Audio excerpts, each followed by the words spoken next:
title. No time to idle. I'm finna get it, put that on the Bible. This is survival. Gotta treat every move made like the final. One by a mile. Nobody believe it, they all in denial. Hey, look at me, look at me. Still in the show, that's the crook in me. They want me gone with the hook in me. Asking why is he here like I shouldn't be. I've been on grind since I old. 10,000 hours the motto.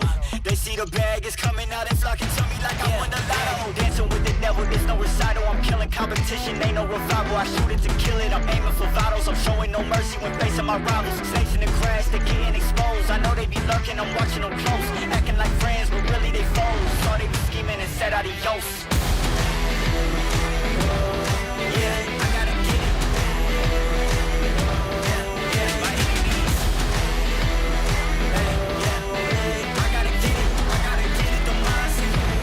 Get it, don't mind it. Ay, back with a vengeance, back on the grinds, back to the business.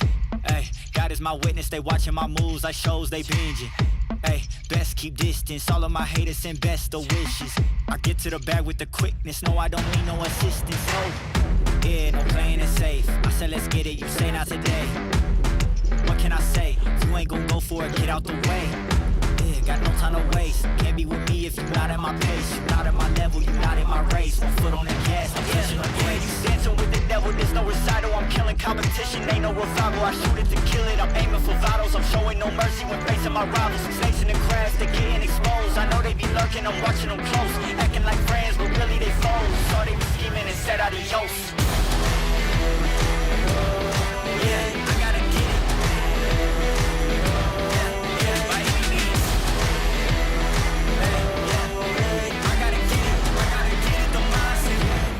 Get it, don't mind it.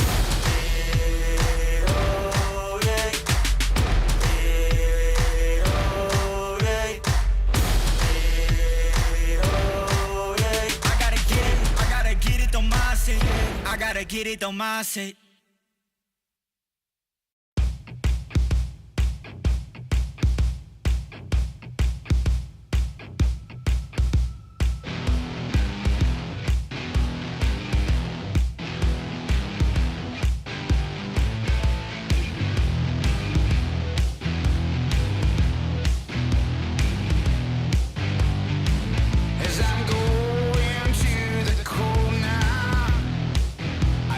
Coming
Within the body of a woman lies the heart of a man. It's a feat of engineering you could never understand. So tell me all your secrets and I'll tell you all my lies.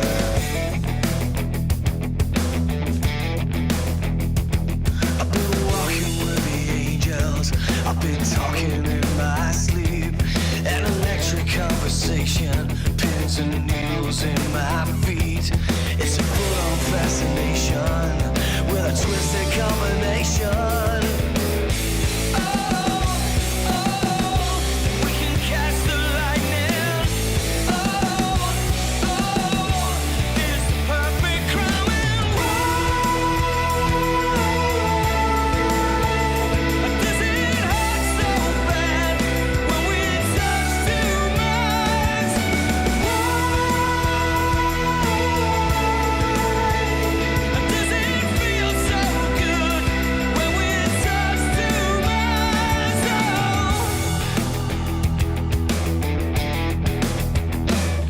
You can follow every instinct, you can fight the best you can. It's not easy when you're dancing, holding someone else's hand. I've got nothing more to tell you, I got nothing more to say, no. We can catch the lightning. It's the perfect crime.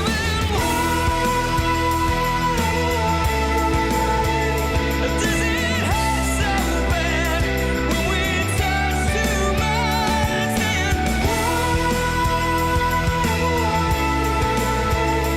Does it feel so good when we touch too much?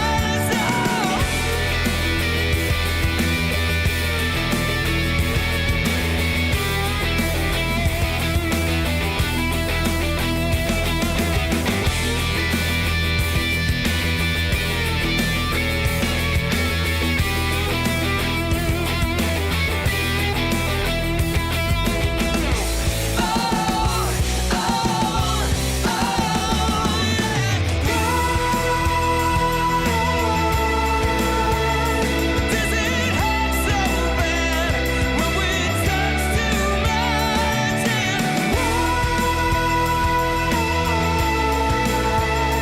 Does it feel so good when we touch too much?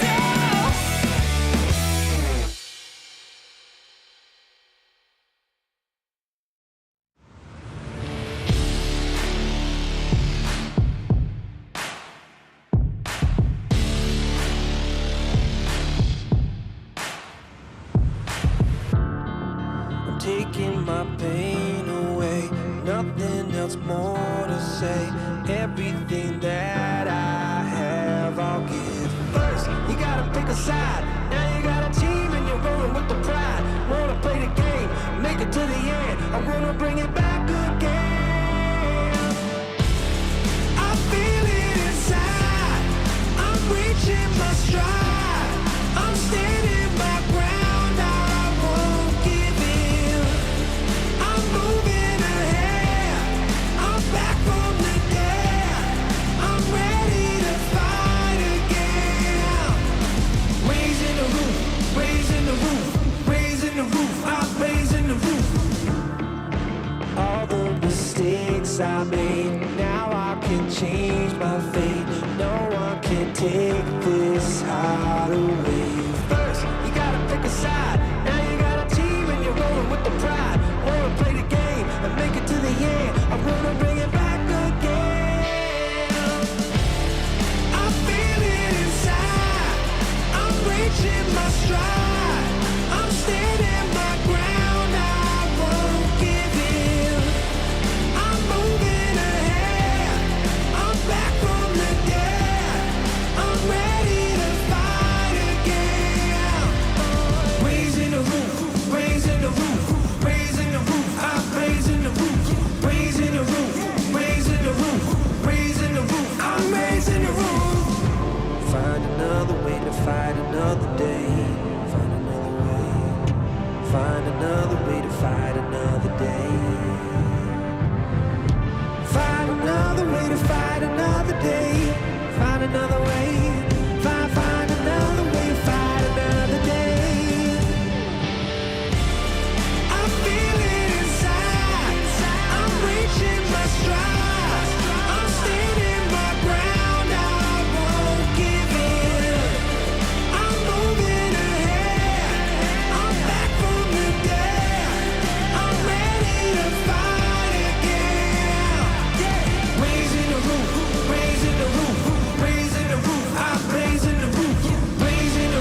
hoping for more, dreaming, thinking what I have is yours. Realize, recognize 100 times I've cried. Top down, music loud as we cruise at 85. Wondering, is this a dream or real life? A fantasy is what this feels like. 10 toes down for my baby. This life be driving me crazy. Your friends talk down, it don't faze me. Leaving you alone, well that ain't me. Driving down the boulevard, I see you. Looking, thinking, could it be you? Shopping sprees all on my car. If you let me, I would give it all to you. Driving down the boulevard, I see you. Looking, thinking, could it be you? Shopping sprees all on my car. If you let me, I would give it all to you.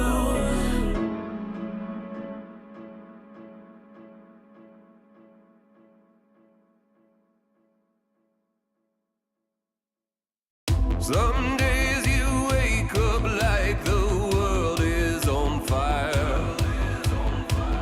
Last call came late last night, you're caved in and tired. One more lover that will never be found. Just another body in the cold, cold ground. It's a game show world if you think you can dance. It's good to be alive, give it one more last chance. I know the words burn you down.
I keep your picture in my room, 'cause it gets me in the mood. You still live free in my head. You got me so confused. My mind is full of you. Still want you in my room. Don't wanna get rid of you. On my mind but I am not too late. You got me so confused. My head is full of you. You keep slipping away. I learned the hard way. But something's gotta stay. Don't let it go to waste. Do you remember all of the long nights, warm in my bed, nightfall to sunrise? That's what you said. You held me so tight each time again. I keep your picture in my room. Don't wanna get rid of you. On my mind when I am up too late. You got me so confused. My head is full of you. Done with silly games. Don't leave me hanging on. Keep me hanging. Said it once, I'll say it again. Your love is what I want. Do you remember all of the long nights, warm in my bed, nightfall to sunrise? That's what you said. And you have me so tight each time again. In my room, I'll keep you safe. Don't stay up waiting long, pulling back and forth. Still got me paralyzed. Got what you came for. One thing that I've kept. I'll keep your picture in my room, 'cause it gets me in the mood. You still live free in my head. You got me so confused. My mind is full of you. Still want you in my room. Don't wanna get rid of you. On my mind when I am not too late. You got me so. It's day 2 here at ESL Challenger Katowice, and today is all about the eliminations. First, the Falcons face the Flames with bait waiting in the wings, and then a legacy will rise or it will fall. Only 2 of our remaining teams can make it through to the final day of play, can join Payne and Saw in the playoffs here at ESL Challenger Katowice and claim their shot at this trophy. ESL Challenger is brought to you in part by Intel, Acer Predator, DHL, Kadia, Monster Energy, 1xBet, White Market, and Logitech G.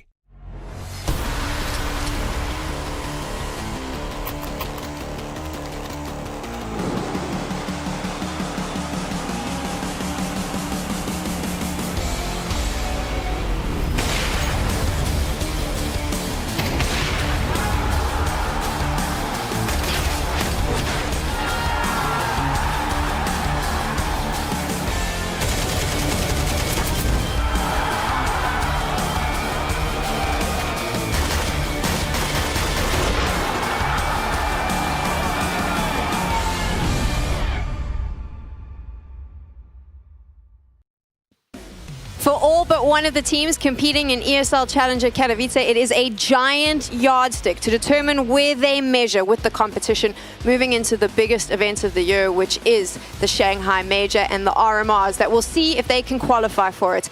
Not only is there a trophy up for grabs in this tournament, but it is the space to determine whether you are ready to face off against the best in the world. My name is Teko. I'm going to be your host for the day. Joining me on the desk, I have Apples and Mac. They're going to be breaking down the games that you are about to see. And most importantly, we need to focus in on 2 teams who have already made the playoffs. Saw, the Portuguese team with a roster change, who many thought were done. And on the other side, we have Payne Gaming. When it comes on to measuring on the yardstick, they're pretty high right now. Yeah, they're right up there. I feel like the expectations were that both those teams should have been in the playoffs. You know, some people yesterday, Alan was saying he didn't expect Saw to make the run. And I thought, look, they've only lost, you know, one of the players that sometimes doesn't even show up to some of the games. And Agil apparently was a good stand-in. And yesterday, I saw that as well. So good to see him slotting in. I agree. I feel like he is slotting in pretty well, taking up the roles that Erasdas did leave in his wake. But I really am liking the look of Pain. I feel like their IGL Big Uzera is doing very, very good things on the server, able to really bring these young guns in. And I like the look of Pain, and I'm happy that they made it to playoffs. We're still in the group stages. This is how it works. We had a bunch of best of ones yesterday that allowed the winners bracket to move into the playoffs. Today, it's do or die, because now we move into that lower bracket to determine who will join Saw and Pain. In Group A, of course, the game that you will get to see in a little bit, Eternal Fire up against Falcons. Bait was a surprise for me, I'm going to say. I've been suitably impressed with what we've seen from them, and we'll get to see them a little bit later. Yeah, well, of course, you know, the team that wins in this first best of 3 today then has to play later on this evening against Bait in another best of 3. So that's going to be a very long day for whoever wins this one. But yeah, Bait, of course, has been incredibly impressive. Big win yesterday in that best of 1 against Eternal Fire over on Dust 2. And then later on, they did push Saw a little bit, almost made the comeback happen, but didn't quite achieve it. The other group is where it's interesting, because we have already said goodbye to a team. I would say this was quite a big surprise. MIBR out of ESL Challenger. And let's be frank, Apples, it did not look good from the Brazilians yesterday. It did not. And that does not look good for their RMRs run in the future. There was nothing there to really get excited about. There was like a couple of rounds that were looking good, but honestly, they didn't even show up to Mirage. They got 2 rounds on CT. The rest of it was just completely demolishing. And unfortunate for MIBR, they have a lot that they can look back on to improve, but it's going to be a little rough for them. I think the thing for me was more surprising that Monty played that well. Yeah. You know, even though MIBR did not play the best Counter-Strike, you kind of expect that. There's been times where MIBR, they have incredibly high highs because they have really high skill ceiling, but their floor is pretty low and the consistency just isn't quite there. Sometimes I've watched them and you'll see like everyone's like, oh, Sani's crazy. I'm like, I know he can be, but I've also seen him not be crazy. And yesterday we got that, of course, as Lukowski unfortunately just wasn't able to carry everyone. So it just didn't work out. And Monty at home, of course, 4 of the team being Polish, getting to play in Katowice, I'm sure that's definitely firing them up, and you can see they're still here. They're still giving it their best crack. I mean, we got one highlight from Insani. We had that Mac 10 highlight at the end of the day. That was at least something that he can look back on and be like, all right, I did that. But now that they have to go home and reflect on a lot that they didn't do, so... 3 best of 3s today. That's what we get to see. We will know who our semi-finalists are at the end of the day. You'll get to see Monty play a little bit later against the Brazilians, who are now in North America Legacy. Also a surprise that we saw them push all the way through into today. But to round off the day, and it will be a lower bracket. To start the day, though, is what I want to talk about. It's the big one. It's Eternal Fire up against Team Falcons. It is a loser's match. One of those teams is going home. Not 2 teams that you thought you would see in the bottom there. And we'll get into that matchup very soon. But first, I want to talk about something fun, because you know what? I know you like skins. I like skins. Apple likes skins. Mac likes skins. So let's talk a little bit about skins, and specifically White Market, that makes this whole event happen. What's really cool about this is if you are purchasing skins, and that's something that you're interested in, is the low fees. I love the fact that these are some of the lowest fees in the industry right now. Yeah, of course. You know, you don't have to pay too much to get the extra skins, and I think it's a little bit cheaper when you're buying it on White Market than it is when you're buying it on the Steam market as well. So, you know, you can browse things, as you were saying yesterday. You know, you can sort by under 5, under 50, under 100, and really just figure out, you know, what the sort of better deals are. You can see the floats there as well. It's all just right there in front of you, all the information you need. And if you link your Facebook profile, you can win some prizes, which is the big bonus, right? Absolutely. You can go and watch on Facebook, get drops on there, and just make sure that you're looking. I mean, on Facebook, you can look at all the different POVs. So if you want, during this next matchup, you just want to look at Simple's POV. I know there's a lot of Simple fans out there. You could do that. And then you can also earn drops, get something, a fancy new skin. You know, my first ever skin I ever got had an MIBR sticker on it. Oh, wow, really? And you know, that is very sad that they are gone. But that's fine. It's all good.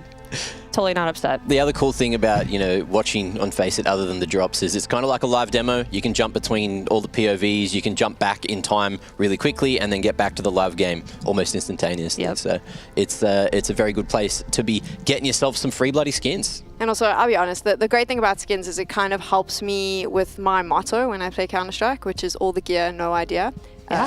I look good doing it. I look good dying. There we go. We can get into that. I don't want to waste any time with a pre-show. We don't want to talk about dirty keyboards or anything today.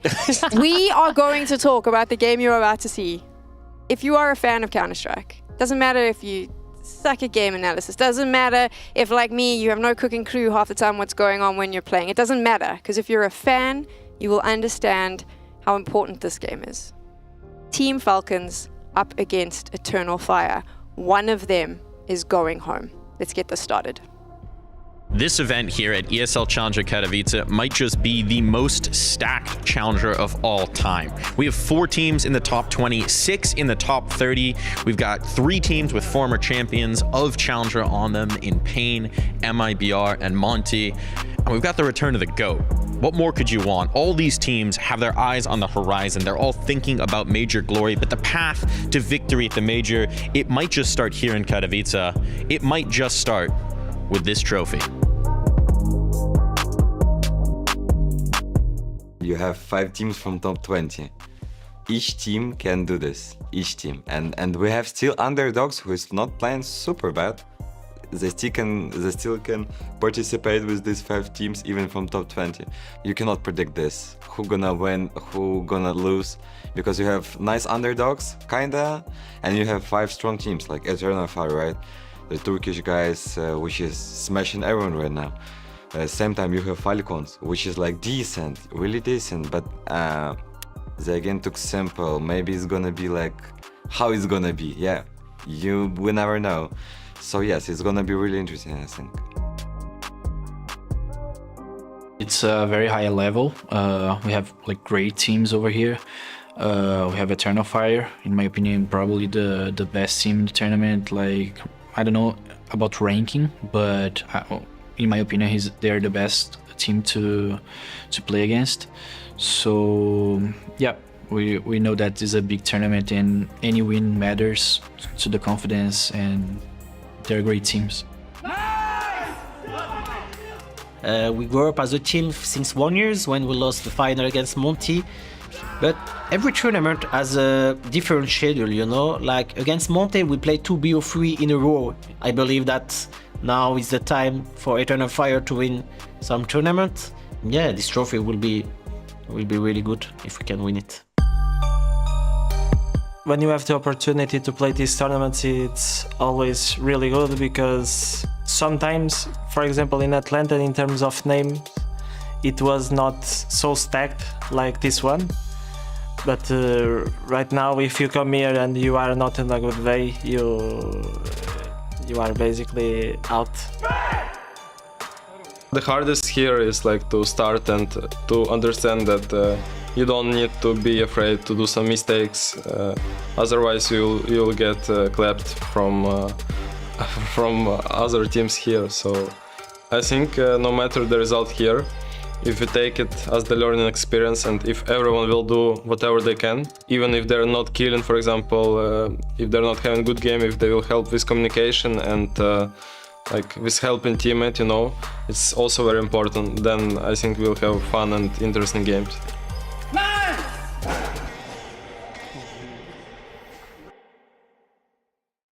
I've got Zonik here from Falcons to talk ahead of their match against Eternal Fire. Now, it got close in that day 1 matchup against Saw. Couldn't bring it over the line. What do you think went wrong for the team? I mean, obviously losing the force buy, the anti-force buy on T side kind of gave us a rough start, 1-5. But then I actually think our T side wasn't as bad as it showcased. We got mid-control, we got a lot of good situations, but then when it came to the end, I think, the new roster, new additions and getting Sasha integrated into the team kind of, the agreements were a little bit off at some moments, and that's just what happens sometimes.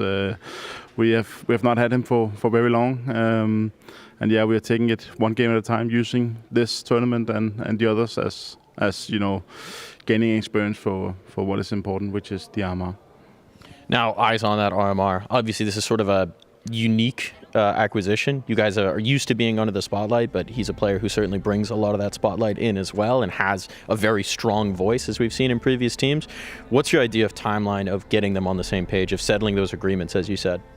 I think the boot camp after the tournament will do wonders. That is where we have to create everything for the RMR. As I said before, we haven't had much time.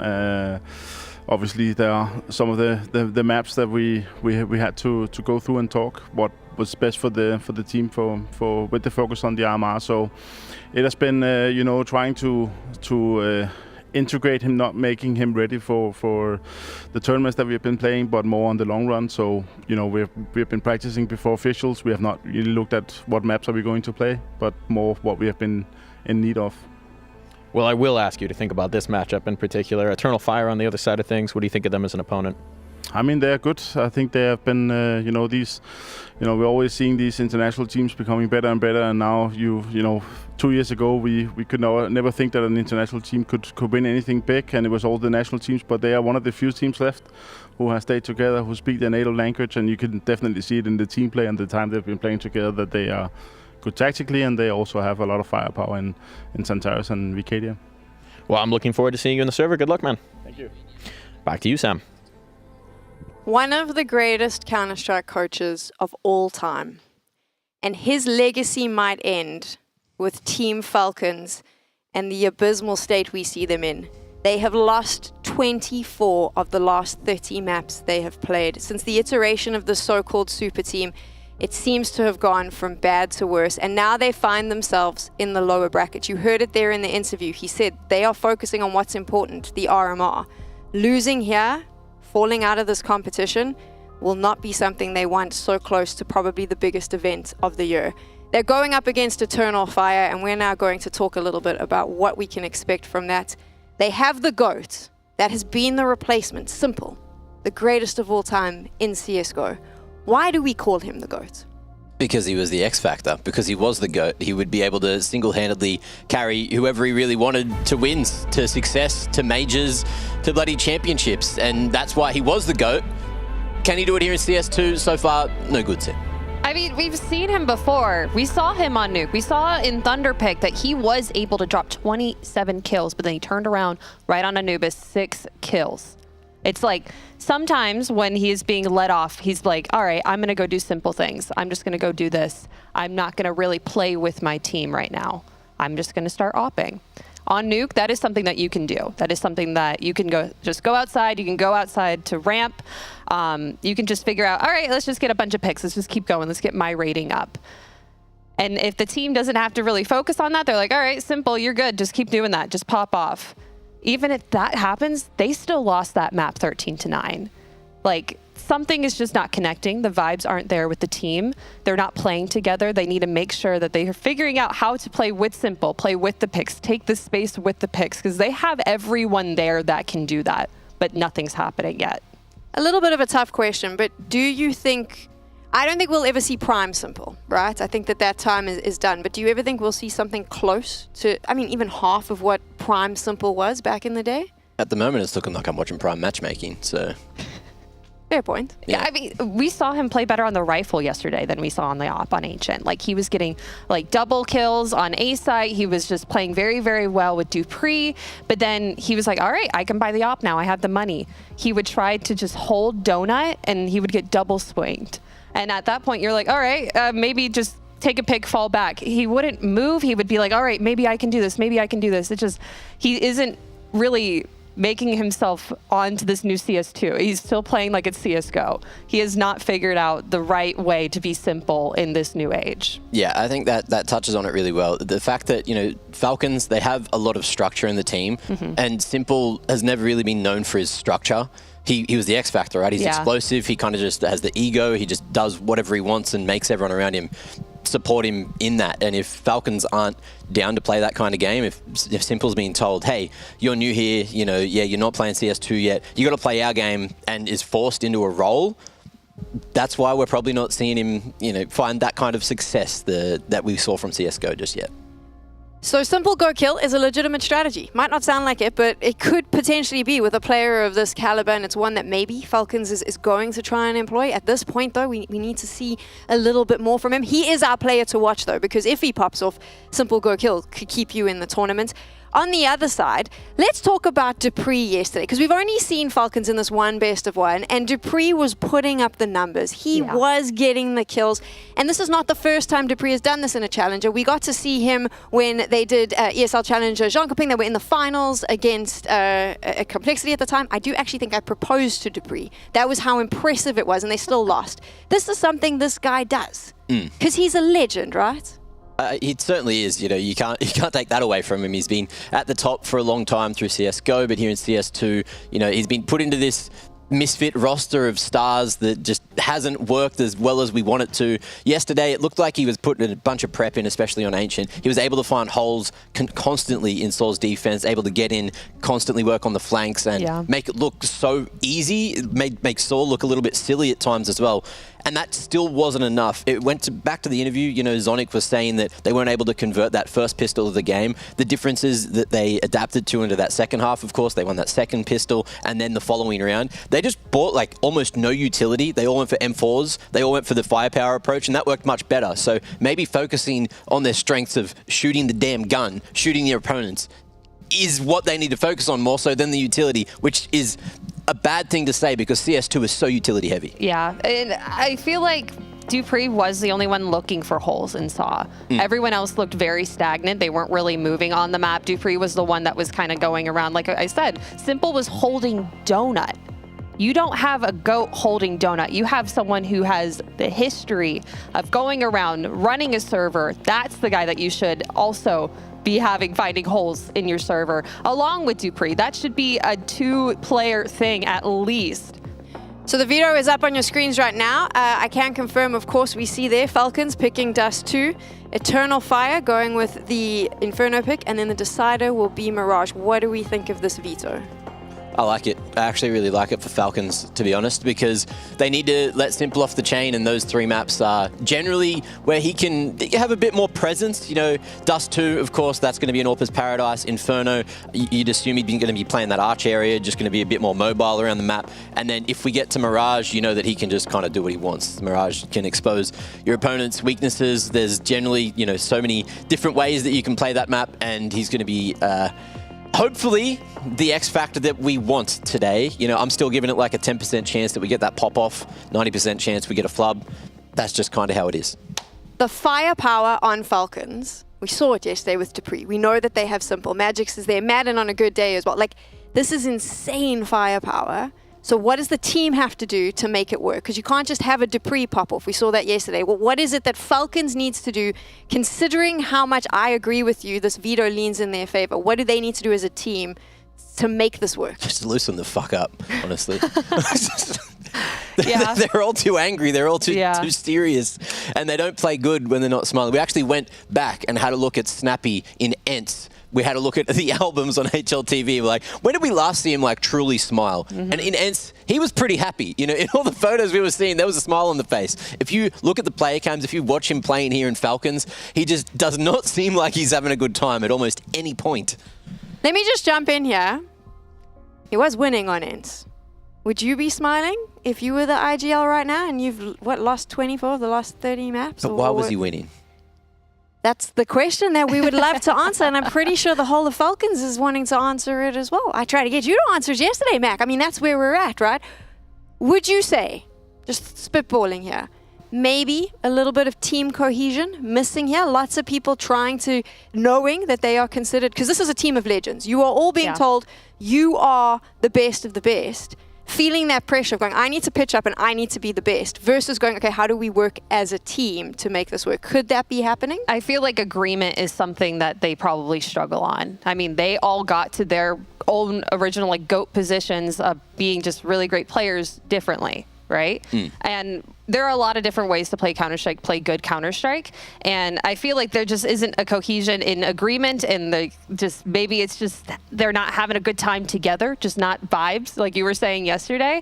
And when you are not agreeing together as a team, you play very, very differently on the map. It shows. That's exactly what was happening yesterday, and what I hope is not happening today for them, because I feel like if they are able to come together, take a deep breath, all right, let's just everyone forget who we are and just play good Counter-Strike, then it could happen. Let's move over to Eternal Fire, who are also fighting for their lives here at ESL Challenger Katowice. I am curious as to how they're feeling, knowing that they have to face up against Falcons. I've got Woxic here from Eternal Fire. I want to start out talking about yesterday. Obviously, just one map, Dust 2, didn't go your way. What went wrong from your perspective? I mean, best of one is always tough for us. We need to work on it because in major we have to play many best of ones. I think it has to be removed way before, but yeah, that was a kind of our mistake. Like we should have won against them. It was not like in discuss.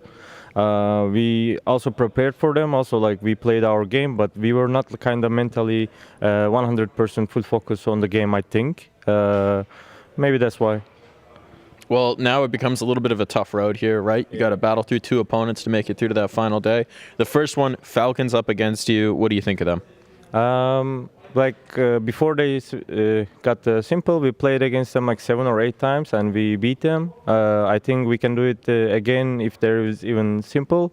We are confident against them, and also we're not gonna do the mistake like we did yesterday.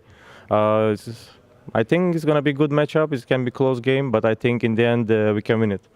On the subject of Simple, as an opper, when you're in the server against someone like Simple, is there a little something extra in terms of excitement? It's always good to play against one of the best players. So you are just like kind of more focused, and you are just more like how I can say, like we are also top 7 in the world at the moment, so we need to show like we are like better team. Also, like we should have showed this yesterday too, but we didn't show our identity, you know. But today, I mean, when you're playing against him as an opper as well, it's always good challenge and matchup. Like for me, I'm excited. Yeah. Well, I'm excited to see it. Good luck, man. Thank you. Back to you, Sam. I love how so many players just feel that respect for Simple, and you see it come across in those interviews. He said everything we need to say about Eternal Fire. They didn't show up yesterday. This is not the team that we're used to. So we won't focus on what happened yesterday. It's a best of one. I want to talk about this team overall over the last few months. What is it that we like about their playstyle? They're explosive, they're creative, they have solid trap plays, they have players that are the support players that can also back it up in a clutch, but everyone's trying to help the firepower really do their best work. That's what I really love watching when I watch Eternal Fire. I feel like they punch up very well. That's what we've said like all weekend so far. They are really good at upsetting teams that are above them.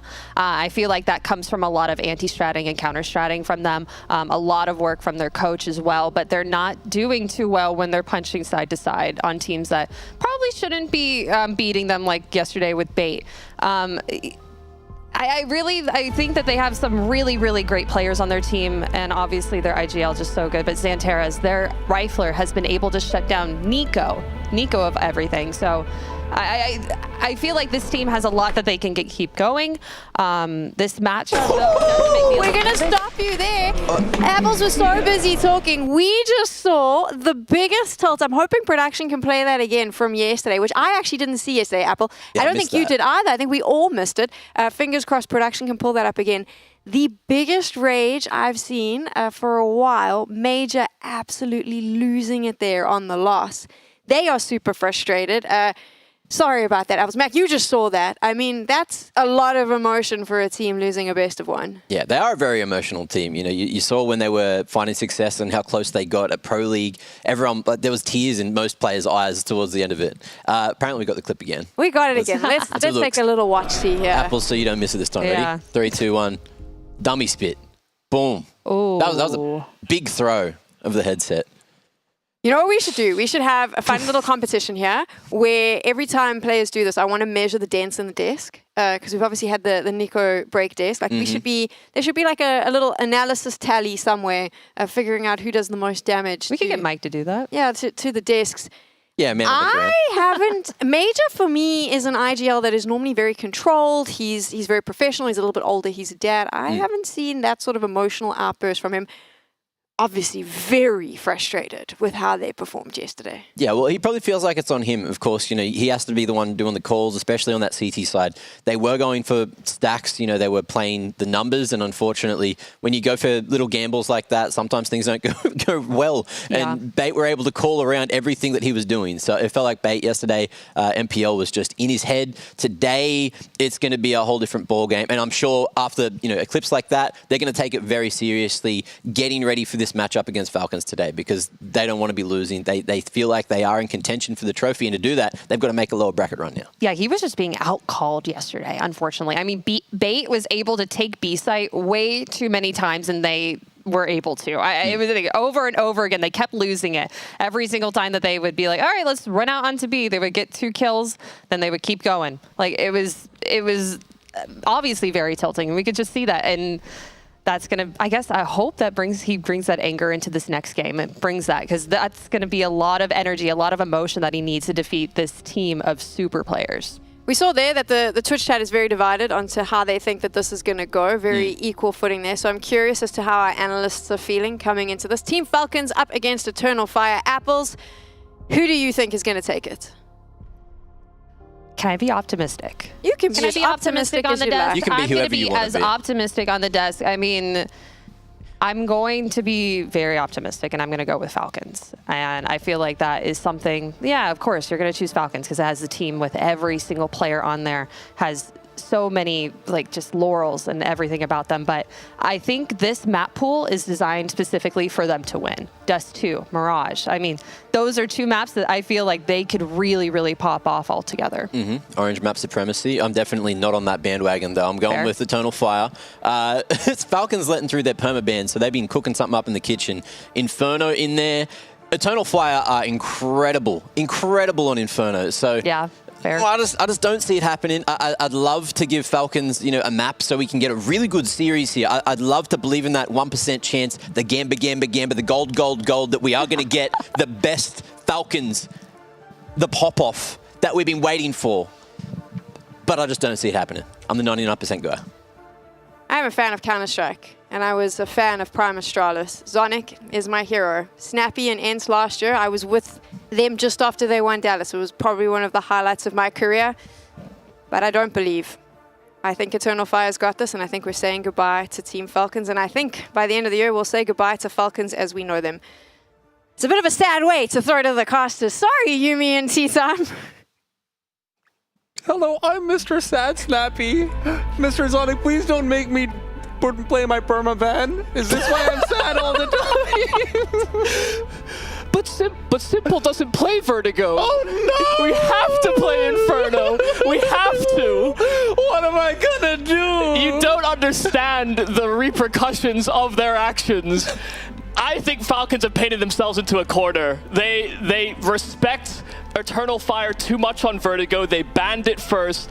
Inferno is through. Apples was optimistic when we're thinking Dust 2, Mirage. Yeah, there's possibilities. Yeah. But you have to get to Mirage. But okay, listen. How bad could Inferno be? I mean, I'm sure Snappy's played it at some point, right, Michael? Yeah, he's played 8 maps of it in the last 2 years. But like recently in 2 years, right? Like maybe last month? No. This is the first time he is playing it this year as well. We're gonna have to wait to get into Inferno, but that'll be a whole can of worms once we get there. First map between Eternal Fire and Falcons. Loser goes home. It is Dust 2. And this is the Dust 2 that Falcons are hoping to do to Eternal Fire what Bait did earlier on in the tournament majors. Tilt was well warranted, perhaps. Eternal Fire got ripped apart in that first opening matchup. Now they're hoping that they can do the same to the GOAT. Falcons, more pressure on them than maybe anyone else in the tournament, and maybe not warranted at times with how they were doing before, but you need to show up when you've got a team like this. Yeah, it's put up or shut up with the Falcons roster, and they have not been doing a lot of putting up. Good kill for Xantares in through mid, and he just doubles up. This is exactly how he started against Bait all the same, but Magisk will be able to hunt him down. Wicadia still holding onto that control and keeping tabs on side of middle, so Falcons, this is no ruse. They are making their presence known up short. He just got himself that grenade to try and slow them down on the scale up. Woxic already found one. Modern trades, but the trade is not favoring them at all. Modern position known, now located, isolated, snuffed out. Great start for Eternal Fire as we do go into this with a pistol round win for them. Yeah, a fantastic start. I mean, exactly what you want from Xantares, you know, being assertive, not fearful in his fights. I think as well, reflecting on that Bait game, Eternal Fire, you know, they were talking about the frustrations of Major at the end of that game. It's because he had a 1 versus 2 where he made the exact right play and then he couldn't convert. I think there were many winning opportunities for Eternal Fire in that map. They wouldn't have found themselves in this position. And so, rightfully kicking themselves that they have to face up against the Falcons in this lower bracket. Oh, he's back. Yeah, from tag to straight frag. That is a lovely opener from Simple. And of course, this is a man who was very much missing yesterday. You could talk about maybe he didn't have opportunities, this and that. That's not true at all. He didn't make opportunities. And the ones he had, very often he was quite literally missing shots. That's not what you expect of him at all. Of course, if there's ever going to be a map to do it on, Dust2 would be it. This is the map where once upon a time he made his legacy of beating what was the top seed in the major, Fnatic back in MLG Columbus, the big upset, carrying Liquid through with a bit of a nice starring performance from Nitro as well, let's not forget. This is a map where he's made his legacy, but can he continue it over here? Yeah, well, it's a good start. The finish will be difficult, though. No util to bridge the gap. Another tag there from Simple, but he's finally dealt with. Xantares holding his ground, and he does have some support out from long. He never has to worry about that secondary angle. Calyx will be able to pick up the slack slightly, but Xantares got his second before falling, and yeah, Calyx is just trying to hold position, knowing that they can play for that retake, but a plant will come through, and Snappy has finished off the job onto Calyx. Calyx started running away. He was afraid about the double scout that had been spotted out at this point. Snappy wants to re-peek forward, but the problem is it's elevator. You can't swing into it. Snappy does it anyway. Major caught out in the open, and that's the kind of round that you never expect to win. It's a great opening from Simple that starts it all. The tag helping out as well. Yeah, I mean, a nice grin out of Simple as well. Not much to smile about in their opening game here at ESL Challenger Katowice, but a clean opener, some good damage, and then Snappy does the rest, apparently. I haven't seen those teeth in 3 years. I remember the Instagram post. Ah, fair enough. Let's say Eternal Fire, of course, immediately force spying out. You see Major getting a lot of real estate down towards the lower tunnels. Dupree has to be careful. Dupree, yesterday, though, was a man to be careful of. Felt like he was the only person showing up, and he was showing up in arms. Those arms are still looking kind of buff. Yeah, I mean, he was the only one that actually ever did really anything on the Falcons, I think. And that's maybe why Sonic was thinking, reflecting on that Ancient, they had a lot of winning positions, some good control. But even with the opener that Dupree gets, Xantares does get a free one back, smoke fading just as Snappy jumps up to short. It's a little bit of poor timing, but opportune for Eternal Fire. And look, that's the thing about Eternal Fire. You have to remember, at the heart of hearts, this matchup is a little bit of new Eternal Fire, spurred on by a new Xantares. Xantares who's got Woxic on his side. Woxic taken down for now. Those Xantares left alone. The MP9 is still a very dangerous angle around the short boxes. He will be losing teammates, though, and it really does come down only to him. Yeah, nice find for Dupree. Just checking their flank while all this interference is being sewn in by Xantares. And Wicadia, a nice shot that will allow him to get his hands on an AK, but will he actually try his hand at it? That's a whole other question. They committed to a pretty significant buy here on Eternal Fire, but Wicadia is going to try his hand at it. One player isolated, but a nice clean shot there from Madden. Gets a little close versus those pistols, versus the SMGs, but still 2 alive. Falcons will have an easier round ahead now. And just to finish off what I was saying about Xantares, this is the thing, right? Xantares is... He's a player who has grown so much over the years. He's gone from, to be honest, in my time watching Counter-Strike, I've been watching since 2014, Xantares was the greatest online Counter-Strike player to have ever played, in my opinion. At least the greatest rifler. And I noticed you say online. And now it feels like he's stepped up. Yeah. Now it feels like that limitation is off. He progressed. He has. And you know what? Today's going to be a big part of it. Apple's talked about how he could beat Nico. He could best Nico in his best positions. I'll be honest, man, if there's a world where if Nico leaves, I could even see him replacing him. But you got to prove yourself at every stage, no matter how large, no matter how small, no matter how many caveats might be coming in with this Falcons lineup. You can't afford to lose to them. You mean Xantares will replace Nico, right? Yeah. Yeah, okay. You said Nico replacing Xantares, and I'm like, sorry, he doesn't speak Turkish. That's what you think. Yeah. Nico does a lot of things. I don't know that deep trivia. Listen, if I ask Assad, he'd tell me right now with a straight face, he can speak Turkish. Oh my goodness. Oh, Simple. There's a chance. Definitely catching Calyx unaware, but he is very prepared for a swing that comes. Instead, it's Martin that falls. Calyx able to evacuate all the same. Very light on util or Eternal Fire. They wanted to be able to hold on to long control because they know that fighting for it later will be basically an impossibility. Falcons are fully exploiting that. They're contacting up so far to ramp, and a pixel peep there from Simple. It's a lightning quick shot. We didn't see this Simple yesterday, I'll let you know right now. Dupree, however, fortunately tries to maintain form. Magis discovers a bomb site anchor rotating. Wikadia is his victim, and Simple's not done yet. Major now down next, and Simple is just in pursuit.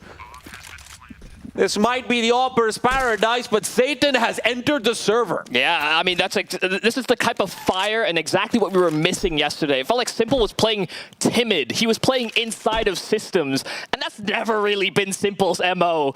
He is the guy that breaks the game. He will take fights where others will see it as maybe not textbook Counter-Strike, but that's exactly why Simple can be such a nuisance to deal with. Some nice quick shooting, the ego to challenge into fights where he knows he can lose, but he's not thinking he's going to. Listen, Mozart never read a textbook. Right? He came through, learned the basics, and then he reinvented, and it does feel like so much of modern Counter-Strike that you see efficiency with flashes, efficiency with utility. It was to try and counter out superstar players, but the one guy who consistently across the years superseded every iteration of structure you could put in front of him, he broke down every building block that even the Great Danes put. That's him on the screen right there. Blah, blah, blah. He doesn't have the support staff anymore. Blah, blah. And then he just... and then he would win MVPs for tournaments he was losing. Okay. Is this what this map is going to be? I hope so. Is it just Simple taking over? Because I'm here for it. But if that's what it's going to be, I need Xantares to respond. I need Wikadia to aggress. Wikadia is a man whose myth has yet to be made. Hell, I want Woxic to fight back too. I'm not going that far. I love me some Woxic, but I'm never going to ask the Opera in front of Simple to show up when he's, like, on fire. Yeah, kill everyone but him at least, though. Fair enough. It's kind of scary, though. The boogeyman could be anywhere. Yeah, I mean, by the way, Martin is the one that actually is topping the scoreboard here for the Falcons. But it's true. A lot of good kills coming out in that Glock round as well. Finished off what was started. Xantares, though, nice to see. A man unintimidated. Kind of a cheeky move there from Snappy, just trying to slide his way up through short, and Xantares finding good timing. But it does leave the rest of the pack a little confused maybe about how to proceed. Of course, them congregating in towards short, you can see as well Madden starting to gravitate over, but as he leaves his post at long, so is there a push here from Calyx, and Major will even catch Madden just as he attempts to regroup with the squad. Calyx has a chance of pay for a freebie, but he doesn't pull the trigger just quite yet. He wants two, and he might not even get the one. No, does settle in, and Wikadia takes care of a second. Simple single kill will all but be lost. Nice return from Eternal Fire, and Snappy, although he was trying to be cute, maybe ends up regretting that decision. This was not a buy where Eternal Fire walked into this with all the bells and whistles. And they start off with a clean opening pick there from Simple, so maybe that's why Snappy thought he could get away with that, thought maybe the CTs would be stretched thin, they'd be fighting for one of the extremities, and they still held onto it for a decent chunk of time. This time in HE to cover the cross here for Eternal Fire. They do not want to deal with that open Simple. And Woxic actually peeking late. Does find a kill over towards long. Martin tried to creep behind the one-way smoke you can throw, which extinguishes the incendiary. Wasn't ready for Woxic to take that late peek, like you mentioned.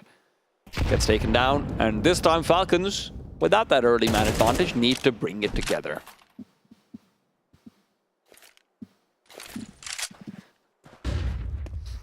Dupree has had a lot of shuffling of roles through his tenure on different rosters. I remember with Vitality, this was actually one of the more problematic maps for Dupree and Magisk.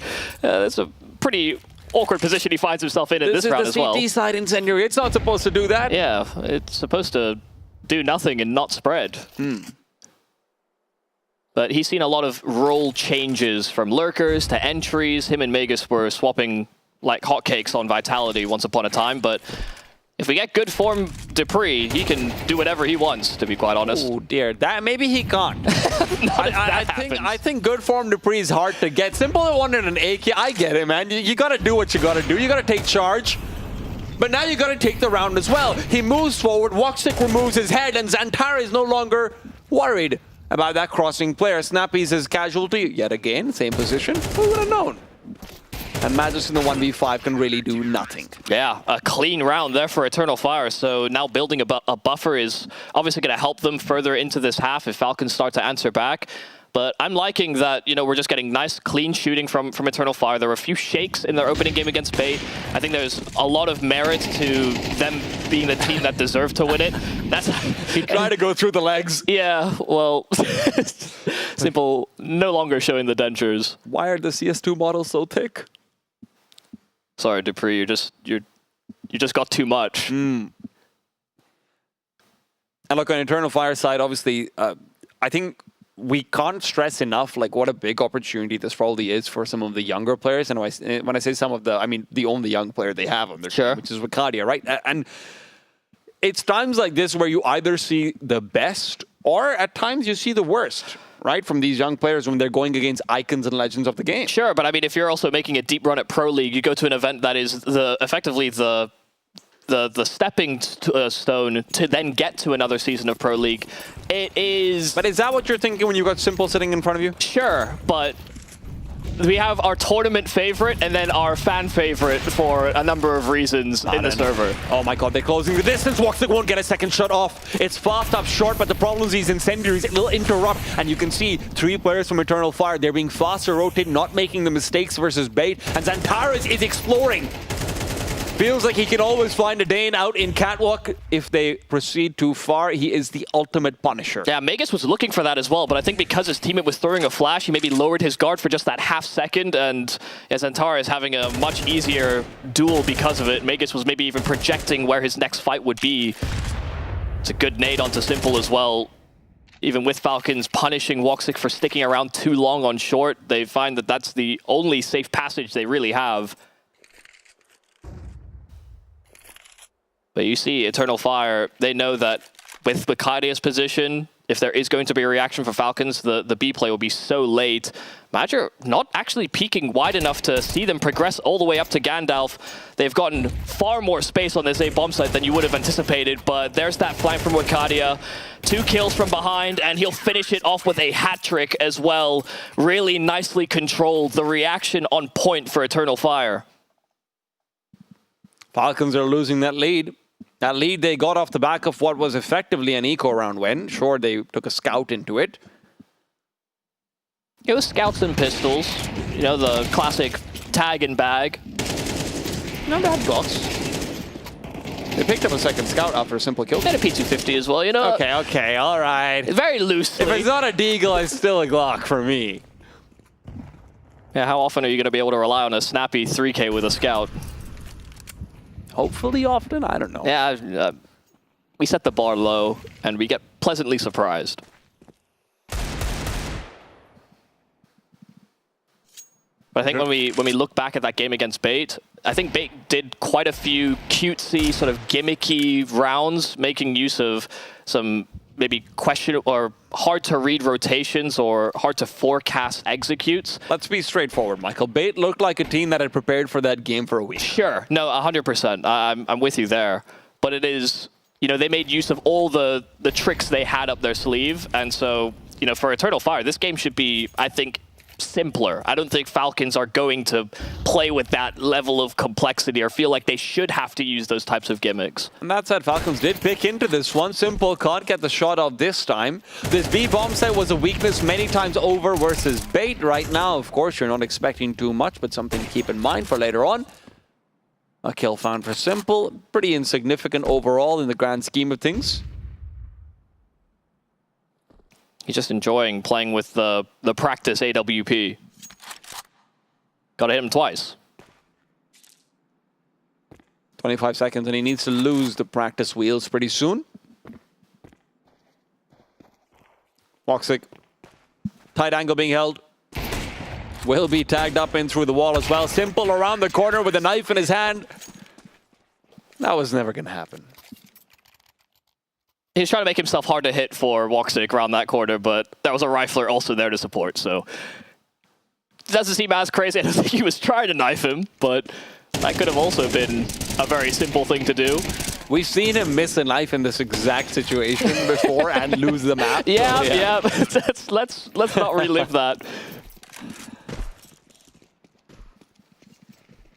This time, no boost up for Simple. They're focusing on a long hit, and it's Eternal Fire to answer back with Calyx. Calyx decides to decline the invitation of contest. Woxic, however, goes head on.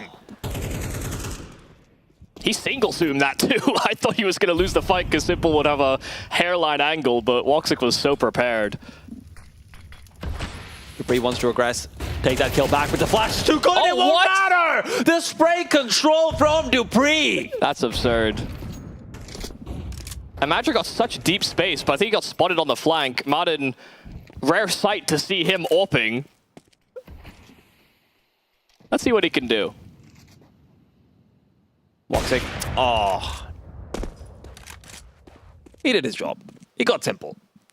Admittedly, that is a kill that could be incredibly consequential. Look at how Eternal Fire have started to gravitate back to A. The only question is, are Falcons going to try and call a split with 50 seconds left on the clock and every single one of these players focus on an extremity with no information? Now, certainly not. Marin continues to rack up the numbers, and he wants to continue to rack up the openings as they head back to the bomb site. Spots out another head, and it's off! It is off! Simple's the best AWPer in the world. He's not even the best AWPer on the team. This is an absurd round, and he's even just perfect spam manager the whole way through that smoke. So Dupree gets a kill while blind. Right. Then he kills through the smoke, and Madden's the best AWPer on the server. Is that what we're taking home? This is a twisted timeline we're in. Sick shot from Woxic though, but yeah. I don't think Eternal Fire is going to be happy about this. Well, of course not. You just got out-AWPed by Martin, who basically never does it, so... He's surprised too. Yeah, it's like, I didn't know I had that in me. Is that why they got rid of some piles? If Simple doesn't work out, we already have it. Yeah, and he's, Simple's a good rifler. It's true. It's a good score to be on for Falcons, but they really want 7. At this point, Eternal Fire's money is not quite there where you can break it. It should be fine pretty much for the rest of the game unless you win now and kill everyone in the process. Mm-hmm. I think as well, even if you just look at how Eternal Fire approached that round, they get an opening advantage, and then, one by one, they're losing fights. And it's not like they didn't set up the flash peak, but it was one player going in for that play, and there was basically no contingency plan. When you're in an advantage like that, you want to try and leverage that advantage as much as possible, and yeah, just ceding so much ground, taking a lot of individual fights, and yeah, peeking one by one into the AWP. We kind of joke Martin doing a lot to punish, but they didn't make it complicated. This is a nice move though from Eternal Fire, trying to show some presence over towards B. They put Magisk on notice, and it will gravitate Dupree as well as support. You also wonder how much Eternal Fire would have been affected by their loss yesterday. Of course, some of it was down to not being proactive enough, but that can also be a trap on Dust too. We know that. Especially when so many rounds are just default. Take mid control, show presence short. That's the T-side checklist. Snappy's gone. It's not had the greatest of times ever since that triple kill.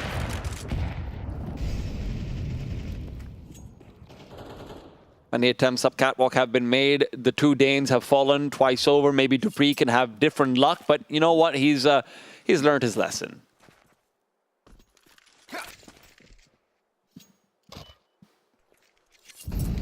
Lurk smoke thrown by Dupree. But they have only one smoke to break into B, if that is to be the call.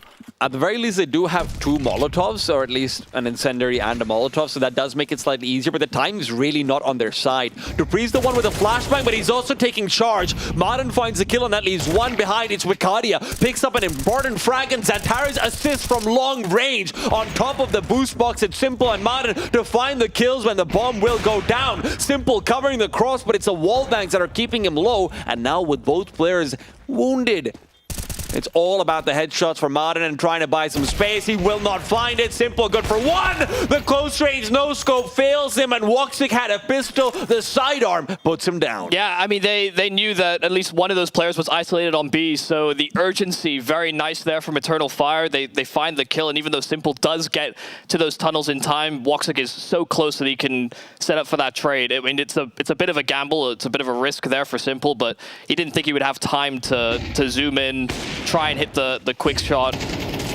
It's also just his iconic play. Yeah, those are the type of rounds that Simple can get away with. He did so well to punish the rotation and keep them pinned, but it felt like he needed that extra kill. And unfortunately, Woxic's tag on him earlier on was also just so incredibly important. Yeah. Came with consequence. I think the positives here for the Falcons so far on this T side, they've been doing a lot better at, I guess, facilitating some of these early aggressive moves. And sure, in the mid-round, they're slowly sort of piercing through the defenses and trying to find gaps. And maybe losing some gunfights that seem dry, but they're not without their merit. Even the flash there, just a clear close there for Dupree will help, and they'll punish Woxic, trying to reinvestigate alongside Xantares.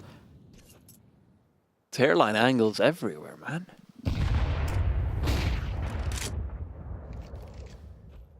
And there's another. Just a perfect read as well into what Eternal Fire have been doing when they are seeing presence. If they don't actually see bodies, they are re-aggressing into those angles, and Simple punishing that perfectly in this round.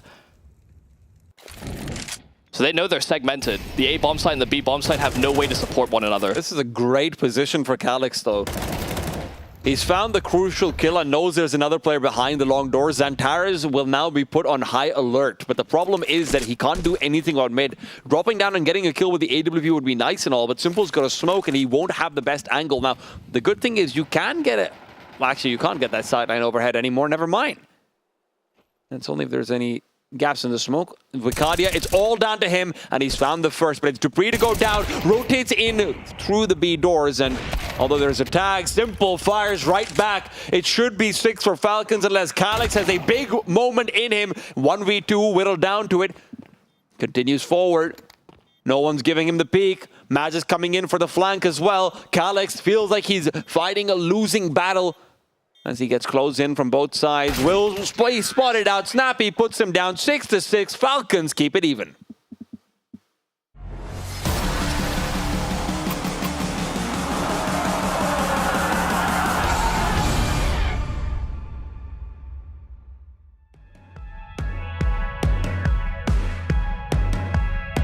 Always thought I could walk through fire, blow up the storm and see the light, yeah.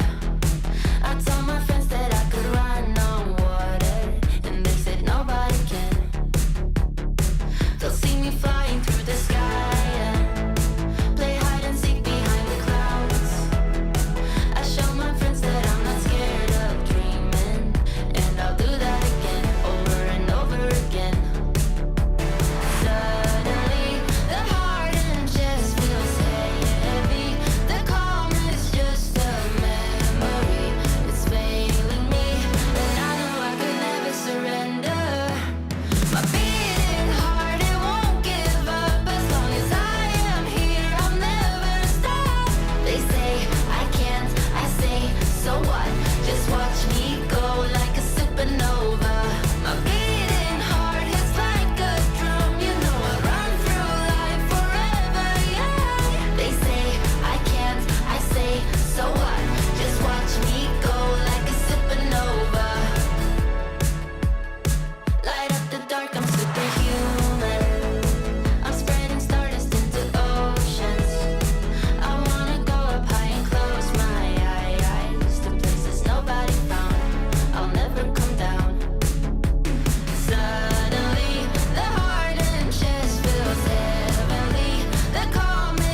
My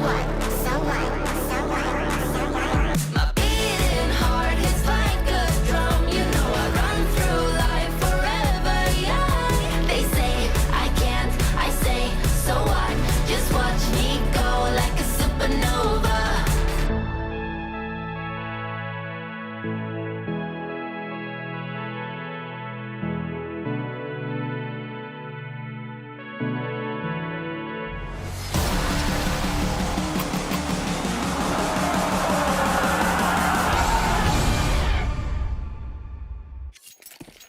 A promising start for Falcons, but Eternal Fire keep up despite their early loss to what was almost an eco. 6-6 at the turn of the half. What will this pistol round hold for us? Hoping more simple, to be quite honest. Dooley's out and he's already progressed up short. Challenges from either side, from Suicide as well as top mid, and Simple pressing the issue, forcing Major back. So a little fearful of this setup here from the Falcons. Very assertive. Both Mad and Dupree will strike in for kills. Simple losing his duel, and Dupree as well completely pushed out from mid. And now sideline, so 3-on-3, but a late challenge there from Snappy. Does catch Woxic, and Magnus has taken space all the meanwhile. Magisk continues to flank forward. Calyx is still hidden away. Could Magisk end up missing this one? Calyx, it's all going to be down to timing. He hasn't cleared it out, but he might have given the all clear from middle anyway. It's all about whether Snappy knows about the small little gap that Calyx could be inside. If Snappy looks away, this could be troublesome. No, never mind. He's all aware and should be able to put Calyx down. A little bit labor towards the end of things. Major has found Madden in the meanwhile. And with a smoke to segment, Calyx has a chance. The problem is Magisk and Calyx continues to evade.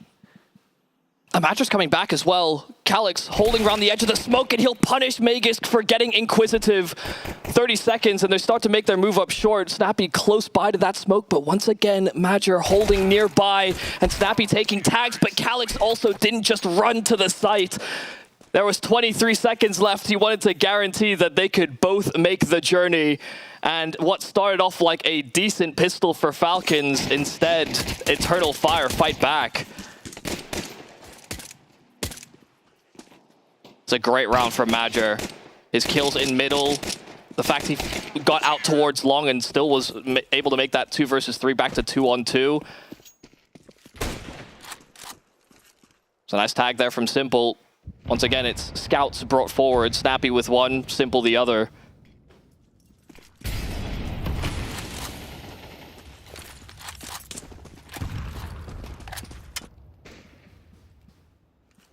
And I think a big takeaway for the Falcons in their game earlier on in the tournament is that their CT side did look good. You know, they had good cohesion, they played together, they played off of each other very well.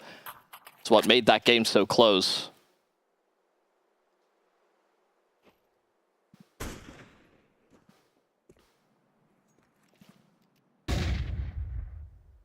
Simple moves back to try and reinforce the A side itself. That's where Zentaris found a lot of his success earlier on. Snappy found a lot of his success with the scout. Maybe it makes sense. Maybe this is what it's supposed to be looking like. Ooh. Yeah, you can tell Simple was not ready for that timing whatsoever. Woxic will find his kill, and this time doesn't seem like there's going to be any turbulence into the pistol round win and the conversion here for Eternal Fire, dispelling this force buy rather smoothly. Madden and Magisk, they're just sitting ducks at this point. Isolated away from each other as well. It feels like even trying to save is going to be a little bit difficult. Magisk can maybe pick up a kill and a AK with it, but Xantar is too sharp. And that's the difference right now from what we're seeing, right? Simple is getting a lot of these really flashy kills, these highlight kills, hairline angle, off shots, shots through the walls. Xantar's just been really stable. He's 15-9 right now. Yeah. You know, they've got a rifler on the side of the Falcons has been doing good as well. Madden, of course, has had his highlight moments. He's been able to convert the rounds that seem like they're in contest as well. So it's not like they don't have someone that is putting up comparable numbers, but you can just see the sheer impact of Xantares in his sight holds on A to now just his clean shooting just throughout this map now transitioning into T side. Oh. Simple wants to continue contesting even after having seen the boost. Will be trading fire. He's tagged up just a little bit. Of course, it's a round that should be a gimme regardless, but Snappy is dropping that scout over to Simple, will be taking a sacrifice in his own weaponry in the next round. And look, if this is the adjustment from what they've talked about from yesterday, that, listen, we have a win condition and it's clear to us, it's going to be Simple +1. And right now the +1 is Martin, but if we need to keep him alive, if we need to keep the fires going, there's a reason why Boomich was considered an MP9 expert. But also there's that Danish combo in Dupree and Magisk that haven't been able to put their stamp so far on this map. Chances, of course, here on the CT side, but whether or not those chances will be fleeting still remains to be seen. Timing could be good here for Dupree. Zantares will not consider it. Damage is decent there from Magisk, and it's a little windy there from Dupree, but he does land the headshot eventually, and it will send Eternal Fire packing away from that middle position. Problem is they have still taken ground towards B, so Eternal Fire can get that plant no problem. Simple, a nice headshot with the scout, but he is now all that remains here for the Falcons. Yeah, and it feels like Eternal Fire, for them to even contest him over here would be a little bit unnecessary. But they're poking, they're probing. I mean, send the Mac 10 at him, I suppose. But even there, momentum's always a difficult thing. This is obviously something that I've heard, God, who was, I think it was Glaive talked about it once upon a time on a Stratbook episode with Thorn, which is that they just directly said, listen, we just make sure we don't hunt him unless he has an op, or even if he does have an op, sometimes we just don't want to give him those extra kills. We don't want to make him feel like he's better. And I think maybe now more than ever, that's something to take into account. Yeah, so many AWPers talking about the discomfort they have in the transition to CS2. Some have hit the mark, and others have still yet to find their feet. Yeah. You know, on paper, it doesn't feel like it should be too complicated. The ones that had no problems in the transition, you're just thinking, why can't everybody do that? But, you know, styles are different. You're holding angles differently as well. It's a nice tag there from Woxic. First gun round here for the Falcons, and Magisk is already walking wounded. Ooh, okay. And Makati is cooked. Not a great start to the round for Eternal Fire, but they do have an opportunity to perhaps close the distance onto short. Simple stays alone there. Snappy taking territory back over towards middle. There is going to be players probing forward and looking for a kill, so the opportunity to equalize is capitalized on. Now, mid to B smoke means that Simple has to be a bit more careful. He has to have full faith in his B-side teammates because they could be the ones going forward and going through. Deploys a flash, can reposition back towards ramp, so he's not been punished for that drop down. But Eternal Fire will get short for free. They have flashes as well to scale. It's all about dodging them for Simple, and he will not hit that first shot. Repeaks back out over. Calix is in the open, maybe not expecting it from him.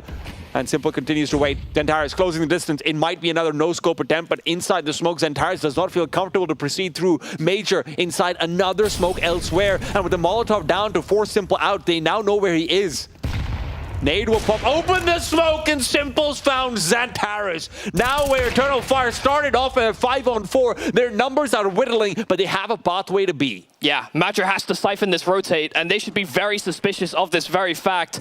Magisk got his low health. It may not be conducive to helping on the fight, but he pulls his knife, and there's at least Martin there, close enough by to guarantee the trade. Woxic tagged on the cross, but they don't spot him challenging back. Steps made over, and Martin close to those doors. Simple being very loud, very audible. A tag there from Woxic is good, but Martin has his close range angle covered. It's a nice attempt. There was a way back into the round for Eternal Fire, but some good coordination from the Falcons stifling that A hit. It's also just Eternal Fire, when they're actually scaling up into the bomb site itself, they did look a little bit lost. Zantares was inside that smoke for so long. Maybe they're not ready for Simple to be standing behind it. Maybe they're completely unexpected on that regards because he threw the flash in to CT. Some comms issues could be coming on there, but yeah, a little bit surprising. And the smoke was so awkward. They didn't have a flash from that short player as well to send Zantares through it, so you didn't want to just run through straight into Simple's AWP. He had so much time to call the long player over after he got a kill, throw a grenade onto that smoke. It was a CT rotate, actually. Yeah.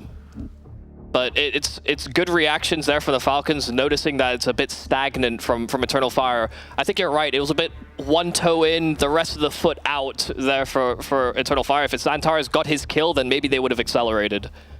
And unfortunately, you can't have that situation happen when you've got a man inside the site. You can't be half-hearted at that point onwards. And I think, you know, when we talk about the Veto, when we talk about this matchup, Dust 2 does feel like a must-win for the Falcons. Not only do they pick it into the series, but then, you know, when we move into an Inferno that Falcons themselves have not played, Snappy has not played or called much on that map in the past 2 years. It doesn't paint a pretty picture.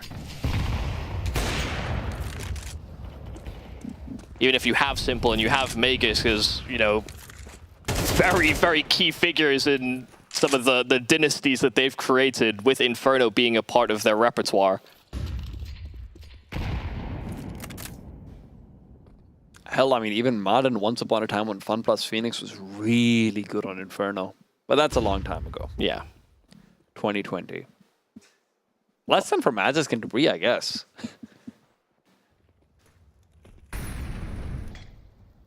Utility for Eternal Fire is limited at this point. They have one full belt and a couple of doohickeys. Dupree needs to be taken down cleanly, and that is anything but. 197 damage out from that position. It is fantastic, but Snappy less so. Misses out on the kill in middle, and that leaves a wide open chasm in the map. But the time's not too great for Eternal Fire. They still don't know whether Simple's nearby. They might be expecting, well, Dupree might be alone on that off angle, but no. They re-navigate. Yes, I mean, it's a big kill to find. So the fact they have this man advantage now to play off of, and with Calyx on his low health, they'll probably try and send him in first. Martin, though, covering on the mid to B cross. That's a great shot from Major. Magus will answer back, but there's Calyx to refrag on his 3 health, and now Simple, all he can do is save. He was pinned into car, and so Madden actually couldn't make that rotate to support sooner. Couldn't even think about maybe aggressing into short. It would just be maybe more of a liability than actual help. But they put a lot of weight into, you know, Magus or Dupree being able to hold their positions, and, well, neither of the Danes able to get away with more than one. As close as Dupree came.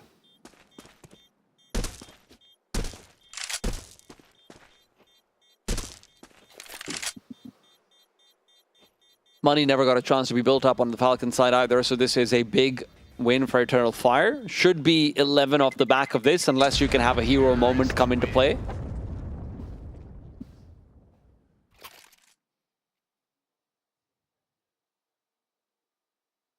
I think one of the critiques we had for Simple is that, especially on CT, he just kind of sat. He didn't really...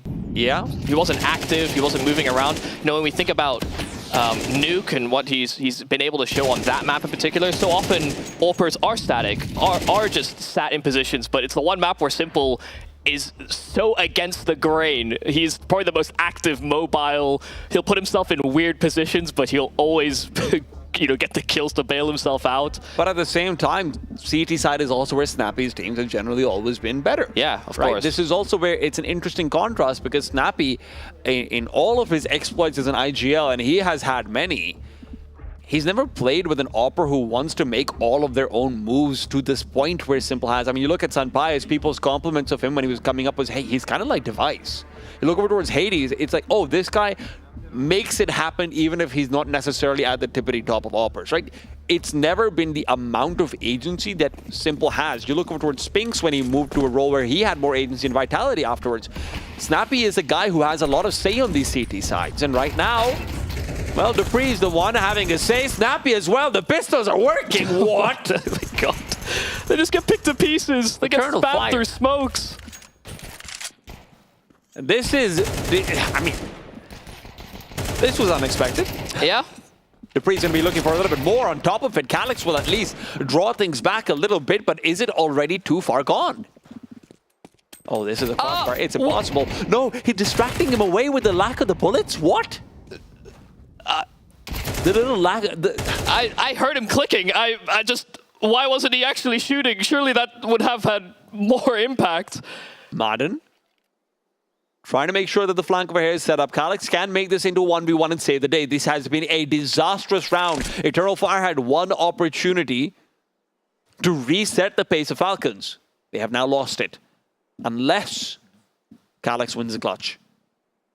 But look at how difficult it is. There's no reason, none at all, for Simple to peek. There's no reason for Martin to aggress. You know what you need? You need a decapitation. You need execution from Calyx. If he continues walking this line, Simple has him. It has to be a fast peak. It needs it.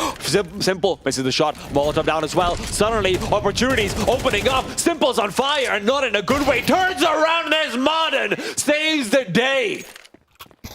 I didn't think there was a world in which Simple misses that shot, but then suddenly a glimpse of hope. Calyx, you saw he tried to throw as many guns over the wall as possible, but he couldn't afford to run janitorial duties. There would be too many sound cues.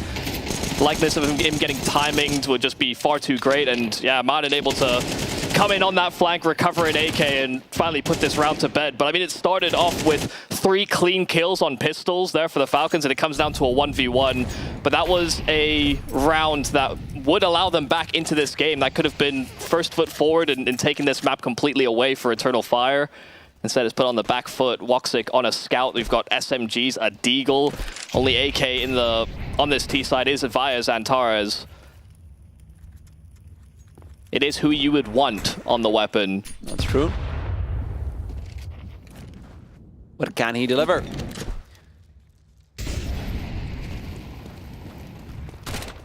It's absolutely necessary for him to find something over here, but being relegated to lower tunnels, there's not really any opportunities for him to explore. If it's middle that he wants to look at, obviously the kill on a Snappy has been found a couple of times here and there. So if that's a weakness they're looking out for, they're going to be sorely disappointed, but instead they turn back. It's a B bomb site, and it's going to have to be taken over without flashes. Full contact with the smoke on the other side that is just blooming in your face. And in they go. Wicadia overruns, but there's Modern again and again and again. The savior of the Falcons right now. He's really lighting up the scoreboard and the server in every way possible. Major finds an opening, but it can't be a double. And Woxic from long range, that's just not the weapon for it. Major will also fall. Eternal Fire just cannot overcome Modern. I mean, Simple also hitting a very key kill just as they were trying to cross and push Madden out of his position. He went down to 7 HP, and if Simple doesn't get that frag, then they lose control of that B-bomb site. So a really key frag being found. I don't know how Simple survives this. I mean, Major almost has him dead to rights. And the fact that Madden's able to dodge those final bullets, given that he was on that low HP, it is some nice footwork, some nice shooting all the same. Kind of an uncharacteristic mistake, I think, from dupreeh in that position, though. I mean, bouncing or banking the smoke when he's in a committed angle like that, so deep. It's a good way to get punished, but there's more punishment to dupreeh, it seems. It's pistols here for Eternal Fire, and it's an entry that they'll find.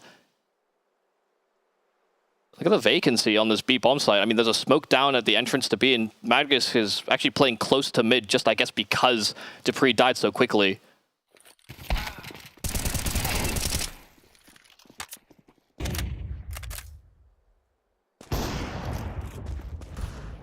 Well, this is still a little awkward here for the Falcons. They want to limit the amount of money that Eternal Fire bring in, but that's a nice shot from Woxic, but it will be nothing more.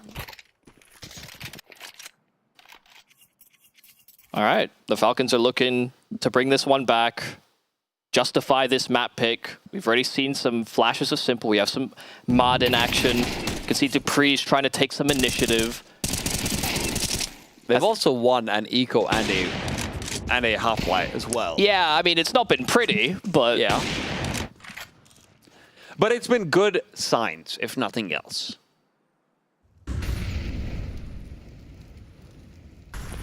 It's also how you leverage your talent. Got the more talented players, you're kind of expected to win a couple of these less likely rounds.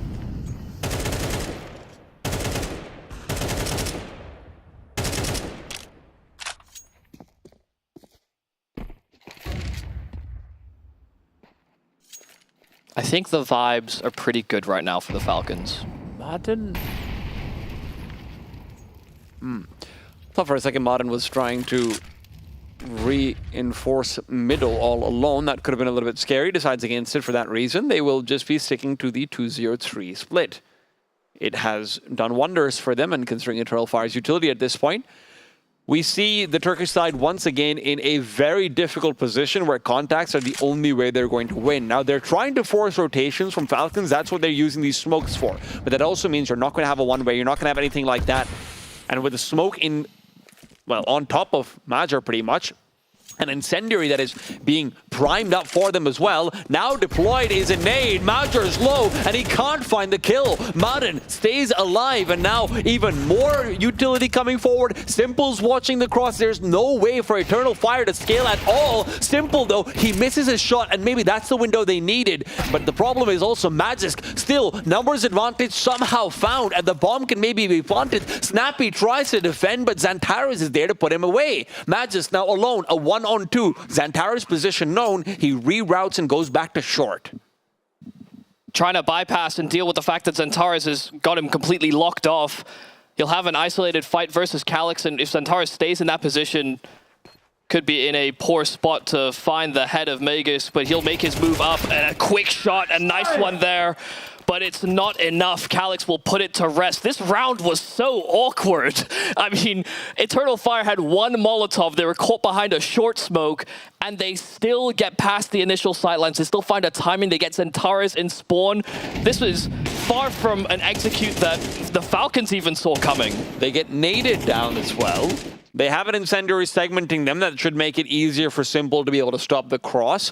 Unfortunately, that missed shot out on towards Elbow just felt like it cascaded forward. When Simple gets taken down, Madden loses that support. Snappy's too far off, and when he finally does get there, sure, he gets a kill, but he's already lost his teammates by then. But CT still had smokes, they still had flashes, they still had Molotovs, and they implemented quite a few of them, but I guess, to be honest, they just weren't ready for Eternal Fire to bridge out of that smoke so quickly.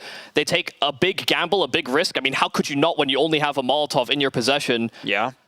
But they didn't get any of the precursor util. They didn't have any of the setup that they were, I guess, more traditionally expecting on an A-side execute. And yeah, it's what makes the round so chaotic. A peculiar way to break into 11, but it does teeter Falcons on the edge of despair on the first map in the series. Their money would be broken, shattered. Come down to how many weapons they save, but that's only if they lose this round.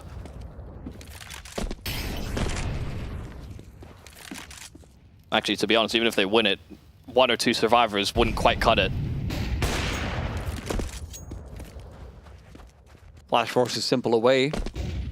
And immediately, just as fast as that, it feels like you've lost all control over re-aggressing on the middle at all. Madden, the only one nearby enough to do it, and alone with an M4A1, that's not happening. Dupree spots out what's going on for the Eternal Fire plans, but he's taking damage and he's losing lives. Magisk will find 2, and that's great, but now you're having to retake a B site. And that's not. Oh, timing almost there for Madden. If he'd gotten the kill, it makes it justifying going for this retake even easier. But again, it might come down to how many weapons they save over. They know they've got this 3-on-3, but one smoke, one flash to break in. They do have a kit available, I suppose, but they need to find great success off the flash. Madden is playing around, but Calyx underneath will be spotted out. Madden's out in the open from midair. Takes him down. Major at the back of the bomb site needs a big clutch, and he's looking for it. Will find 2, but it's not enough. Madden, no kit, will pick it up, move back to the bomb, and has enough time to get them back to 11. He is a superhero right now. Yeah, I mean, fantastic recognition of the situation as well. Had to go and retrieve that kit. It does come down to those last couple seconds, but they break right past those sight lines. Calyx had to be the one that gets that initial frag if they were going to deter Falcons from the retake. But just like that, they answer back. And I think there were good arguments to call for the save, but once again, Major put in a clutch, and he's so close. But close don't cut it. These past few rounds have been so close in general. And you have this tough decision now to make here on Eternal Fire, where your money is obviously not in an ideal prime position either. They would have at least that one round of buffer, but they'd then be challenging for an overtime. Do you really want to do that? Yeah, I know. Especially when how labored some of these rounds have been, right? It's not like you're saying, all right, we're very confident in how our gun rounds have been panning out. It's okay, guys, we're definitely getting OT. Not to mention the CT economy, not the best either. I don't even know if they can afford an op going into this one, and they do, just barely. But utility is a little bit lower down. Still decent because Snappy went for the MP9, was relegated to that, and that's fine for him. Yeah, the AWP was saved over, right, from that previous round. Of course. And Calyx has sacrificed quite a lot to get the Xantares AK, I believe. Well, Eternal Fire do go for the half and half route. Xantares might be outshone on the server by Madden right now, but that doesn't mean his hands are any less steady. Where do you go? 2 flashes? That's all you have? Is it just a mid to B hit? If it is, Falcons are well positioned to address it. They've got 3 on that B bomb site, putting a lot of trust in Magisk and Snappy to hold out their positions on A. Madden's also ready for it. But the problem is it could also be a funnel right back into the CT smokes. Modern watches out, gets the first one for free. The second one looks easy, and Modern makes them all look just that. Eternal Fire, they enter the mowdown. I mean, perfect decision. Perfect call. A lower investment round probably anticipated. And if you're working off of lesser resources, unless you're getting clean fights out towards long or short, you know, you very likely would be using flashes or smokes to try and facilitate those types of frags. But a slow, staggered execute, they stick to their sights. And you know, this perfect bait and switch between dupreeh and Madden. Eternal Fire didn't see it coming.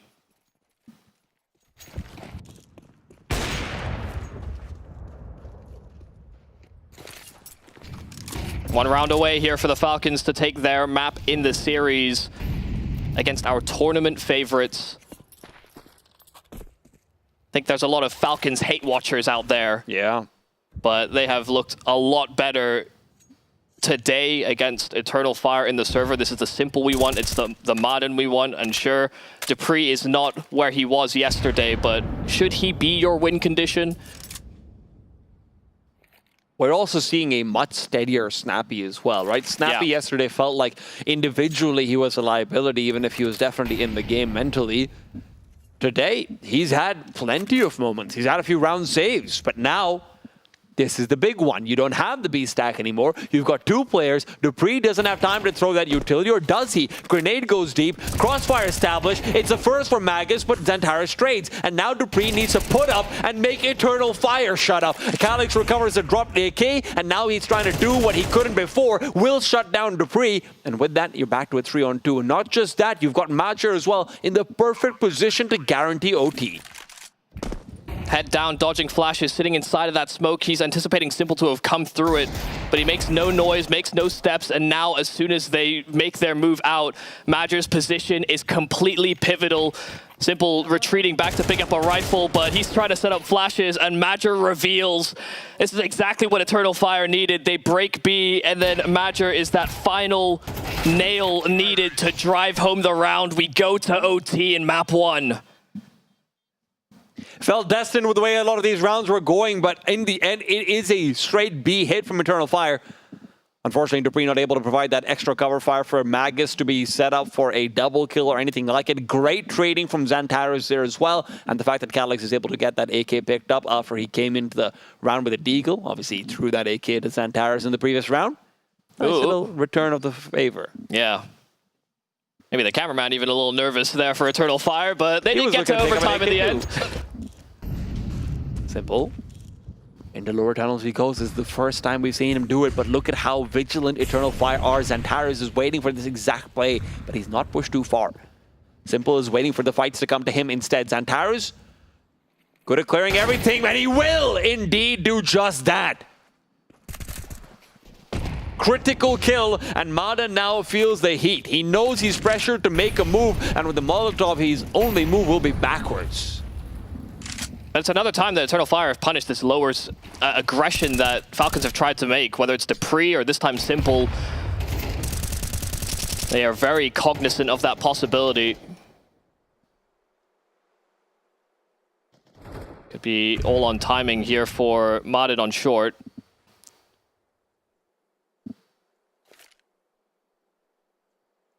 Eternal Fire are waiting for a reaction. Something back. Don't lose the player in mid and not try and take some space, but it's because they still maintain long and short that they're comfortable enough. Falcon's only reaction is to say we're stacking A, and it is the right move. Madden drops down. Here comes out the utility. Does he have support coming through from Snappy, or is Snappy just waiting for everything else to be burnt? Madden's life is gone, and so is Magisk's. Snappy now nervous, and a big play is not in him. Not right now, at least. This might be the one mistake that Falcon have made on the CT side. That felt a little disconnected with the way that Madden was going to react on short from smoke to flash. If there's not going to be anyone to punish Eternal Fire still challenging into CT like that, it does feel like you're losing so much control of the site so quickly, and you are very reliant on your pieces staying alive, which they failed to do. That felt like a play that might have been viable if Madden still had his Incendiary, but maybe not the rest of the utility pieces that he was able to put forward. Yeah, Magus can challenge, but I mean, especially with the way that the Falcons have been playing that CT side, they've almost always had someone inside of the site as well. And you can see they were very conscious of that on the side of Eternal Fire. Did not bat an eye at Snappy. Just clicked him away. Eternal Fire fast out long, Madden full flashed, but Eternal Fire also don't wrangle him in, so he does get to pit. Snappy can help to cover his cross as best as possible, but Madden might just die to util. Tag to 13, and the HE from Madger finishes the job, so you'll have to cede this space now if you're the Falcons. Walks it. Oh, missed shot is critical. Simple. Hanser's back with a banger, and Snappy's hidden away inside car. Simple trying to distract he will. Snappy only good for the one though, and Simple has been taken down as well. You've lost control of this A bomb site, but look at where the bomb is. There's time because of neglect. Yeah, and the player that has to recover it is Calyx, but he's been spotted. Magus fired some shots off, or maybe he was just spamming the doors. Yeah, actually blissfully unaware. I thought for sure he would have spotted Calyx when he was making that journey. Dupree could find timing, but he would have had to go quick, and he's not within earshot to hear Calyx retreat. This should be untenable. Yeah.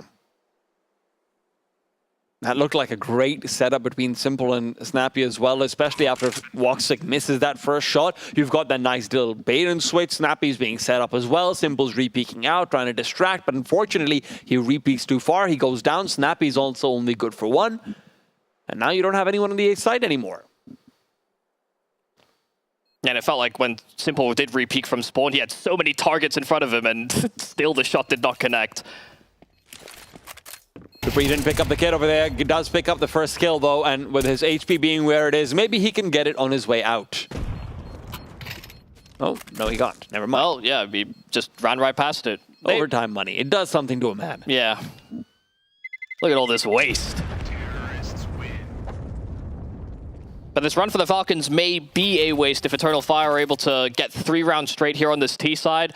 I mean, Falcons have looked good on CT. The reactions, punishing some of the small mistakes, or I guess overplaying their hand on the other side of Eternal Fire. Hell, this is another instance where it looked like that was going to be the case, and then you just have these Falcons members, I guess, too committed to fights, where you actually just lose your foothold on the bomb site if they die. Can be damned if you do, damned if you don't on a map like Dust 2. You don't fight, they just slow creep up, and they get so close that the fights can go either way. And like you said, I think the setup, the fallback plan for the Falcons was fine, but they needed more from the fighting.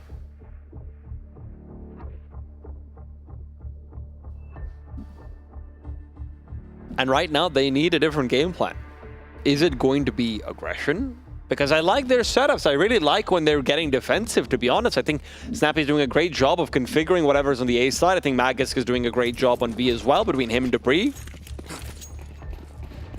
But Eternal Fire have also been changing the pace. Yes, and the problem is that it's always them who's deciding the pace as well. And as difficult as that might be sometimes on the CT side, it is necessary. And Simple right now will catch Major completely unprepared.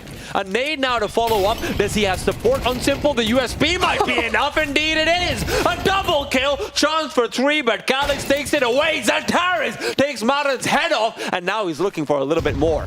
Molotov to block off any rotations. He wants to be committed to one duel and one duel only. That's a duel taken away from him. Snappy decides, I don't want any of that smoke. Nade forward. That's a juicy one.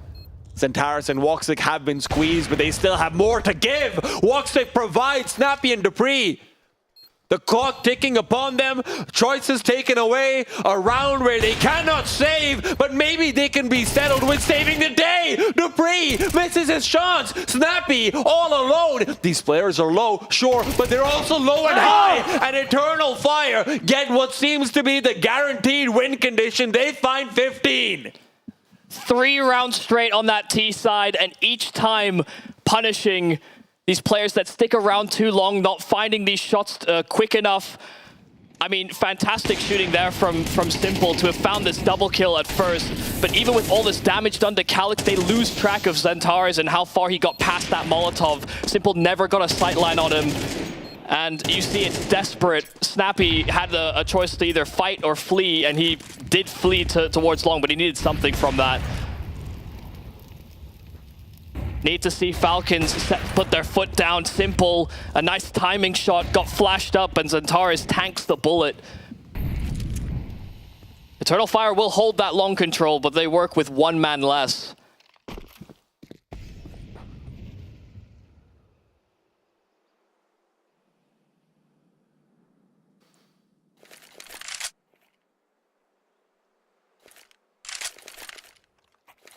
Might have to look at Dupree or Magisk to siphon rotates, because Eternal Fire have been actually very good at committing to bomb sites earlier than the Falcons actually are committing to that site. Hell, even, you know, kind of forecasting ahead of what was going to happen in the round.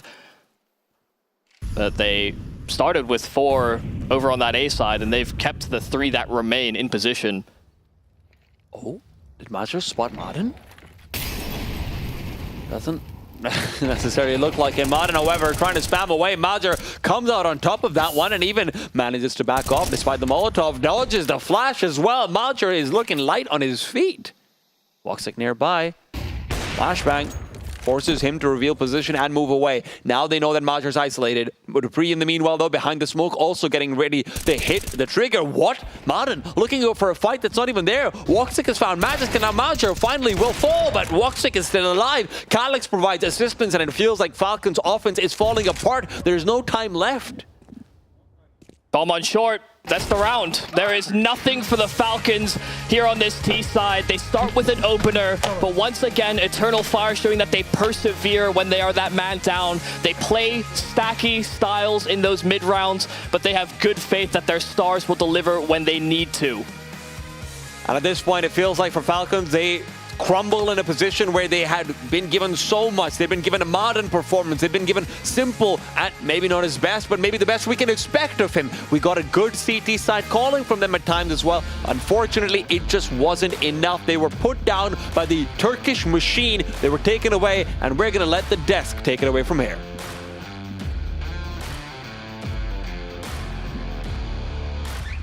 Tea Time and Yumi said it very well there. Falcons is not lacking firepower. Not today. Not today. And I mean,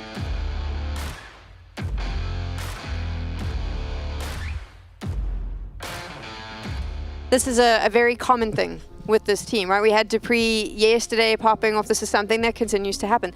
And I feel like a stuck record here. Falcons, the scoreline is always very close. You always see good performances from players. They know their jobs. And yet, when it comes down to it, they just can't get the victory. This was their map pick.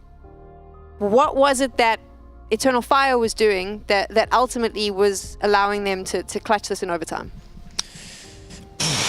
I think it was just that second half. You know, the first half, there was a few things that went wrong for them, but before we talk about Eternal Fire, I just want to, talk about Simple, because Yesterday we didn't get to see a lot from him. Yesterday we only got to see him pick up the AWP, I think, twice on Ancient. And today it felt like Scout, AWP, AK, no matter what he had in his hands, he was finding impact throughout the map. He was going for opening picks, finding opening picks, head-to-head with Woxic. It felt like he had him almost every single time they were looking at one another.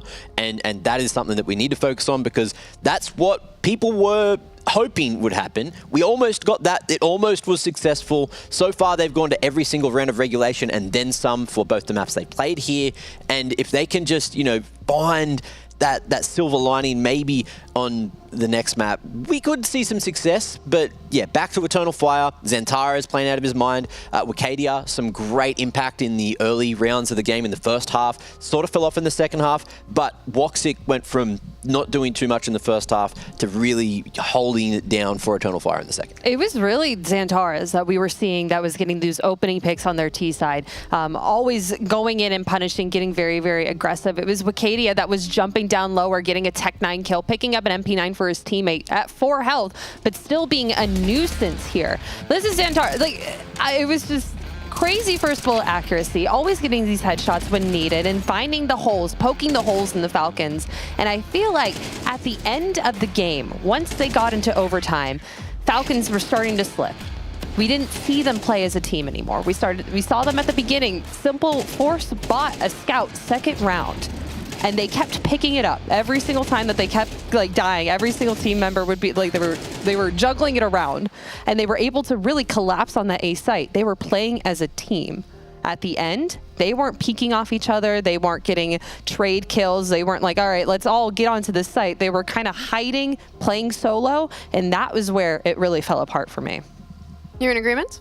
I think so, yeah. It felt like, look, Magisk, he had some moments and he made some great moves which allowed some great trades and some big rounds from Falcons to be won. But the big performer in terms of impact, probably Madden. The amount of times you saw him winning some crazy little clutches or just 1vx scenarios was more often than not today. And even when he was able to pick up the big green, he had some decent impact there too. We'll go to Madden in a bit. I want to pick up the Magic's comment that you made there, though. I thought Magic's looked weak in comparison to what we've seen from him before. I mean, I was a bit concerned that he didn't really show up. I guess so. Like, in terms of the KD, it's lackluster for what you expect from him, but there were points where you could see they weren't tilting, especially in the first half. He was making moves. The rest of the team was in positions to trade him out, and that's kind of what you're looking for, right? As long as you have value because you're getting traded, you're winning the round for your team by finding the extra information on where Eternal Fire are retaking from in rounds like that, then it's still impactful. The numbers don't always tell the whole story. Yeah, but I do feel like it was frustrating for him because we were cutting to the cameras and we even saw Simple smile, we saw Snappy smile, we saw Dupree smile. Madden, obviously a little bit more serious. He was trying to figure out exactly what he was doing Madden doesn't smile often. He doesn't smile. I'm okay with that. Even when he's winning, you just get a little, it's a half and half smile. But I never saw Magis ever feel like he was comfortable. He was getting shut down. Obviously, he was getting traded sometimes, but it did feel like it was a little bit of a frustrating map. But he was letting the other stars on his team get those picks, like Madden, like Simple. Like Dupree, we didn't see Dupree really pop off as much, but I do feel like he was a really good pack rifler this time. He was the one that was trading Magisk a lot of it. At the end, he was playing a little bit better on his M4, trying to hold A site. But Magisk, going into this next match, he's going to want to play a little bit more. Yeah. So Mike is obviously on the ground in Katowice, and he had a chance to, I believe, speak to Zonic really quickly, grab him after that Dust 2 loss. Let's find out what Zonic was thinking. Here, Sam. Most importantly about the map that's coming up, Inferno. It's Falcon's first ever official on Inferno. They never played it with the old lineup. I asked him about the thought process there. He said with Simple out of the game, not having played so much of the Vertigo, they didn't want to go towards it. I asked him if they actually had time to practice with this 5 on Inferno. He said, of course, we wouldn't have allowed it through if that wasn't the case. Just my own observations, listening to the comms there, it was interesting to hear how active and vocal Simple was getting in the mid-rounding, especially towards the end of regulation. Communication maybe got a little more muddied in overtime, as you would expect from that Falcon side and from the result that they had. Really curious to see what we're gonna get on Inferno here, Sam. Mike, what was the feelings with the team? Because this is something that I think, especially with Falcons, Snappy doesn't hide it very well on his face. Disappointment with the Dust 2 loss, obviously, but I mean, is it the same disappointment we saw yesterday, that utter dejection, or was it a little bit more like, okay, it was close, we can bring this back?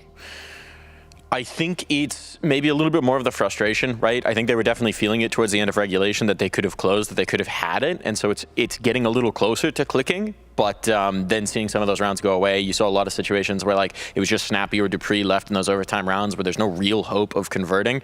And so I think it may have gone a little bit back towards that dejection, but still first map of a BO3, so they're still in it. They are still in it, and there is still hope for them. Thanks so much, Mike. We'll catch up with you after the second map. There is hope for them because one of the things that we spoke about Simple. He was doing his job. That's good. Fantastic. Getting kills on the board. Madden as well. Absolute pop-off performance from him. Big difference maker. And I get really excited when we see Madden reach this level. When you've got that much firepower in the lineup, it can always be a good thing. Yeah, it certainly can. And look, head-to-head, him and Zentaras, both of them trying to carry as best as they could on the rifles. Zentaras doing that little bit of a better job, of course. But yeah, overall, Madden, going into Inferno is where I'm a bit more interested. More so just where everyone's going to be, fully positioned, what it's going to look like. Obviously, they've cracked it. You heard it there from Zonic, from a little bit of insight. And this is that round where he managed to salvage the AWP from Simple, dying with it earlier on. Managed to go for almost the 4K. I think he just barely couldn't get that Glock kill through the smoke. But then for the rest of the game, obviously not on the AWP, picking up the rifle and doing so much work. Unfortunately, the rest of the team just wasn't there around him to complete it in regulation. They didn't get anything going in OT. They just couldn't get the momentum back in their favor after a clean first half from Eternal Fire. And yeah, moving into Inferno, hopefully we can see a bit more from Falcons. Hopefully they have something up their sleeves which can catch Eternal Fire off. But they had, I saw it. I saw a little bit of hope from them. They started to play a little bit more as a team. There was a round 16, Simple was holding A site by himself, which you're like, all right, there's a lot of angles there. He can grab a couple of op kills. He gets one towards long. He gets the first one there. Oh, this was actually a little bit earlier. This one, there we go. That's round 16. He grabs a couple kills towards Cat, and he starts to get overwhelmed. There's a smoke here. He thinks the player's here.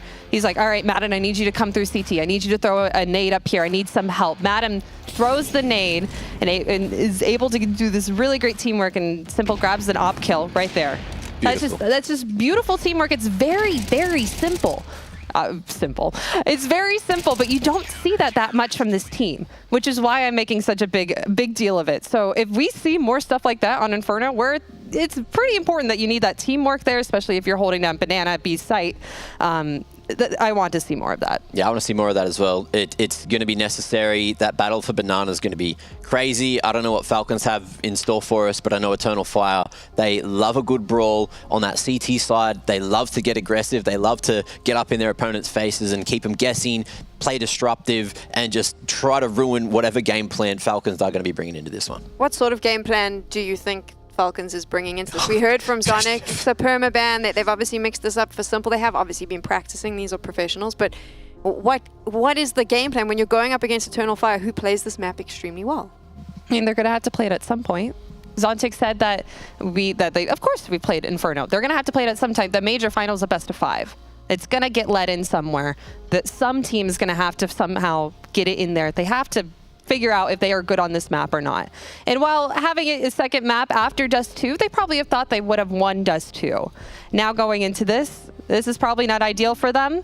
Probably feeling a little bit shaky. This break is going to be very, very, all right, let's get in the right mindset for this Inferno, because Eternal Fire is going to be bringing everything.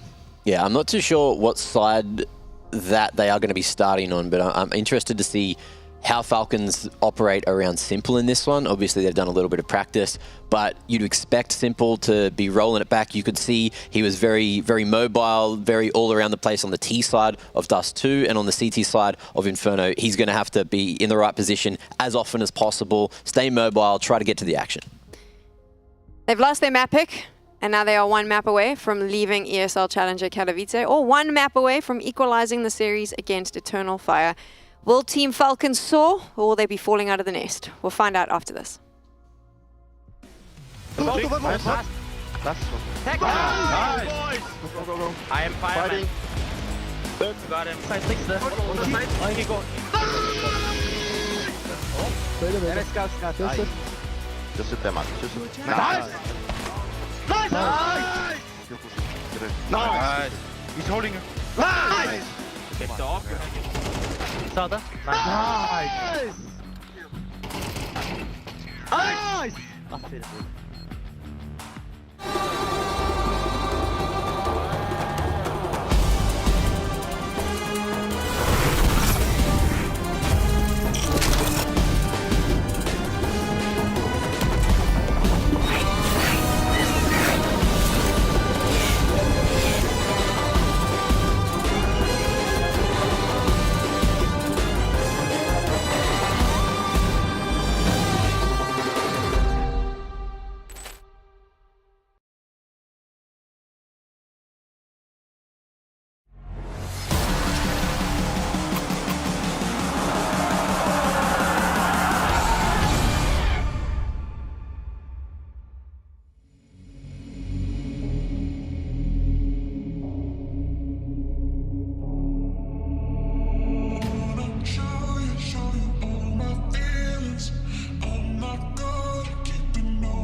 Think you've seen it all? With Faceit Watch's Point of View Selector, you can experience the game from any pro's perspective. Use the multi-view feature and customize the stream with up to 4 angles. Control what points you see while earning rewards. Drops are activated and lucky winners will receive Faceit points. And if you ever miss a match, VODs are now available. Get instant access to demos with multiple POVs and commentary.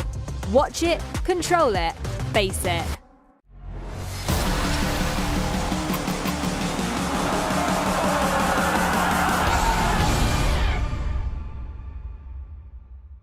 It is dangerous territory for the Falcons. Do they dare fly where they have never gone before? Snappy heads into treacherous waters of Inferno, picked by Eternal Fire to punish Falcons, changing up their permaban.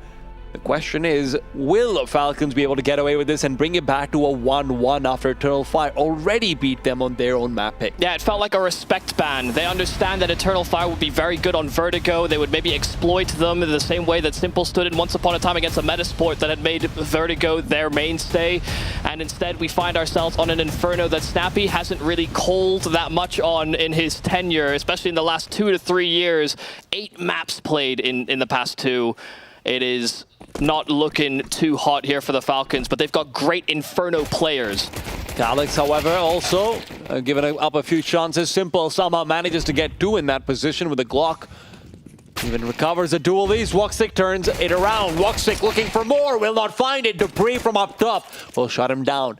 3 versus 2. Zantara is looking to probe, looking to pry, and he will do that. Pry open Snappy's guts. Modern and Dupree left in a 2 versus 2.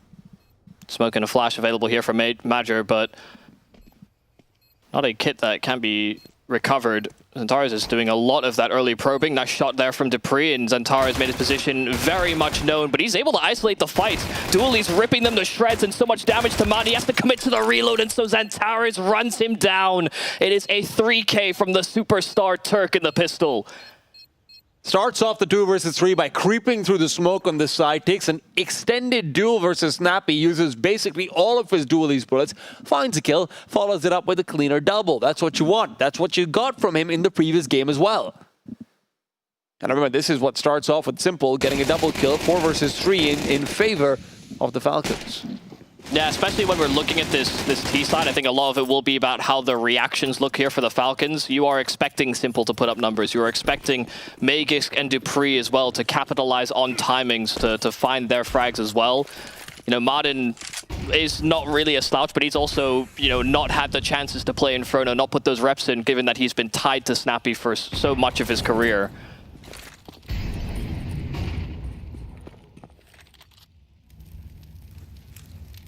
And I mean, let's not forget as well, for Dupree and Magisk, however much we might say they're fantastic Inferno players, they're legends of the map, it was also a lot of that was in CSGO too. Sure. Right, like this map especially has changed massively. So you can see the gamble panning out. Falcons cards are on the table, but what is Eternal Fire holding? They're holding out Arches for now. Quick double kill from Makadia, looking for maybe more. The MP9 is giving him a nice little flush of cash, and that's what he wanted to do. It was a hard fight there for Simple. Had to deal with the high-low and was hoping that they'd give themselves away, but both those players evasive. Eternal Fire receding back into the site. Simple, nice way to isolate it around the smoke. Calyx is punished, but down to 4 HP is our super lone player. But he is not alone. Madden swapped over to that AK. Now has to do a lot of the grunt work.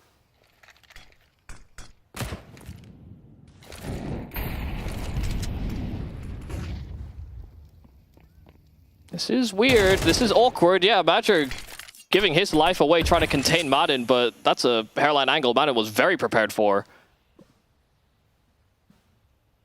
Trying to isolate these duels with 10 seconds left, though, is going to be nearly impossible. You just have to run at them at some point or the other. And Madden's the one holding the big gun, but he's not being given any contest, and that's why he takes his head off, now trying to fake out the bomb plant. He knows his life is forfeit unless he wins this fight. Needs to take this gun forward into the next round, and he barely just does.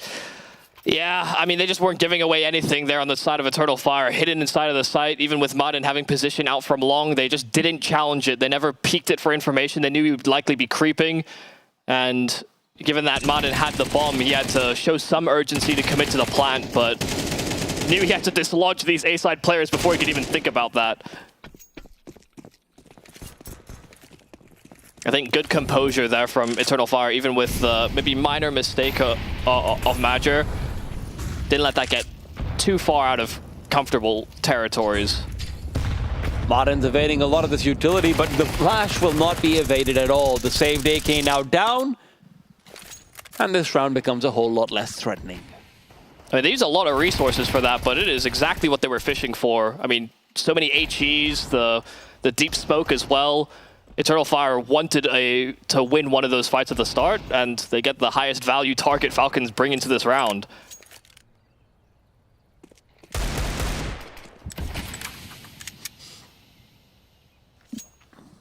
Maybe a little surprising that Falcons didn't have someone alongside Madden, maybe to serve as bait or some kind of a trade, but they felt they were a little too segmented. I mean, these players, I mean, 2 of them have armor, but this is a very, very light investment.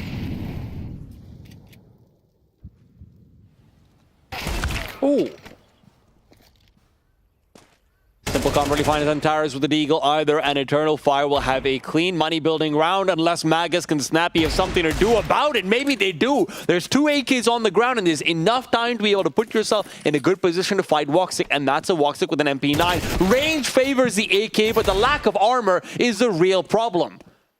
Snappy wants to prioritize getting the bomb down of a hair. The time really isn't working in his favor, and Woxic will not bite just yet. He's waiting for the banana play. It's a good decision, but he can't get the shot. Yeah, it's definitely more damage than I thought they were going to do out of that round. I mean, 2 kills when you lose your AK at the very start, so some nice Deeg work, but definitely ways where they could have capitalized. You just need a nice quick shot, hope that you don't get tagged when you go for the duel. But yeah, the lack of armor didn't really help them. That shot from Magus was actually kind of unbelievable. Yeah. I wasn't sure that he was completely on him, but sometimes the Deagle favors. Yeah, you will certainly take that. We'll keep the economy modest at the very least here for Eternal Fire. Doesn't mean that Falcon is particularly flush with cash either, let's be honest. Madden sitting on the Tech 9 because of the earlier forced save that he had to go for. Would really like to be involved initially.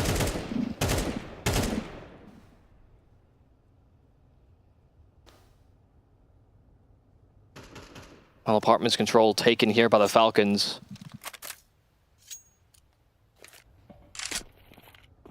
Once they start to show some presence in brackets, they can maybe force Eternal Fire back into the bomb site. But Madden being very loud and proud about his presence, Antares will take the fight to Simple.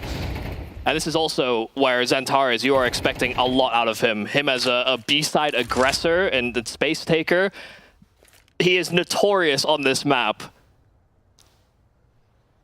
He'll be a hard man to beat on those fights. He's been doing it for so long, and he's been doing it so well for so long. He also has Major with him, who has an incendiary at 40 seconds left. So the fact that Falcons are so committed over towards the site is getting concerning.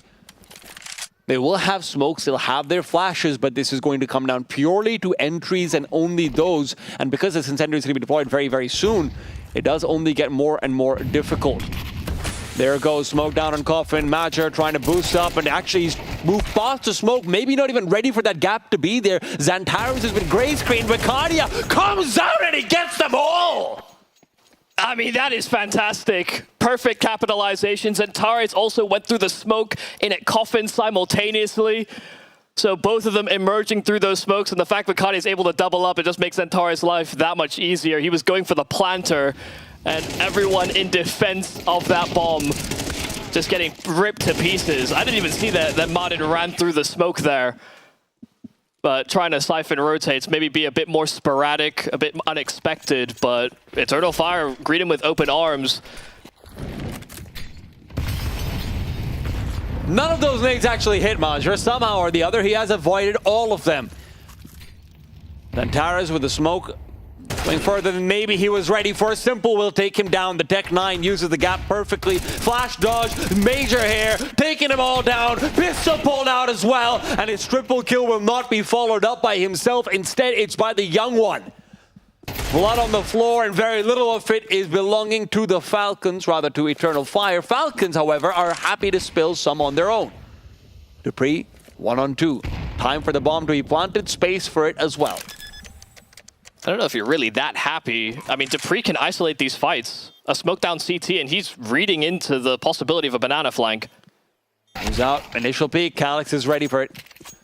It gets a bit scary over there for sure when you're considering it's up against Tech 9s, and they do get the bomb plant and everything with it. But Major really pulling them out of a bad situation. Yeah, almost certainly. I mean, you're expecting Xantares to get away with that kill, but Simple's crosshair placement is perfect.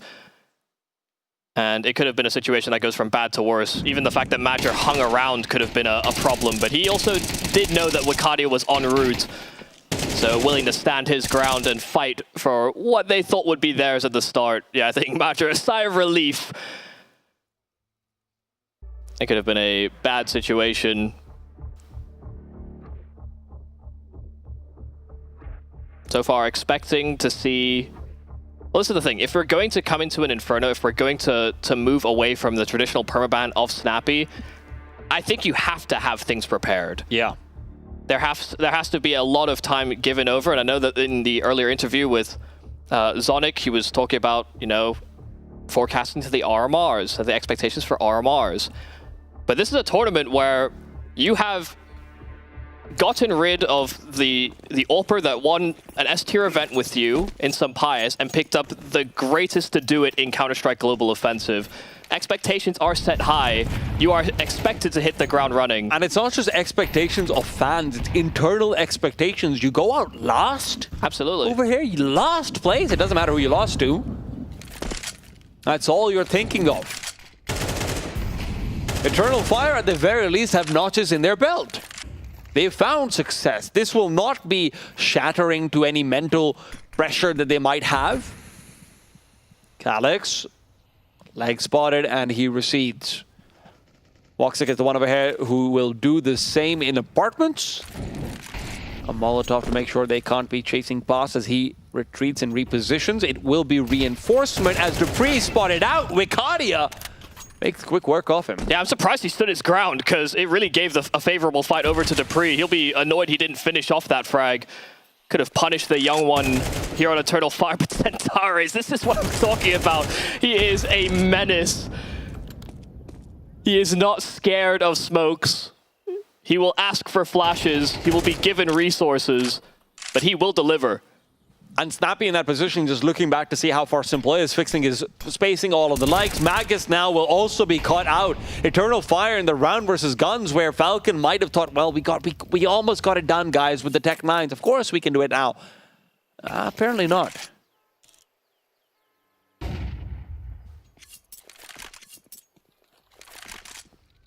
Ten seconds again. Yeah, another save. This is one of those situations, though. I mean, you get banana control. You have access to the apartments as well. This is exactly what you want as a staging ground as an in-game leader. It's exactly where you want your players to be positioned. And sure, Dupree losing out on his fight was, I guess, unexpected. Hell, getting destroyed by Centaurus around the edge of the smoke is also unexpected, I suppose. But you know, if you're getting so many of these fights over towards banana and Eternal Fire are constantly contesting it, everyone knows the way that Centaurus likes to play banana. He is very rarely just sitting inside of bomb sites, inactive, holding his angle, holding util. He wants to fight. So why are the Falcons not prepared? Maybe trying to band-aid the problem of starting a man down. God, the nades. Not great. That also sucks for Madden. Let me remind you, this is a Madden who looked a little bit peak of its form in Dust 2, and that peak has very much been withered down. He's not been finding any control in banana at all. Dupree in apartments is looking for anything.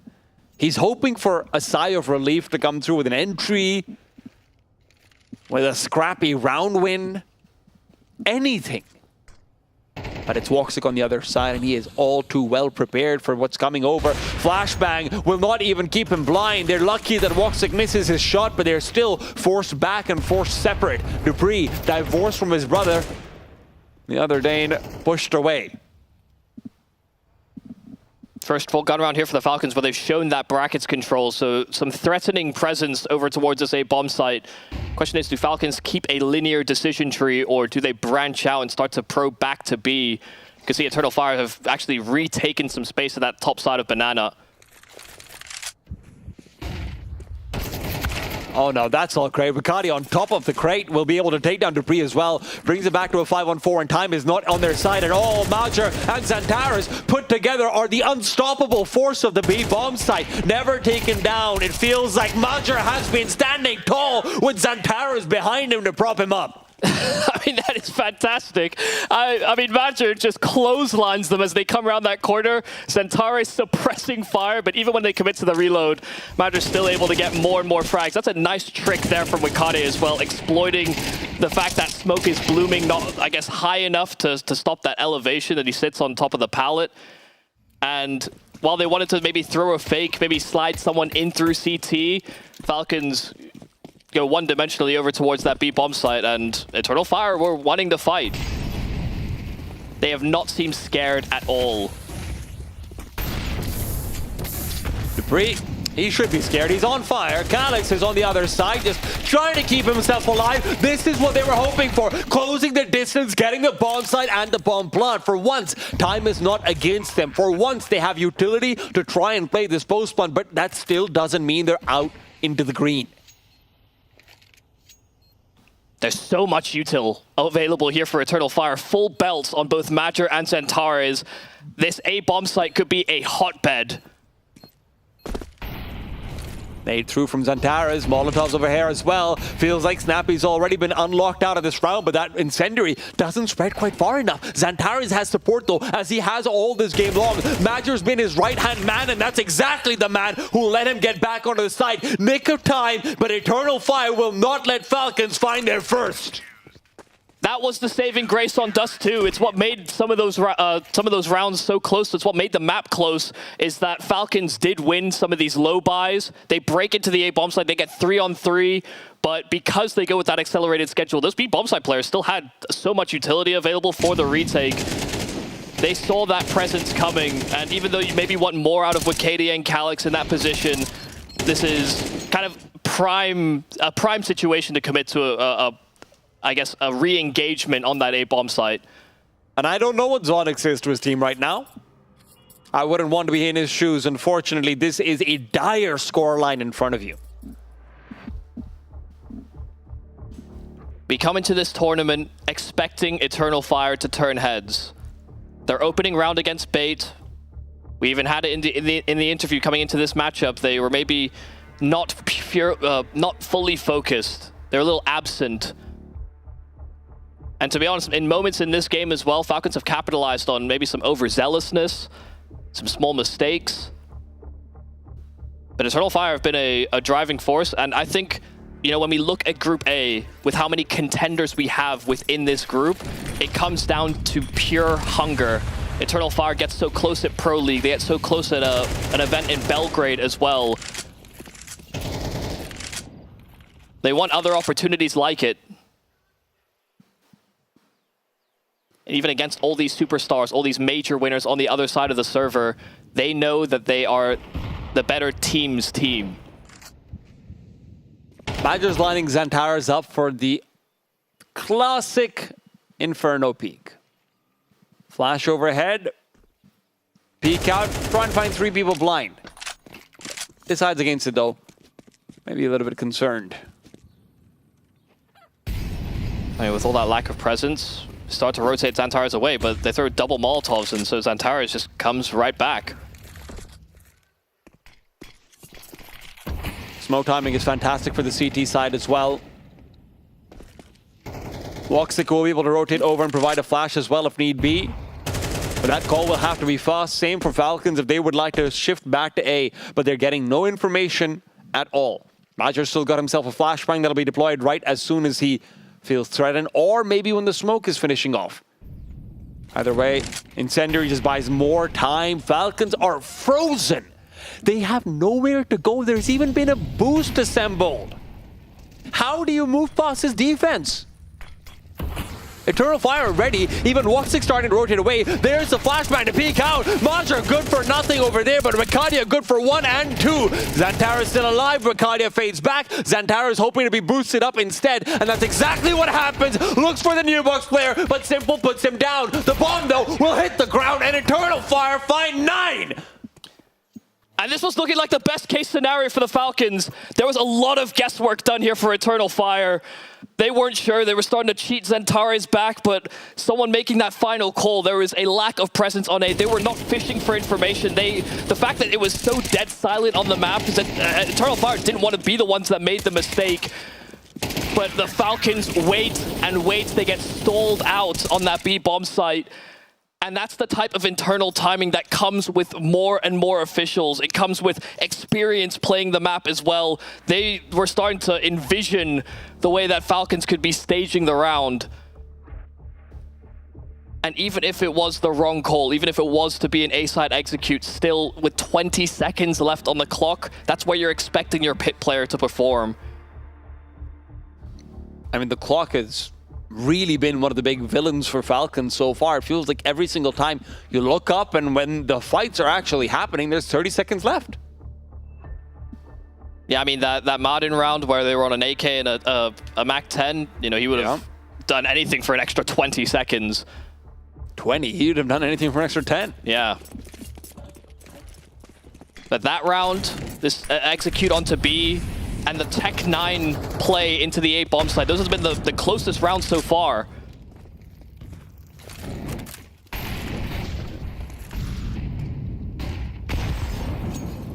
Nades aren't really finding any damage over here either. It feels like Falcons are throwing so much utility, but what is it really doing? It's letting Major move forward. He looks like a stud right now. 12 kills, second only to Wakadia. He's been having a fantastic map. And in the meanwhile, the rest of the Falcons, well, they've got nowhere to go. They were hoping to find home on the A site. Instead, they found death. That's a full force buy, and it looks so flat. They have done, what, 2 damage? Yeah, 2 whole damage. I'll have you know, Michael, that's a lot where I come from. That puts a lot of perspective. 45 seconds, and again, this is not where the clock is their enemy at all, I will say that, but they do look very lost right now, and for good reason. They've lost every single bit of aggression they've tried to put out towards Banana. The B bomb site has never felt threatened at all. Sure, there's been some bomb plants, but beyond that, it feels like you're always giving so much to even get to the site, if you do. And I was thinking about the positives for the Falcons coming into this map. You know, Magisk and Dupree on that A bomb site, Simple as well, rotating between sites, I guess making a lot of internal decisions. But that's only on the CT side. Here on T, we have very little to, I guess, shine a positive light here on this effort. Eternal Fire are just abusing them. You know, Michael, when you said that Dust 2 would be necessary, I believed you, but I didn't think it would be this necessary. Yeah, maybe I was expecting a little more too. Looking rough right now. If the rounds have been close when they're on full investments, you know, there'd be something to take away from this, but they're getting ripped to shreds on full buys. Calyx might be a casualty waiting to happen. It's a silent crossover! Calyx picks up 3 immediate kills! There is nothing they can do! They can't do anything to get onto these sites. They just can't scale. He's blind, Michael. He's blind.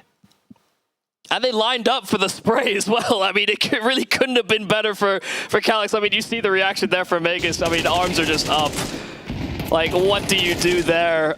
4 kills from Calyx, and he might have even been able to complete the ace, but they're not thinking about that here on Eternal Fire. They came to play some nice, solid Counter-Strike. They didn't do that day 1, but here against the Falcons, they are just, yeah, I mean, I needn't reiterate. Has Simple ever been 13-0'd? God, that is a question, huh? Would that be what earmarks his return to LAN? No, he doesn't want that. Are they just gonna run? They're just gonna run through the smoke. I mean, they've dealt with Centaurs. They know Madra's are low, but the reinforcements arrives on time. Support flash from Woxic. One is cheated in through that smoke. It's again Madden that tries to bypass, and this time they won't anticipate him. It will not be as simple as this. 12 rounds straight, a miss from Woxic, and Madra finally plucked out from this B bomb site. Now a 1-on-3 for Calyx. 4 kills in the last round, but he needs 3 big ones to keep this dream alive. For Falcons right now, it's something. But they still do need to complete it. Calyx, of course, will be dealing with a player who's low and snappy, and Malden and Dupree aren't feeling their hottest either. But the op should be enough to take him down. if the peak is risked.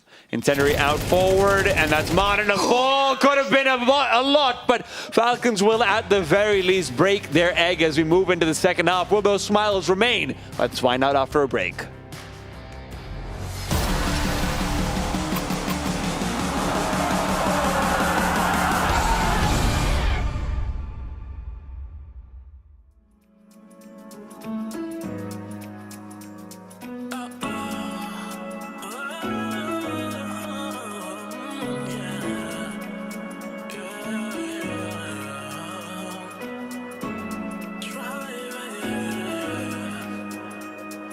Driving down the boulevard, I see you.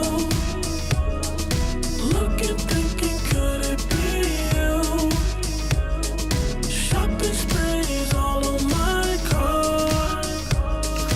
If you let me, I would give it all to you. Coasting, open, hoping for more. Dreaming, thinking what I have is yours. Realize, recognize 100 times I've cried. Top down, music loud as we cruise at 85. Wondering is this a dream or real life? A fantasy is what this feels like. 10 toes down for my baby. This life be driving me crazy. Your friends talk down, it don't faze me.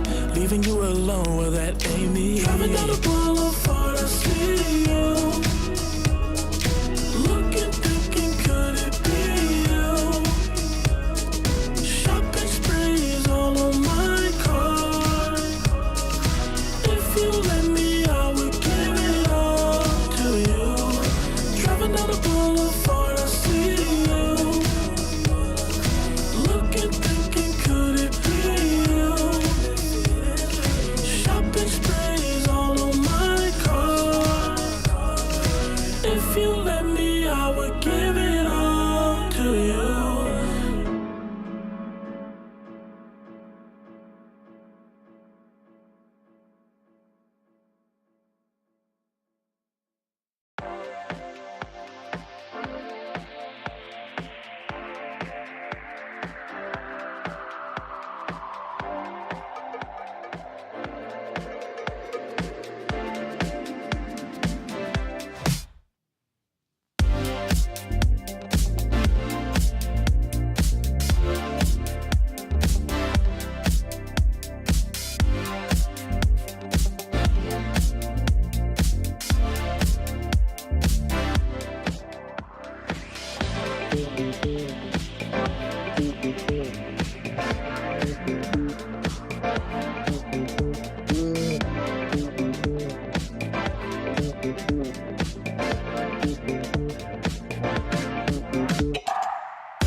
One. So many ones, but not the one we wanted to show off. 11-1 as we go into the second half of elimination match. Falcons, they were scared of being lost, but they weren't worried about being humiliated here. Their best rounds were when they brute forced it, and I am a little surprised that it came down to that. So they need the pistol, I think it is fair to say, is to be able to justify allowing this through. This was a punish pick for Eternal Fire, and they have done a lot of punishing. Simple rattling off those dualies, but not finding a lot of success at the fight towards Banana.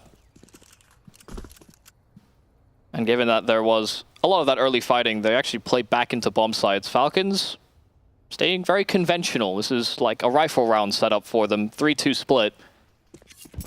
Just gotta hit your shots, I suppose, but right now Calyx been brought down low through the smoke, is not feeling too happy at all. Magus and Snappy will put their heads together and bump the Eternal Fire heads together as well. Nice pistol round start as they look to make it clean. I mean, this is exactly why I thought Falcons CT side, things could look really quite fearsome, even with no data to work off of. Magus as a pit player, I mean, he does impeccable work. Probably his hallmark position. But some nice clean shooting as they tried to jump around those corners. It didn't stop Magus from getting his kills. And first piece of the puzzle here for the Falcons. This round will do a lot to, I guess, add some encouragement into the camp. What is he doing? Is he peeking me? Just because they had a good T-side. Does he forget who I am? I am the pit man. And he really was.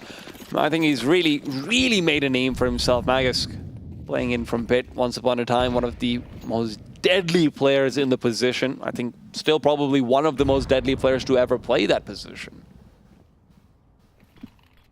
Wait a second, you just said what I said. But twice. That's how true it is. But legends are sometimes left to be forgotten. And Eternal Fire are hoping that that will be the case over here. They're hoping that they can try and make this an experience that Falcons want to forget. Their force buy is a response to losing the pistol round. And on the other side for Falcons, you have 4 MP9s, right? So the Tech 9s do feel like they're not the most unfavored weapons. Close range though, Snappy. Nearby, smoke will bloom in front. Calyx has found one. Simple traded away, and he does only take out the player who is already low to his own bullets. Dupree has to be careful. Backs off with information, but not a lot of it. They're so fearful of getting caught. I mean, even Simple, when he probed into Boiler, got away pretty much scot-free, still re-aggressed. But you see how much of that space is seeded. And Eternal Fire will start to make their move over towards this A bomb site. 25 seconds. Nade is good. They know where Magix wants to play. Second nade over there as well. He avoided a lot of the initial damage. Magix now taken down. Dupree cornered away, but Madden's here to provide assistance. Running out of bullets, running out of ammo, and Snappy is here to save the day. But the day is not over, and Woxic is ensuring it. Tech 9 at the ready, circles the corner, around the box is Snappy!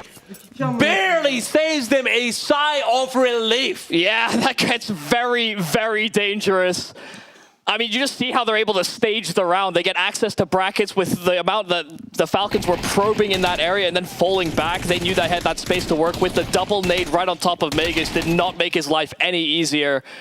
But the fact that Snappy was able to arrive on time, get it down to that one-on-one, he did have the weapon as an advantage, but one stray headshot and suddenly Eternal Fire are one round away from closing the series.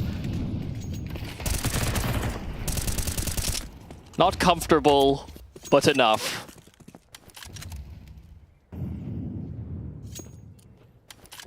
Eternal Fire will still commit in with some pistols into this round. They know that they did some damage, but they also know that they have quite a substantial lead. Still, it's a good kill for Wikadia to have found. MP9 in his possession. Deep presence now shown as well here for the Falcons, but even with Martin starting to cheat his rotate over, Snappy will hold on to this area of the map.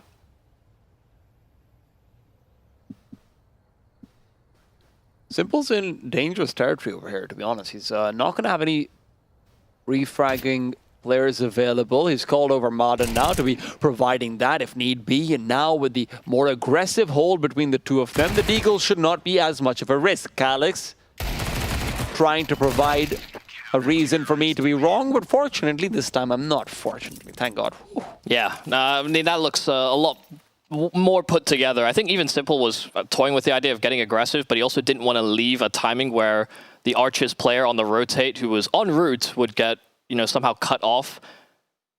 So thought better of it, created the crossfire, and was able to bounce between those two. And 14 rounds in, we do also have, on the Falcon side, our first player hitting double digits. That's how uncomfortable they felt before on the T side. And this is why, you know, maybe there could have been hopes if they had maybe a few more rounds, but now we need to see some perfection. And that's not how you started off. Snappy going down, Calyx on the other side will be the trade. How does Calyx not get that frag? I didn't think Magus was favored at all in the fight. And he only really, I think, makes that play just because they lose Snappy so quickly. And Simple as well has taken even more space. Wikadia is watching out for it, though, and Simple not prepared for that late swing. Man advantage now found here for Eternal Fire. And Martin calling for some support. I think Dupree may have just ferried over a nade, but they realize that there are massive gaps that could be exploited, so the Falcons are stretched thin.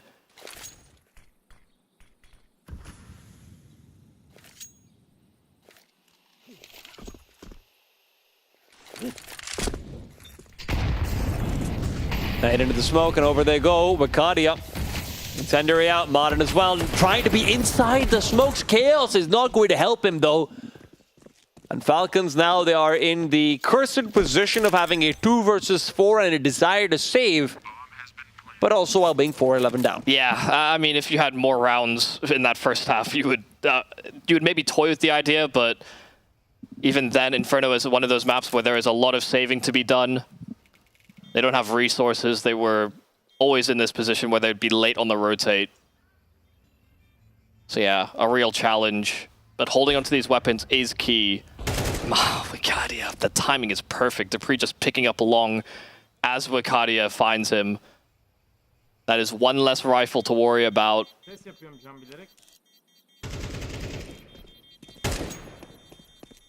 And they needed both. One of those two would have been shortchanged in the following round. You see Dupree on 1600. And so there will be a few M4s available, but I worry it may not be enough to quell the Eternal Fire. They're Eternal for a reason. And on their side, what a performance we've had, honestly, in the first half from Wakadia and Major apiece. Xantares is obviously one of the big proponents and propellants on Dust 2, but his team always comes in with a reminder that they have players who can do a lot even when they are not expected to. Yeah, a lot of the highlight is usually Woxic, Xantares, but every now and again, I mean, you get good performances from Major even. Wakadia is a player in development, but every time he has these good games, you think, God, he will be a force to be reckoned with. Absolutely. Falcons are hoping to reckon with that force over here with the saved AK, but now it is in the ground along with the second M4, not the AK. Xantares continues forward. He's got the stopping power. And he is really making everyone in Falcon stop in their track. They don't know what to do, where to go. There's still a minute left. So much space for Eternal Fire to play around. And it feels like the guillotine has started to swing. It feels like the Falcons have started to fall. But maybe Simple and his wax wings can still fly close to the sun. They attempt it, but they will melt off. Magisk alone. A 1-on-4. A position untenable. And he'll creep forward through the church. But God will not find him here. Magisk taken down by Woxic, 13-4. Falcons eliminated. Last place from ESL Challenger Katowice. Who could have thought? They played some close games within this tournament. It ran close against Bait. The first map on Dust 2, we end up in an overtime. We were definitely seeing signs that they could have won these maps. They maybe should have won these maps, but they end up mapless in the tournament. They don't even put up enough of a fight on a map that they let through in the Veto. Eternal Fire, they go with that punish pick, and they show exactly why they are one of our favorites. They take down big names, and they did it with ease in the second map. It's a menagerie of greatness assembled in the Falcons, but unfortunately none of these wings will help them fly forward. It's the RMR around the corner. It is the haunting realization that maybe they might not be ready for it. Yeah, there are challenges ahead. There is growing to be done, but they need to grow up real fast because there has been a lot of different conversations about their development, and we need to start seeing the fruits of their labor. But there are some lovely fruits on the desk that might be able to help. Oh, actually, no, never mind, not the desk. Instead, we've got an interview with Mike. We do indeed, but I'll be a lovely fruit for you, Yumi, if that's what you want. That match, a little bit happier this time. No headphone slam after that Dust 2, huh? Nobody saw it. Why you say it? Because nobody saw it. I think They played it this morning on the desk. They've been snitching. They've been snitching. Let me ask you about this. Look, when you saw that Veto come through, when you saw the Inferno, an Inferno the Falcons have never played, were you just licking your chops? Like, I think that they banned Vertigo because Simple is not playing Vertigo. Also with Navi, like, I think he have free Vertigo in his career. So they banned Vertigo. I was expecting to ban Vertigo, but if they didn't, I would pick Vertigo. And then when they banned Vertigo, it was insta-pick Inferno. Like you said, it's the first ban from them since a long time. So, but I think they work it. They work it secretly since 10 days maybe, because they was doing some practice, some offer in Inferno like some weeks ago. So I knew that they had something, but pick Inferno because I believe that our Inferno is really strong. But the only surprise is they picked T side and not City side. And when we start City, I think it was we play really well Counter-Strike, and I'm very happy about my teammates today. I mean, it certainly showed. Now, speaking about your individual performance as well, I mean, you were popping up on the scoreboard. You were lighting it up. Has been anything extra in it for you to get into this kind of form? I'm tryharding. I'm playing a lot. I understand now that nowadays in Counter-Strike, like, even if you're a leader, you need to do the job on the scoreboard. So I try to put myself in the good condition in the game and also for my teammate. But my first goal is always to make bright my teammates shining, because it's what a leader needs to do, like sacrifice himself for the teammate. But when I can't play individually good like this, I think it's complicated. It's good for my teammates because I'm also putting some frags, so it's really good. But just tryharding a lot, and to answer your question, and playing a lot Counter-Strike. There is no secret, like working a lot. Hard work pays off, and now I think you have a little bit of a message for those watching back at home? Yes, because today is Saturday, and everybody knows every time I say in an interview, there is my son and my wife and my little daughter is watching, and today there is no school, so they're watching. Kızım Defne, karım Ceren ve oğlum Aslan, size çok seviyorum. Savaşımız sizin için. Defne, Aslan, Ceren. I said in English, like, I love them every time. The same things. Well, thank you. Congratulations on that win. Excited to see you in the last game today. The family man himself, Sam. Do you know what makes me so sad is that in a couple of years' time, and I say a couple, it'll be a good 10, 15 years' time, there's going to be a bunch of Nepo Counter-Strike babies running around in the server. And I'll probably be retired because I'm really old, or dead, so I won't get to see it. But it will be pretty fun. Eternal Fire, I mean, Major said it all there.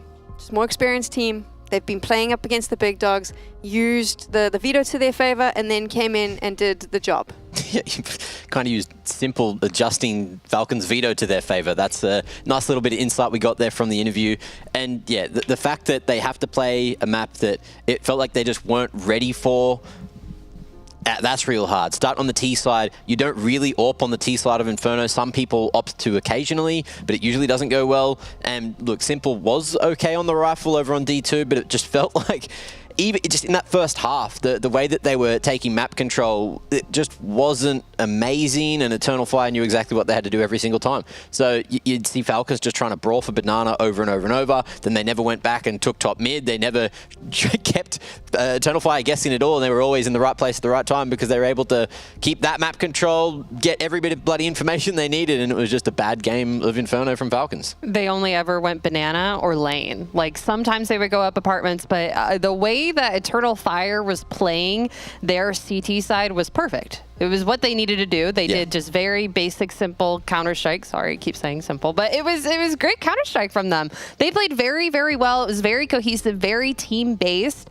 and we didn't see that from Falcons. They got frozen a lot of the time, and them not playing great on Inferno doesn't make me very excited for them for the RMRs. And I think they were expecting to win Dust 2, and then they come to this, they're like, all right, let's just try our best. We'll just start T side. Maybe we can get a little bit more aggressive with our plays, because they have had individual popping off. They've had Madden, they have Dupree. They've had Simple show up a little bit on Dust 2 as well. But nothing was connecting. It just looked very defeated on the server from them, but very, very good for Eternal Fire. Eternal Fire is really strong on this map. We've seen them play really good opposition. When you have 10 days to prep, it's inevitable that a team like Eternal Fire plays this a lot is going to find holes in your gameplay, right? And that's what happened. Yeah, well, I wouldn't say it was holes. They just stood there and shot them much better. Had all the util, didn't get forced to dump that util early in the game because Falcons weren't generally going too fast. So yeah, the util game is much better on Eternal Fire. We spoke about it as well, even in the pre-match, right? Falcons, there were points yesterday where they opted not to go for utility, just to go for better guns instead in the early rounds of the game because they were focusing on shooting more than just playing the strategic game. They're winning this with their raw aim. They're not necessarily winning it with that much utility. Yes, we got to see a little bit of what they're capable of on Dust 2 earlier, and if we get to see that kind of Falcons hit the RMR, if they get that extra week or two under the belt before the EU RMR and they play, then that extra bit of practice can go a long way. But at the moment, it's not looking good. It just feels like they're very frozen and they don't know how to be like, all right, no one's making decisions as quickly as they need to. It feels like they're all very, all right, let's see what we can get. Let's see if we can get a kill. Kill doesn't happen, someone dies. They all freeze and they're frozen. They don't know what to do. And Snappy should be the one, all right, let's get more aggressive. Let's go here, let's go there. I don't know if it's him or if it's some other person on the server that's maybe like, that's not a good call. Let's just wait. Let's wait until a minute. Let's wait until 30 seconds is left and let's just explode. But at that point, Eternal Fire had already set out everything on that bomb site. They have all of the crossfires and all the utility that they need. They've saved it all because they know that something's going to happen. They know that Falcons are out there because they've squeezed every other part of the map. Eternal Fire had a shock loss against Legacy. Yes, they found them here in the losers bracket. They've now got to make a run. They'll be playing again later today, so Major might have another opportunity to shout out to his kids. Very different team from yesterday, right? Are we starting to be optimistic that once again they rise to the level of these are the favorites for this competition? That was just a best of one upset. You know, we were talking about best of us at the places where upsets happen. That was kind of expected, and it's just this situation now where it's going to be an interesting lower bracket run for Eternal Fire to make it the whole way. But the other thing that I was thinking about, which will be more interesting if Eternal Fire do end up completing this lower bracket run later today, they're going to be going up against Pain, who I would say are the two favorites for the tournament still here. Yeah, and going up lower bracket, I feel like they have a lot more time to stretch their arms and stuff. Best of ones are so brutal. Imagine if we had the best of one from Team Falcons and it was on Inferno and we only saw 13-4 from them. We're like, wow, that team is not great. But we saw them on Dust 2. They got pushed to overtime. They played a lot better there. And best of threes, you see a lot more from the team and you see a lot more of the agility that they have. So I'm a little bit more optimistic for Eternal Fire from what they've shown us. Yeah, arguably this result is completely unsurprising. And anyone that said Falcons were going to go deep in this tournament are kidding themselves. Here we are. Team Falcons, they have lost 26 of the last 32 maps that they have played. There is an RMR around the corner. The greatest of all time sits on that lineup. They are a lineup of major winners, more major winners, I believe, on that lineup, or majors underneath their belts than any other. They are, for some of us, heroes. They are the superstars that we watched that made us fall in love with Counter-Strike. And now we are slowly watching them fade into obscurity. They are going to have to change something drastic before the RMRs. We won't see them in the rest of this competition. The next time you'll see them, they'll be trying to qualify for a major. We say goodbye. Team Falcons is out. And another team will be out soon as well. We don't know if it'll be Legacy or Monty, but we're about to find out.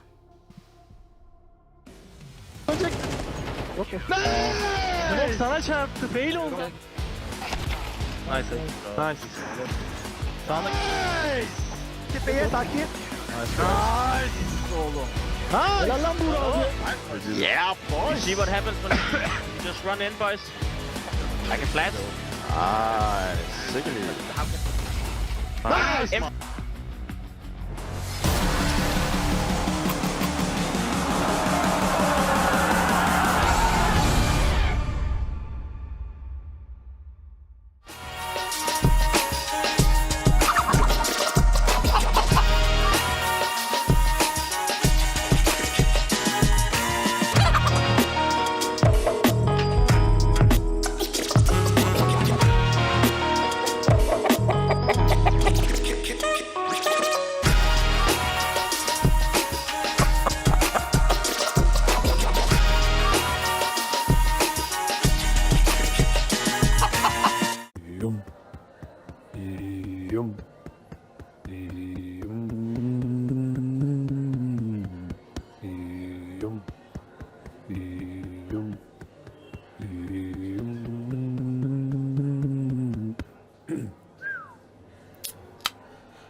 Sipsky?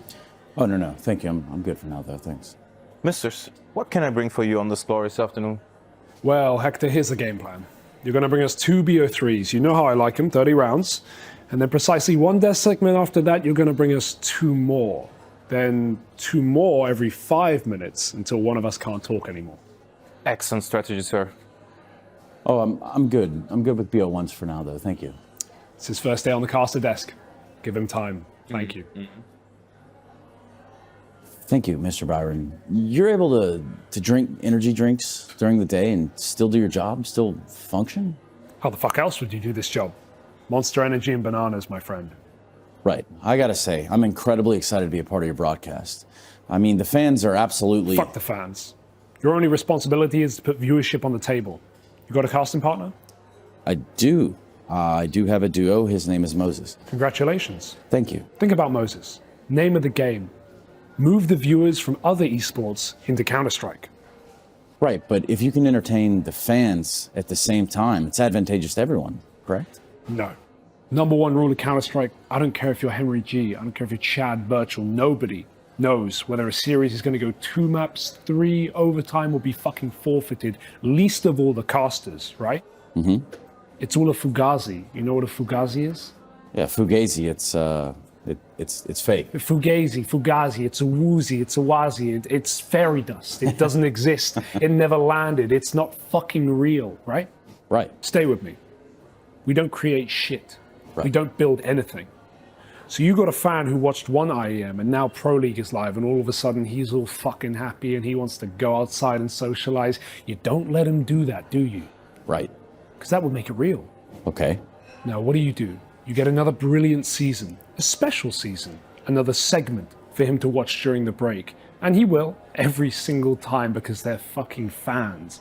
And you just keep doing this again and again and again. Meanwhile, he thinks he's watching CS, which he is on paper, but me and you, the casters? Right. We're taking home cold hard cash via content creation, motherfucker. Right, that's incredible, sir. I can't wait to get started. Yeah, you should be. There's 2 keys to success in the caster business. First off, you got to stay relaxed. You play pugs? Do I play pugs? Yes, I do play pugs. I frag out. How many times a week? 2, 3, 4, maybe 5 times. Those are rookie numbers. You got to pump those numbers up. See, me personally, I play pugs twice a day. Wow. Once in the morning after I work out, and then once again after lunch. Really? Why? I want to. That's not why I do it. I do it because I fucking need to. Think about it. You're dealing with numbers all day long. First to 16, overtime score lines, economy management, high frequencies, bang, bang, bang, bang, bang, fucking digits, kick, kick, kick, kick, kick. All very acidic, above the shoulders, mustard shit. The grind can wake some people out. Mm-hmm. Right, so you've got to stay focused and stay in the game. Keep up to date with HLTV and Reddit. Done. This is not a tip, this is a prescription. Trust me, if you don't, you will fall out of meta, glitch your differential, and tip the fuck over, or worse yet, and I've seen it happen, implode. No, I don't want to implode, sir. No, you don't. I'm in it for the long run, you know? Implosions are ugly. Pop off to the gaming PCs, win some Elo anytime you can, and when you get really good at it, you'll be fucking clicking your mouse and thinking about commentary. Right, yeah. Second key to success in this racket is this little baby right here. It's called Monster Energy. Right. It'll keep you sharp between the ears. It'll also help your voice box talk faster. And guess what? That's good for me. Revolutions, you follow? Revolutions, yeah, yeah. Keep the fans in the stream and it goes 24/7, 365, every decade, every goddamn century. That's it. Name of the game.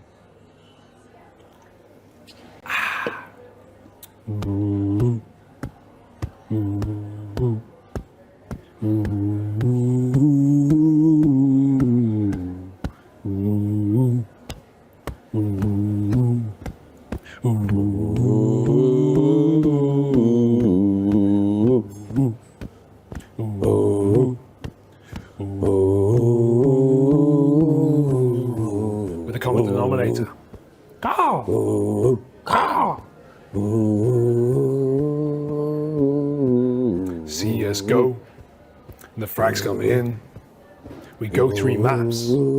Triple elimination. It's a 5-week league, no matter where we go.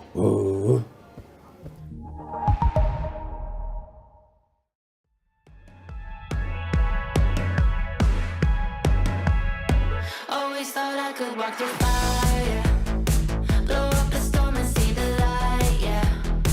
I told my friends that I could run on water, and they said nobody can. They'll see me flying through the sky, yeah. Play hide and seek behind the clouds. I show my friends that I'm not scared of dreaming, and I'll do that again, over and over again. Suddenly, the heart and chest feels heavy. The calm is just a memory. It's failing me, and I know I could never surrender. My beating heart, it won't give up. As long as I am here, I'll never stop. They say I can't, I say, so what? Just watch me go like a supernova. My beating heart is like a drum. You know I run through life forever, yeah. They say I can't, I say, so what? Just watch me go like a supernova. Light up the dark, I'm superhuman. I'm spreading stardust into oceans. I wanna go up high and close my eyes to places no ESL Challenger is brought to you in part by Intel, Acer Predator, DHL, Kadia, Monster Energy, 1xBet, White Market, and Logitech G.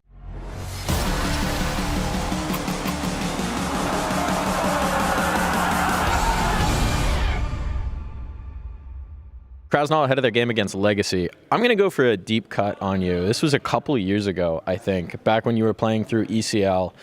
It was Monty, a different team at that time, and you were playing 9, which I think actually has some of your teammates now. And I asked you if it felt special to play against a Polish team. And at that time, you said you didn't really care about that kind of thing. You just want to play good CS. Well, now Polish CS has come to you. So do you still not care about it? What are your thoughts on it? I think they were all of my friends all the time, so it was fun to win with them and play right now with them in the team. It's something special, and I wanted to play one day with Polish lineup kinda.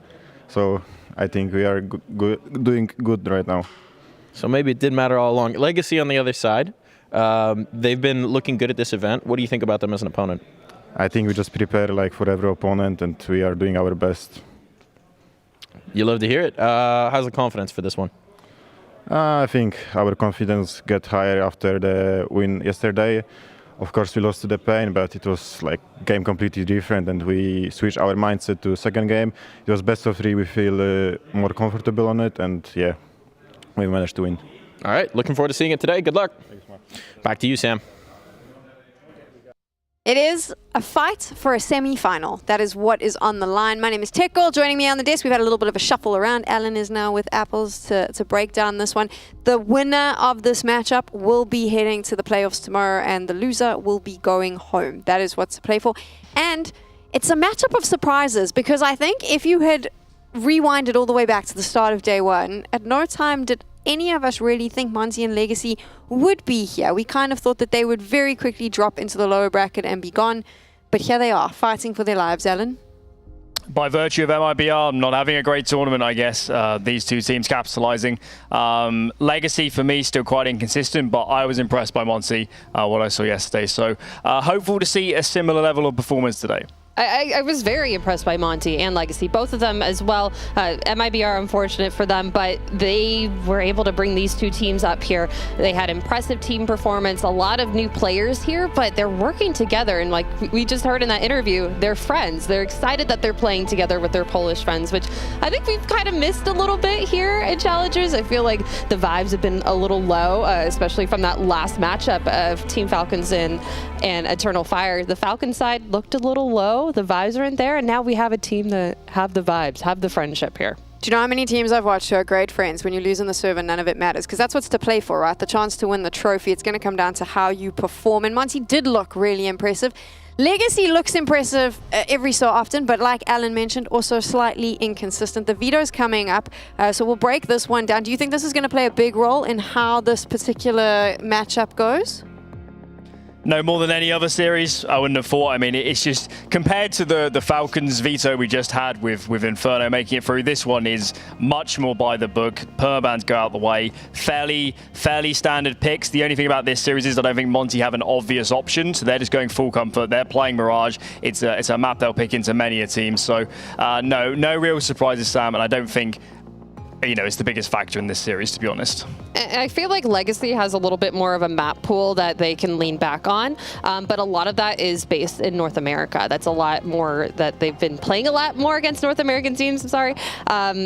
Now coming into EU, playing against a lot more EU teams, it's going to be a little bit different, a little bit harder. North American, the skill level isn't as high there. And now playing against a full Polish team that surprised us a lot yesterday, Legacy does have a lot to live up to. Monty is a team that, I would say last year, a different iteration of this team, Alan, knocking on the door of Tier 1. They looked like they were one step away from it, and then everything changes, and we now have this Polish core. I mean, absolutely. Last year, remember, not a Blast partner, not an ESL partner, so to play yourself inside the top 10 is ludicrously difficult. You have to be brilliant and play a lot of Counter-Strike. So, if we're going to set that standard for this team, that is extremely hard to hit. And Hades here taking over that in-game leader role.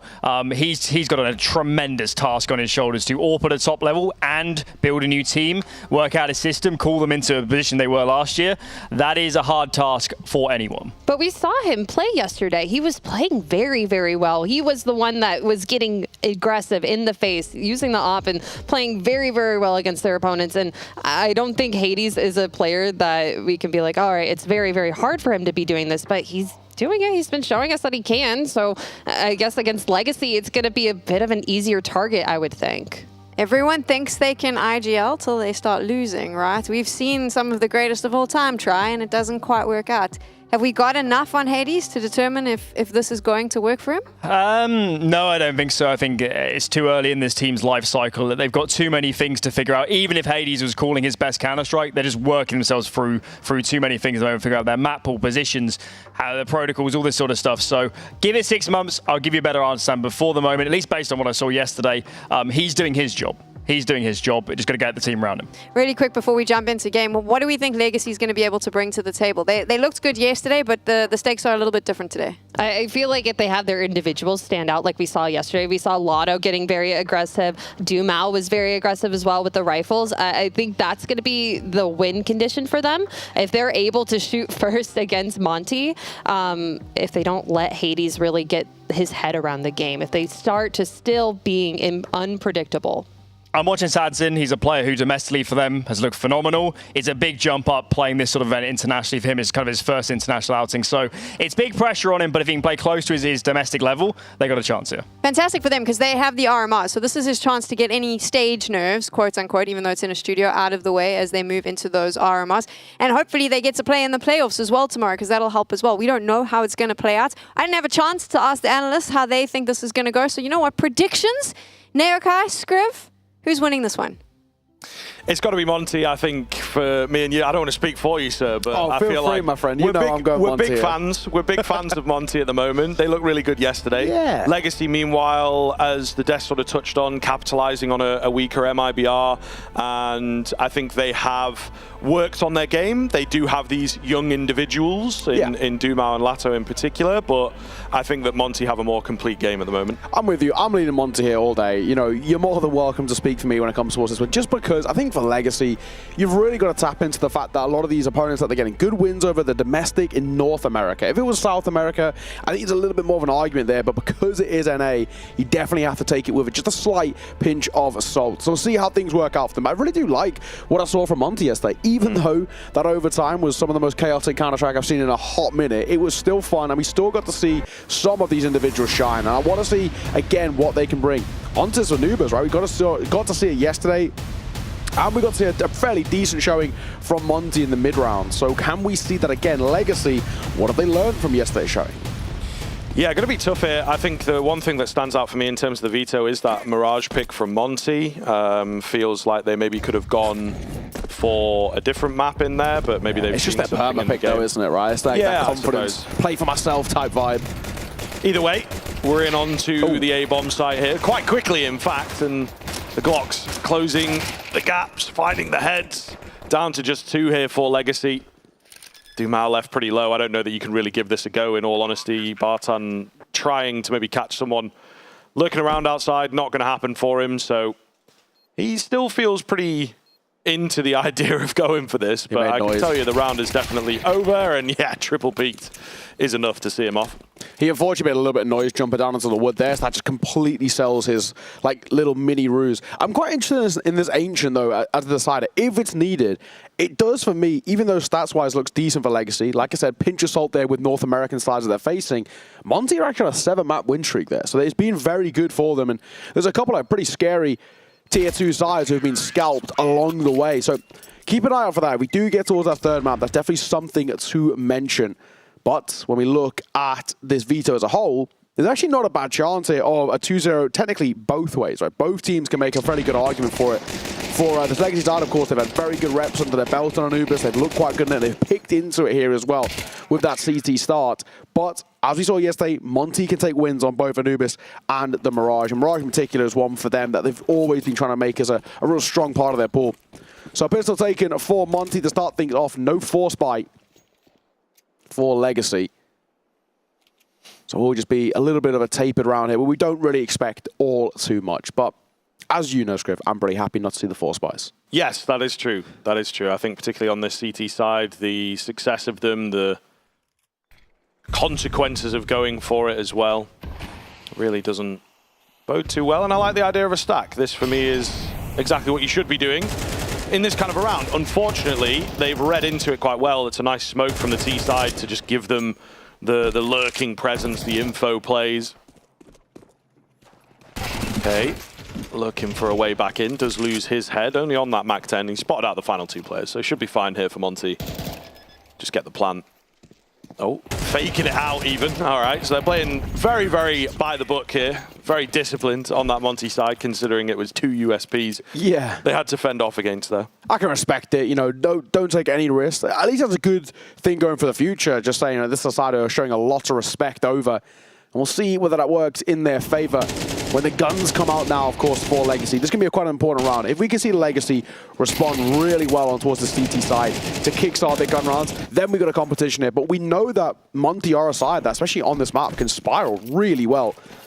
Let's see what they got for us. Sadzin out in towards the orb. No armor is one to mention for him. Nade stack on towards Neckers, so he doesn't even really get a look in. And Dumal takes a tag of the molly, which cost him his life as it gives K the idea of where to peek.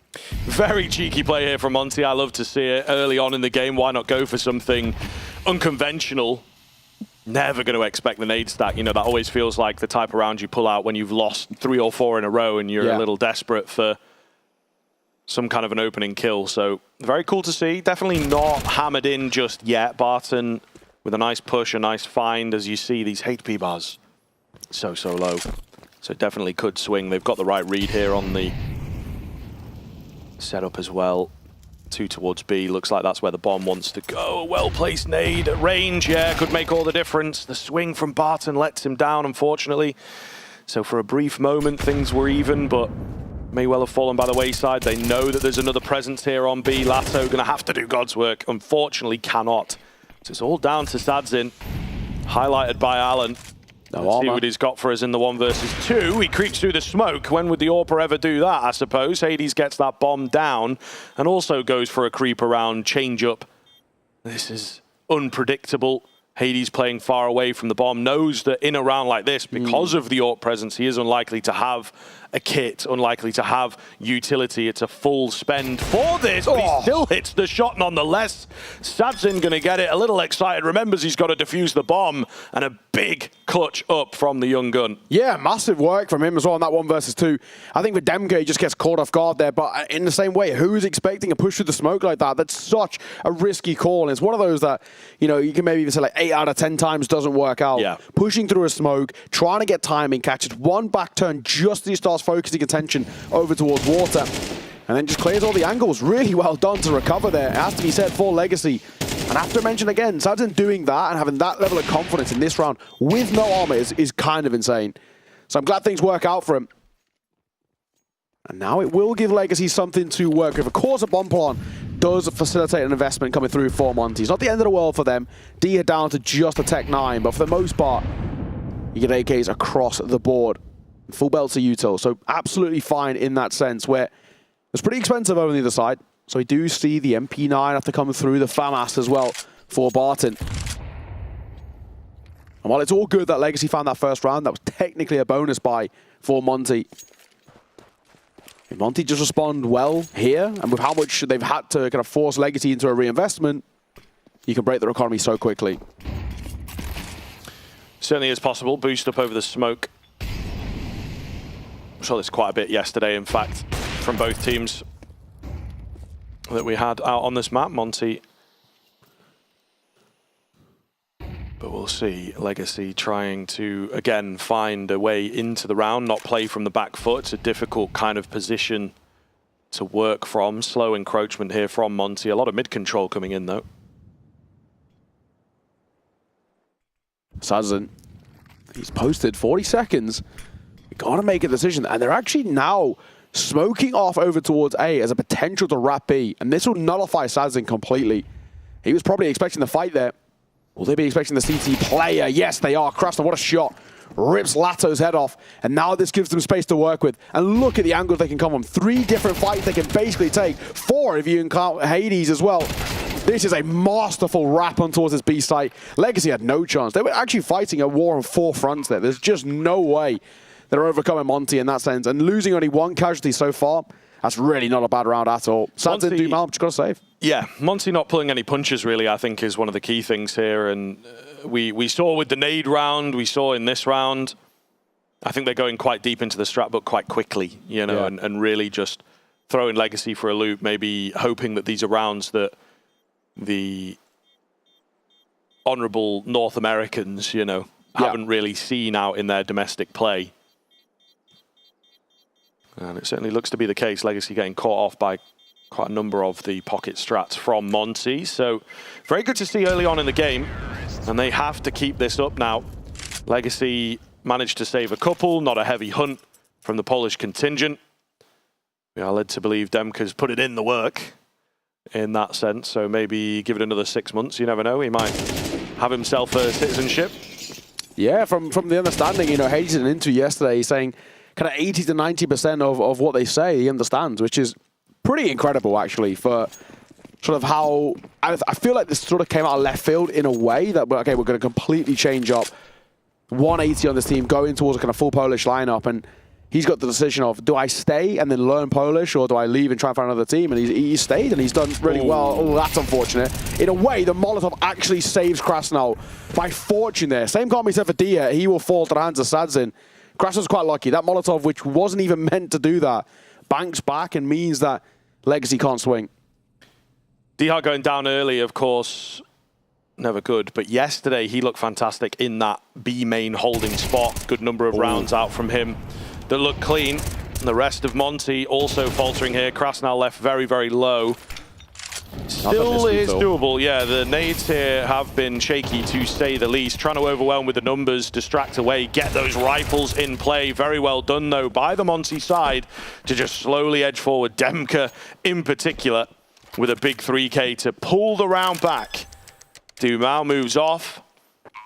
He's still sticking around, but I think, you know, maybe we'd stay safe, but they are buying into the next. So I do get it. Unfortunately, does not have the drop there to make anything happen. So really nicely done. Monty will stave that one off. That looked pretty scary, actually. 5v3 with a player on, you know, paper-thin HP. It was actually a really good recovery from that 5 vs 3. Like you mentioned, because of Krasnal's really low HP in that spot, it was actually feeling just a little shaky, but they do well. Isolate fights very, very effectively. Make sure the advantages aren't given towards Monty. Don't, to Legacy, may I say, don't give them the space and towards the site.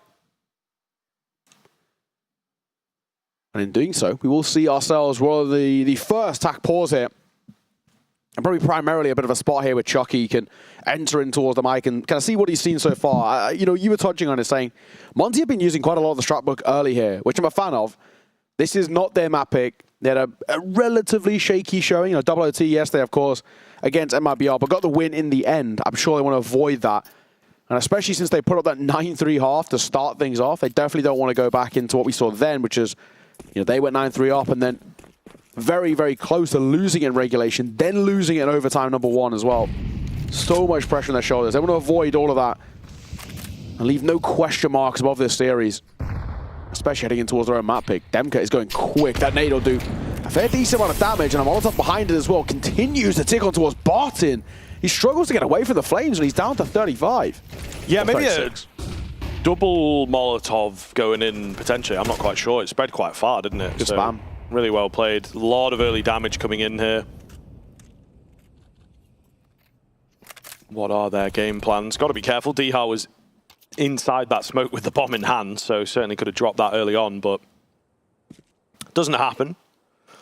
We back off, we slow down. Really, really important round here in terms of the life cycle of that CT side in particular, so you can kind of feel that they are trying to make sharp decisions, and this is one of them. Yeah, maybe even, you'd argue, completely pulling away from B. If the bomb ends B, I don't think that Barton's going to be able to do anything to stop them, and it might just end up being a full save. I think you're right. This is a gamble in which, if it goes south and if the bomb goes down towards B, we're not giving this a go here. We're just going to pull away. If Barton can maybe do something to try and deny, there might be a chance. I mean, they are actually now pulling Lato back over, and Sad's not too far away. It's a bit of a flank coming through as well. Hades having a bit of trouble there, but he will get a second time of asking before he then gets traded. But I still think we're not giving this a go. Legacy, 3 players staying alive, does actually mean with loss bonus a reinvestment in towards the next round. If they don't, and if even one more was to fall, especially if it's like Lato who's so low, it would all be for nothing. So another good round for Monty. Patience of virtue for them, as we saw time and time again yesterday.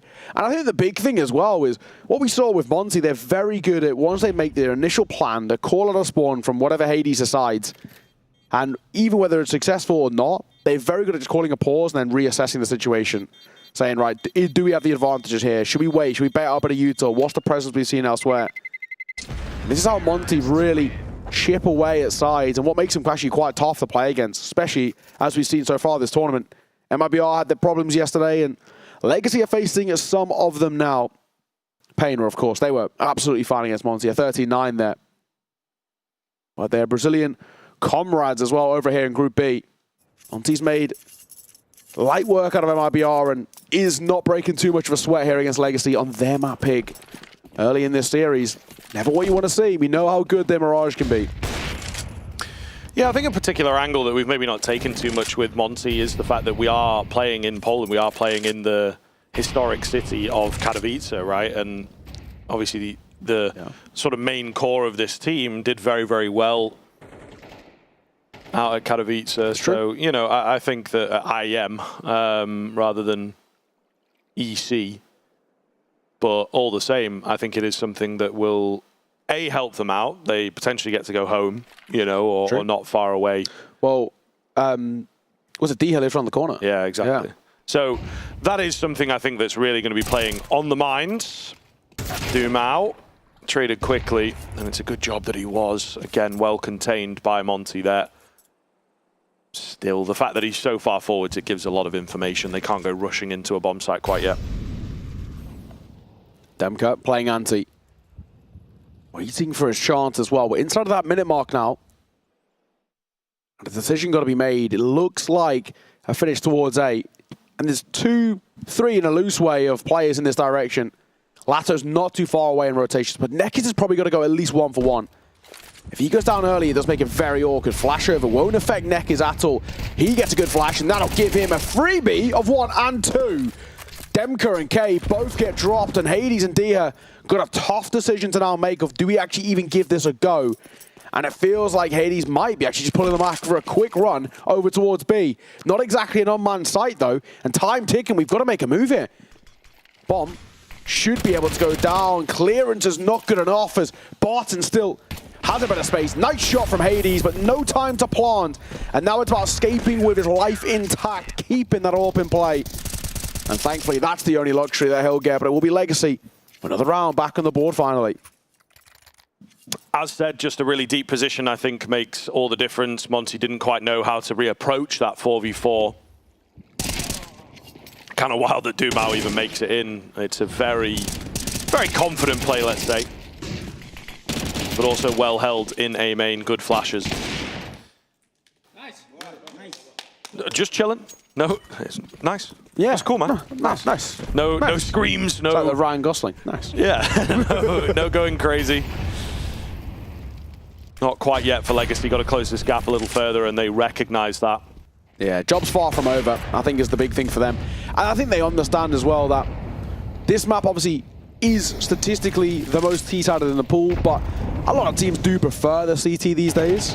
It's being picked into a lot, which actually, you know, it's a semi-rare thing. We saw Monty do it yesterday again. They also picked in towards T-side on this map. And it is one of those where if you can build up really good foundations in this first half on a T-side, it gives you so much of a luxury in that second half, something that Monty do time and time again. I feel like if Monty even just getting like 6, for example, would already be absolutely massive. Any more than that is seen as an absolute cherry on top. And Legacy want to make sure they can prevent that as much as they can. They saw the issues that arose with MIBR yesterday. They don't want to repeat.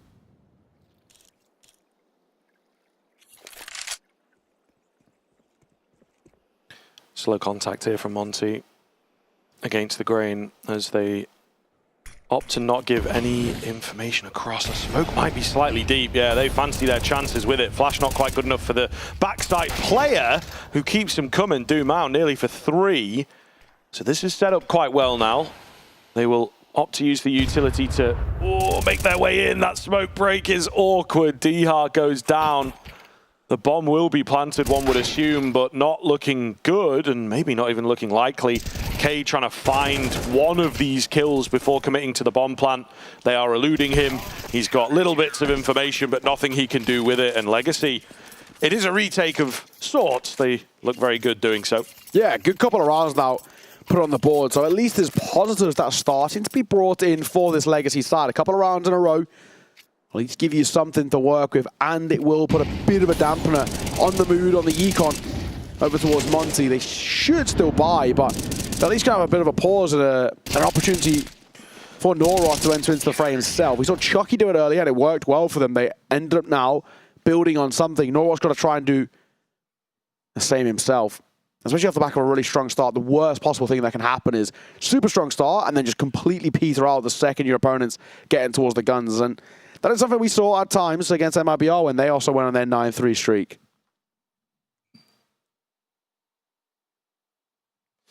Only time will tell here. A lot of pressure on these teams, of course, and yeah, difficult to split them in terms of the veto. Monty, we give the upper hand. I would say that they are the favorites, regardless of, you know, where talent predictions and whatnot go. But Legacy slowly starting to build the snowball. Orb shot lands. Down goes Dihar. They had gone for a light buy here, of course. Got that Galil. The hero Galil could do something in the hands of Krasnal, but with a man down already, it's not a great look. Nekky's got to be careful. Yeah, he's, you know, feeling confident. Thinks it's just a few pistols on the other side. Dumao doing much better. Finds one, drops back, flashes in, looking for more. Very well played from Dumao to just control that situation and not let it get out of hand. Having a good start as well, Dumao to 9 kills now as well for him. Leading the pack over towards Legacy. And they do need him to step up. There's something that that Dumao in particular has been doing a lot, especially when Lato's had his moments of just being a little bit quiet by his standards. Sadzin is a little bit up and down, maybe a little bit inconsistent as well. He's a very talented AWPer, but we don't always get to see it. But Dumao, very, very solid player, and of course, so far, so good. 5-4. 1 round lead for Monty now as well. Bit of pressure on their shoulders, that's for sure. Smoke does get body blocked there too, so it leaves a massive gap over towards E-Box. Maybe something that Legacy can work with in their favor. Especially if you were to leave an AWP in that position. Sadzin has a real nice line of sight. and one which isn't too committed in towards that dark position. So at the very least, something that they could work with. But standing Monty early round here, very, very slow. Just try and bait out a bit of that util and then make a decision depending on what sort of response they get. This is where it does get to that point as well, doesn't it, for a CT side of, okay, 4 is kind of cool, 5 or 6, they'll feel really quite satisfied with their CT side. So Monty, you've got to stop them from doing that. Nekiz, however, he loves lurking around these smokes, finds a 2-piece, both players with nade in hand. Comms maybe a little off there as the trade attempt was late, for sure. 5 versus 3. Monty had an idea. It's now been absolutely ruined by the IGL of Legacy. B bomb site looks pretty well defended here. There's some presence coming in behind as well, so got to get a move on before that flank activates. And there he is. Nekiz takes another one down. Bomb going to get planted, but they have to find their way out of this post plant. Demka, aggressive. It's Nekiz again in from behind, looking for the ace now. Krasnal going to try and deny him that, and of course going to try and win this 1v3. The speed of the peak from Nekiz cannot be calculated by the naked eye. Goodness gracious, what an ace coming in. Yeah, what a round from him. Talk about leading by example. That was so well played from Nekiz, just so confident. And at times you can even talk about maybe a little bit overconfident, but it doesn't matter if you're winning the fight. Really nice angels taken from him. Does a solid job of that mid control. And even that alone felt like probably job done. But then he gets fed a few more kills. The flank solid. The cross here is the big mistake for me. I'm not too sure what the idea was with Demka. You're running in towards the path of an AWP, but of course you know there's a flanking player. You have no main control either. So he very much can be set up, and he was. Credit to him. Nekiz really solid around. And will be Legacy tying up this game 5 apiece. And at one point it felt a little bit one-sided. Now, Monty under a bit of the pressure.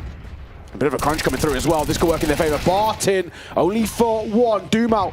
Will pounce one of his own, and he does have another one trap. It's Lato who comes in to take the kill. And he himself knows he doesn't need to peek. The bomb site taken, the bomb plant down, sure, but a 2v4 surely impossible. They like the plant here, though. It is a good result. Tech9's on top of each other. Some well-placed frags could make all the difference. Really well read here, though, from Legacy to presume that they're going to try and go for the dark presence. Diha gets the flash in. He's going to have to go absolutely insane. 1 is nice, but needed a bit more than that, of course, to make us believe. Still, Monty, they can be happy. Couple kills and a bomb plant. It's a line we use quite a lot. However, they've not been able to stem this Legacy comeback. And it now looks like a pretty good half for the CT side, especially considering how it began. Yeah, it does, just because of that recovery as well, right? So really, really well done. That is now 5 in a row for Legacy. And a super solid showing in these last few, which easily could spill in towards this next half. But even if it ends up just being 6-0, for example, just a pistol round alone for Legacy could reignite this momentum. So yeah, so Monty definitely not looking as solid as they did in the first half against MIBR, that's for sure. Hades, missed shot from him, a bit uncharacteristic, but Nekiz doesn't confirm the kill. A lot of damage dealt, but Hades is alive, so that's ultimately sort of all that matters here. Legacy are just so aggressive, so relentless, which so far hasn't been punished. Now it might. Great work from K. Yeah, managing to thread it in. I think definitely the offbeat moment is not getting the kill onto Hades, but knowing that he was low, trying to stick around there. Dumao also finished.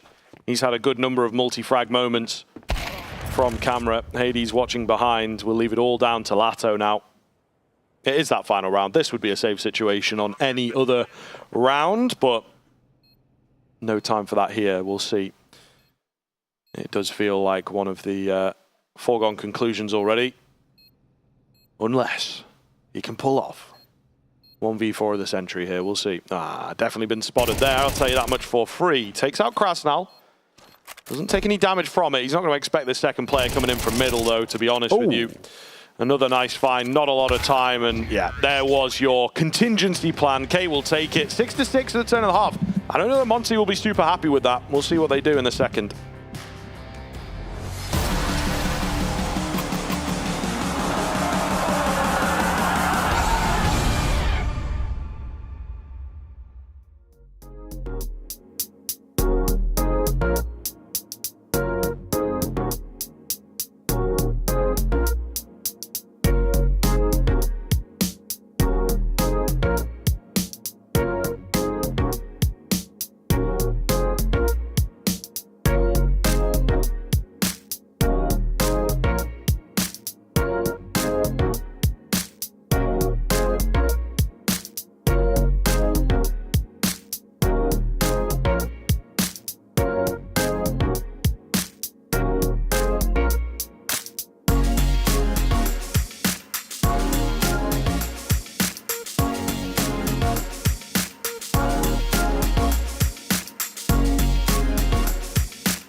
dead split coming into this second half. Monty needed more, Monty wanted more, and they were capable of more. Legacy managed to close this gap here. So the pistol, as always, super valuable. We'll see now what the CT side in particular can get done. But it is the pick of Legacy. So potentially, if you look at it from that very simple baseline, Legacy should have the upper hand moving into this T side. The odds, dead split. You know, we have to go deep into the decimals to get any difference. Yeah, I'm really impressed with what I've seen out from Dumal in particular. He's been stepping up in a big way. This is a big move as well. Dumal leading the charge, looking for the first, and he'll get it. Fantastic work for him. They split it towards the side, but up close. Sanson will fall, and Barton's the one with the assist on it. That doesn't help, and it's going to get worse. Oh my. What is going on here through the smoke? I mean, this is absolute carnage. Where is Dumal? He's in behind, he's in towards CT, he's sort of doing his best CT impression here with this attempt at the 1v3 retake now. As he's lost his teammates, the clock, he runs out of ammo, man! So did Kane. Oh my god, that could have been everything if he just had 3 or 4 more bullets. You never know what might have happened. Super, super close for Monty, considering how well it started, but they will indeed take it over the line. K in particular, in the carnage. Doing well, keeping cool, picks up 3. Yeah, I love that. Both of them right at the end there, Kay and Dumal, both run out of ammo. So as Monty go 2 for 2 in pistols as well, which is already good signs, at least for them. That'll once again kickstart this half up. That's all you want to see out for this side. The early foundation, start to build off it. Little chaotic, sure. Legacy got a bomb plant too, which does mean if they want, they can go in for a buy here, which is pretty common, especially with the kills they got around it. So that is what they're going to opt for. 1 Galil, 2 Mac 10s, 2 Tech 9s, and a fairly decent full battle util there. Out for Neck is left over, and Barton will get the first, okay, who was the main man in that previous pistol. He's the one first to fall. Nice work from Barton.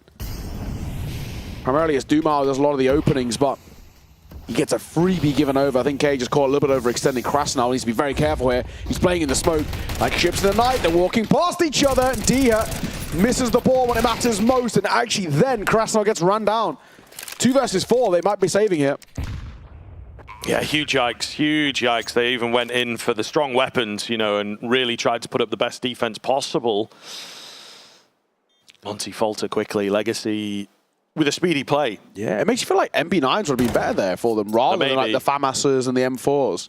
Yeah. Just because that close range as well, we can just kind of mow them down and really slow them down too with the tags. Yeah, the run and gun, fire while retreating kind of thing. Yeah, yeah. Although, of course, there's a lot of flame at the moment for CS2 and how accurate every gun is running. Is. Yeah, yeah. We saw Twister's tweet. I did see that, yeah.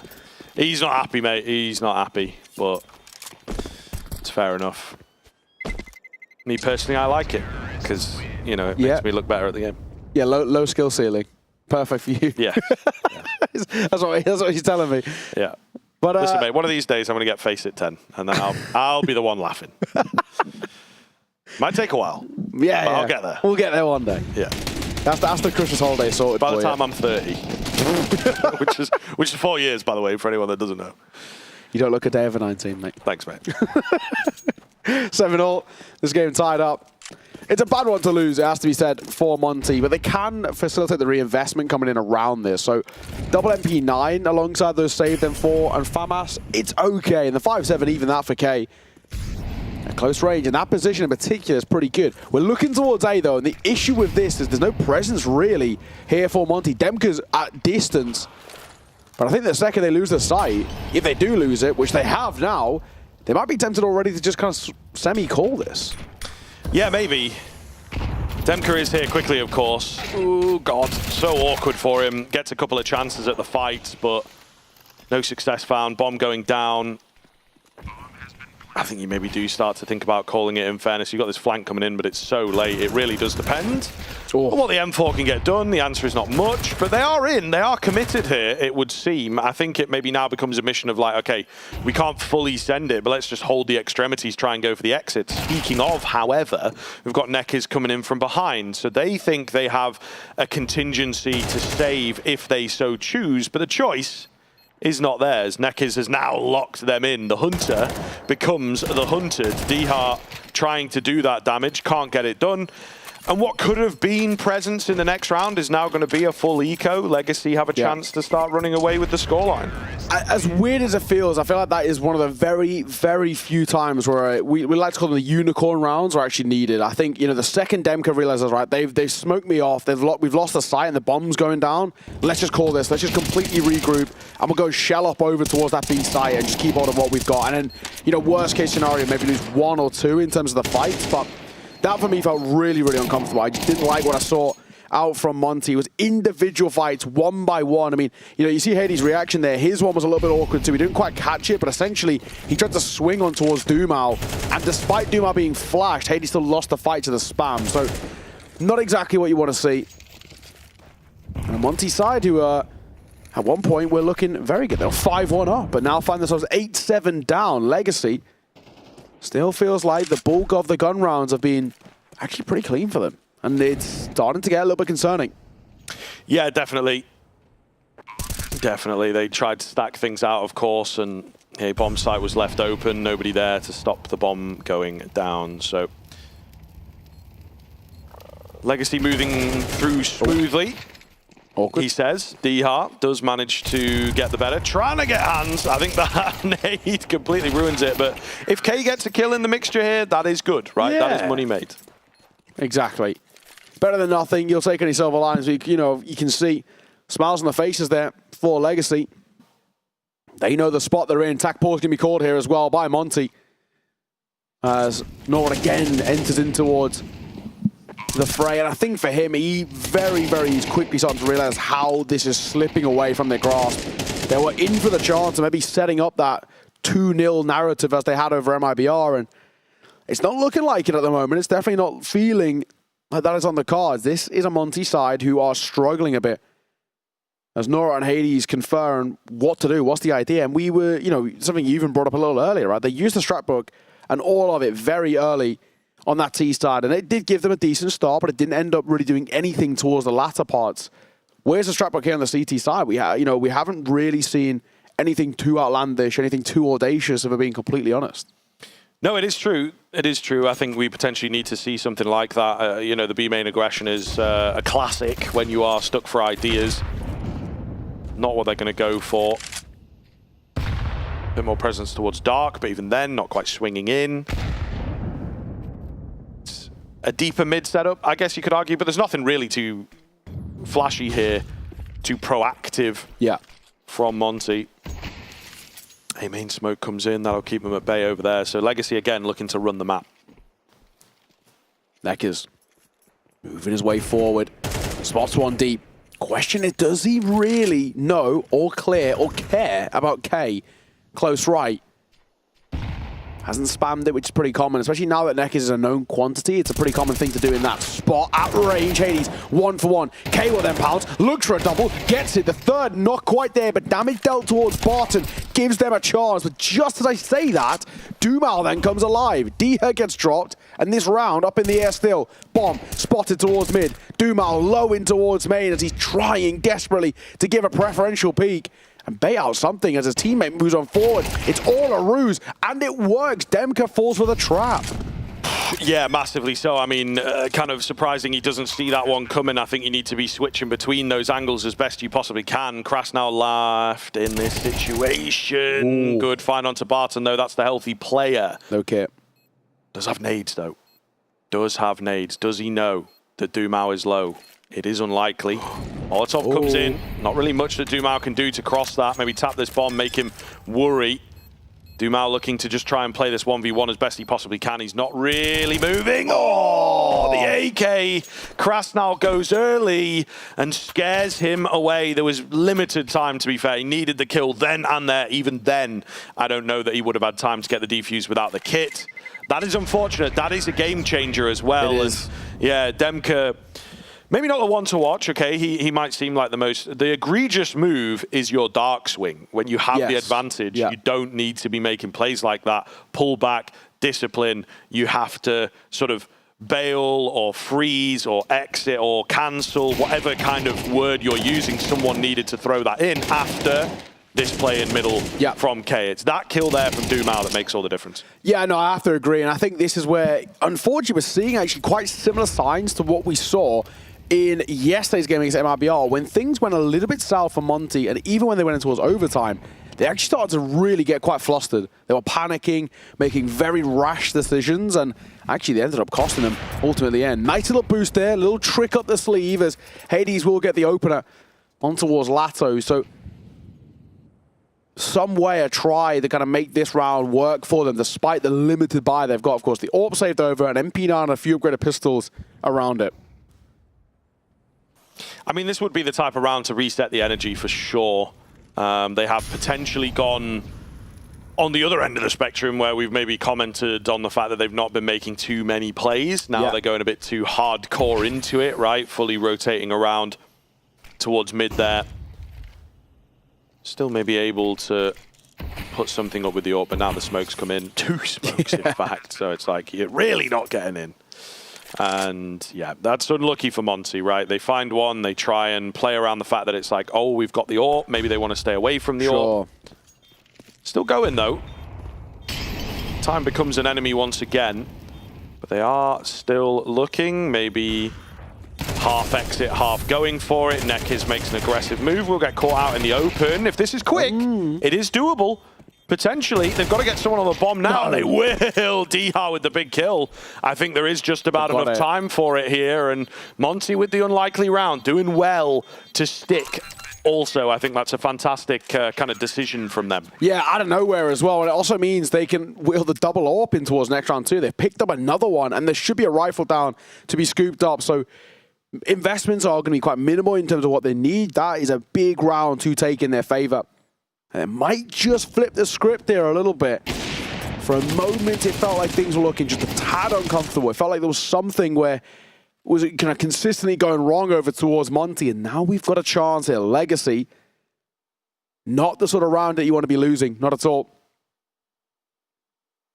I think hence why we're seeing this pause come through once again. A moment to converse. But it still is Legacy. Only 3 rounds away from taking their map pick and heading in towards Mirage, a map that they also like a lot, and utilizing it in their favor. We've got that double AWP, like we said. Diha looks like he's going to be wielding that secondary. Of course, Hades in the primary. And I like the way that started too as well, for kind of, you know, the little boost over. Hades finds Lato to start things off. It's just a little gimmick that, not something you can replicate all the time, because it's, you know, more often than not just going to get naded. But I think it's just, you've got to do something a little bit different in a round like that, and they do. Bit aggressive, little step up in CT tempo. I can get behind that. Legacy, what's the response like?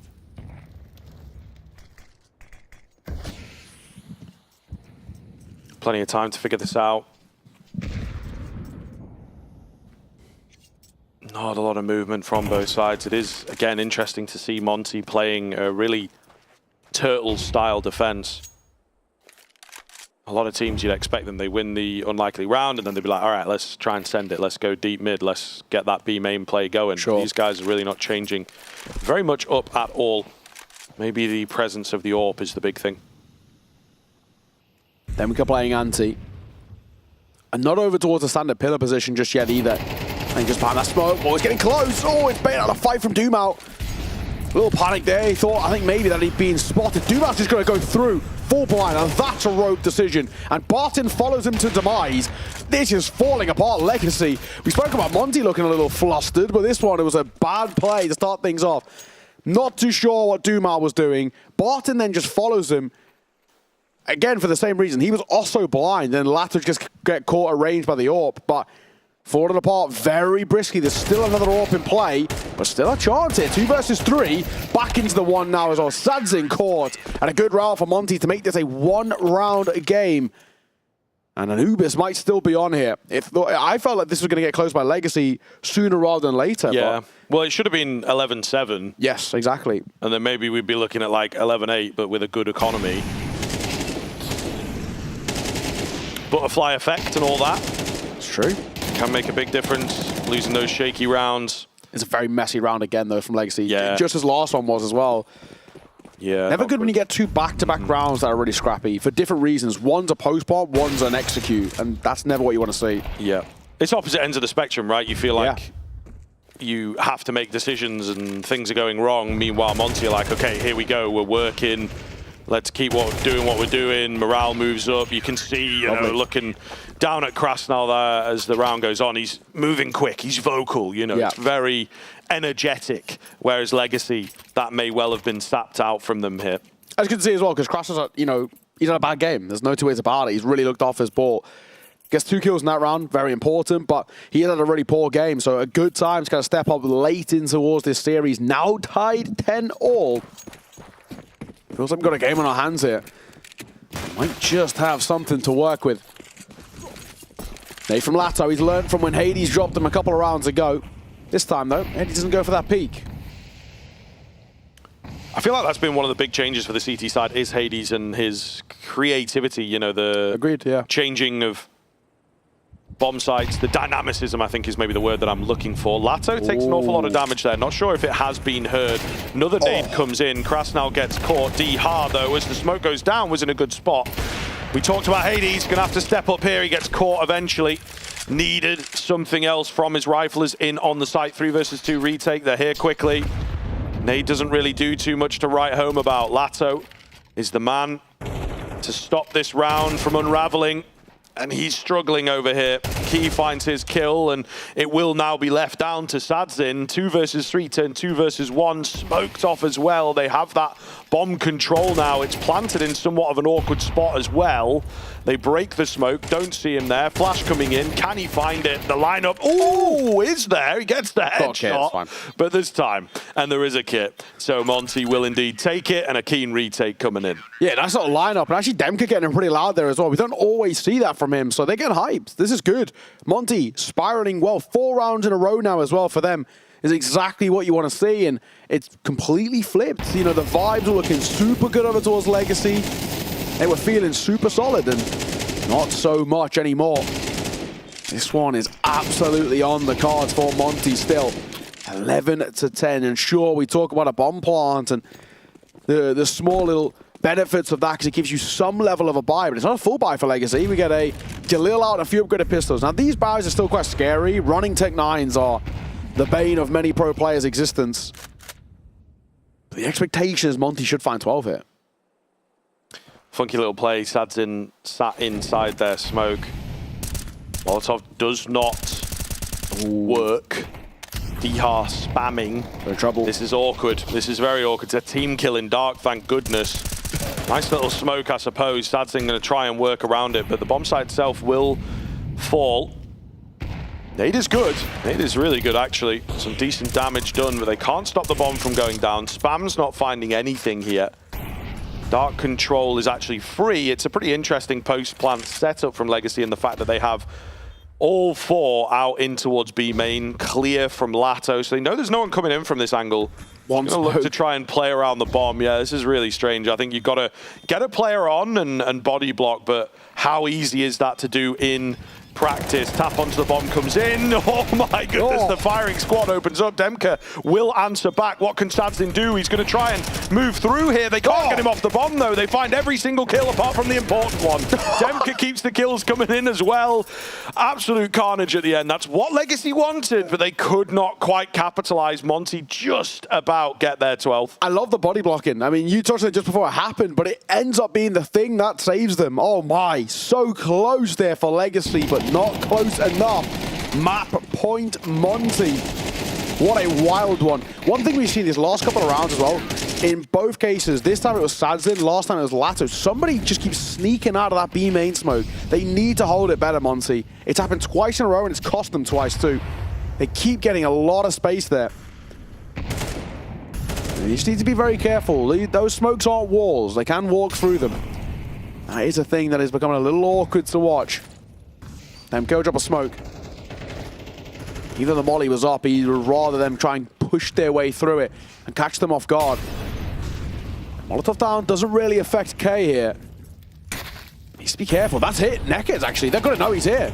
That tagged him up. He might be in trouble. He should be in trouble. He somehow gets the kill. How has he got away with it? Nearly even the second behind it. Yeah, that would have been dangerous. Nice deep smoke coming in there towards dark. They're able to neglect the area. Monty as well. Not quite biting here. Late flash in. Dangerous move. Dink does land, to be fair to Krasnal. It is falling apart somewhat here. The finds from Dumao are massive. A bomb site left open. D-Hart. Billy no mates. And I think potentially going to save it. Yeah, has to be said. I mean, Dumao continues to have an incredible performance. 26 and 14. If they're to lose here, Dumao takes none of the blame. It's been, unfortunately, a little bit of a muted performance from Sadzen on the AWP. Especially considering that Hades isn't doing too bad. This one, I don't really think we're going to see too much out of D. Maybe 6 round for a bit of an exit kill, but that'll be about it. Not giving this 1v4 a go, obviously. I don't like exactly like they're flushed for cash on the side of Monty. They have enough for a buy, sure. I don't know for the AWP in particular. Demka is sitting on 4.2k. So you can squeeze that out, but what's that next round going to look like for Monty? I think they've got one more tack pause left to work with as well, so at least got that going for them. That's a good round, though, from Legacy. Just a couple of isolated fights thrown in their way. For the first time in a while, it will be Legacy getting around. That's the first one they found in the last 6 played. Dumao falls to the bomb, but he doesn't matter. He doesn't care. Final round of regulation. We saw Monty go to overtime, double overtime, yesterday against MIBR. Is that going to be where they're destined to go once again, or can they get this done in regulation as they failed to do yesterday? The zoom for intensity onto D-Har in the end. We'll see here. Monty are going to look slightly shaky. Buy is not perfect. A lack of utility is the key thing. In all honesty. This could be dangerous. Hades, we've seen him so good on the AWP. A lot of movement from him, potentially going to have to do something here to create an opportunity. Yeah, I think they've got to go a little wild there. I think without that util, you can't like play the long game here. I think you've got to try and get things done really early. Somebody's got to get an opening kill, and then they've got to try and play off each other in a sort of a numbers game. I don't think we can just play a normal default here, is my understanding, but we'll see. I feel like they want to try and fight and try and settle this in the first kind of 30 seconds, and then just be able to sit back on the numbers and wait for Legacy to panic. Again, though, man, not a lot of movement, not a lot of changes. They have left mid undefended. That's something that I think they've gone for a few times, actually. Deep smoke coming in, it feigns presence. And then they bolster a bomb site, the deep A smoke as well. So Legacy have been kept far back. But beyond that, there's not really too much that, again, gets us excited from the Monty defense. Neckers, there's a lot of spacing via mid. He's been doing a lot of good work there. Once again, he'll continue pushing his way forward. Has the support of Sadzen, who, like we mentioned, he's been a little bit quiet, especially by his standards, but that timing, unfortunately, will really elude him there. But he continues to hold his angle and push his way forward. He might even potentially give himself the opportunity to fight here. Pixel spotted. Demka dropped, looks for the second, doesn't quite find it. Hades under pressure as well. Getting pressured from 2 different angles to make it even worse, but K will pop off. Can't make it a second, holding down mouse 1. Neckers keeps the advantage in Legacy's favor and adds to it as well with another. Overtime looks like it's going to be required here unless Krasnal can pull off a 1 versus 4. Has a kit, has a Molotov, but surely no chance in hell. This feels like a forlorn conclusion here in the final round of regulation. Krasnal only good for 1-4-1. Once again, Monty, overtime required if they want to take this map. Yeah, there do seem to be some inconsistencies for this side in terms of closing games out. Something that, you know, we noted yesterday going into the overtime, and it seems to have remained a little bit the Hades IGL era. Yes, yeah. Certainly is something to consider, but at the very least, they do have the overtime. There was a brief moment where we felt that this one was going to go the way of Legacy. Both teams doing very well to keep the bounce and to keep their confidence up. It's true. And unfortunately, it has to be mentioned once again that it is that CT side. That's the weakness for Monty, and it was the same issue yesterday against MIBR. I mean, both sides put up 9-3 on their T side, with the CT side looking incredibly weak. And the same thing happens again here. It's not quite as egregious as like a 9-3, but it still is one of those where you see a lot of clear errors over towards Monty, and especially after the 5 rounds in a row on CT, we're thinking surely this is going to be enough for them. But you can maybe even look back to them when they lost that force buy. That could, even that small thing alone could have been the difference. Kay, look at this. Aggression coming through, and it works against him as well. That's so unfortunate. I like the idea, but the timing was just half a second off.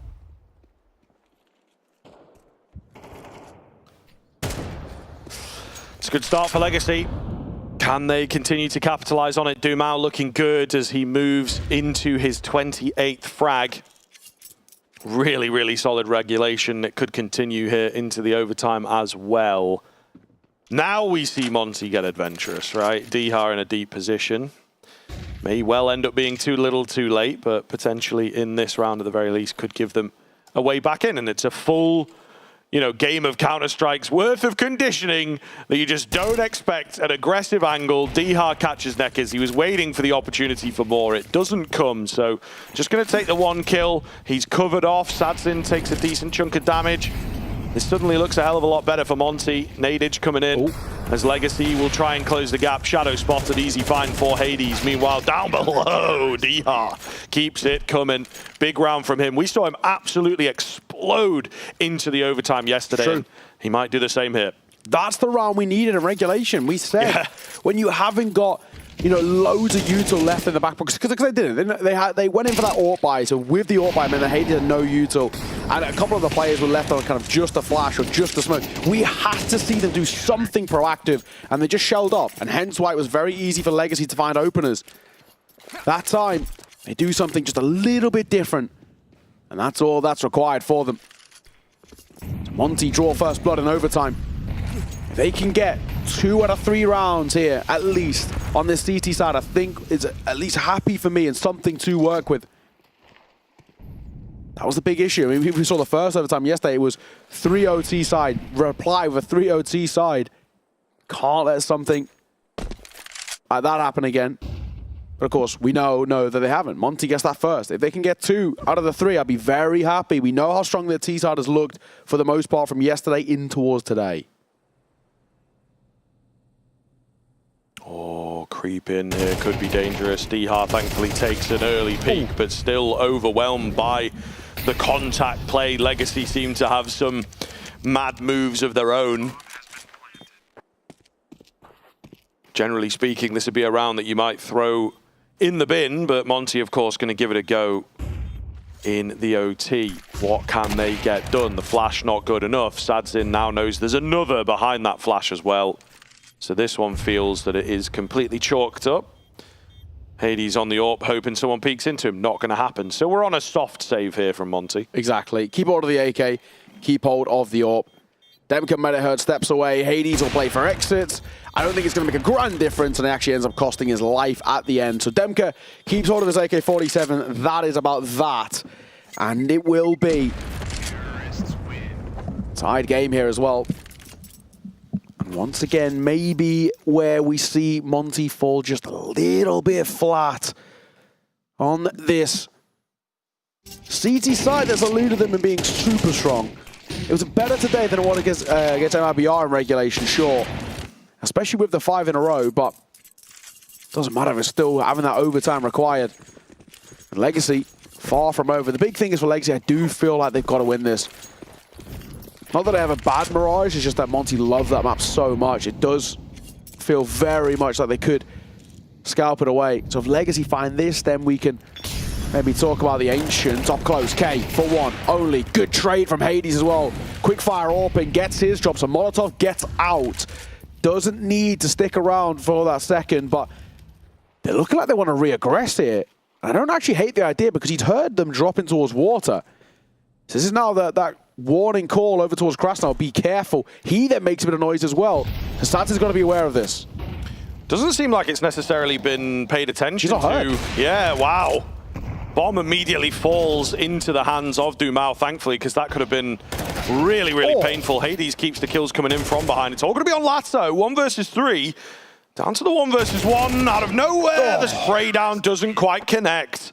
And it will be a lead moving into that second half of OT for Monty here. That round's all lost by the fact that they don't hear Hades. Yeah, crazy. The only thing I can, to try and make sense of it is that they were coming at the time. Yeah, and it just going off. Yeah, it masked it because, you know, it makes a pretty loud noise. He's fallen quite the fair distance and he dropped even in towards the water rather than on the concrete. So I'm surprised I don't hear him. He drops the bomb, it changes things, but good effort from Lato, just unfortunately not good enough.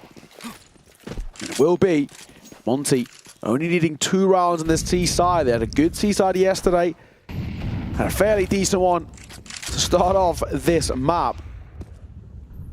Good advantage in their core. It's just about whether they can capitalize upon it.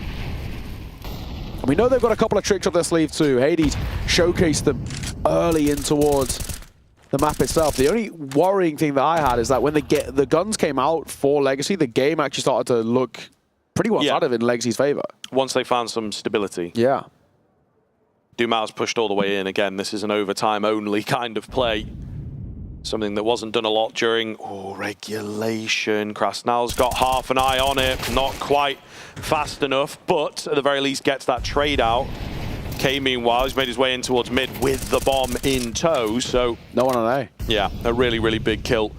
After catching Dumao in particular, K sticks around, gets another catch. Brilliant round from him. He was a real troublemaker in regulation on the T side. He looks to do the same again. Round is gone here for Legacy. They desperately tried to create something there in dark, but yeah, just not going to happen. Lato saves because it's futile. May as well hold on to a bit of extra cash. The AWP mule, potentially. Yeah, has to be said as well. I think things started so well. I like that push from Dumao. It just shows the confidence of him. Now we're up in towards kind of 30 kills, right? So credit to him, an incredible kind of idea. It's just unfortunately can't get the second behind it. But I mean, Dumao's opening fight to be really good. 6-2 in opening duels for him. So an absolute credit. Legacy are very lucky to have him. I really do feel that without Dumao, they're not actually even making it towards overtime in this game. So credit to how well he's playing. On the other side, while Demka's leading the charge in terms of the numbers, I think just the impact that K is having through mid on T side, we saw it happen so much in regulation. His CT side work was really solid as well. K's impact's been incredible, and this is another good round of it. And it now means Monty find map point. Once again, though, the question that we arise once again is, can they actually finally close it out? Or the Legacy stay alive once more? Time will tell. Oh, a great break. It's actually from the CT side, so Dihart uses it to his advantage. I can't tell you how many times I've seen those, smoke break plays go backwards. Yeah. So that'll be a difficult one for Lato and Legacy to stomach here. K once again looking to be the nuisance towards middle. Neck is with an off angle, but still gets caught. K just brushes him aside. It's like, what the hell is this in my way? Absolutely brilliant stuff. 5 versus 3 now. Dumao, what are we doing? Oh my god, it's going to work. He's going to get one. How is Dumao still alive? Oh, how is he going to get a second? What is going on here? How has Dumao got another kill there? And how is this round still on? It felt like we were done here. And somehow then K gets in behind. Looks for a second, can't quite get it. As Dumao looks for 4, but Daniel finally get dropped. 1v1, AWP v AWP. Hades versus Sadzin. And 40 seconds on the clock, and Hades is high-tailing it towards A. And it's a foot race or win, because Sadzin hasn't even joined it. We'll get that bomb down. All to play for here in the 1 versus 1. Ooh. No. His brain is too big for his own good. I mean, it might work in a weird way. AK picked up here by Sadzin, trying to move across. That one Molotov is all that he needs. I mean, no bomb plan. Now he's thinking. The cogs are wearing. Yeah, I mean, it kind of works, doesn't it? We'll see. It's going to buy time anyway. He's actually walking into A, and now he's noticed. So that is, 5 solid seconds bought. Now a full rotation back. Trying to play things slowly. So it really is going to come down to the bomb play, and that maybe is exactly what Hades wants. No smoke available as yet for Sadzin. Maybe there's one on the ground somewhere. Could change the game pretty massively. If it remains open, you'd favor the AWP. He's checking some angles here. Nothing spotted, nothing deep in towards dark. There's hardly any time now. 10-second timer is gone, man. He's just got to hold the bomb.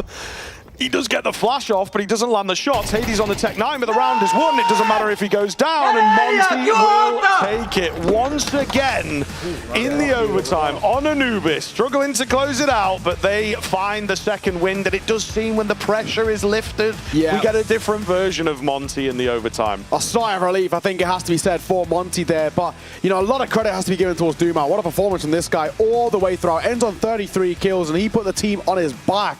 And then some, but unfortunately it just wasn't enough. Monty had a really good showing at the start, then fell a little bit flat in towards that CT side as well, had moments of real ups and downs where we would see these real hot streaks and these massive cold moments, but all that matters is Monty, they steal away. Legacy's map pick is all that matters. Demka, great performance. K, a fantastic performance from him as well. Hedy, some great calls. And a great clutch right at the tail end. Good map to take. Desk, Sam, what have you got of us? Neo said it twice, I'm going to say it a third time. It's all that matters. They took away the map win. This is fantastic for Monty. I do think that their Anubis looks a little bit shaky, though. We've seen it twice now, Alan. Yeah, I mean, a work in progress, I guess, is the way to look at it. That said, especially CT Anubis, probably the hardest side to play in Counter-Strike. You have to get a lot right. Any mistakes get massively exacerbated. So I'll cut them a bit of slack. It's not their map pick. It's not their favorite map. But they're winning them. And at the end of the day, that's kind of all that matters. They win them in overtime. In overtime as well, but I feel like even in the first half, like we saw Hades call a couple things that I feel like were a little bit too easily called. Like he would act on some little bit of information. He would walk up to E-Box, they would smoke him out, maybe throw a nade, and then be like, all right, guys, let's all walk into A main. While the rest of the CTs, Monty had already kind of moved in on them. Legacy was able to really sandwich them in A main, but it's a growing team, like you said. It's something that they need to work on, and while they did make it in overtime, Hades was the reason why they won it. You think Hades was the reason they won it? I would just say a team effort, frankly. I think quite a lot of the players had their moments. I think in that first half, it actually started so well for Monty. I like the calls, taking a lot of space in mid. The way that first half played was, it started off early, Monty had a lot of control, very passive from Legacy, then it just completely flipped. Legacy got so much more aggressive. Dumao was a hero, we'll talk about him in a minute, and yeah, that's why that half ended so even, because it was two very polar parts where both teams are getting their advantages.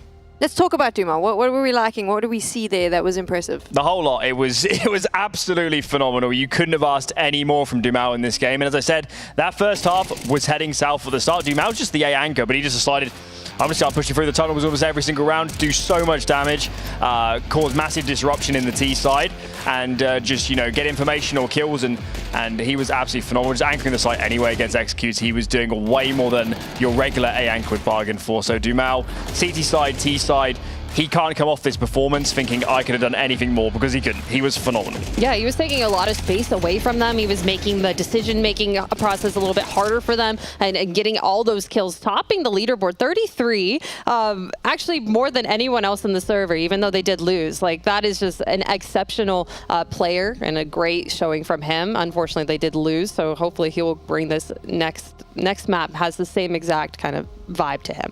I was a little bit of a dick to Legacy at the start of this on day one. I kind of led the analysts down a path asking about, you know, who has stronger Counter-Strike, South America or North America? Why would you move to North America? Basically insinuating that Legacy were chickens to like sort of move out of their region. But I can admit where I'm wrong. I think that what we're seeing from them, there's some decent stuff coming out of this team. I mean, first of all, on the first point, the chickens angle is probably the wrong way to frame it. It's more like, if it's an option available to you, you're just going to have better chances to get into tournaments. There's more qualifier spots for North America. I do think it's an easier region. At least if the top team's going to get siphoned off with partner spots and already being in qualifiers and in tournaments, yes, it probably is an easier region. So I imagine they waited up and just said, you know, if we want to be in top events, if we want to play at LANs, probably got a better chance maybe from a practice perspective, of playing in North America. So yeah, I imagine that's the angle, and yeah, for them as a team, I just feel like there's still a process here. They're ranked quite highly, but I do think it is inflated. I don't think they've played enough internationally to justify that. Versus if a European team came in with the same ranking, I think they would live up to expectations a little bit more. So it's just a virtue of the region they play in and some of the CS they played recently. Well, they're getting experience now. Yep. They're playing against Monty, and they played very, very well against them, even though they did lose. They brought that into overtime. They did a lot more than I thought was going to happen. I did not expect this map to go this long. I don't think a lot of people did. I don't think we were expecting to go to OT. I think at the end, we were like, maybe it's going to be a double, just because they were both playing so well against each other. This was a great matchup, and Legacy did come to perform, and they're showing that they can play in EU. They can play in EU, but they have unfortunately lost their map pick. I'm wondering how they're feeling after that. Mike, have you got a chance to speak to either of these teams? I did indeed, Sam. I had a chat with Chucky. Always a good chat to have. Asked him what he thought went wrong in that Anubis. He said there were a couple post-plant situations that he wasn't happy about how the team performed in. Asked him about the Mirage as well. Had gotten a chance to chat with Barton about that as well. They've dropped 3 in a row coming into this event, but it used to be a position of strength for them, and they feel that they've fixed what was going wrong in those matches. I asked Chucky what the key was going to be for the team. He said he wanted to keep the communication up, that as long as they weren't dropping the ball in the communication, especially in post-plant scenarios, he thought that they should be able to take this. And while I didn't get a word over on the Monty side, I did hear Demka getting very loud, so I think they were quite relieved to close that Anubis. They thought they should have had it. They did indeed. So that's what I've got. And one more thing, Sam. I've got a homework assignment for you. If you want to keep talking about the quality of CS domestically in South America, I'm going to task you to watch at least one qualifier from that region and then talk to me about it. I don't have to. I'm the host. That's what they're here for. That's what they do, Mike. Alan, you want to talk to your bestie? Throwing me under the bus like that? No, I'll leave it there, Sam. You need to do your homework. I need to do my homework, apparently. I'll stand by what I said, though. I think South American Counter-Strike is at a higher level than North American Counter-Strike, and I won't back down on that. That's what I've been saying. Because I'm going to quote Cassard. I have eyeballs and I can see. That was what he said to me once when I asked him about the level of play. We're moving to Mirage. This was Monty's map pick. Based on what we've seen, is this going to be an easy 2-0 for them? I feel like it will be for Monty. Honestly, from what we saw, they can go the distance. They have all the parts of the team that they can take. They can bring it to OT and they can win. So Mirage, I feel like it's going to be a much similar map for them, or much simpler map for them. And I think they got this in the bag. Legacy, it did seem like there were some signs of life. They did have some rounds in there and they were able to bring it, but I don't think they will be able to keep it going, honestly. I'm not going to forget the game yesterday. Monty MIBR. Monty absolutely slammed them. 10 T rounds and just completely mauled the Brazilians that time around. So based on what I've seen so far during this tournament, Monty is ready to play Mirage. They'll pick it against pretty much any team they're playing. And despite some antics on the first map, I'm feeling fairly confident, Sam. 2-0. 2-0, that's what the analysts are saying. A place in the semi-finals at ESL Challenger Katowice is up for grabs. The other team is going home. Can Monty close it out 2-0? They are the hometown heroes in this case because they have that Polish core. Let's find out after the break. Nice!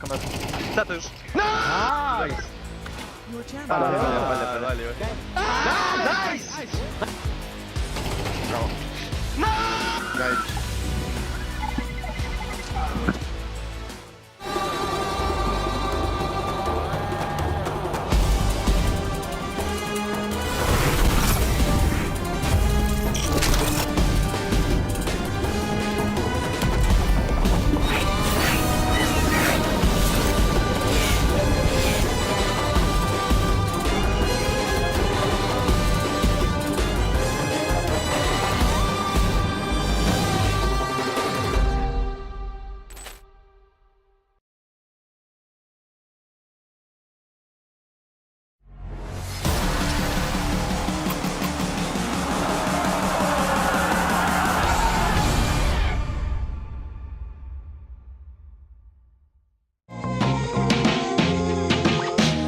The current state of our team, it feels like we lose a couple of games to ourselves.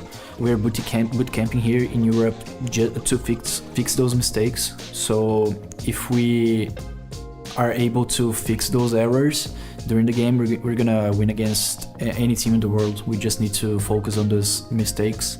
Every time we do a great match against any team, we just need to, you know, close these games and win. We really like to be underdogs, to be honest. With less people watching us, it's better. They don't know what we are doing. We don't have that much of pressure. We know that Pain Gaming and MIBR, they always have a big pressure on their shoulders to prove to the Brazilian fans.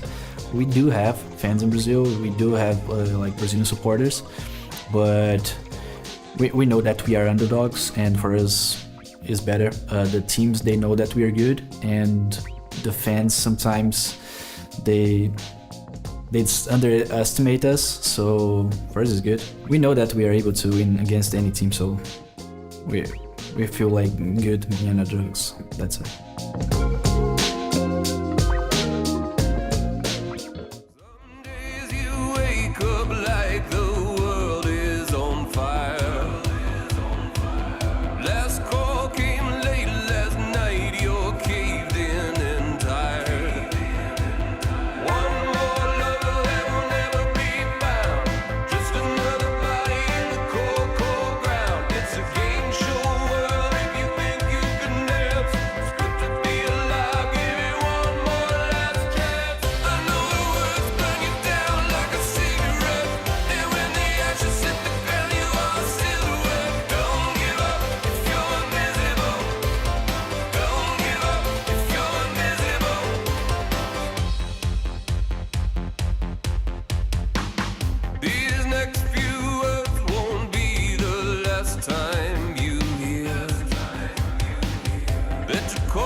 You ask if we could talk, but then say nothing.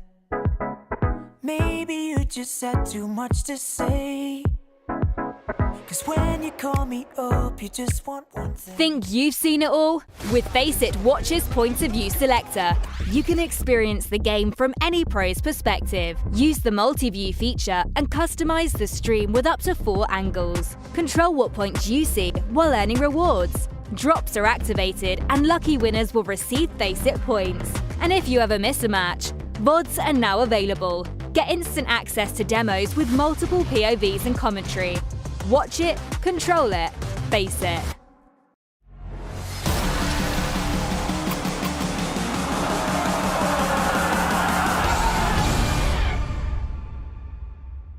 Map 2 ready to get underway here, of course, at overtime. As always, for Monty, we'd see on the Anubis. I think a really exciting kind of overtime, though. Yeah, once again, you know, it was a bit slow getting there. They were both very nervous getting there, but once we got into the overtime, it was actually worth the wait, I suppose, to see some of their flashier rounds and braver plays. Hopefully, we get some more of that onto Mirage now. Of course, this is Monty's lean, and it's a decent enough map for Legacy, but are they going to be able to bounce back? You know, we have all these conversations that we like to talk about going into a map 2 of a best of 3. Yeah. I just feel that there's not quite enough there from the Monty side for me to fully sell and fully say, yep, absolutely going to get this one. I think that Legacy could still really bring a great game here. It's very true. And I have to say, I'm a little bit concerned about Legacy. While they do play this map a lot, and it has to be said, there's some good success in there, and for a while they were streaking quite well, but you know, you got at the caveat of domestic teams, right, in North America, which you're not going to lean too heavily in, and then recently they've actually had a bit of woes on it. You know, they're on a 3-map losing streak, losses to Nouns in overtime, so you know, unfortunately there, Nouns are on a bad side, a really one-sided loss to M80, of course have had their problems there, and then not even that long ago, over in kind of the Thunderpick World Championship, they literally just like 3 days ago or something, they lost to Imperial there as well in the final round of regulation, and that was a little scrappy from them too, where at least for me, for Monty, this is a side where they've looked very good. Obviously, we saw against MLBR, that 13-2 was really good from them. Yeah. So if we get that level of performance out for Monty, I really feel like they've got it in the locker here to be able to close this out. But I've got to be said, you know, with Monty, I think I was a little hesitant with this Polish side in terms of where is their skill ceiling, what is actually the level. But so far this tournament, I've actually been really impressed with what I've seen. Even with the overtimes, I still actually like the Counter-Strike they're playing. It's very, you know, it's not like kind of that tier 2 puggy style that we see some of these teams come to sort of Challenger with, and they hope they can kind of catch some of the tier 1.5, tier 1 teams off guard. It's very thoughtful. The way in which they're kind of playing around each other is very good. They've obviously got these setups which work super well for them. So I've been a fan. I think Monty have actually really grown in towards this tournament. Execute coming through for the pistol, wasting about a minute of time, making a bit of noise towards the B site to try and draw attention over there, but ultimately a good find. Lato will back away. Not really all that much coming for this Legacy side, and they don't want to take the fights. They're just giving it away. Bomb plant going to go down. 3 round the corner. Bloodbath incoming. It's a lot of damage done to Lato. Oh my goodness, though. The quadruple swing. Have you ever seen anything like it? They back off on that Monty side, try and give them the respect and the space. It's Nekis, however, who comes in from the side for the catches. All going to be down to Krasnal now. They have given him the space and the opportunity to work with a 10-second hold coming in. The bomb not quite planted for him here, you have to consider. He's got to move fast. He's got to move fast. Oh my goodness, needs to find the headshot. And the defuse will come in. It wasn't planted cleanly enough. He was even round the corner. So a rushed plant potentially costs them there. Yeah, I don't think that was the plan, especially with where he was playing over towards ramp. I think the expectation that the bomb was in a little bit more of an advantageous spot so they could actually play off that ramp spot. That's unfortunate. I don't actually think Krasnal's done anything wrong there. I think he's even thinking, I can't see him. You know, the bomb surely planted for me. He couldn't see him here. He peeks into that corner, which is normally the place you play it from, and he's like, oh, I don't see him on it. So maybe he's, you know, he's dancing around triple. I think Krasnal gets quite unfortunate there, in all honesty. A good round for Legacy nonetheless. Good 10-second defuse for Barton. It will, of course, be a buyout for Legacy. Monty aren't going to opt for the force buy. We've gone for 4 Deagles and a P250 out for Krasnal. So a low buy here, hoping to catch a couple of heads, and they do get a tag there on towards Lato. But expectations are probably relatively tempered for us. Again, this is another one of those rounds. You get a bomb plant, you're pretty happy with it. Quite nice from Monty as well, by the way, that they get the plant in the previous round and they actually decided to eco this one out. Yeah. Not the usual pathing, especially for a T side. They will love that extra 600, but maybe it's not enough these days. You know, a subtle change that's not been touched or talked about too much doesn't seem to have had a massive effect on the meta, but potentially some of the thinking here for Monty. Yeah, if they don't get kills as well, the big thing is going to be the question about what their buy is actually going to look like, because somebody's going to have to take a hit in terms of going in towards a Galil or a Mach 10 if they want the util out here. So that's the big thing for me. They can get AKs across the board, but they're not going to have the fully fleshed out util belts. And we all know how important they are. So I think, yeah, that is the big thing. I'm a fan of the low buy. I'm a fan of the jewelry too, has to be said.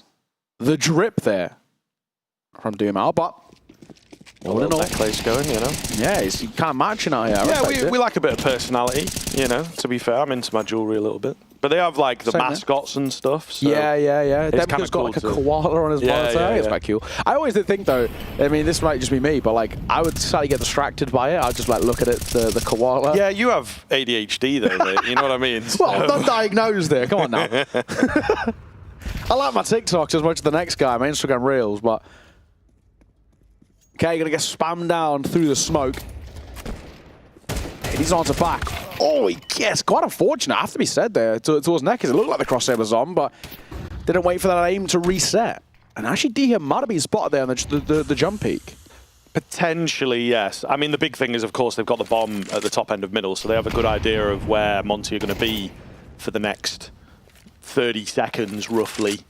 They've actually opted not to take the fight. Happy to let them have that bomb back, particularly in the early stage of the game here. Really important that they get the momentum going.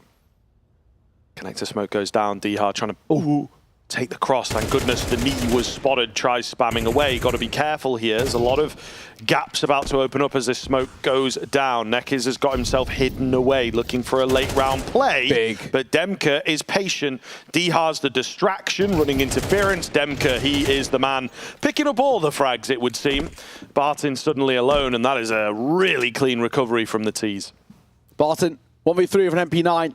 Feels unlikely. If Monty actually managed to get themselves this 1v3 cleanly without losing anybody, that would really be helpful for them in terms of building up the funds. And it looks like Barton might even be tempted just to pick up any sort of upgrade of a weapon and keep hold of it. Now that he's smoked at a connector in particular, there's M4 down in front of him, there's an AK behind too. So there we go. Picks up the AK. Leaves behind the flash, but he's got a full belt of util, so doesn't need it. That's a big round for Monty to take. A nice little answer back as well off the back of the lost pistol when that previous round, which was a little bit of a throwaway. That's important. Like we said, 3 staying alive. Good for the stability. No problems to reinvesting towards the next. Demka can drop over an AK as well for somebody to get a bit of util out. And this is where we can see the build-up and showcase just what Monty can do. MIBR really felt the brunt of it yesterday. That 13-2 was, not only obviously was it just quick in terms of the scoreline, but the rounds were rapid as well. Monty gave absolutely no room to breathe for the MIBR side, and they just got completely decimated there. And it could potentially end up being more of the same legacy. Have got to try and learn from their fallen comrades in this one. Their fellow countrymen who really did struggle. Nice little lower control. Nice split here as well. Duval should get a drop, and he will. Another great opener. He was very good at opening jewels in towards that previous map, and he finds his here as D here just gets caught in 2 mines. Smokes over the top actually might sell. Krasnal's got them out quite quickly on his own. So it does seem like, yeah, they're feeling this. Rotating a fair few players in. Still that 1 man on B. But Monty... confusing legacy, I think, at this point, now that there's no real attack that comes in off the back of these smokes. However, 1 lone smoke from Barton keeps them away from B, so now they have to reapproach the idea. They don't have loads of time with a minute left and being quite far away from the bomb sites. Going back into the stack here. And Legacy, while they over-rotated to go over towards A, they've stood tall and stayed here. This could be very scrappy indeed. Okay, trying to make a move up a connector as well, but it's Lato for the first as Krasnal going to fall. There's a Palace player. There's a bit of a move coming through connector. It's all about timing here. Dubal's got to make a move himself, and he saves his teammate. Andy gets another behind it as well. Hades has already been dinked, and Dumal, really solid round. 4 kills in total for him, and another monstrous display. I mean, 33 kills in the first map, and an incredible showing. 1.71 rating from him. He was out of this world, and it doesn't look like he's lost it. Despite that map being lost, he's still got that individual prowess, which is always what we want to see. Here's another one of those games. If Monty do falter at any point, Dumal will punish them. Really trying to have their cake and eat it too, Monty, in that round. You can't be faking A and then a sort of lackadaisical attempt to go back towards A after they didn't fancy B. If they're faking A and going B, I think you have to commit to that. Yes, there was a smoke in the way. Yes, your ruse might be up in a moment, but I think you still have to commit to that. That was the plan. Everything changes and people have to readjust, which is not easy to do. And in hindsight as well, they're going to look at the demo and just be kicking themselves. There's one guy towards the side, right? It just showcases how something as simple as a smoke going down can completely bait them in the other side. I do find there's a lot of that from the Hades IGLing here, that from time to time, he kind of is playing too many different games and too many different pathways. I agree. You know, just keep it simple sometimes, especially potentially early on in a game when I don't think many players, many teams are going to be looking to take the risks and move thick and fast. Love Good that. catch from Dumao. Perfect timing from him. Gets himself another before going down, but it is paramount that he's picked up the information. However, K in from behind. He's just not fast enough to really have any impact. He's lost his remaining 2 teammates. It now becomes a clutch situation rather than a potential recovery. Bomb, scooped up, head ripped off. K dropped. Love that from Dumao. Another really good push. I mean, Alan was touching on the desk, you know, when we get in towards overtime and even kind of late part of regulation, we just saw how Dumao got to the point where, like, I'm not going to anchor anymore. I'm actually going to start getting aggressive and start trying to make the difference early in these rounds. And he's been doing it here. Another great push. He gets 2 before he falls, which is already really job done. You know, 4 rounds in at that point and being 3-0 in opening duels, heading in towards the 6th now. I mean, already exactly what you want to see out of a guy like him. Oh, made that. 4-0 in opening duels. I mean, he is absolutely loving these early fights, and they're working out for him. Still alive. Dumao comes in for a second, then gets caught on the reload. It's all in a matter of moments falling apart. Demka's going to pull off a really tough clutch there. It was basically a 1v4 turned 1v2. And Sadzin's got other ideas. Monty look a little scrappy here. Not what we normally expect from them. Their T-side's normally incredibly slow. Yeah, a lot of confident moves as well, though, from the Legacy side of things, taking those early pushes, those early fights. I think Monty are thinking, okay, surely if this guy's getting aggressive, then the A site is playing a bit more passive. But no, Legacy have got many, many, many different prongs to the attack. So I don't know whether it was the best idea to buy into the previous round. Monty, I think, trying to stay hot on the heels of Legacy doesn't work for them, obviously. They're now on to this half buy. But as you can see with where the money is at and the money that came in, they maybe could have gone for something in this round itself. We do have the Galil, we do have the armor for Diha. So just have to watch themselves here. It seems the on the same page argument not really been used. And maybe take a timeout actually to just even things out. It seems like the mental is different depending on who you ask. Yes, very quickly got to the point of being, you know, now at 5-1, should be made 6-1. I mean, already Legacy have done more than enough as a CT side start goes. I think you're right. I wouldn't mind seeing Monty just take a moment of pause and a moment for Nora, the coach, to once again speak his mind. Bit of a standoff here. Who spots who first? Sadzin doesn't move. Krasnov gives up on the position. Reposition, and that's what Sadzin was waiting for. Patience pays off as Krasnov will fall. Galil into newer hands, but Nekkers and Dumao do so well. What a shutdown. So easy, ultimately, as well. I'm a little worried, Monty. Yeah. Oh, this isn't looking too good. We might actually be very quickly requiring this third map. It is, you know, we've maybe had like 5 minutes of play here. We're at 6-1. Yeah, absolutely, man. Really quick game. Very decisive rounds coming in from Legacy as well. Monty, their 1-1 round. It was some clean mid-rounding, but haven't really been able to capitalize on that. A few mistakes here or there. And as we say, something seems slightly off. They're going for another quick round here, trying to get Diha through the smoke. It's actually Krasnov that catches aggression in the B apartments. So this works out really nicely. Deep mid control, no one around from Legacy to really answer. I think the B bomb site suddenly becomes vulnerable, but you can see K's found a gap. He's up through connector. They don't know what's going on. Monty working on a speedier round. As you say, not in their DNA. Just have to be careful now, though. There's still 2 remaining on the A bomb site. It's a good job they are indeed hitting their shots. I worried about this bomb creeping in without the main Monty contingent.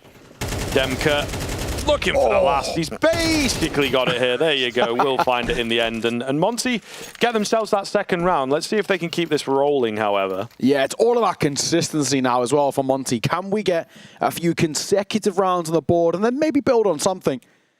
Taking a while for them to look or put up a real comfortable round. That one feels better. And I think maybe as well, we've seen how Legacy, all of these opening fights have been so easy for them, and that time they just get caught overextending a little bit too lackadaisical in terms of their engagements, and it does not work out for them. Monty onto that second. Nice opening kind of tag on towards Neckers. Sadzin's been missing a couple of sitters, has to be said. Did it in the last round, 2 on K. This time he's missed 3, one of which being a tag, but he's still not confirming that kill, and eventually he'll fall. Awkward for Sadzin as Hades will then punish on towards Neckers.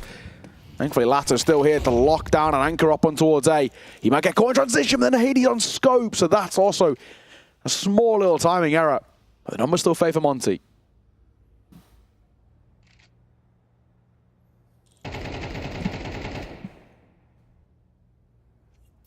Big fight potentially going down here as Latto looks to fill the gaps.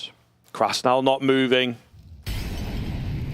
Is it a B play? It doesn't look like it. Just trying to keep attention on that bomb site. Latto is here in good time, and he seems pretty adamant that there is a man in that jungle window area trying to back his teammate here. Dumao with the scoreline of 12-7, looking to back it up a little bit more, and immediately dropped. He had it too good almost, you know, too careful with that play. Barton on the other bomb side, nothing he can do. So Monty stringing them together, maybe indeed pulling the comeback towards the tail end. Demka, even though he's low, might have a little bit of a look around. There's plenty of cash over there. So they might try and do some sort of a hunt because Legacy have got the greatest of money to work with long term. Just having a rifle alive over Barton could be pretty important. We'll see. No, even though they're close, he'll be given that save of the M4. But I still think Legacy are going to struggle in terms of what they want to buy here. They've only got kind of that second little stage of loss bonus. It's not exactly the greatest. It could be something where now we are seeing Monty responding kind. I would like to see Monty off the poor start. If they can get anywhere in the region of 5, I think I'm pretty happy with that, all in all. This is still a CT-sided map, it has to be said. So it would be a good recovery for Monty. And it just, you know, maybe takes him a bit of time to get in towards the game. We do have that low buy. It's just the M4 really is the only thing to be scared of. USPs around it. Bit of a stack is what they're going for. Barton up high, I like this. Oh, I like it when he hits shots like that as well.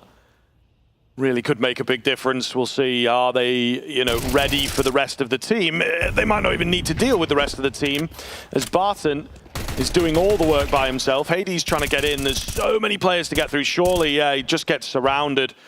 Tries taking matters into his own hands. Dihar now 1 versus 3.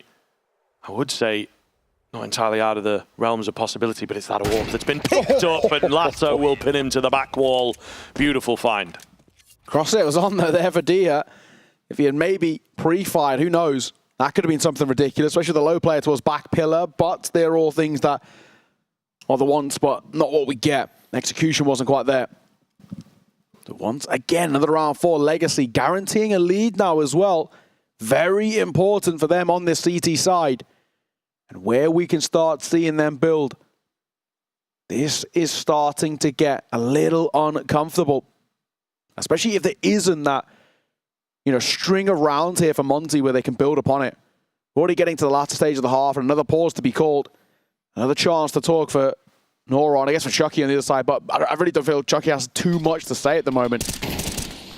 That round really feels won by Barton. The fact that he gets away with a second, the spacing a little off there. Krasnal's got to be a bit closer on that peak around the corner. And it does just fall apart. And especially, of course, the bomb getting dropped there on the back of Hades. Chucky's loving it. 7-3. Penultimate round of the half. Neck is going to go for a bit of an underplay. Another area that Legacy have been trying to get a lot of control of all the way throughout. Dumal was getting really proactive earlier. This time, Nekic is going to wait to see if the chance comes to him. He's spammed in the toes. He should be dead to rights in a moment, especially if D-Hurt goes for any sort of a spam. He's playing anti. Crosshair trained as that smoke fades. It's about who spots who first. They are on each other. Mouse one of you. The Molotov might do the job, and thankfully finally the kneecap spotted and Nekic seen off. D-Hart not taking any chances at all. Krasnal, meanwhile, watching for the push, and it does indeed come. Well read. He has found a couple of kills in the B apartments from those bouts of aggression. Maybe it looks similar each time. All the same, Monty in the ascendancy, in the round-winning position, potentially. Going to take this over the line. They have to, really. 3 rounds is not enough out of their T side. D-Hart feeling confident, quite a game for him, but still looking for the peaks. No shots landing. Barton, meanwhile, left alone once again. He does have some quick support on the way, but it's all a fake out. Takes a keen headshot. The AWP has to really stand strong here. Good for the first, maybe give him the respect. The one big thing they have, 25 seconds. The bomb is down at short, 2 in behind. So the only player that can really cross in and take it will be Krasnal. He is hella lucky that Sadzin got off that angle. I think if that kill came in, round was going to be over. Look at Lato. This could still be good. Lato in a good position. If he denies the bomb plant, it'd be a different story. Wasn't ready for Demka. So round is saved. That is by the teeth kind of stuff. Sadzin actually is still thinking about going for it. I thought maybe he'd move away. So hold on just a second. No information for him to work with, and a well-timed peek from Krasnal will see him off. A little shaky there. Felt a little nervy for a moment, but yeah, that bomb down with just shy of 30 seconds. It looked like they were very indecisive. Thankfully, Krasnal does get the luxury of that cross as Sadzin just looks away at the wrong moment. So, okay. Bit of a sigh of relief for Monty. That's one of those ones they're going to look back at and say they didn't realize how actually close that round felt. Dumal overextending there too. Same thing for Cave. I think Dumal's was more egregious. A very nice no-scope. We didn't get to see that one, but nice shot. Doesn't make a difference in the end. Heading into the final round of the half, Monty, you've got up to 4. 4 is workable. 5 would be nice, and the buy isn't exactly bountiful for Legacy by any means. Triple M4. A Deagle and a 5-7. They have got fairly decent util to work with, and those 5-7s are always scary in the right hands. I'm not going to count it out just yet. But once again, going to be left over towards apartments as they're looking to set up for a B hit. Something uncharacteristic here from Monty, a contact play with no info given across. Barton continues looking strong on this B bomb site. Great shot landed, surely got to get traded here, but he's slowed them way down. The rotations are going to move in quickly. That's all good though. The weaponry, of course, is pretty strong for Monty. Molotov keeps the rotators at bay, smoke to back it up. Oh. Could have been big in towards mid. K got his head on a swivel, however. Digits tapped in. Sadzin closing the gap here with the 5-7, trying to catch a couple off guard. Quick headshots could make the difference. Meanwhile, in from behind, there is that timer. Demka uses it to his advantage, and keen finds in the end from Monty.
I give you all of my heart. And if I met you in the middle, babe, would you give me all your love? Come and meet me in the middle, babe. And I give you all of my heart. And if I met you in the middle, babe, would you give me all your love? Would you give me all your love? Would you give me all your love? Would you give me all your love? Come and meet me in the middle, babe. And I'll give you all of my heart. If I meet you in the middle, babe, would you give me all your love? Would you give me all your love? Would you give me all your love?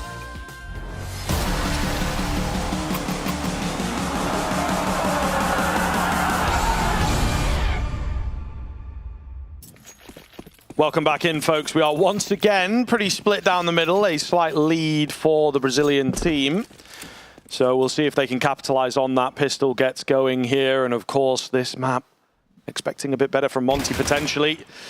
K starts off well here for the CT side. Maybe this is what they were waiting for. And Sadzin's got to be careful, right? He's sending the nades in, selling it. It's a weird sort of bait out play. Everyone moving through Palace to just try and throw them off the scent.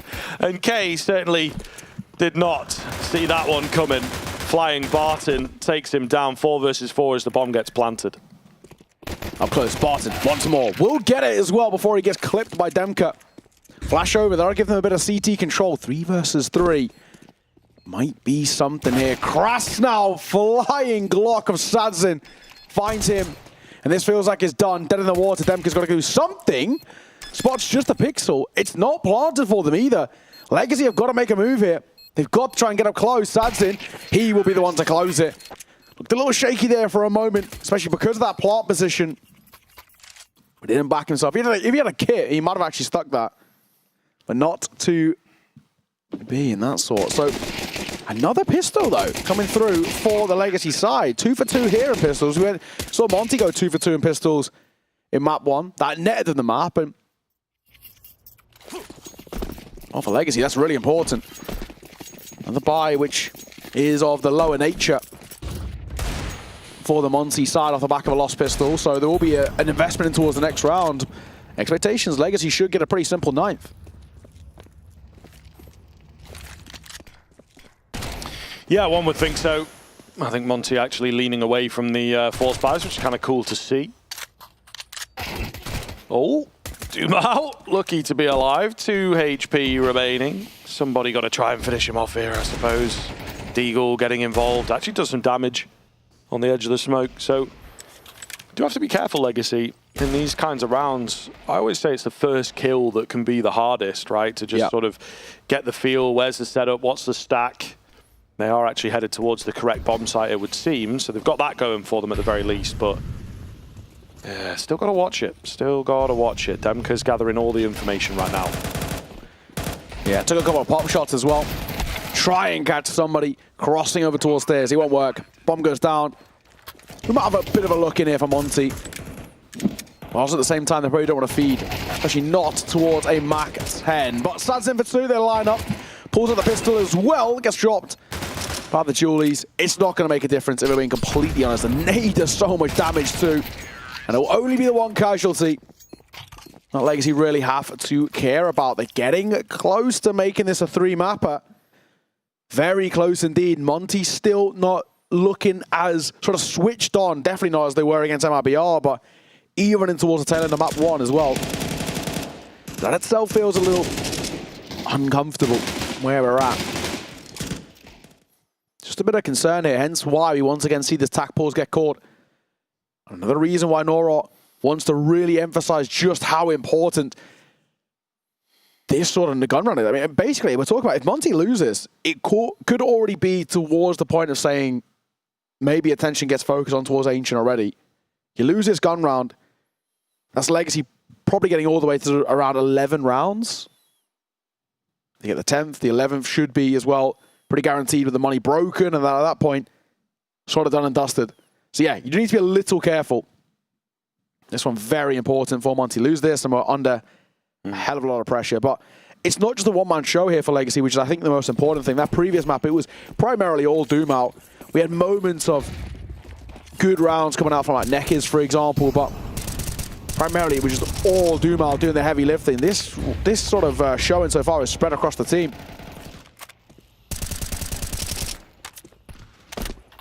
Only 4 kills between top and bottom. Dumo, another opening kill for him. 5-0 in opening duels now. This is a guy who's so happy to fight. That is ridiculous. That is absolutely ridiculous. So just as a thought as well, to try and go for that kind of play really does send Monty for a loop, I would feel. Big aggression coming in. Very, very scary indeed that he can get away with a play like that. So Monty have got to try and find a gap. We did see them on Anubis. They were pretty scared of aggressive CT plays. So I don't know that they're necessarily going to do anything too proactive here. Legacy, however, are kind of holding for that. And the bomb's in a really weird spot. Does eventually come in, but again, you can see, you know, Hades, he's just grabbing little bits. He's not going too deep. And as soon as the Brazilians start moving, he's already out of there. So the timing's quite good here for Legacy. Hades might not be ready for this one. Yeah, surprising peek towards Connector. Here's a lot of footsteps here as well. Got to try and stay alive. K goes down a bit too easily. Hades with decent damage. Just needed one more player to support him. Not going to happen. Legacy hit 10. The remainder of Monty will save. And this is not the team we saw yesterday playing Mirage, to be honest with you. Like, they have completely fallen off. Yeah, I think a lot of it comes down to, you know, against MIBR was just how good that T side was. And because it was a little lackluster for Monty, it's definitely a little concerning. That's for sure. Even with these 2 saves as well, I'm not too sure how fruitful this buy will actually end up being. They might even just try and go for a bit of a half buy around the 2 save M4s. Or with Monty, who've not got a lot left to lose, they might even try and gamble and just say, right, you know, we've got to try and turn the tides here. We've got to try and find a round that's not expected to go our way and try and force into it. But yeah, they're in a tough spot, that's for sure. Krasnal, make sure not to peek here. He probably heard those steps in towards lower. Doesn't matter. Dumal, really good way to start things off. A relentlessly quick opening peek for him and a nice find, and it all just slots itself into place. Awkward counter-strike from Monty. And Demka, I can't even really blame him. That's a nice shot as well towards K2, but it's just so good from Dumal. The level he can bring in towards the serve, I mean, what a player. Yeah, there is certainly a lot of talent in the sort of South American region. Yes, you know, Legacy playing in North America, whatever. But I think that trying to get them all together, trying to get it to work, you know, and it seems like there's a little bit of backdoor politics that goes down. Maybe some players don't enjoy playing with others, or maybe you have to like earn your flowers as a young player, and if you don't have an opportunity to do that, how are you actually going to earn your flowers to ever get the call up to a bigger team, you know? So you really have to be outlandish. And Dumal, there's nothing super flashy, but he remains ever consistent in this series. As soon as I say that, of course, 2 really clean headshots by himself.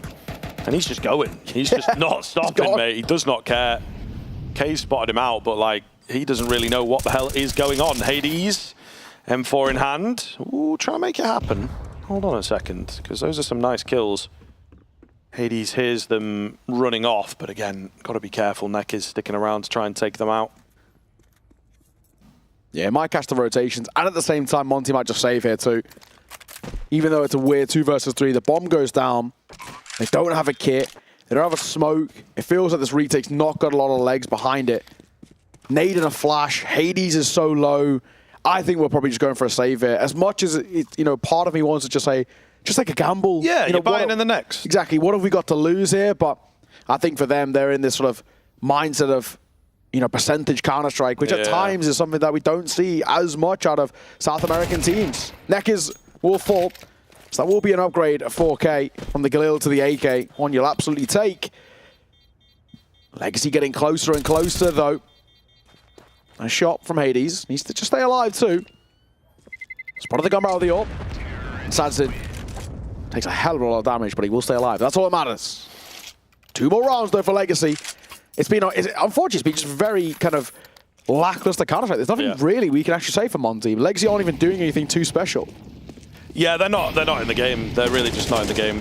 Very, very flat, and you know, at times they're being outmaneuvered by like a 5v4 that comes in early. At other times you've got players like Dumao just doing what he did in the previous round. Yes, it's against a lower buy, but still just individually outmatched as well. So it's a bit strange to see. I think Monty, although they enjoy the Mirage, it would seem, and pick into it a fair bit, it still does feel inconsistent. It does. You know, I don't know that I necessarily agree with that, but maybe part of their methodology is having, you know, a few of their secondary maps also look pretty good and pretty confident. Sure. Mirage, something they're trying to actively work on. It's obviously a very, very good map to have in your repertoire, and I think particularly, as you know, we've talked about quite a bit over the past year, it's a very good upset potential map for the bigger teams that you may well play in your career. Hades to open up though, good to see. An aggressive peak flash over the top, drops back, clean as you like. Dumao, open hand for him. Wants to try and catch the trade to bring the numbers back level. He'll bound around that corner. Doesn't do us a lot of damage towards the air, but we'll still kind of try and force him away. Another pop shot. Dumao, so active, loves just getting a lot of space on the server when he's on this T side. He's so hard to pin down of where he actually plays out most often. You know, previous round, double entry on towards A. This time, mid, lower in now towards B apps. Bomb not committed, so they're probably going to go off if they can get a kill. Hades himself has a reposition, a good spot to try and play out from. If they don't flash him off either, he should get a pretty easy opening fight here. It's really easy to duck your head away. Keep an eye as well on Diha and Sadzin. Obviously for this round, they gave Dumao the AWP here, and Sadzin's still wielding the rifle. And despite him being low, they haven't abided by Bogdan's law because they've not been near each other to trade back over. So Dumao got to do a bit of the heavy lifting on the sniper, but Hades gets the first, gets the second. Yeah, such an unbeatable angle as well. You need a bit of a flash over the top to just put that AWP under pressure. They had plenty available, maybe didn't want to give themselves away. Dumao feeling confident, why wouldn't he? Great game, great series out from him, of course. Just going to be a save hit.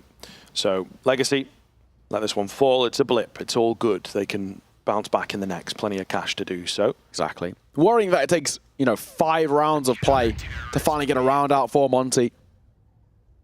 You know, the question marks is this enough? And the answer is obviously no, right? But if we maybe see a bit of consistency and maybe see something come up for Monty, we can talk about them on the resurgence. But Legacy is so close to the finish line and so close to pushing this towards his decider. I just don't know whether Monty have enough in them. It's been very, very lackluster. Very unfortunate the way the CT side has kind of panned out for them. Like you mentioned, that could just be a very simple blip and Legacy come right back into it. Plenty of money to buy back in. No issues there.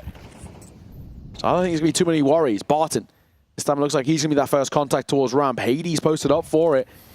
Last round one, more or less off the back of him. Can he do it once again? Right spot, right place, right fight. Barton caught. Dumao trade though on towards Case. He looks for a second and he'll get it. Oh, Dumao, such a special player in this series. And at times it does really feel like it is just a one-man army and a one that's punching well above his weight. Yeah, that's rough, man. I mean, the setup, it felt like it was there. We needed Hades on the flash. Maybe, though, the retake is on. Sadzin low, Dumao known about. He's looking for yet another ace. No nades to flush him out. Dink damage does come in, but it's, you know, minimal dink damage. There you go. He eventually will fall. The AWP, somewhat known about. They're trying to pressure the bomb here. Diha got to get a move on, however. Got to get on that bomb. They've both got kits. Still, it's somewhat risky. Left down to the 1 versus 1. Can he find it through the smoke? Always the AWP, but Sadzin locks in the heat-seeking missile. Will win the round in the 1v2. And I said no, they didn't give themselves enough time. They let him play how he wanted. Oh, well played from Sadzin. Well played indeed. And he had, what, half a second, maybe even not even that. Fantastic work from him. And a big 1 versus 2. Monty under the pressure, the time, whatever you want to call it, does not work out for them. 12-6, Legacy on track to pushing it towards that Ancient, that decider. And all these question marks about where has Monty gone, we still have yet to have them answered. They are a no-show here on their map pick, Mirage. And Sadsim, well, he's been relatively quiet this series, but he's picked his moment to come alive, that's for sure. It really does just sum up the journey here for Monty, unfortunately. It has not been their map. They have also not looked their best selves. I think that what feels like a very simple 1 versus 2 clutch, you've still got some flashes and smokes left, goes completely sideways. Yeah, and the ramifications of losing that as well are just massive. Nice trade out. 2 towards short, certainly unexpected. They try and abuse the B-bomb site here as flashes will come in, but Krasnal's in a good position quite quickly. Yeah, just not expecting him to be back here this fast since his presence on short. Still an even situation, still the AWP in play. Krasnal keeps going wild. That one may be a bit too much, the bridge too far. K is here, can he stop the bomb plant? He has been heard now by the Flames. The bomb doesn't really have space to get in towards the site, unfortunately, but heads still roll. Hades, yeah, he's like, oh, wait, no, I can't save. Trying to go for it, will go down, and Legacy have indeed done it. The energy picks up, and a great showing coming in from that man right there. Number 23, Michael Jordan on the server potentially. Unfortunately for Monty, they could not match up, and they will continue this series out with a 3rd map going to be required. Yeah, brilliant from Dumal. Really, just what a player, man. He just continues to be such a thorn in the side of Monty, and that was, a completely different showing. I've got to give credit where it's due. I think Demka's had still a pretty good series and had an okay map, but it just was not good enough. Hades did all right as well, but nothing could put a pin in how good Dumal was all the way throughout this map. And the worrying thing for Monty is that they just completely fell apart there on a map in which they have liked and, of course, dominated on yesterday, and now sets us all up for that Decider of Ancient. The good news is Monty are currently running a 7-map win streak on that map, so at least they've got that to fall back on. But the question is, of course, can they pick themselves up from what was a defiant loss on here on Mirage? We're going to throw over towards the desk. We'll see you for map 3. 2 very different teams. Monty yesterday on this map against MIBR, confident, aggressive, good counter-strike. Very different today up against Legacy. What changed, Alan? They got pushed around. Legacy set the pace, they were aggressive, and then we spoke about it in map 1. They started off passive, they started off flat, they let their opponents get a lot of space, then it changed, and they carried that all the way through here into Mirage. Dumal again was superlative, but I think the overall philosophy here from Legacy was exactly what we want to see. They played to win here, they got aggressive, they made moves, they were proactive, and they caused Monty tremendous problems in a way that MIBR could not yesterday. Yeah, they shut down every single execute that Monty was trying on their T side, and then going on to CT, it just felt like they were running different strats that they couldn't even predict. Monty, they weren't even showing up. There were some rounds that they were almost like really close to closing it out. Maybe they could have gotten another one, but Legacy was just running it around in circles. And it didn't even come down to an aim issue. It just felt like the reaction times were really slow on Monty's side. Legacy was just really, really good, and it was a great map to watch, honestly. Would you say that because if I look at Anubis versus Mirage, very different Legacy as well, do you think when they take a little bit more control, it can help them?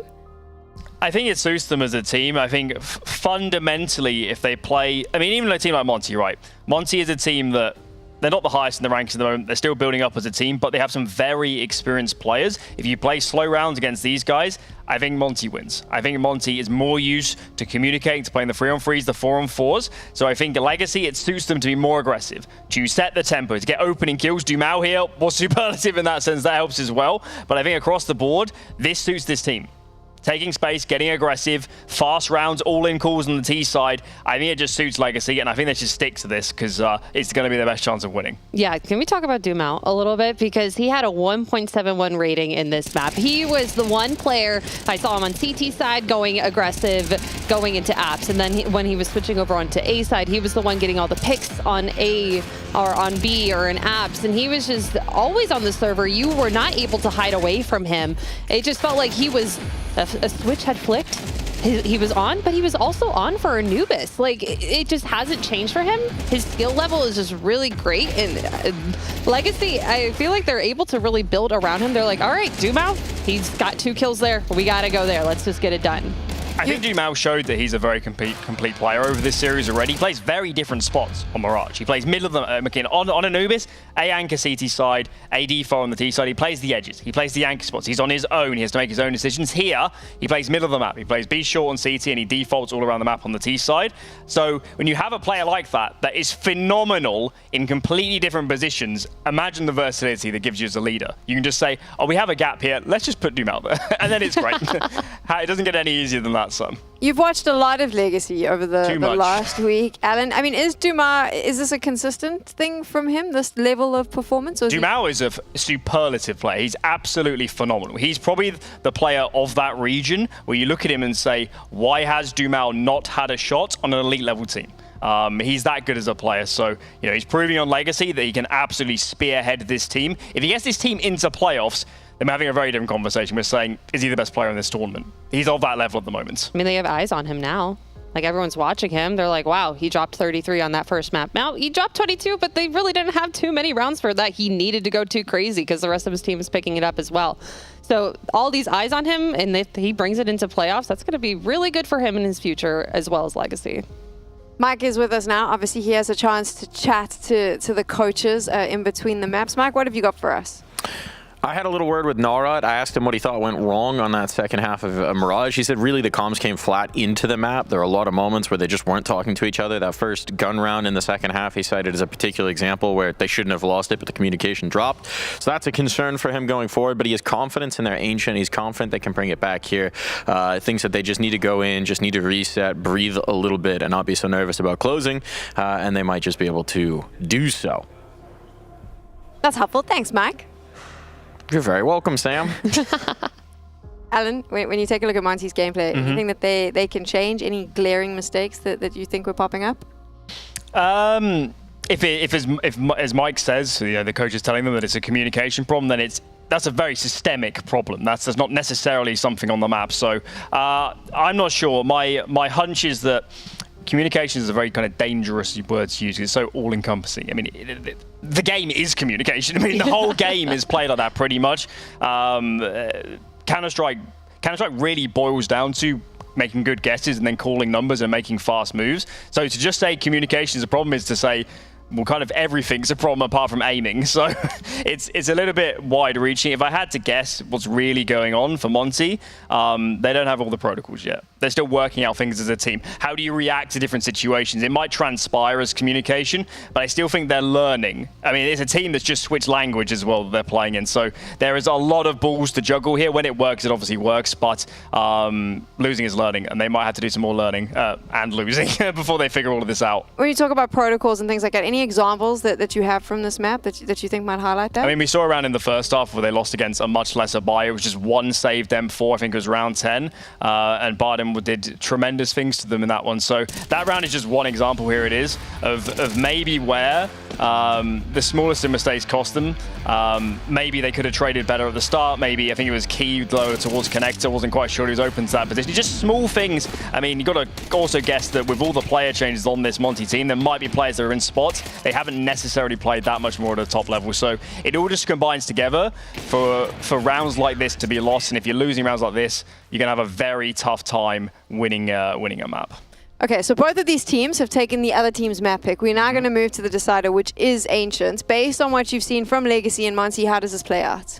I'm a little bit concerned for Monty, honestly, at this point. Legacy has proved to us time and time again. I mean, we were very surprised that they won that first best of one. Then they were keep on going, upper playoffs, they lost, but it's okay. And now they're here, and now they're playing against Monty, and they look so good. And we haven't heard from their coach that their communication's failing, and Alan did say that's a big part of the game. That is very, very important in Counter-Strike, that you're talking to each other and that you're communicating. And Monty, that worries me a little bit. I don't know if 10 minutes in between game is enough for you to reset your mental, because getting knocked down that much that they did on Mirage, that does hurt your ego a little bit. And if they're not going into this next one with all of the energy that they need, I mean, they need that energy. They're not going to the RMRs. This is their last event. They need to be able to do this, but Legacy has knocked them down a peg. I mean, it's worth saying, when Legacy plays with this brutal pace, that puts a lot of pressure on the communication to be fast and snappy. If you're not, talking fast, the site's already overwhelmed and Dumao's aced you, so that's a bit of a problem. I don't know what to make of this third map, Sam. Legacy, they might be making me believe that they can actually do this at this point.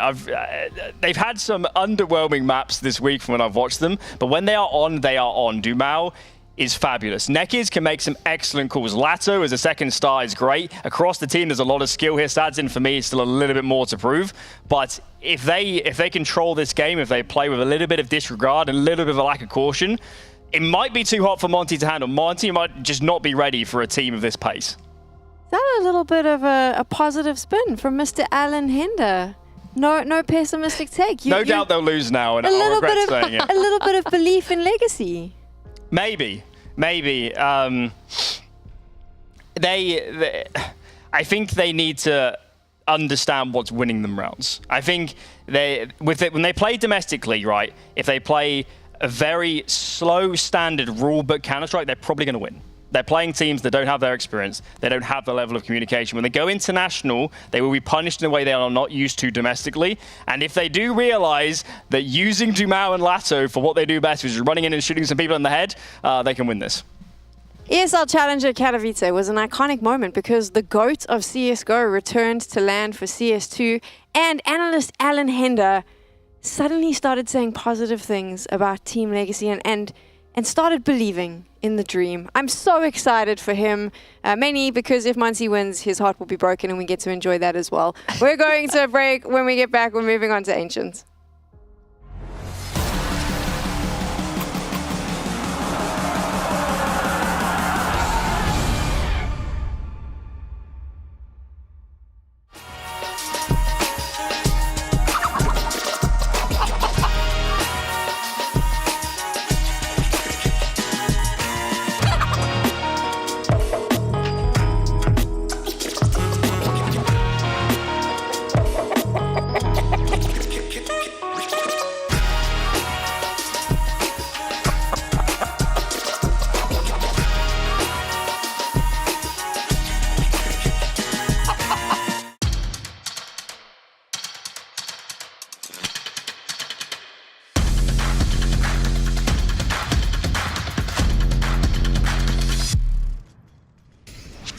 Hey Future Pros! AXX or Mirage are a staple of the map. Let's look at an all-hands-on-deck execute you can do with your team. For this execute, you will need 5 Future Pros, 3 smokes, 3 mollies, and about 7 flashes. Future Pro number 1. You'll be throwing the CT smoke along with some flashes for your players coming out of the ramp. To throw your smoke, stand in the middle point of this wall section. Aim to the middle of this wood sticking out of the tower. Then jump throw. For your flashes, there is no specific lineup in this example, just bang them over the right side of the wall above the lamp. Future Pro number 2, you will throw the balcony or shadow molly along with a flash. To throw your molly, stand against this pillar and position yourself so the edge of this light is just visible. Aim above this light fixture and running throw the molly after a few steps. This version will only molly the top of balcony. To cover off shadow instead, use the same lineup and run forward longer before releasing the molly. Then bounce a flash off this wall and pick your timing when to peek out from palace to support your teammates. Future Pro number 3, you will throw the jungle smoke, along with a flash to help you entry and clear out anyone who could be close. To throw your smoke, run to this beam and find this spot on the floor. Aim at the top of the wall in line with the left edge of this big brick. Then throw your smoke.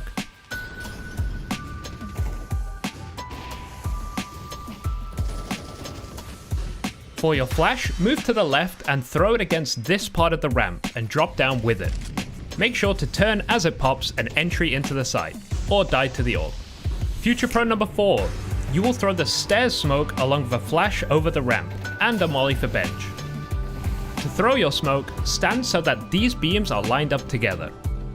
Aim just to the edge of this wall about halfway up from these 2 points. You can use these 2 antennas to help guide you with this. Then simply throw the smoke. For your flash, just toss it over the ramp. Finally, when you have a bit of space on the ramp, pull out your molly and throw it to the left of your jungle smoke. This will dissuade a CT from pushing out to the bench. And lastly, Future Pro number 5. You will throw the sandwich molly along with 2 flashes. To throw your molly, stand in line with the wall at the edge of this corner. Find this dark spot at the top of the wall, then simply throw the molly. It's important to throw this molly before the smoke for stairs comes in, as if that smoke is thrown a bit short, it can, but not always, extinguish the flames. For your flashes, the first one should be a jumping throw over this building, and the second as you get to the ramp. You can throw it into the jungle smoke and potentially stop a CT from pushing, or spamming through the smokes. This is a great A execute, but requires some good synergy with your teammates. If you have a 5-stack you queue with often, I'm sure you can all get on the same page and get that bomb down on the A side of Mirage.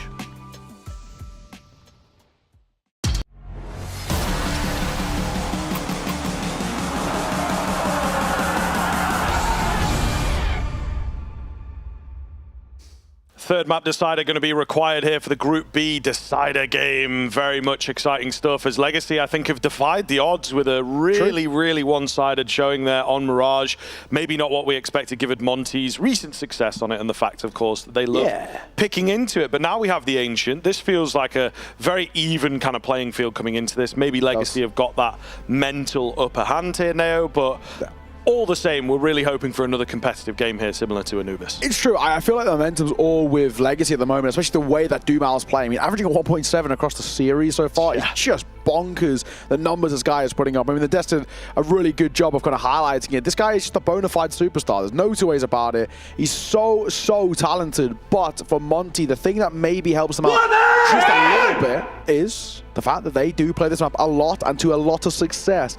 That 7-map win streak, like I mentioned just before we head over towards the desk, was something that maybe Monty can fall back on and which can pick their spirit up. But we are missing a couple of players in particular. Dihar, he's had a bit of a quiet series by his standards. Krasno as well, not always in the best position, so maybe it's a little bit of a kind of a fair enough type situation. But, you know, you're having 2 players who are below a 1 rating already. Not good to see, where that's where for Legacy, Dumal alone can be the difference maker. He can essentially be 2 players in terms of the numbers he puts up. And with how fired up they felt to the end of map number 2, that might spiral in towards this third here. I gotta say, I'm actually a little bit worried for Monty. I mean, we both went with Monty as our sort of prediction for this, but I've got to say, you know, I'm still sticking with it, but I am definitely, you know, a bit cautious coming in towards this third map. Yeah, well, Legacy were the one team coming into this tournament. I think that everyone was like, okay, they got here in good fashion, but shouldn't really do too much. And so far, they've, you know, put a lot of pressure on some really good teams. The Julies up close, however, caused big problems as the round gets very quickly underway. Dumal left on 1 HP. There's a team kill in there. So this is not a good look for Legacy. They've had to back off and go for something different. Yeah, not what you want to start things off as well. We've already seen how important the pistol rounds are. Monty, 2 for 2 in pistol rounds in map number 1, win the map. Legacy, 2 for 2 in pistol rounds in map number 2, win the map. So already those things really help out. Sansin, yeah, I was going to say, I think he might have been spotted there, and he was. Has a flash, but K wants nothing to do with that. He's out of there. And both flashes used for Sazin to try and get a bit of lane control. There's no one there to even meet, and Monty are more than happy to give up that space over towards the T side. Where do we actually want to go is the awkward thing. We have the bomb, sure, on the kind of the back here of Nekkers, but even finishing is going to be quite difficult. Nekker takes a tag, down he goes, and Demka for a double. Tapping away and leaving Sadson with it all to do. Dings Dihar, when it gets dropped and it ends up being a flawless pistol to start things off, that's exactly the way Monty had to respond coming in towards his map number 3. That's the way to kickstart things. Yeah, always a cliche one to go with, but this very much feels like a series where you have to do it. The best of one, that's all this comes down to, right? Forget about the history, forget about what's happened, and you're playing Ancient. You know, you're just playing Ancient, that's all that matters. Playing the game, playing the rounds, not the occasion, as they like to say in football, of course. So I think that has to be the way we look at it here. Monty with a keen start, a good buy. They are going to be fending off against the Force now. Krasno up close. Yeah, that Force buy on the T side. Interesting they go for that. No kills, no bomb plant, but wanted to hope that the Tech9s can do something in this sort of a round. This is normally the prime time to call for a bit of a quicker play and overwhelm somebody. And that somebody is Demko, who does 4K under a bit of pressure as well, but double dips and gets a double kill as Diha will add to the tally. Crossing that range with the MP9.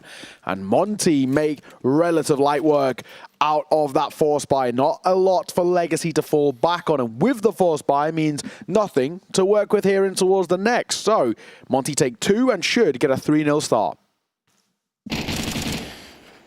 It's a clean start. It's a very, very clean start indeed. So this is the map that, you know, you did highlight a little bit, that there's kind of a win streak coming in. It should be a solid look, but Legacy going to have to try and find a way back round in the first buy. Maybe the pistols will get them going, in all fairness.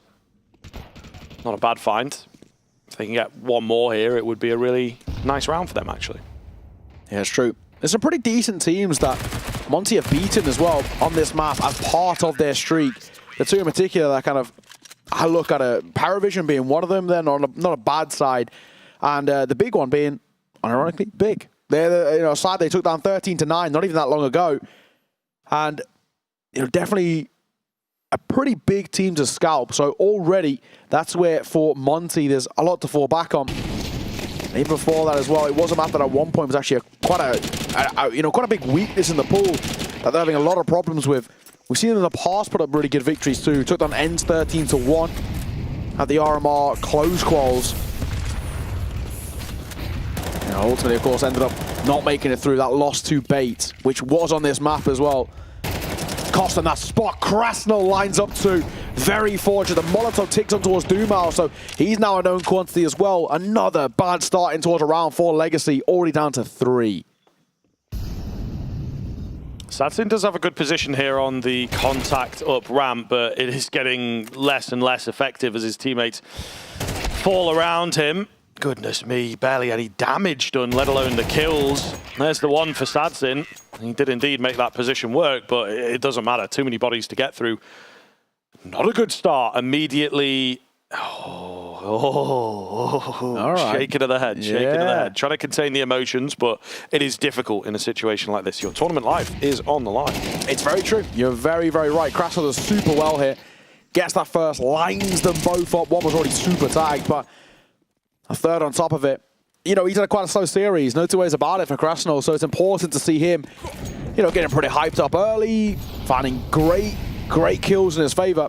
And for Legacy, they've had some tough times. Before MIBR, yesterday, he had struggled on this map. Losses to Heroic, M80, but I think most importantly, NRG, 13-3. I don't value that NRG tied all too highly either. Krasnal, good for the first. That's as much as he will get. A lot of damage dealt. There might be a bomb plant out here as well for Legacy, which is something they'll absolutely take, but it will be costly, that's for sure. Down goes Sadsin. Dumal's already basically dead at this point as well. Yes, he got an AK, but I can't expect all too much. And the tech now more the same. A constellation kill, a constellation plant. Another round for Monty very quickly up to a 5-0 start. This is looking very similar to what Legacy did on Mirage. Yeah, it's true. It is true. I think getting off to that keen start, as well as we've said, is very, very important, but it's also just difficult to bounce back from. Having a little chat in the old green room there. It can be hard in CS2 if you cannot get your claws in early. The game can be won or lost in the early stages. And you really have to find the energy, find the rounds, maybe out of nowhere. Yeah. And that's not an easy thing to do, again, particularly for a team that has less experience at this international level. What do you draw upon? Who do you turn to in this team to give you that speech or give you that idea that you hadn't thought of? Doesn't help as well when you're seeing Dumal go 0-5. Especially because even when they lost map number 1, he was still putting up incredible numbers. If he then quiets down, that's when you really worry for Legacy. Not that he's sort of required for a win, but he very much helps.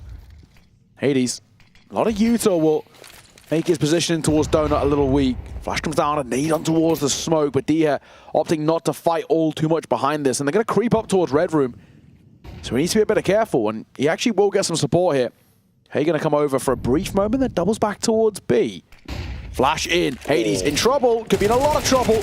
The fact that he even repositioned himself for a second chance at it is something, but it doesn't work in his favor. Really nice flash, of course, to get that going. Dihar is here quickly. Demka is up top. They don't expect him. Shadow spotted everywhere, and he's trying to cover himself off. However, the orb does get braver than expected. Sadzin finds himself alone in this situation. He's thinned the Monty numbers, but it is not going to be easy. Dihar eats the nade. He's given this a good old try. He just doesn't quite know where this last player is. It's not a hop, skip, and a jump. Maybe he's heard a step. Kras now with the peak, and Dihar's just been spotted there. Sadzin's got control of this situation now. Both of them super, super low. Who's going to come out on top? Sadzin trying to find the headshot. Dihar not giving him the peak. Slow creep around. Dihar's just moved off the angle, spotted out, and finished off. It's a 1v4 from Sadzin. What a round. What a round from him. Sadzin's done so damn well there. The first, fair enough, back turn, he was under a bit of pressure. The second's a nice shot. The third behind it is a good clearance. He swapped from the AWP to the AK and gets the fourth on top. Really great round from Sadzin. They needed a hero there, that's for damn sure. And he picks his moment, and he picks it mighty well. And especially after how it started for Monty. Losing a round like that is never what you want to see. I think maybe Krasner's got to do a little bit better. Dihar was just low here. So the spam is enough. But Sadzin's done super well. Nice sigh of relief, but that can be the round that could change the ties just a little bit. He's the only one stepping up so far. He's 6-5. Next on his team is Nekkers, 1-6. Alongside Lato, alongside Bartin. Still Dumal yet to frag. So of course times are tough here, but a first round of the board might give them something. The only issue with a round like that being at your first is the ultimate thing is that sort of a round replicable? No, you can't bank on Sadzin to get a 1v4 time and time again. Monty won't let those mistakes continue to creep through. But a quick round here. Yeah, Legacy refining themselves potentially. They have opted to go for that quick A execute. It's not too far out of left field, of course, and the A bomb site, famously, infamously, you might say, retakeable. Ooh, on this map, Dihar, it was open for him, but he couldn't quite find the shots down range.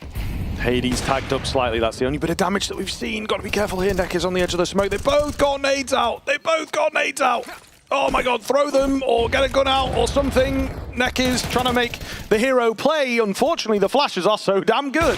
Demka's made his way in behind. It's a 4 versus 2, and Nekkers trying to be the danger man. He's given it his best shot. It's another clutch up for Sadzin. This one's slightly easier in terms of the numbers. Try and get the player off the bomb, but he can't get past Kras now. It's a close defuse, but Monty get it. Yeah, incredibly close there. Has to be said. Right down to the wire, because that swing was nearly looking for the kill. I think even if he got the kill, there was more than enough time to make that one work. Monty 6-1 in a very pacey fashion. Nekkers, he arguably could have done a little bit more, you know, little to no, but if he had just pushed that smoke, you were talking about the 2 players at Utilau. He could have lined both of them up. But not to be. 6-1, back to winning ways, of course, for Monty, which is all that they care about. Tapping away, spamming away, then they could do a nice bit of chunk on top, and yeah, Nekker's going to get caught by the HE. That's the start. Nice work from Demka. Bartin also going to get dinked as well. Then he'll fall to the hands of K. This is carnage. Lato allowed to back, but Krasner will trade. What is happening? Legacy are getting overwhelmed here. Dumal deep in mid, but it's not really going to have too much of an effect. They know where he's at now. Hades takes him down. That's one of the puggier rounds I think we've seen all series long. Many attempts from many different players on the Legacy side of things, but they have lost their way, maybe lost their heads, lost the bottle, and potentially losing the game. Yeah. Not over quite yet, so can't use the past tense, but all the same, that's not a very nice round to witness if you are a fan of the Legacy side. And I believe a timeout being taken here, but I'm not quite sure. Nekker's not talking too much. There you go. He'll sort of start chiming in. Maybe Chucky behind them is being the more vocal member. But this looks dire. Very, very dire. Yes, things on Mirage went well for them. Yes, Monty was struggling, but not this much, man. It's true. We've had the one miracle round come their way, and beyond that, not an awful lot, you know. Even, yes, in all this carnage, it was still a lot more kills going the way of the CT side. Good to see that, at the very least, Dumal gets off the board. He was 0-7 coming in towards that round. Not exactly that much better being 1-8, though. This Legacy side are looking lackluster, to say the absolute least. They're in a bit of a damaged position. They've got to get going. Krasnal, he gets teammated by Demko. What has happened there? In the Molotov of Sadzin, I think it's naded by Demka. That's pretty awkward. I think he's trying to blow open the smoke, but it doesn't work. Barton gets one more, and this low buy might be on for something here. Yeah, potentially. I mean, these are the classic rounds, aren't they? We'll see. Oh. They maybe bite off a bit more than they can chew, however. Pushing forward towards... Good smoke. The back of the box, and it does go sideways. Smoke is pretty nice as well. Going to split them apart, Dumao and Lato. The only that remain, Lato tries to be the hero. Dumao, I think, you know, they're going to have a good idea of where he's at. They definitely know that he's there now. He's trying to get him off the bomb. Does find one, does find two, but it's not the player that he needs. The round is lost. The damage is good, but Legacy, I don't know, 5v3, I think it's winnable from there. They just went a bit too far. They overextend. They just don't need to fight. They should have shelled up on towards the site and just waited for the fights to come to them, but it's not to be. And Legacy find themselves 1-8. Awkward spot there. I mean, it's better than nothing, right? I mean, at the very least, they made something out of a really uncompetitive round, but flying through the smoke like that off the back of a CT flash as well, definitely not what you wanted. All, you know, well and good that Dumar gets a couple of kills, but it's not making a difference really at all. 1-8. I mean, already Monty saying 8-round CT side, that's already more than good enough in most scenarios. And there could even be more behind this, but these are such quick rounds from Legacy. I feel like we're at 1-8 within kind of like sub 10 minutes at this point, and there's just no room to breathe for Legacy. They're not giving themselves time to actually converse about what is going wrong. Continue just pushing the gas and hoping that something will change. Monty, though, they like this round. They like the position that it comes in, right, and understanding how key of a swing it could be for Legacy. So they have also pulled off not giving any early fights at all, playing the safe info game. DR doesn't even, you know, dispose of his smoke there, just keeping things really, really close to their chest. There is a lack of utility for the CT side now going into the final 45 seconds. Ooh. Bare minimum for Legacy. We've got one end of the smoke is K, the other end is Lato. Both watching for each other. Krasnal, however, is close to the action. Could get the trade, doesn't matter. K takes it. It's a big old kill. Dihar finds the lurker on the other side of the map. And now, all of a sudden, they try and break into B, but it's not going to work. Sadzin remains consistent, remains in the clutch. The nade leaves him on 6 HP. He is not going to find this. He's going to try and exit, but even that will be tough. He just makes it out. Surely we hunt. They are after him. He's not far enough away just yet. Taking another with him. He's got to be very careful here that he doesn't go down after time. So if he's exiting, he's got to go now. And yeah, he was cut off by Dihar. Nice positioning from him, denying that gun save away. But my goodness, again, nothing in it. Those kills, worthless. Yeah, exactly. They don't make any sort of impact at all. 9-1. What a display from Monty. Where was this on Mirage as well? I mean, even to be said, where was this on Anubis? I mean, they didn't look this clean. Maybe makes arguments that the map pool might need to change a little bit. I know they love picking in towards that Mirage, but when you've got a map as strong as this in your back pocket, it also makes you question, Legacy, why have we let this through? I mean, Legacy banned out that nuke to let it come here. But nuke's not been a bad map for Legacy. I mean, it's pretty good for Monty too. I mean, this is the good thing with Monty. They've got such a strong map pool. The fact that it's gone towards an Ancient, obviously, with hindsight, is obviously looking very good. K spam the smoke. Barton gets dropped, and already this penultimate round not looking very good for Legacy. Already down to 4. They don't have a lot of Utah. We've got 2 smokes, 2 flashes. That's it.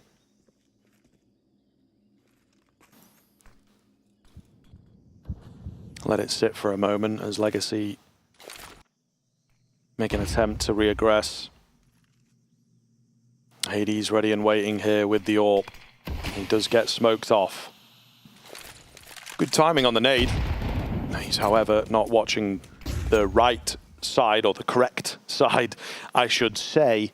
Because I guess he was watching the right side. Yeah, technically speaking. And I know there'll be somebody out there who will try and catch me off. They like doing that all the same. Legacy, not much in this for them. They've also, you know, not found the correct angle quite yet. Yeah, it's true. Bomb. He is heading in the direction of 8. Of course, this angle from Demka is so strong. They spot the shadows first before they even get the chance to swing.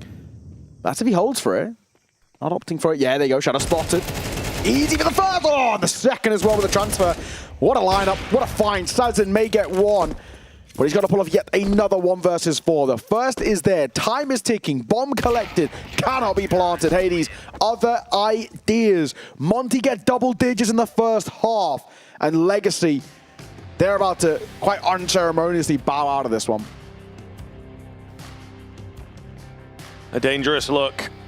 A very, very dangerous look indeed. I feel like the double digits has surely got to be enough at this point, of course. Really, really troublesome stuff coming in from the Brazilian side. They have absolutely disappeared on a map that, again, felt comfortable, but I don't know what is happening here. T-side not got off the ground. And look, 10-1 is a pretty bad scoreline, but just also the way that the rounds are going down. We have seen Sadzin in the clutch, in quotation marks, like 5 times. He won 1 of them, so they're like, listen, man, that's the only way we can win rounds. We've got to keep putting him in the clutch. 1v4, 1v5. So yeah, that really speaks to the fact that they've just not had a look in pretty much in any of the rounds, to be honest. Hades keeps his consistency up on that AWP. Dihar, however, having a much better game, of course, he will also make himself known on that A-bomb site. They are scared away.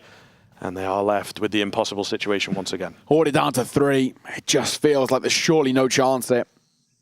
Double Galil and 1 Mac-10 and a double flash to try and save them from Grace here.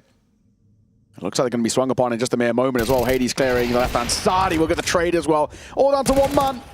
And sure, he gets D here, but from behind, spotted out, and that will be that. K sees it off. 11-1 first half. This one might be quick. We'll see if there's any recovery up from Legacy in the second half.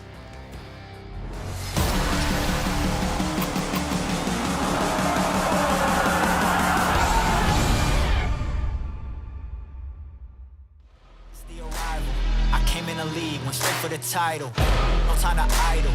I'm finna get it, put that on a Bible. This is survival. Gotta treat every move made like the final. 1 by a mile. Nobody believe it, they all in denial. Hey, look at me, look at me. Still in the show, that's the crook in me.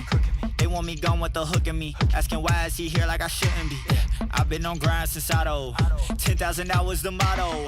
They see the bag is coming out and flocking to me like I won the lotto. Dancing with the devil, there's no recital. I'm killing competition, ain't no revival. I shoot it to kill it, I'm aiming for vitals. I'm showing no mercy when facing my rivals. Snakes in the grass, they getting exposed. I know they be lurking, I'm watching them close. Acting like friends, but really they foes. Saw they be scheming and said adios.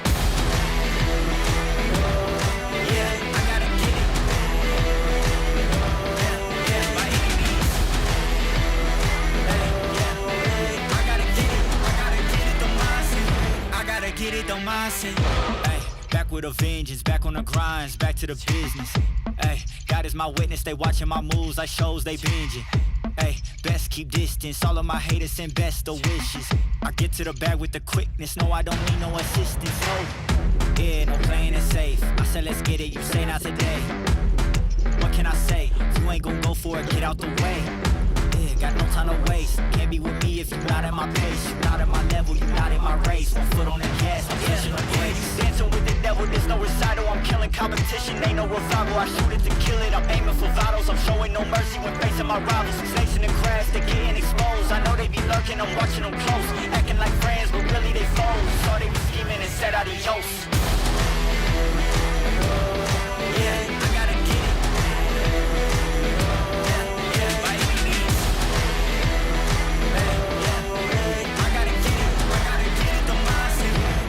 Get it, don't mindset.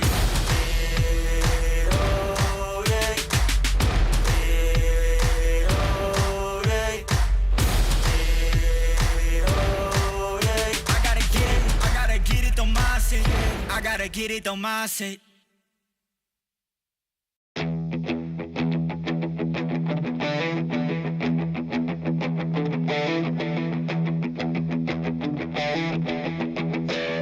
Within the body of a woman lies the heart of a man. It's a feat of engineering you could never understand. So tell me all your secrets and I'll tell you all my lies.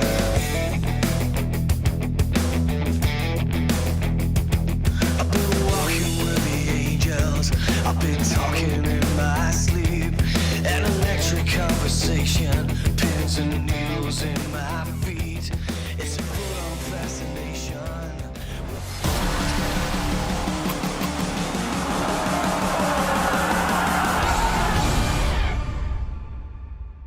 A swift finish and a place in the semi-finals is what Monty are looking for here, and I think they might just get it. 11-1 after that first half. The story tells itself. Legacy will have to pull off another miracle here if they are to come back. They have had a tough run of things at this tournament. A few people against them. They've silenced some of the haters, but not quite all. Monty, the final hurdle. Alan's chuckling like the Joker in the green room right now, as it's all coming to plan for him. 11-1, and it might be over before it even begins if Monty can get a strong T-side pistol here. Demka for the first as Sadsin drops. That's the A-side taken already, and the bomb will go down to follow it. There's nothing Legacy can do to stop this. They do have the kit. They do have the flash, so they're going to have to find the heads if they wish to complete this retake. K ready and waiting. Shadow spotted here. Oh, that's a little rough. It's actually Krasnal that kind of bails him out. He will just remain the distraction, however, which I think is his primary job. Still not the cleanest. Still feel like his position, that information would have been enough for him to work with. Kit is in action. Tap onto the bomb. Try and draw them out. Lato with some difficult fights. He's going to be left all alone to do it here. Not a lot of time at all. Yeah, they just have to, you know, bait him out. First one peeks in, maybe gives his life, but they know that he's not holding. And that will be that 12 secured as Monty have 11 in a row to close this series out. Feels like this one should be pretty easy. I think it's safe to say. And one of the very, very few times I can say, SCT Force is probably good here, I reckon. But more often than not, not a fan, but Legacy, I mean, absolute no-show here in towards map number 3. And it's unfortunately just been really, really tough to watch. Legacy have had absolutely no look in. An absolute light work for Monty. Smiles across the faces. They are loving life. We get a couple of MP9s, a FAMAS, a Deagle and a 5-7. This one feels done, and dust unless something special can happen. Hades for the first. Oh, and Demka for a double as well. It looks like it's going in favor of Monty, but a couple of kills might give them a chance here. The only issue is the remaining two of Monty have not taken any damage. All Shadow spotted. Yeah, Dumao does make quick work of K there. Man, these shadows on Ancient, they make a big difference these days, don't they? D-Heart. Creeping in. Could get away with it. Nice clean shot onto Nekiz. Just one more remaining then. He's not got that bomb, he's not got that plan, but he's got plenty of time. So Dumao has to hope that he gets the positional drop and can land the shot, but D-Heart will get it done. The HB makes the difference. Hell of a finish. Monty have indeed done it. It's an anticlimactic end. We were hoping for something competitive after a series like that, but Legacy, they disappeared. They did not know how to deal, and well, it is this time Monty that will take the decisive victory. The Mirage maybe a blip on the radar, a bit of a mistake for sure, but they finish nicely and they will indeed secure their spot in the semi. Yeah, it is true, right? The missing posters are up on the lampposts. They're on the side of the milk cartons. MIA for Legacy here in map number 3. They just could not show up to play, and Monty survive another scare there, but a dominant showing in towards that third and final. And if that's the level they can play, right? With a 13-2 Mirage into MIBR yesterday and a 13-1 now as well. What a showing, and just what happened to Legacy. Monty extend this win rate now as well. 8 matches in a row on Ancient that they've won, and another pretty solid team that they've scalped.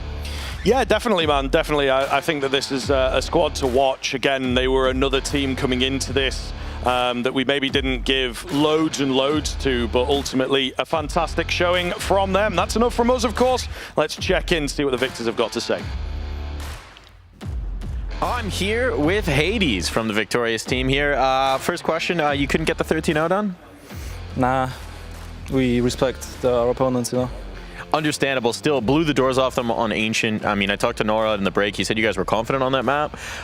Man, confidence in spades. What was it about Ancient that you thought went so right?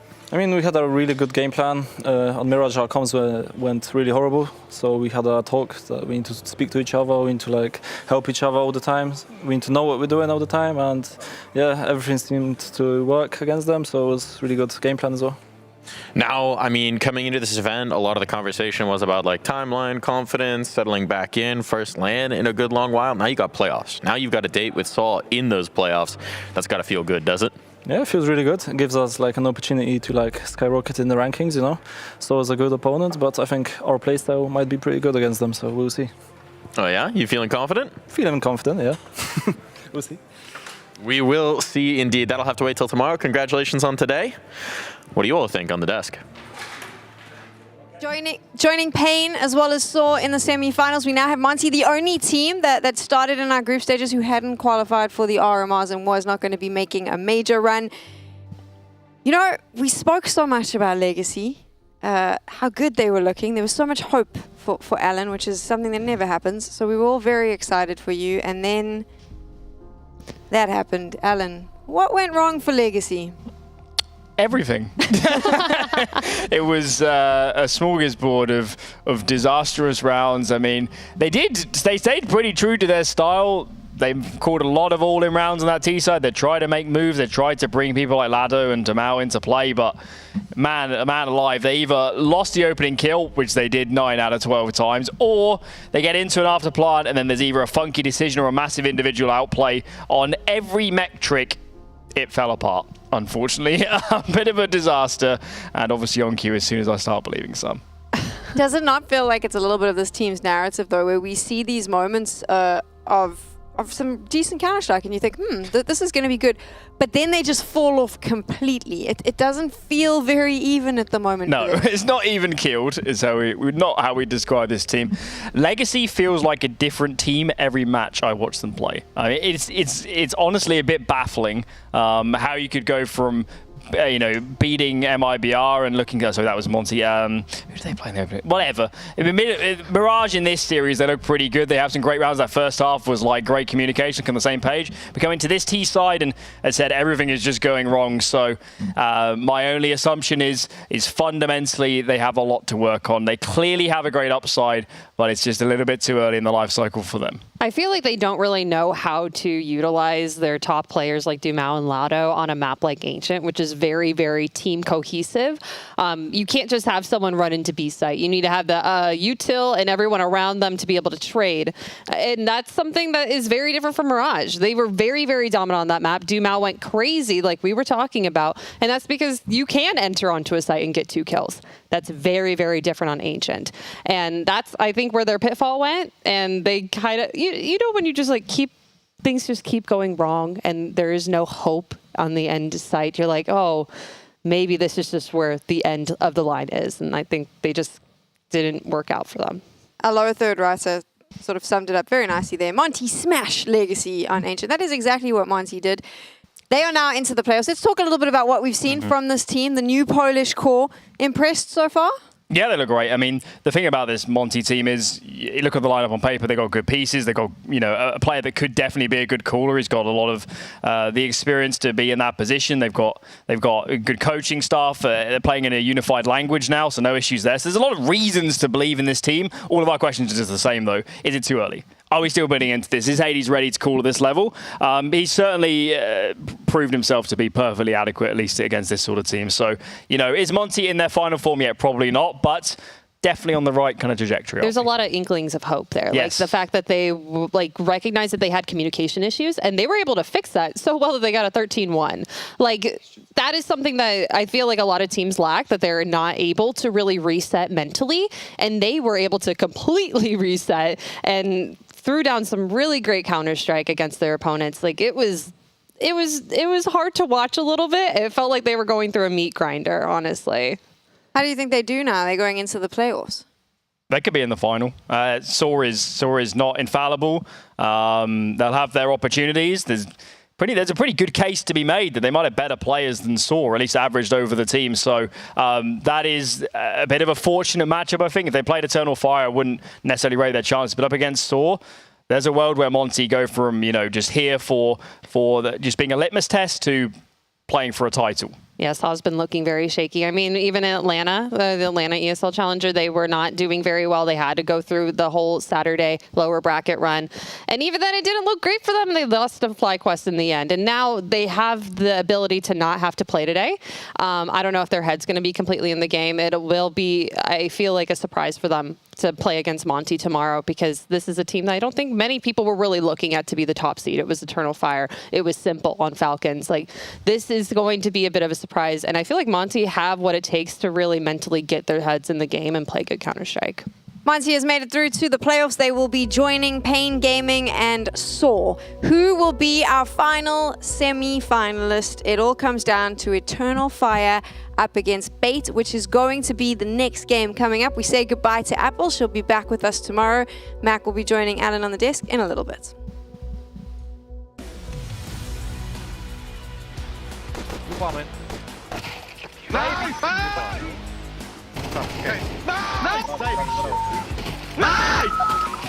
Czekaj.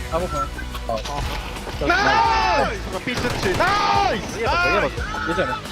Napiję go.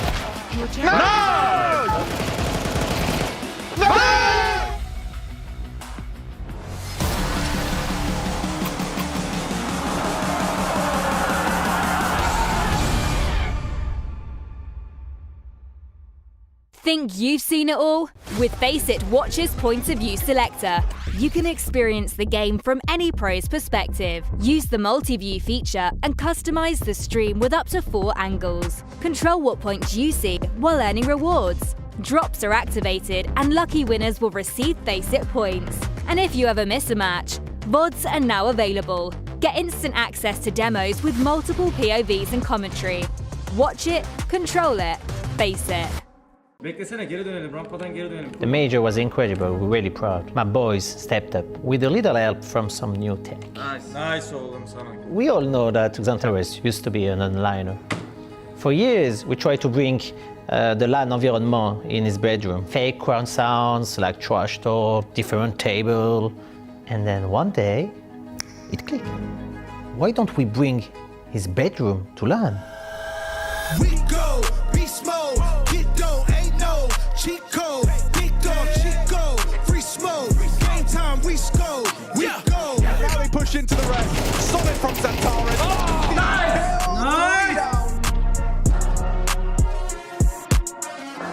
You can't shut down the Turkish Terminator. His aim's too quick. What an opener. This is him. And Ray's not ready either. Wicardia, a one-man army right now. Do you think that other orgs will use your methods? Yeah, they already are. Big are building Searson setup just outside.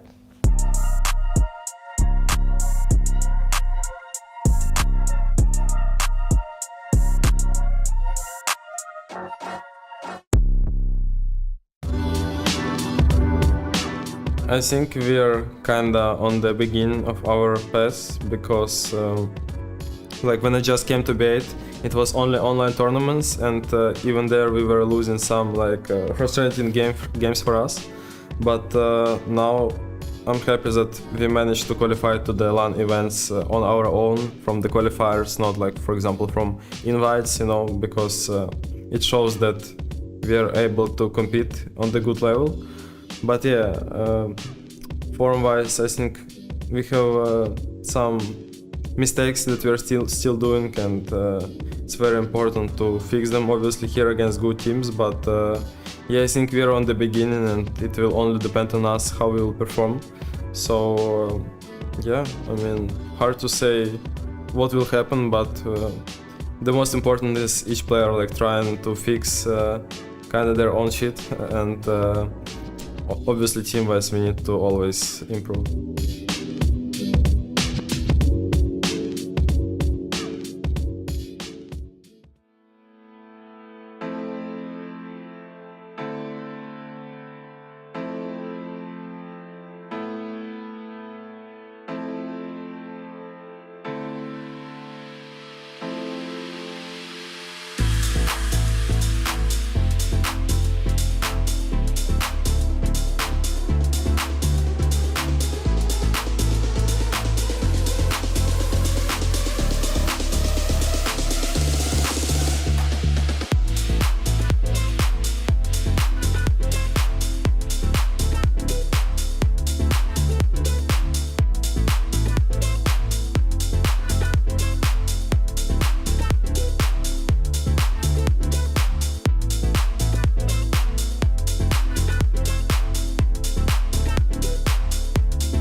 ESL Challenger is brought to you in part by Intel, Acer Predator, DHL,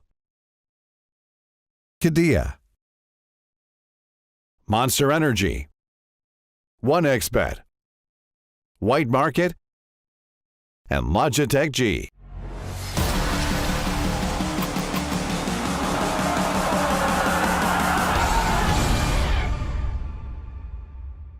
Here with NPL ahead of their matchup against Eternal Fire. Now, this is a rematch of that opener. You guys managed to take them down once, but that was just in the BO1s. How do you feel it's going to go here in the BO3? It's going to be a bit harder because, as I said in previous interview, they're better than us right now, and we just need to play our game. We know their weak sides, and I think we're going to abuse it. Now, I don't know if you saw the clip, but you managed to get Maja to actually shatter his headphones in that last round. Do you have anything in particular cooked up to frustrate him here again? Yeah, I saw it today at the morning. I was laughing a bit, yeah, because yes, I mean, we'll see. I don't know what we have to do to make him mad again. Now, they were in fine form this morning, right? Playing against that Falcons team. You presumably got to watch that game a little bit. Do you think having this extra rest, do you think being able to watch your opponent's map is going to give you an edge here? No. No? No. Not at all? All right. What's the key? What is the one key to victory here? Just kill them. Simple as that. What do you guys think? I think that I have spent so long desperately wanting analysts to just, really deep dive and give us that big explanation as to what it takes to win, and MPL has just done it. It's so obvious. Just kill them, Alan. We should all coach Rooster.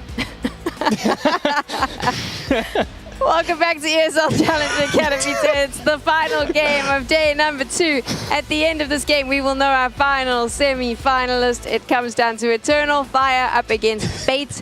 In the first day, Bait beats Eternal Fire in a best of 1 and pissed off their IGL major considerably. You heard it in the interview there. He actually broke his headset. We have that clip somewhere. Maybe we'll play it at some point. But now it's a rematch. It is a best of 3 to see who makes it through. Mac is back with us. We're getting into the action. Let's talk about Bait right now, because maybe there's someone who's coming out because they want to watch Eternal Fire. Maybe they only watch that sort of top-tier Counter-Strike and they're going, who are these guys? Maybe they recognize a face, but they don't recognize a name. I mean, who is Bait? Well, Bait are up-and-comers. There's been some names that have been on some decent rosters in the past, but other than that, it's a full Ukrainian lineup. They are looking to exceed expectations. They're looking to turn some heads and draw attention to themselves, especially moving to the RMR, where they have a shot at making the major. And this is just going to be sort of a bit of a masterclass for them to try to figure out what they need to do. They already said they've established, like, the fact that he leaked what the game plan was in the interview is something you don't get super often, and it's just go towards those sites that are a little bit weaker, and it worked for him yesterday. Yeah, I mean, it's exactly what they did on that game. They just went to Major's site and pissed him off, frankly, during the game. Yeah. But no, yeah, for Bait, people would have seen them mostly, I think, in the RMRs. They come very close to making majors. This team's never truly had that breakthrough. This is a different lineup to those as well. So I think for them, they've been on the periphery of getting a big result for a long time, but getting over that hurdle, very different task, and that's what they're looking to do today. It's a little bit of a curtain raiser as well, this particular matchup, purely because both of these teams find themselves in the same group in the RMR. So there will be another face-off, and it's always nice to have that upper hand. That is what it's going to come down to now for Bait. My question to both of you is, when you take a look at this team, do they have the ability to go head-to-head with these higher-ranked teams? They do on Dust 2. I don't know about the other maps. We didn't get to see too much. The only maps we've seen from both these teams so far is Dust 2 and Inferno, so we haven't really got to see them flex the map pool. We know that Eternal Fire, in terms of their map pool, goes the whole way to 7 maps. They've even played Ancient again when it was their permaban for like a little while there. So anywhere that Bait wants to go, Eternal Fire are going to happily open their arms and say, come at me. I think Bait will struggle a lot in this series. I think, they played some good Counter-Strike, they have some good players, but these are teams of very different places. Eternal Fire is on the brink of ascending towards an elite tier level of play. They have the structure, they have the cooling, they have the roles, they have a superstar player. I'm not sure Bait has any of those. They're a good team, they're punching above their weight, but beating Eternal Fire, that's a tall order for any team. Is it going to come down to the calling of these two IGLs? It certainly could. You know, NPL calling a great game yesterday. You could see there they are ready for this game, but he acknowledged that it was going to be an incredibly difficult affair. The cool thing about both these IGLs, we've had this conversation yesterday, we've had it a little bit today, but they both are arguably fragging IGLs. Major said in the earlier interview today that he's trying to pick up his individual microform because he realizes you have to do that in Counter-Strike 2 because the game is so short. You cannot afford to be a light hitter. Yeah, potentially. I think though NPL uses himself a bit differently. Major is there to activate Wicadia, Woxic and Xantares. NPL is the centerpiece for this team. He is in the center of the action. Maybe that provides some advantages in terms of making quick decisions when you're always in the thick of it. But again, I know we're contrasting the leaders here, but individually, NPL's up against someone like Wicadia and Xantares. That's a different ballgame. That's terrifying. Okay, so one of the things that NPL said in the interview, Alan, was we know their weak sides and we're going to abuse it. Do you put any credence into that, or do you think? I mean, potentially, but you might only get one chance to punch Eternal Fire in the face. It's happened. I mean, even during that game, yes, they did abuse that B-bomb site. They made some really good calls, but I think there is another side to that coin where Eternal Fire maybe failed to adapt. Maybe they should have paused and had more conversations. I do think they left the door open a little bit. And honestly, on Dust 2, if that gets played again, I don't think it will happen again. I don't think Eternal Fire will make the same mistakes. Okay, so the Veto's coming up now. We'll find out if Dust 2 gets played again. And right there you can see Bait's gone with Mirage. Okay, going towards that orange map pool. What's that as the second one? My eyes. Anubis. Anubis. Oh, we are orange map pool. And then D2 last, we got full orange map pool. I like that. I like that. This is probably where Bait can make the upset happen. But the fact that Dust 2 is going to be the decider, I don't know if they're going to be able to get there. I like their chances on Mirage. It's definitely an upset map. It is a map that, you know, Eternal Fire very well versed on, but Bait as well, with the pieces that they have and the firepower that they bring into the game, you know, firepower is essential if you want to be taking Mirage. What do you think about this Veto, Alan? No real surprises, really. It's a bit of a shame for Bait they don't get to play their Ancient, but as soon as that goes, Mirage is open. We are Bait. We pick Mirage. No surprises. I want to talk a little bit about Eternal Fire and what they bring to the table. You mentioned it there earlier, saying like they are, I would say they're on the cusp to hitting it into the big time. What is stopping them from getting there at this point? It's a bit of a conversation, you know, about, you know, national versus international rosters. You see some of the best teams in the world, they're all going international, all speaking, you know, generally English for the most part, and just having to bring the best players from the best regions. Whereas here, Eternal Fire, all from Turkey, you've got Bait, all from Ukraine. Both these teams are some of the best national rosters we've seen out of their individual countries for a while. But maybe if you want to make it to that next level, it's not just about the individual performances that you can put on. It might just be about shifting the lineup and shifting some other things. But for these two, you know, maybe the fluidity we see in making use of what you've got works better because they all do speak the same language. They can find a little flow state better. They don't have to think too much about the communication that they're bringing into this. That's my take on it.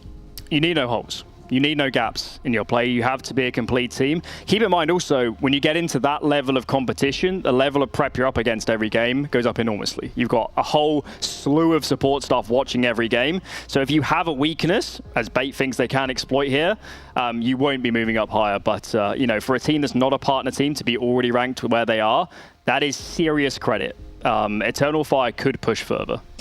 I want to hear what Major thinks about the Veto, and I do believe Mike was able to get some thoughts, so let's hear them.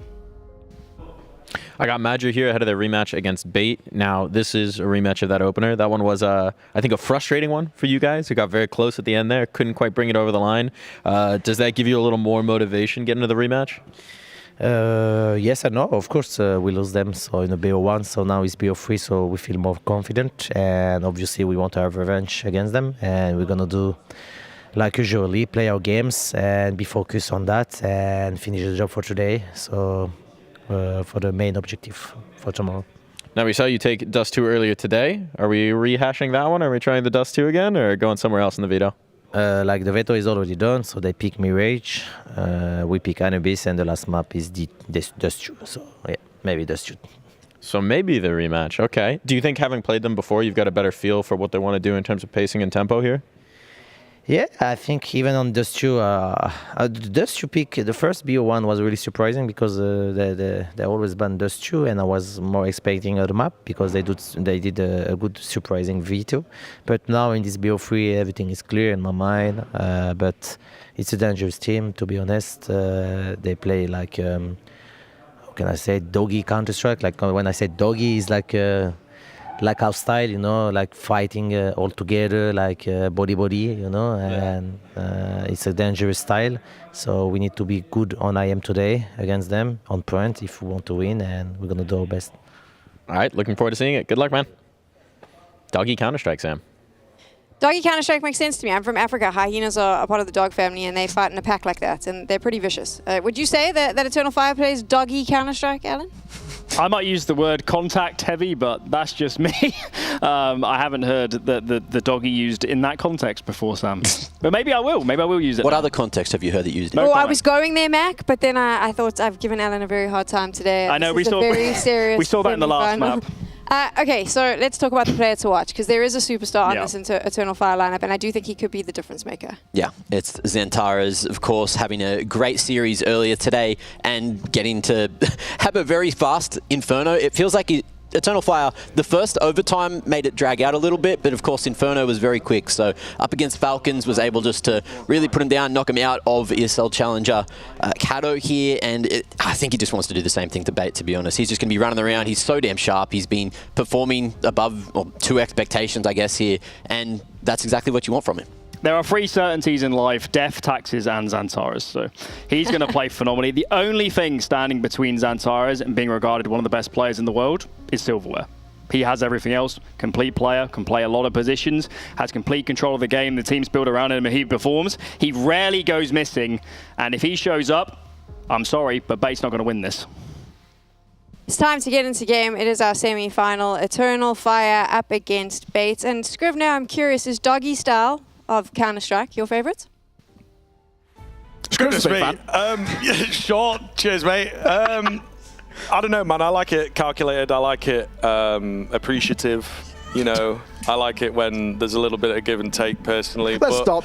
Bait winning, by the way. Let's call it quits there. I might just get up. I'm looking forward to this game, but kind of for the wrong reasons. Is it weird to say that, like, I kind of want Bait to win? I just love this sort of dark horse narrative with them. Yeah. And I don't know, I think they play such kind of weird, kind of giant killer type of Counter-Strike. I do believe they might have something like this. This Veto doesn't look great for them, I think is the issue. You know, Mirage being their perma pick. If Xantares even plays like 40% of his game, they're going to struggle. Yeah, definitely. I do feel that this Bait team, for both of us, actually kind of come into this event a little bit as the dark horse. It feels like there's got to be a time for them. You know, there's got to be an event where they're able to break out. Maybe that was Elisa a little bit, you could argue. Fumbled a bit as well. Yeah, it's this sort of now the continuation of that where they're able to learn and improve. I don't know. There's some great individuals here. Don't get me wrong. Yeah. I think there's also a few individuals that maybe have to move aside in order to better this team against elite level opposition that Eternal Fire are continually proving themselves to be. They've maybe been robbed as a team of like super heavy finishers this year, but their consistency remains the same. And of course, they are now a top 10 team and have been for a good number of weeks. It's not just sort of the flash in the pan. Agreed. So Eternal Fire, therefore, I think have to be the favorite for me. You know, have to be the ones to potentially take it. But Bait, they've got it in them. I do think they've got it in them. But we're here. We're into the game. I love an underdog story, though. What can I say? You know, I'm a sucker for a storyline, and, well, Bait might just hook me in here. We'll see. First fight, good. MPL, IGL, and arguably star player right now as well. Starts things off very, very well. This Mirage is the big one. If they can get Mirage, you know, relatively cleanly under the belt, we might be on for a series here. It is possible. Woxic hanging in at CT will be considered a little late, mind you, and he nearly comes away with a couple, but not the case. Murder hole not broken just yet. NPL keeps them scared. It's pretty much going to have to be the CT attack here. 4 remain, of course, for the Bait side of things. Flash comes over. It doesn't really do all that much. MPL trying to come in from behind and be annoying. He's just slowing them down. Wikadia's got everything right now. Smoke, kit, the jewelies, the armor. He is the absolute raid boss, so a lot of the weight here on his shoulders. He immediately has his head detached from them, and that will be the round for Bait. Good start as well. MPL maybe went a little early when he was playing in around Hellhole, but doesn't really end up costing him all too much. So good work. I think just making sure as well that Woxy didn't get away with the second there. If he had maybe got that second on towards Captain Kirk, it could have been an awkward one, but thankfully, while being scrappy, it was a good find in the end. And a round scene which was relatively calculated from this Bait side to get it over the line. We will see that force buy out for Eternal Fire. Quad MP9, 1 scout, so it might be the old tag and bag strategy. Woxy tags them up, the MP9s bag up the kills, but the only issue with that is they've gone for a bit of a mid-gamble stack with a B lean, and well, the T-side are going A. Woxy spamming away, does actually land a tag there. Bomb going to go down pretty cleanly.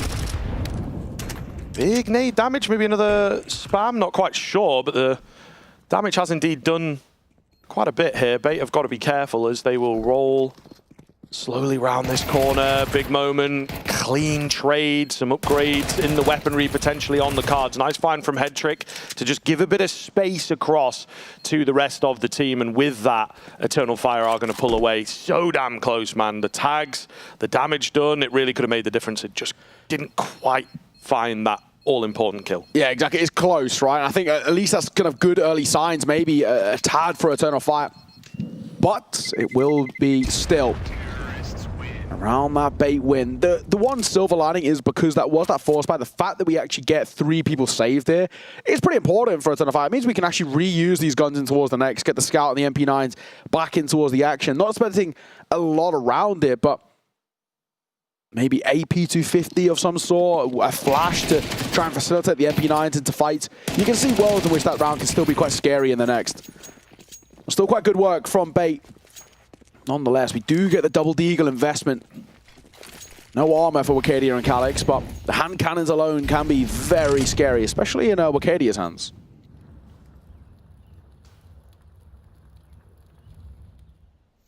A slow down here from Bait as they look to play around the top end of middle. Just sending the feelers out into multiple areas. Is there any aggression coming our way? Many questions to be asked of a round like this. It's one of those rounds that you don't often deal with. It's true. When it's like, we win the pistol, then we've got to deal with the force most of the time. And then we deal with the buy. Yeah, some of the force, like, making it into this round is a bit of a weird one. It's like, are they doing something funky? Are they playing a normal round? You don't really know. So. It keeps you hesitant, right? I think that's actually the main thing that Eternal Fire want here. They just want to sow the seed of doubt in the mind. Stacking towards B, though, will be the right call here for Eternal Fire. Wakadia gathering information. They are ready and raring to go on B. Woxic again with this scout, continues dishing out the damage. Now, the one man that might go unnoted is Madja. Keen find onto the first, buying a good bit of time here. There's a jump across towards short. Madja finds another at range. It's all on to Captain Kirk. He may well have information of the short player, but where is the next man? They'll join up together here on the Eternal Fire side of things. I'm a big fan of the setup. He backs away, trying to dig for info, trying to dig for an early kill, doesn't come, so he secures himself the bomb plant in this 1 versus 2. You can see, though, he's excitable for the fight. Hanging around in the open angles, going to go swinging in, is the trade there. Not likely. Nice from Captain Kirk, very well played. Doesn't even take a point of damage as well. Really, really well done, in fact, from Captain Kirk. They needed a bit of a hero there, and I think the worrying sign is that they shouldn't have needed that. They shouldn't have needed him to get a 1v2 and also get the bomb down on top of it. It was actually really well played. I think has to be said that Madja does well for his double. Woxic as well, just being a bit of a nuisance with the scout and making sure that his presence is known. He got an assist on that kill on Alex.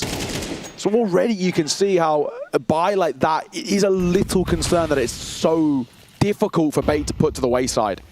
And now that we get the full buy out, Woxic's got an AWP. Who knows what we're going to get out here. Wakadia. Oh, in towards short. Got a slight inkling of a player in towards Delpan. He'll re-peek in for seconds, and it was actually nearly cost him. Crosshair was trained, but it doesn't hit the shot.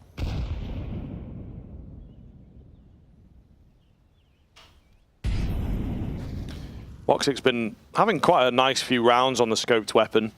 It was the scout before, but hopefully the fact that he's been hitting so many shots bodes well for the AWP. Bait slowly but surely edging forwards. Wicadia in and around the smoke, trying to spot anyone jumping up. NPL makes noise. I'm not sure. I think Woxic should have been able to hear at least the drop noise. Doesn't necessarily mean that he's guaranteed the kill. Close for a second there. NPL gets a couple of shots off, but Woxic will find him. Back turned. Alex will fall. Maja should be in for at least one here, maybe a second behind it as well. Spots the head, gets the kill as well. And in that being said, Captain Kirke, you got a clutch in the last round. This one is a non-starter, and that's why we were a little worried about Bait. Those previous rounds were just a little unfortunate and a little shaky in that sense, and it did say that it kind of made us feel that when the guns were going to come forward, that it could actually be where Eternal Fire do their best work, and that's exactly what we see. A very, very simple round in the end there. I mean, Woxic starts things off and he finishes it too, but the rifles get really active in the middle there. The Maja should have been traded. The Molotov does a great job of splitting them up, and it's such an easy kill for Woxic right at the end. Very, very good teamwork coming through from Eternal Fire, and this is what makes this side so scary. They've got the individuals, they've got the synergy. So much going right so early. Now that the guns are in play, another great shot for Woxic as well. Wicadia comes in for 2, and this is prime Eternal Fire. They are cooking Bait at the moment. Yeah, looking good. Looking very, very good indeed, of course. Still a great map for Bait, so I hold out hope that they're going to give us a competition here. The early signs from the Eternal Fire gunplay is good, though. So Bait are very quickly going to have to convince us of the opposite, I suppose. Once again, though, a really key conversation here in this series is that lack of vocality from the Bait side of things. You know, how do they bounce back? Who do they have to draw upon? Headtrick maybe, I feel, has the most experience in that sense, but then will he be able to articulate it properly versus the likes of Amajaras and Tares, Calix even. Woxic too. Woxic's never afraid, he might not put it very too kindly. Yeah. But he's never scared. Alex will take the head of Wicadia clean off, who is, of course, the new hope for Turkish Counter-Strike. Yeah, for Wicadia. Not the way he wanted to start. Of course, he's been actually getting quite a luxury in towards short, where he's been able to keep fighting and keep sticking up there and not actually being punished for it this time. Alex, other ideas? I think for Bait, you know, we talk about the voices in the team and there being, you know, a bit of a lack of experience in terms of the IGLing, and then the big thing as well for me is firepower. It is always maybe a bit of a worrying sign when your IGL is your #1 star too. I think that is always a little rough. I think Alex is somebody who has stepped up to the plate when he's been called upon. Trade is good by Alex, exactly. Into 3 versus 2 and a bit of a sight to work with as Alex gets one more. He was somebody who was a bit of a no-name when he came in towards the start and when they started to climb, but off the back of Elisa, he looks really good. So keep an eye out for him in this series, especially if NPL starts to look a little quiet, and same for Headtrick. 1 versus 1 here. Woxic found that early kill, immediately repositioned, and you can see that NPL is not really considering the CT area as yet, but as time goes on, he does start to look for it. A shot into the smoke. Woxic maybe spotting shadows, swaps across to the M4 here. He's convinced that NPL has moved further down towards ramp and is just completely wrong. That's unfortunate.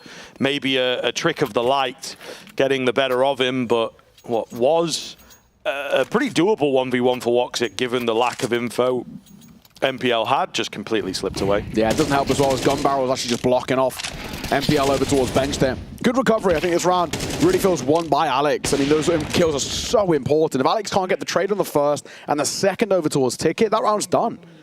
So he does a really good job of giving them space, and then, of course, a big clutch there for NPL, but it was sort of gifted over. Woxic just doesn't even look over towards the bench. Attack pause called. And a moment to converse as well.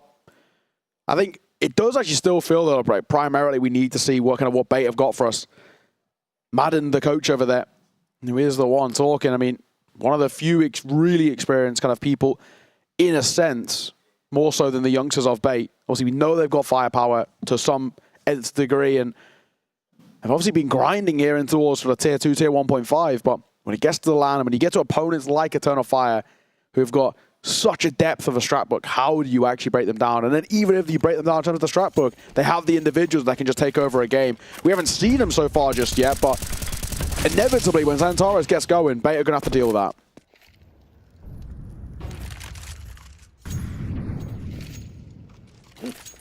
Smokes over the top here as Bait look to keep things pretty simple. It's a lot of smokes expended early, so they better be doing something with this, and indeed they will fly out of Palace.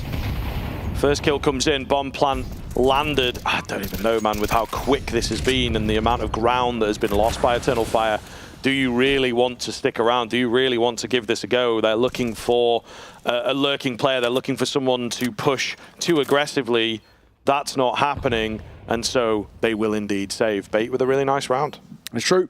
Very simple call, very simple util set, and Eternal Fire just can't have that ability to fight here. And I also don't want to risk the double AWP either.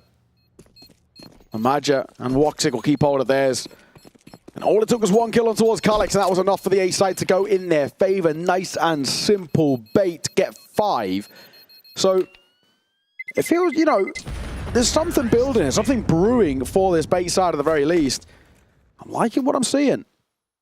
Alex is looking good in the early rounds, and he has that mid-round moment, you know, just a round earlier. Definitely somebody who's starting to perk up a little bit, not just Captain Kirka. Bringing the numbers. Another pause in another moment to have a conversation. Alex is looking the most vocal here over towards Bay. MPL is sit by and listen. I think for Eternal Fire as well, they realize sort of slight predicament that they're in, right? This is looking, you know, a tad uncomfortable. Not exactly as clean cut as they wanted heading in towards this. The number 7 ranked team in the world via HLTV, number 6 in Valve rankings at the moment, Eternal Fire. And Faber, the coach, of course, he's trying to rally the troops a little bit. Still just look a little quiet, Eternal Fire. Not exactly what we expected, especially off the back of their opening series of the day. Yeah, I mean, that is true. They started off very, very well, right? Those first couple of rounds were fantastic. This is a map that I think sits in the middle of the pack for them, so it may well be tough. They've actually had some decent success on it recently, so see if that remains for them. Magia with the secondary AWP here may well be unexpected. That seems to be the case. He's still going to get smoked off, unfortunately. Zantares wins his fight out on the A site itself, but he is now being surrounded. It's Calyx to help out. Big damage done. Zantares still remains alive here. He's got support now as well in the form of Wicadia. Can't stop the bomb plant, but they know where these remaining couple of players are at. The nade helps him out. It's all going to be down to Ascenthial. 1 versus 3, getting into the thick of it here, which is unexpected for sure. Zantares just flying nades in, but on the edge of the smoke will take him down. Eternal Fire felt like they had that one in the back pocket. I think Magia was creeping in behind pretty nicely. Yeah. They go back to the double up setup here. And they will indeed find yet another rifle. Yeah, I don't hate the double AWP setup as well. If you can facilitate it where it doesn't really just destroy your economy, I actually think for a side like Eternal Fire, I really think it's worthwhile. Obviously, we know Magia likes to pick it up as well when Woxic isn't. And even, you know, I've seen stints where like Wicadia's picked it up too and looks pretty crisp. So the side of a lot of people are more than happy to wield the big green, and when used effectively, especially in the style that Eternal Fire like to play, I think it works well for them. A good round just to make sure that that one was never in doubt. And unfortunately for Ascenthial, even if he got the kill on towards Zantares, who was playing out via ticket, Magia would have got him from Connector. He wasn't even considering that, especially on that timing. Under control taken. Woxic does need to be a little careful here. Dropping flashes, but there is, I mean, there was a potential play in towards under. MPL opts against it. So now Woxic does get the luxury of holding this.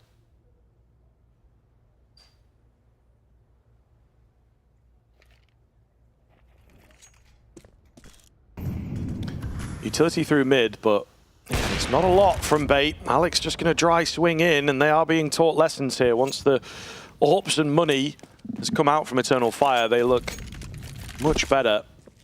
And yeah, the AWPs in particular proving to be a problem for the Bait side. Now, it is not a round that is fully secured quite yet.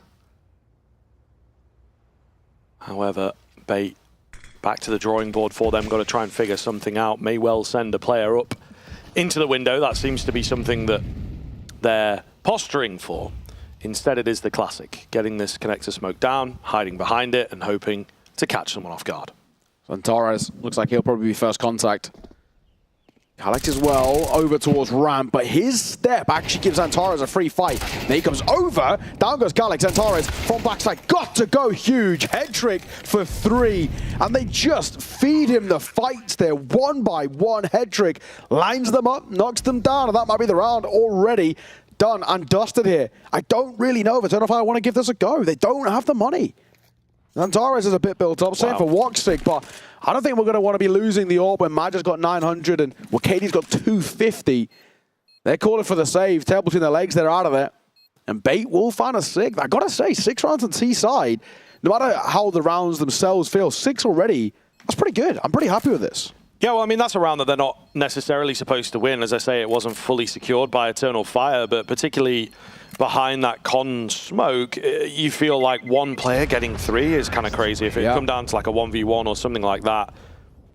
But indeed, Head Trick just, well, smashing heads ultimately. Really, really good showing from them. Bait will continue holding on to the lead. It does come under threat from time to time. The double AWP setup, as soon as it comes out, will unfortunately falter. And yeah, the setup just wasn't there. They really did not pay any credence to the full connector stack. That's kind of fair enough, but there wasn't really any eyes on connector even, which feels a little egregious. What is the play going to be here from Eternal Fire? They're back to the double AWP setup, actually. I thought maybe we'd see it just put away now, but they are really sold on this idea. Yeah, smoke. We'll keep Head Trick at bay for a bit. I drove over towards B as the anchor there.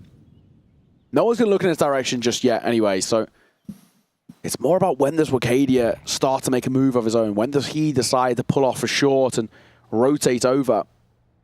There's 2 in the direction of A. A third is playing, and Antares via window. Calix will get the first, and they just completely, you know, no real util, anything. They're going to get another. In a matter of moments, Alex is all alone.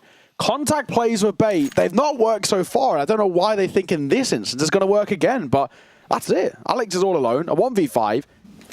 With the AK in hand, and especially with Captain Kirk having, you know, his money troubles, and, well, generally for Bait, just got to keep hold of what he's got. That's the round done. Eternal Fire probably as perplexed as we are, as Bait just feed them the kills. Yeah, pretty inconsistent here from Bait. It seems like they really are trying to just push the boat out with what they can get away with. In the previous round, it worked. This round, not so much. But in the same vein, they go for it in a less advantageous position and scenario. It is odd, but if it had worked, it would have been devastating. So I think there's maybe some twisted logic to it. Anticlimactic finish to the round here, of course. Eternal Fire have struggled to gain control of this game, but they've also not necessarily fully lost control of it. Somewhere in the middle, somewhere in purgatory, which arguably is a less favorable position to be in. You don't really know how you're supposed to respond. Yeah. Second time out going to be used there for Bait, despite them already getting 6 rounds on this T side. Nerves are still playing a factor. I think they want to just make sure they build up as much of a repertoire in towards this first half that there's no doubt in the second. Or in the worst case scenario, we lose a pistol. We're not completely feeling super under pressure. Yeah, very weird round. I don't really know what goes on there for Bait. You know, Calix getting away with 2 never should happen regardless. I mean, the first, fair enough. He catches the Palace player off guard. The second swinging towards Ramp never should happen. At the same time, he gets a second kill. Woxic also steps up with one of his own. Madja looked okay as he catches MPL on the lurk. I mean, they just fed really easy fights. Definitely not what you want to see. So for Bait, we get, you know, a tiny investment in 2 Tech 9s, P250, a little bit of util. But even armor's a luxury that the majority of Bait can't afford. We're going to go quick here. Woxic through the smoke for the first. Calix up there close as he catches Head Trick, and this could all start to fall apart. Oh, so quickly, Captain Kirk uses that AK to good use for the first. Can't get the second. As down he falls, and the nade sees off Woxic too. There might still be something here, but unfortunately for MPL, no armor, no gun, surely not. And thankfully, Magic closes it. And it will be a 1-round game. Eternal Fire have recovered actually relatively well. It was a little scrappy for them, but they can even make it a 6 or half. I think 5, even that alone, isn't that bad in terms of the recovery. If they get 6, I'm very worried for Bait. Again, when you're on that comeback grind that is really, really quite satisfying. When you're on the other side of things, we work on the MR12. It can be very dangerous. Very dangerous indeed if you let things slip away. Every round counts, particularly in a series like this. It is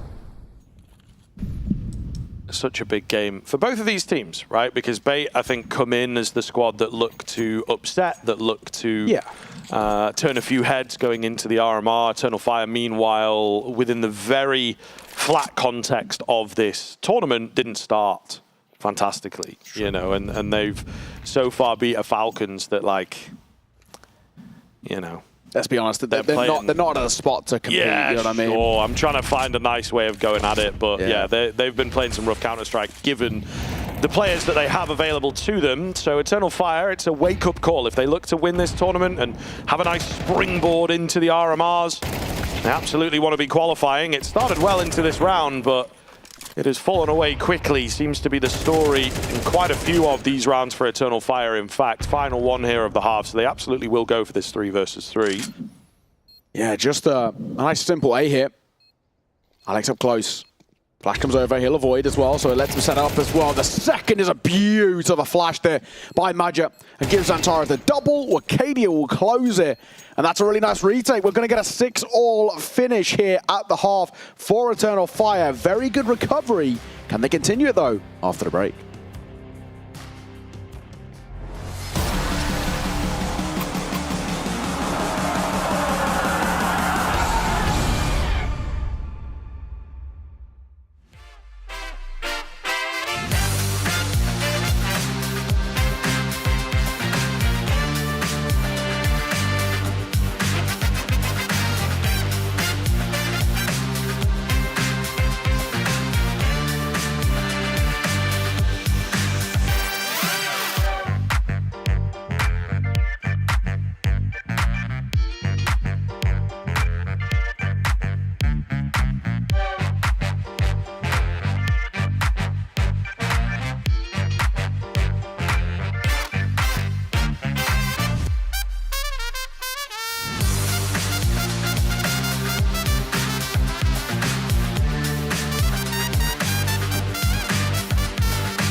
Nothing in these sides in terms of the round. 6-all as we find ourselves heading in towards that second half. Bait started well, but dwindled a little bit in the gun rounds, and I'm not quite convinced just yet, Scriff. No, neither am I. Captain Kirk, though, he's trying to do his best. He will go down quickly. Wakadia finding 2, in fact. 5 versus 3, straight out of the gate. Bomb site compromised, flash towards CT to keep them completely charged here. Julies as well. Where have they come from, of course? It is a dangerous looking T-side post plant. Bait may well have sniffed that out. It looks like they were set to save for a moment, but they are reaggressing here. Essential leading this charge as they look to try and take as many heads as possible. Easier said than done, but they will thin the numbers. 2 versus 2. Where do we go from here? No kit available. Zantares hiding away, loses his head fast. It's all on to Maja, but he has slipped the net. 1 on the defuse. Can't get off in time, and Maja takes them both. A very, very heads-up play from him to just sell his teammate, win the 2v1, and get that pistol for Eternal Fire. Yeah, well played. And now the pistol as well. Of course, the lead taken, but a chance to really start ramping up and snowballing on a solid T-side. As we know, Eternal Fire have under their belts. Did look a little scrappy for a moment, and a real decent chance, it has to be said, but Maja plays that so well. Yeah, he's got that sigh of relief. It was a little messy in that final fight. He gets him off the bomb, that's all that matters. Veto going for the buy here. Double MP9. Double 5-7 and a deagle. And Cynthial's making a move here. He's sort of being held for. Yeah, Arcadia. He was waiting for exactly that. Gets gifted the opener on a silver platter. Maja patiently waiting for a head to pop up there, but there is no one peeking quite yet. Late smokes in. Gives a weird sense of timing here. There's actually a couple players a bit deeper, I think, than maybe they would expect. So just got to be careful on the bait side of things. Still, they are savvy to a B play, and they would indeed be correct. Rotations coming around pretty quickly here. Alex on the corner. The crunch. Coming in. They're taking their time, looking for the first heads to roll. Alex is the man to watch. However, nice pre-fire from Woxic to deal with him. It's a few kills back in from the low buy, but ultimately not all that much. Eternal Fire have hit the ground running here on the T side. Yeah, they're looking good. I mean, the worrying thing for Bait is that it's just not enough on that force buy. Not enough to even kind of looking towards the next of any sort of confidence. Won't be a buy here. 2-round lead should be made. 3-round lead. That's now, I mean, we should be looking at Eternal Fire getting a 9-6 start towards this half. And it's just not what we want to see out for this Bait side. They are already getting to a bit of a precarious position, it has to be said. I'm getting a little uncomfortable. Of course, don't see that buy here as expected. Alex might want to try and go for a fight. The flashbang could be good, in all fairness. He doesn't, yeah, it catches Antares, but he recovers and he will get the kill. So, unfortunate for Alex. Another opener for Eternal Fire, something they've done very well with.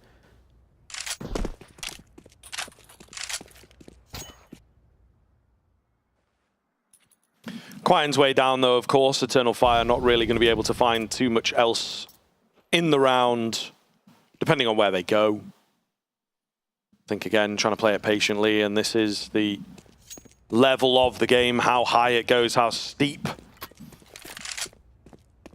Eternal Fire like to play. They are not just going to go barreling on in and be like, yeah, they're only on pistols, man. Let's finish this round off quickly. They are looking to keep everyone alive. They are looking to deny kills and money. And of course, the all-important CT momentum. You wouldn't get much out of it from this round, but you never know. One player picks up 2 or 3. That could scale into the next round, feeling good about yourself. Get me in there, coach. So yeah, dragging this one out quite a bit on the Eternal Fire side of things before moving into A. Yeah, waiting to see whether Bait want to even react to this. Once that bomb goes down, do they just sort of shell up on towards the site? It looks like the answer's going to be yeah. Just keep on what they've got. Stay over towards the B site.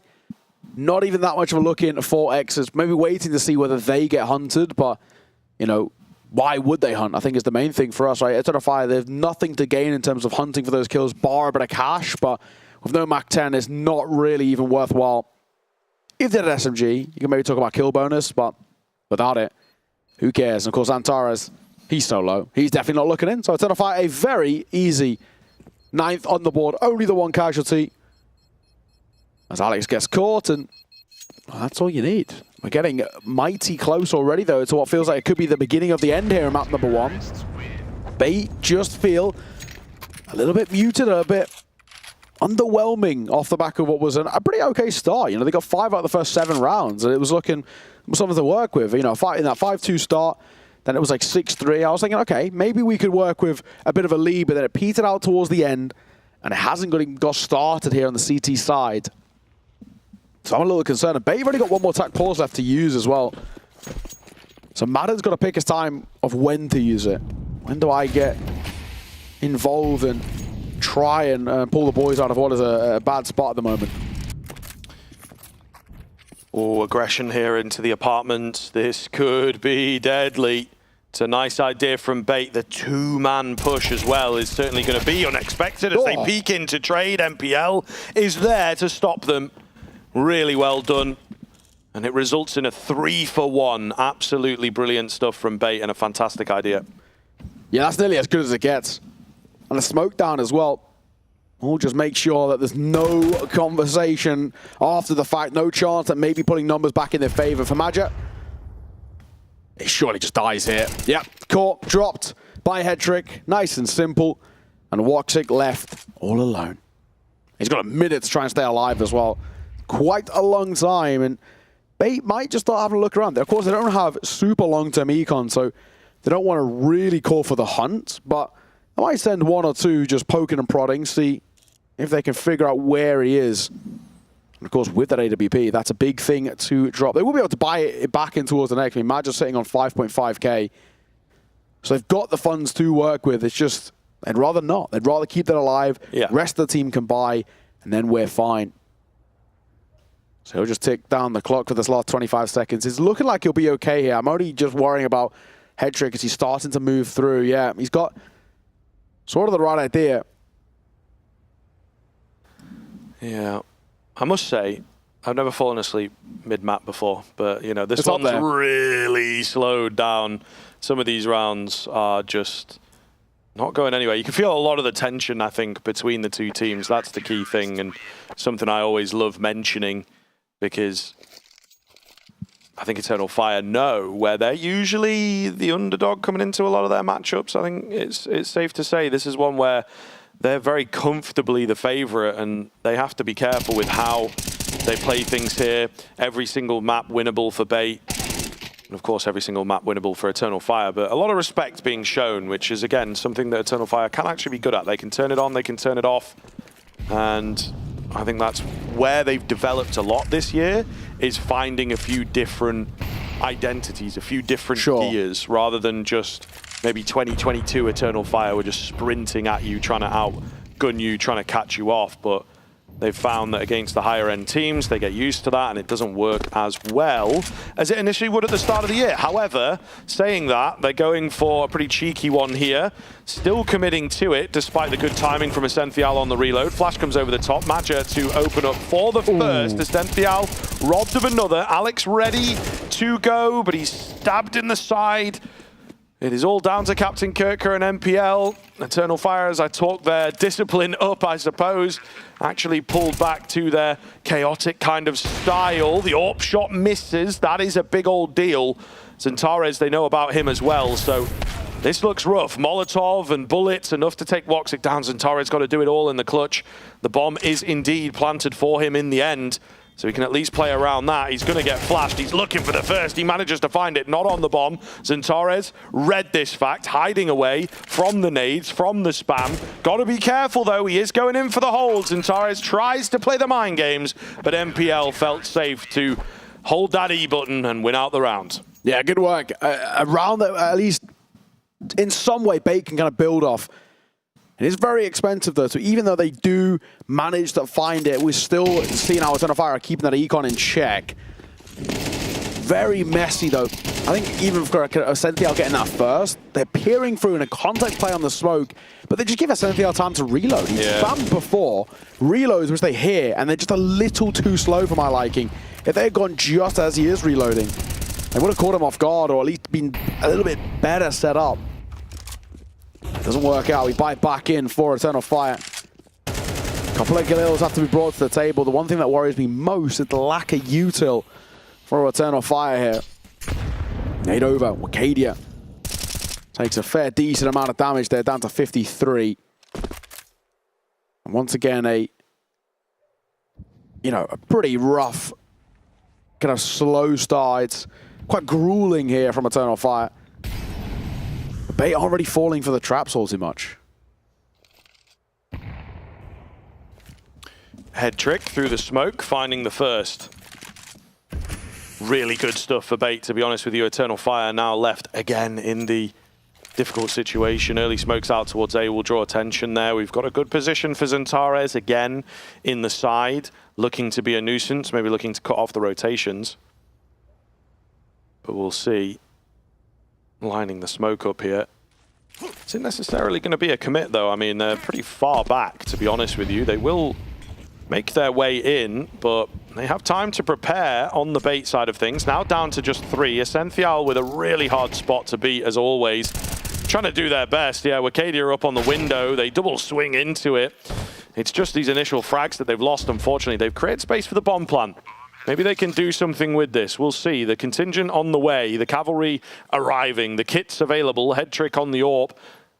Gonna have a tough time on this B-bomb site. MPL's edged his way out slowly. Calix as well. This is so tit for tat right now. 2 spotted, 2 finished off. Where's the last player? Calix has spotted him out right at the end, forcing the nade as well. Captain Kirka panicking. The ace on the cards for Calix, and he surely has got the drop on him now, but just can't land the shots. The kit enough to get the defuse in. That's as close as it comes, but Bait will even things up. It's a good effort by Calix, but it's just not quite good enough. So close. He had the read. Maybe in that final fight with Captain Kirk, if he was just a little bit more confident, I think he could have just swung on towards him. But in the end, it does not work that way. Bait bite back. And maybe a bit of a game starting to brew here.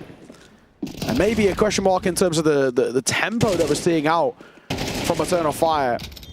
It's sort of excruciatingly slow. I think it's one of those where that works, sure, if you know that the CT side and the other side are, a side who like to get aggro and like to really kind of play by their own book. But I just don't think this super, super slow pace every single round is making any sort of a difference to Bait. They're not falling for any traps, not getting baited into using their util really early. And I mean, that's the issue. You've got to have a couple of tempo shifts up your sleeve. I'm not saying just got to rush, but at least a bit of a quicker kind of early round. We saw Monty do this quite a lot, where it was a very quick early round, then call for a freeze, right? That's where you see these tempo shifts come through. We're not seeing that. Eternal Fire, very slow in the early round, and then when there's not a lot of time left on the clock, then they go for an execute. So Bait just know that they can keep hold of the bulk of their util until the late round.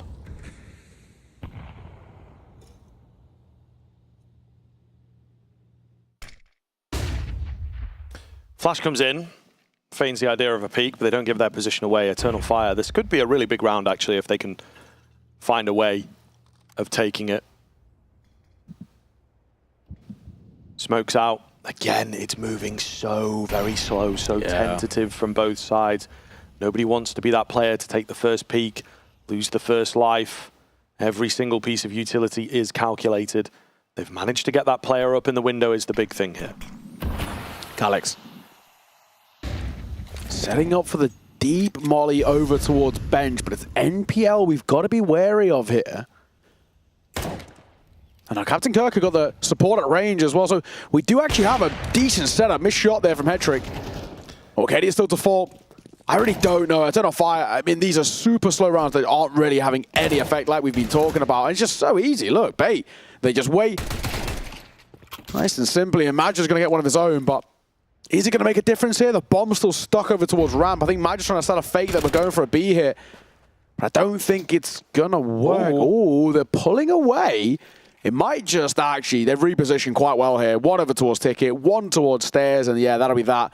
That'll be fine. He should get caught. Oh, double tap. Missed shot with the AWP. Maybe over something harsh one in towards jungle. Yeah. I think it was just, thankfully, it's one towards short, one towards jungle, one towards CT. There's no safe plant there, not without the util. But again, still all these remarks about Eternal Fire. In that round, not too much of a worry because it wasn't that big of an investment, just a hero AK, but Still, I like to see a change up from Eternal Fire. I know they had a good start, but they're not looking all that comfy anymore. I mean, we are seeing now he's baiting to a lead. They're the first side to hit double digits. Indeed, yeah, very true. Looking good here as they continue stringing them together 4 in a row now for them. Once the guns have come into play as well, you got to bear in mind Eternal Fire with that pistol. So, yeah, this is a pretty scary prospect. As we've mentioned, Eternal Fire dragging the rounds out, and I think it does make them predictable. Bait are like, okay, we don't have to give away too much early on. We don't have to be forced into the fights. Just play around our setups, and as time goes on, they're going to have less flashes. They're going to have less time to check every single angle, you know, and you just keep your head on that swivel, keep your gun up, get ready for a fight at not necessarily any moment, but the later moments for sure. Eternal Fire again dragging it out. There are no smokes left now. There are no smokes left here for the T side, which is kind of wild. And look at Bait. Look at the amount of util they've got, because they just know they can keep hold of it. Yeah, this is really, really scary. 2 in towards Dark, though. It is an unorthodox kind of setup. The Molotov will absolutely ruin their day for sure. Captain Kirka making a move, catches 1. What is the game plan for the rest? I mean, his life is sacrificed at this point. He gets himself another, drops the bomb. His teammate has yet to be revealed, so surely he has done enough here. 3 versus 2, yes, but there's that man still down below. He knows about the bomb. It really is going to take something absolutely wild to get this done. Roxic takes a dink, and he will be traded by the AWP at CT. And it is the little things. Again, with less time, you can't hard clear angles. Yeah. So well played there in the Dark setup. Yeah, absolutely. I mean, you touched it. It's so unorthodox. You don't see a double Dark setup very, very often. Not always the reason why, because 1 Molotov and a nade setup and you're in a lot of trouble. But I think, again, they just play it so well. Even off the back of the nade coming through on that smoking Dark, nobody's swinging it to check who's actually even there. It's really simple stuff from Bait. They're not being forced to do anything, you know, too outlandish. I mean, this is, you know, with the desperate touch on it, Eternal Fire are a side who, I mean, I think they're absolutely right. This is a side who are getting very close to being a solidified kind of top tier 1 team, right? You know, ranked number 8 in the world right now and have been putting up really good numbers, but they're not playing like it at the moment. This is looking very timid in terms of their level of Counter-Strike, and it doesn't look that difficult for Bait to be able to read into what Eternal Fire are doing and not seeing any of these kind of big fakes or these, again, changes in speed like we've spoken about, or differences in terms of how the style of play we're looking for. And they're stuck in this back and forth situation. Full buy in, doesn't work out for them, don't even get a bomb plant. Half buy, rinse and repeat. And that's why Bait are building up this lead, 11-9. And a weird buy here from Eternal Fire. Maja with the full spend to facilitate the AK, I would assume. So Zantares got to do what he does here. He is looking decent, certainly not missing from the game, but maybe not lights out. A execute, bit more pace to this one for Eternal Fire. The smokes go down, they will move with them. They're going to attempt to get this bomb plant here. Zantares does well. Alex with the transfer through the smoke. He's looking to deny the bomb plant, not able to do so. Woxic up close to the ticket booth, trying to catch him on the way out. Not going to happen, but a nice deep smoke. I like the idea. It gives them a lot of space to work with over there and forces Bait into a particular channel. Could be devastating. A lot of automatic weaponry picked up. Big find from MPL. Calix, meanwhile, a great late round player trying to thread the needle. It's all on Maja, but it's not going to happen. Bait again moving forward confidently, playing immaculately as a team. Something that coming into this tournament we have questioned, but they look great here on the CT side. Yeah, and this is what I like about Bait, and kind of why I was sort of jokingly, in a way, saying it, but I do actually think they've got enough in the locker to be able to beat Eternal Fire. Maybe when this series starts to flesh out a little bit, we'll see where they kind of fall flat. They've got some gaps in the map pool, sure, but this Bait side, they never really feel down and out for the count. They played so much Tier 2 Counter-Strike that they just know that the game is not over until it's over. And even though the first half didn't feel great, even though on paper it doesn't look that bad, and they started poorly towards the second half, this streak has looked great from them. 5 in a row. Or 6, may I say, in a row for Bait. 9-6 down, now find themselves 12-9 up. And Eternal Fire on the brink of losing this map pick, and I mean, unfortunately not even looking even remotely competitive on this T side.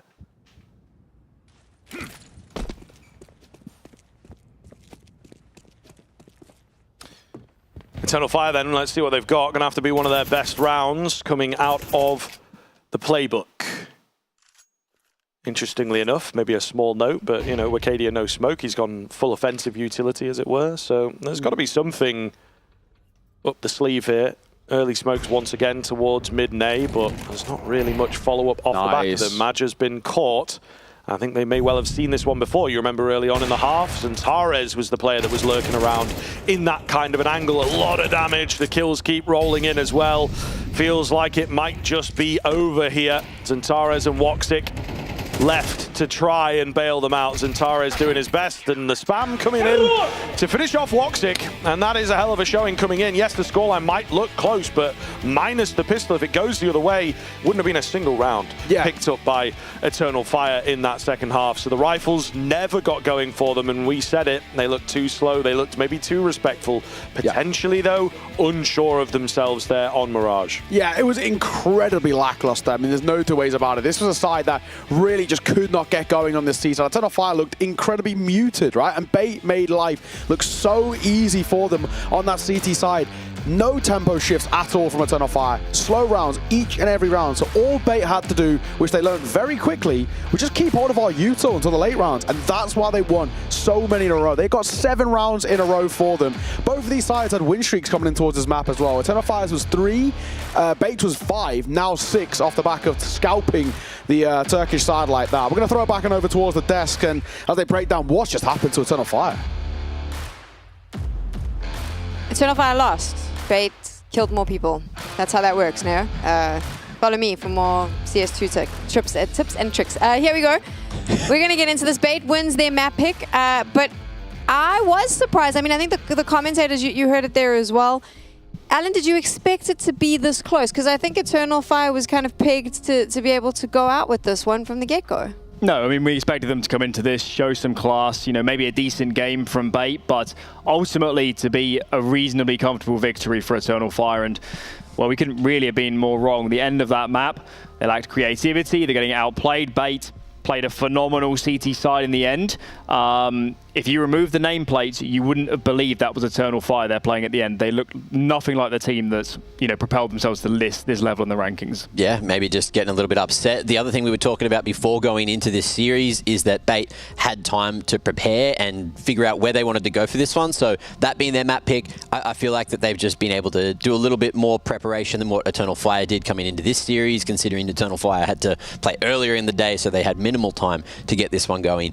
And the same thing as well. Look, we heard it from NPL. It's all about the firepower. It's all about hitting their shots, and they felt like they were hitting their shots. Bait are here to play, but they need to do it for one more map. They do have to do it for one more map. They'll have to take Eternal Fire's map pick there. So, Alan, let's go back to what you mentioned, because I felt like Eternal Fire looked a little bit lackluster at the start of this map as well. They kind of let Bait run away with it in the beginning and get a little bit of momentum. I mean, potentially. They lost a couple gun rounds early on, but I think they played a perfectly good CT side. I think they recovered into it well. Woxic played well on that defense too, so I really don't think that was the problem. They gave themselves enough leeway in the second half. It was that T side was just an absolute nightmare. They couldn't drum up anything whatsoever. Pick it apart. Tell us what you saw. Systemic collapse on all kind of levels, I guess would be the way to look at it. They lacked creativity. I mean, we heard it plenty of times on the cast. A lot of slow, I'd call them a 4-1, where you just send 4 players to one side of the map and try to make it work. So many rounds just loading up early. We rarely come off a game of Mirage. I feel like a team should have defaulted more, but I think they probably should have. And just taken more map control and caused problems. They barely got any opening kills. I'm not sure the mid players at all from Bait felt a lot of pressure. Granted, Bait were playing an excellent CT side, but I'm not sure they were thrusted around in the ways that we expected to going into this map. Now, look, someone that we haven't really spoken about too much for Eternal Fire is Wakadia. He had a little bit of impact in that earlier game today, but in this one, kind of went missing, didn't really get an opportunity to go, and hopefully going into the second map, he's going to be able to change that around. On the Bait side of things, Captain Kirker as well, hitting some crazy shots, winning a couple of very crucial clutches, which set them up for financial success in the first half, and kept it as close as possible. Then, of course, there in the second half, you saw exactly what he was capable of. A couple of nice little spray downs there, especially on the retakes, and Bait look, they haven't beaten any tier 1, very good tier 2 teams. They've usually beaten sort of like lower tier 2, tier 3 teams, and it's been relatively close games on Mirage, but putting Eternal Fire in their back pocket in this one, that's going to give them a whole bunch of confidence going forward in the series. Any redeeming qualities for Eternal Fire, Alan? I thought Wolstig was good. I thought he played a brilliant first half. He was dynamic, he was aggressive. I think it was 5-0 on the opening kills. So, yeah, he's not necessarily the player we talk about the most with Xantares and Wicadia on this team, but he played great. It was just unfortunately the second half just wasn't anything going. I'm not even sure it was any player individually on that second half. I mean, obviously it helps when you're getting headshots galore, but I don't know. I mean, were there enough pauses? Was there enough change in tempo? Was there? I mean, at what point? I mean, they clearly had a plan going into this map, right? I mean, Eternal Fire have beaten world-class teams on Mirage recently. They beat Mongols, G2, Furia, Heroic, Cloud9. Maybe not Cloud9, with the others. But at least, there's some name value of some of those players. They shouldn't lose that map. They shouldn't be losing debate. They should have a toolkit to beat them. But I didn't see it, and I'm honestly baffled. I even sat there watching it whilst I was live. I couldn't really believe what was happening in front of my eyes, because that isn't the Eternal Fire that I've seen beat world-class teams on this map. And my only assumption is that they had a game plan, so some preparation going into this. This simply didn't work in the moments. I don't want to make excuses for them. I just want to ask the question, is it a case with Eternal Fire maybe where they're playing to the level of their competitor, in the sense that like when they go up against the phases of the world in the G2, they sort of lift themselves to another level. I've seen this before in ESL Challenger where they kind of, it almost feels like their level of play drops. Is that happening, or am I just giving them a free pass out of, hey, listen, you just didn't show up? Maybe, they need to do it doggy style like we were talking about earlier, need to do it from behind, and now they're behind, right? They're a map down. They got to go for the reverse sweep angle. They got Anubis, they got Dust 2, 2 maps which we know that they can play to a world-class level, and make that happen now that there is more pressure, because this team does thrive under pressure. Bait, they've sent them the pressure, now it's Eternal Fire's chance to respond. I think it has been a long-term criticism of this Eternal Fire team. Certainly last year, I would have agreed, but I don't agree this year. I think they have played themselves into a position where they have the playbook, they have the options, they have the players. When Wicadia came in, the roles suddenly lined up in a way they never had before. So that's why I'm so confused, is because this team has so many good pieces. It has so many ways to win. And frankly, on that T side, I didn't see any of them. Where was Xantares? I mean, Xantares, he played a good map, right? Xantares did not play a bad map. Had moments. But when that map was falling apart, where was the superstar player that can beat some of the best teams in the world? At what point should Xantares on that T side say, screw this rubbish going to the sites, send me out mid with some flashes, get me into connector, and let's do something. He might equally reflect on that first map and say, at some point, I need to grab that game by the balls and just announce that I'm a world-class player and I'm going to beat these kids. Should they be concerned now, coming into Anubis, it is their map pick. If this is how they're playing, if this is the momentum and the style that we're going to see, it feels very uninterested, it feels very uninspired. If they play like that, Veto can close this out 2-0? They can, but I feel like the next 2 maps that we're moving into are going to be less of a random factor to it. Mirage, there's so many angles you need to clear, especially when you're going for retakes, especially when you're going for hits. That A site is horrible, that B site, there's just so many different routes that people can go entry paths or even just hide behind. So you think in Anubis, it's much more sort of forward how things are going to work. We've seen Eternal Fire play that so many times. They're really good at counter-strating on it. I don't know if they were expecting to be playing Bait today. I don't know how much counter-strating they've been doing, but their mid-control is world-class, and we'll see how Bait's going to be able to deal with that. I mean, let's go back to a question you threw to us earlier, Sam, is Eternal Fire, can they progress up to being an elite level team? Are they on that trajectory? If you're an elite level team, you win this series. And you win the tournament, frankly, from this position. And we're all stood here saying they're making all mistakes. They don't look like the regular team. You need to take this gap between the maps to look in the mirror and remind yourselves how you're going to win these series. So I don't envy the position they're in, but Major, coach behind them, they need to talk to these players and remind them how good they are. Because if they play reserved and passive like they did on that T side, there's a world where they lose this. If they play the game we know they can play, I still think they win this comfortably, but they need to find that. There you have it. There's nothing left to say. Eternal Fire's backs are up against the wall, and now they need to come out swinging. Hopefully they've had that conversation in the mirror that Alan mentioned, and we'll see a different team after the break, or Bait is going all the way to the playoffs.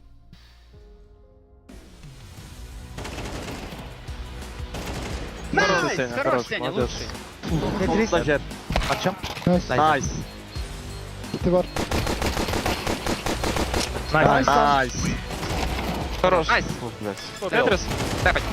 Хорош. Хорош. Тихо, не пикать. Найс.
Bait surprising everybody.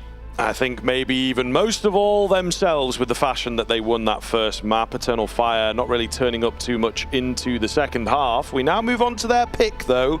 This is the fresh slate that they speak so beautifully of. I think that this could be an opportunity for Bait to find the 2-0, but surely, as the desk is set up, as we have talked about, Eternal Fire not going to check out that easily. No, exactly. And if Alan was saying, if they're a top team, this is where they come back and show why they're a top team. But it was just such a lackluster display out from Eternal Fire on that T side. There's so many question marks there for us of just what went wrong. They were so off their game.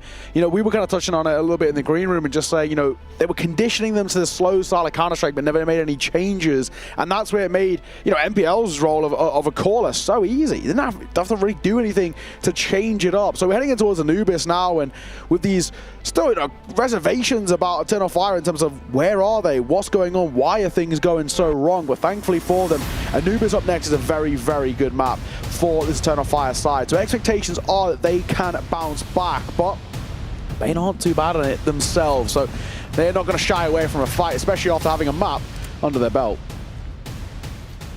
Here we go then, Eternal Fire with a T-side start. We have seen a few teams, Monty being one of them, prefer starting on the T-side, but Bait have chosen the CT end here. So we'll see what kind of an effect that it has. I think, you know, there's a lot of play that goes into, ooh, what side should you start on first? But ultimately, if you're a complete team, you should be good at both sides, really, or at least overly dominant at one of them. A slow-moving pistol, though. Eternal Fire have not decided to pick up the pace coming into the starting stages of Anubis here. They are once again drawing things out, and maybe it is their game plan. They're sticking with it across the course of this series thus far. Yeah. And Bait, a setup is a very heavy B lean. Nothing seen over towards A just yet. Antares is that first contact. He's got Arcadia just behind him. Captain Kirker scared of a bit of a flank in it through mid via their spawn, but they will get a bit of a free run on towards the A site. So a full 5-on-5 retake. And Captain Kirker waiting for the numbers to come join, and bomb will go down. So a bit of a timer on the head. Captain Kirker the only one with a kit as well, so he doesn't want to fall early. We'll see here. And there's a lot of sets of Julies, but the Glocks have set up very well indeed. All right. An absolute wall. An impenetrable wall. And that'll be the round. Simple as that. Head trick looking for exits. No way this round's going to have any sort of lease of life in it. Nice way to start things off for Eternal Fire. Of course, the T side was the main thing that let them down in Mirage. So that's where we want to see what they've got. But they did get the pistol. They did get the force and the conversion after it. They had that at the very least on Mirage. It was just the gun rounds that fell apart. So that's where I'm going to wait to give my opinions. I do feel like Eternal Fire have got such a solid Anubis that that's the main thing that's going to be the luxury that they've got to fall back on. So many top teams that they've taken down on this map in particular, and maybe it could be more of the same here. Might just be kind of another number added to the tally. They play this a lot, especially online, but the caliber of opponents are vastly different, and most of which are online. They're not on LAN, as Bait don't get as many opportunities as Eternal Fire. So a very, very simple pistol round and a really easy choice, that reinvestment back in. Bait aren't going to go for that themselves. No, fair enough. Once again, Bait seem to enjoy an eco. Eternal Fire rolling through the utility here, trying to fake things out towards B, not quite committing just yet. Antares, forward facing. It's good to see a kill before the first minute of the round is over. And they will indeed start barreling on forwards here. Not a single frag coming in for Bait, unfortunately. It would have been nice to have some extra kill bonus. Not going to happen. Eternal Fire looking good here. Very true. Very true. I mean, I think the Des will touch on it. Woxic actually was somebody who looked really good in towards Mirage when he got his chances. So I'm interested to see how he deals with it now on towards Anubis. Slightly different map, but you know, the similarities. And I do want to see how Bait respond into the buy of their own. M4's out. Not even going for somebody on a little bit of a lesser buy to have a more fuller belt of utility. Just go for pure firepower here. Double A sets up. Thrown there by Antares, but nobody there to meet them. So used in vain there, I guess, a little bit. Hydra going to get up close. Alex, behind this smoke, has got a bit of U2 in hand. He drops that smoke, but Magic going to play out in front of this, so he's got a decent area held here in towards dark. Yeah, I do like it. He could definitely do something with this. I think they're expecting him to be around, but he still finds success. With the Mac, they'll take that, and it allows other pieces of the attack to activate. Head trick, big trade from him. Keeps them in the runnings here. It is still this cheeky bonus. We've got half HPs and Taras, but again, Eternal Fire, it's not a full committal move from them. The bomb's a little late to this next attack towards A. They're not ready for MPL at all, but Calix takes his head clean off. AK versus M4 difference there. Captain Kirka caught up in the chaos. Head trick on the other side of the map. He'll save an AK and concede the round. Eternal Fire looking very, very good here. Yeah, and just, thankfully a little bit quicker as well. Just getting in towards these fights a little earlier and showcasing that they do have the individuals to, in some sort of vein, dominate, right? And that's exactly what we want. All right, now we've at least got something to fall back on in terms of the conversation, especially because it is a gun round like that. We saw in that previous, it was Bait who they force bought in second round CT, lost that, ecoed the third, and then when they got the guns out, they were able to fight. Not here. So at least we can maybe talk about where Eternal Fire can build up a strong T side of what feels like just much more comfortable Counter-Strike from them. Yeah, whatever happened in towards that Mirage, they've got to forget about it quickly. Thankfully, it's something that Eternal Fire can do very well as a top side, mentally resetting and not sort of lingering on what was a really tough second half for them is very doable. Of course, they got plenty of experience being in this spot before and having to reverse sweep. It's not impossible. This Veto has a lot of lightness to him. Of course, that Dust 2 being that third and final map if required. It's another one which does lead statistically pretty heavily over towards the Eternal Fire guys. So we'll have to see. And then for Bait, in towards map number 1, it was Captain Kirka and Alex who did a lot of the heavy lifting, but it wasn't like super standout. We didn't see like incredible numbers put up by them. And that's the difference between this Eternal Fire and Bait side. Bait maybe, is a bit of a pack, are very scary, but they don't have like one person who can really make the difference. Wow, it's a lot of nades flying in all at once. Head trick melting, will get taken down. Woxic spams for another. The site has been won. The day potentially also won.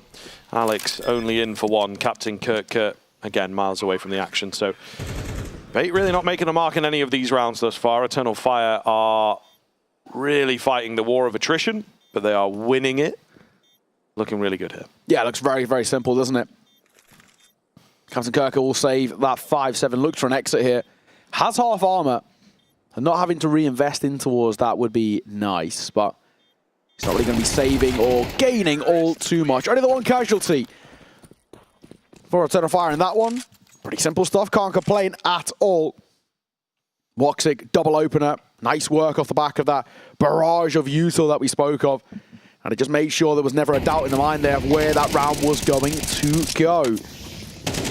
4-0. No real complaints about Eternal Fire. We have plenty of complaints off the back of Mirage. This looks like a complete new lease of life for the Turkish side. And exactly what we want to see. Early attack pause getting called here. My assumptions will be by Bait as well, as they want to get maddened into the fray as early as, especially going in towards the next gun round. You lose this for Bait, and it does become a little worrying, I think is probably the way to put it. Hedrick going to go out towards the AWP, M4's alongside him. Woxic got his AWP out too. So what do we got for us? Second chance at a gun round. If you lose this, then we start to really ask questions of Bait already being in a bit of a scary spot. Yeah, absolutely. I mean, there's supposed to be an advantage that the T side can accrue, and they are making the most of that at the moment. But yeah, you have to convince yourselves that you're able to match up, that you can give a good amount of rounds to work with into that second half. Maja. Moving in. Yeah. Oh, he's so close. Holy hell. That is really, really nasty. They look nervous, don't they? They look quite timid compared to what they did on the CT on Mirage. They were so happy to fight at times. And now they're really looking quite standoffish. Yeah, pretty scary.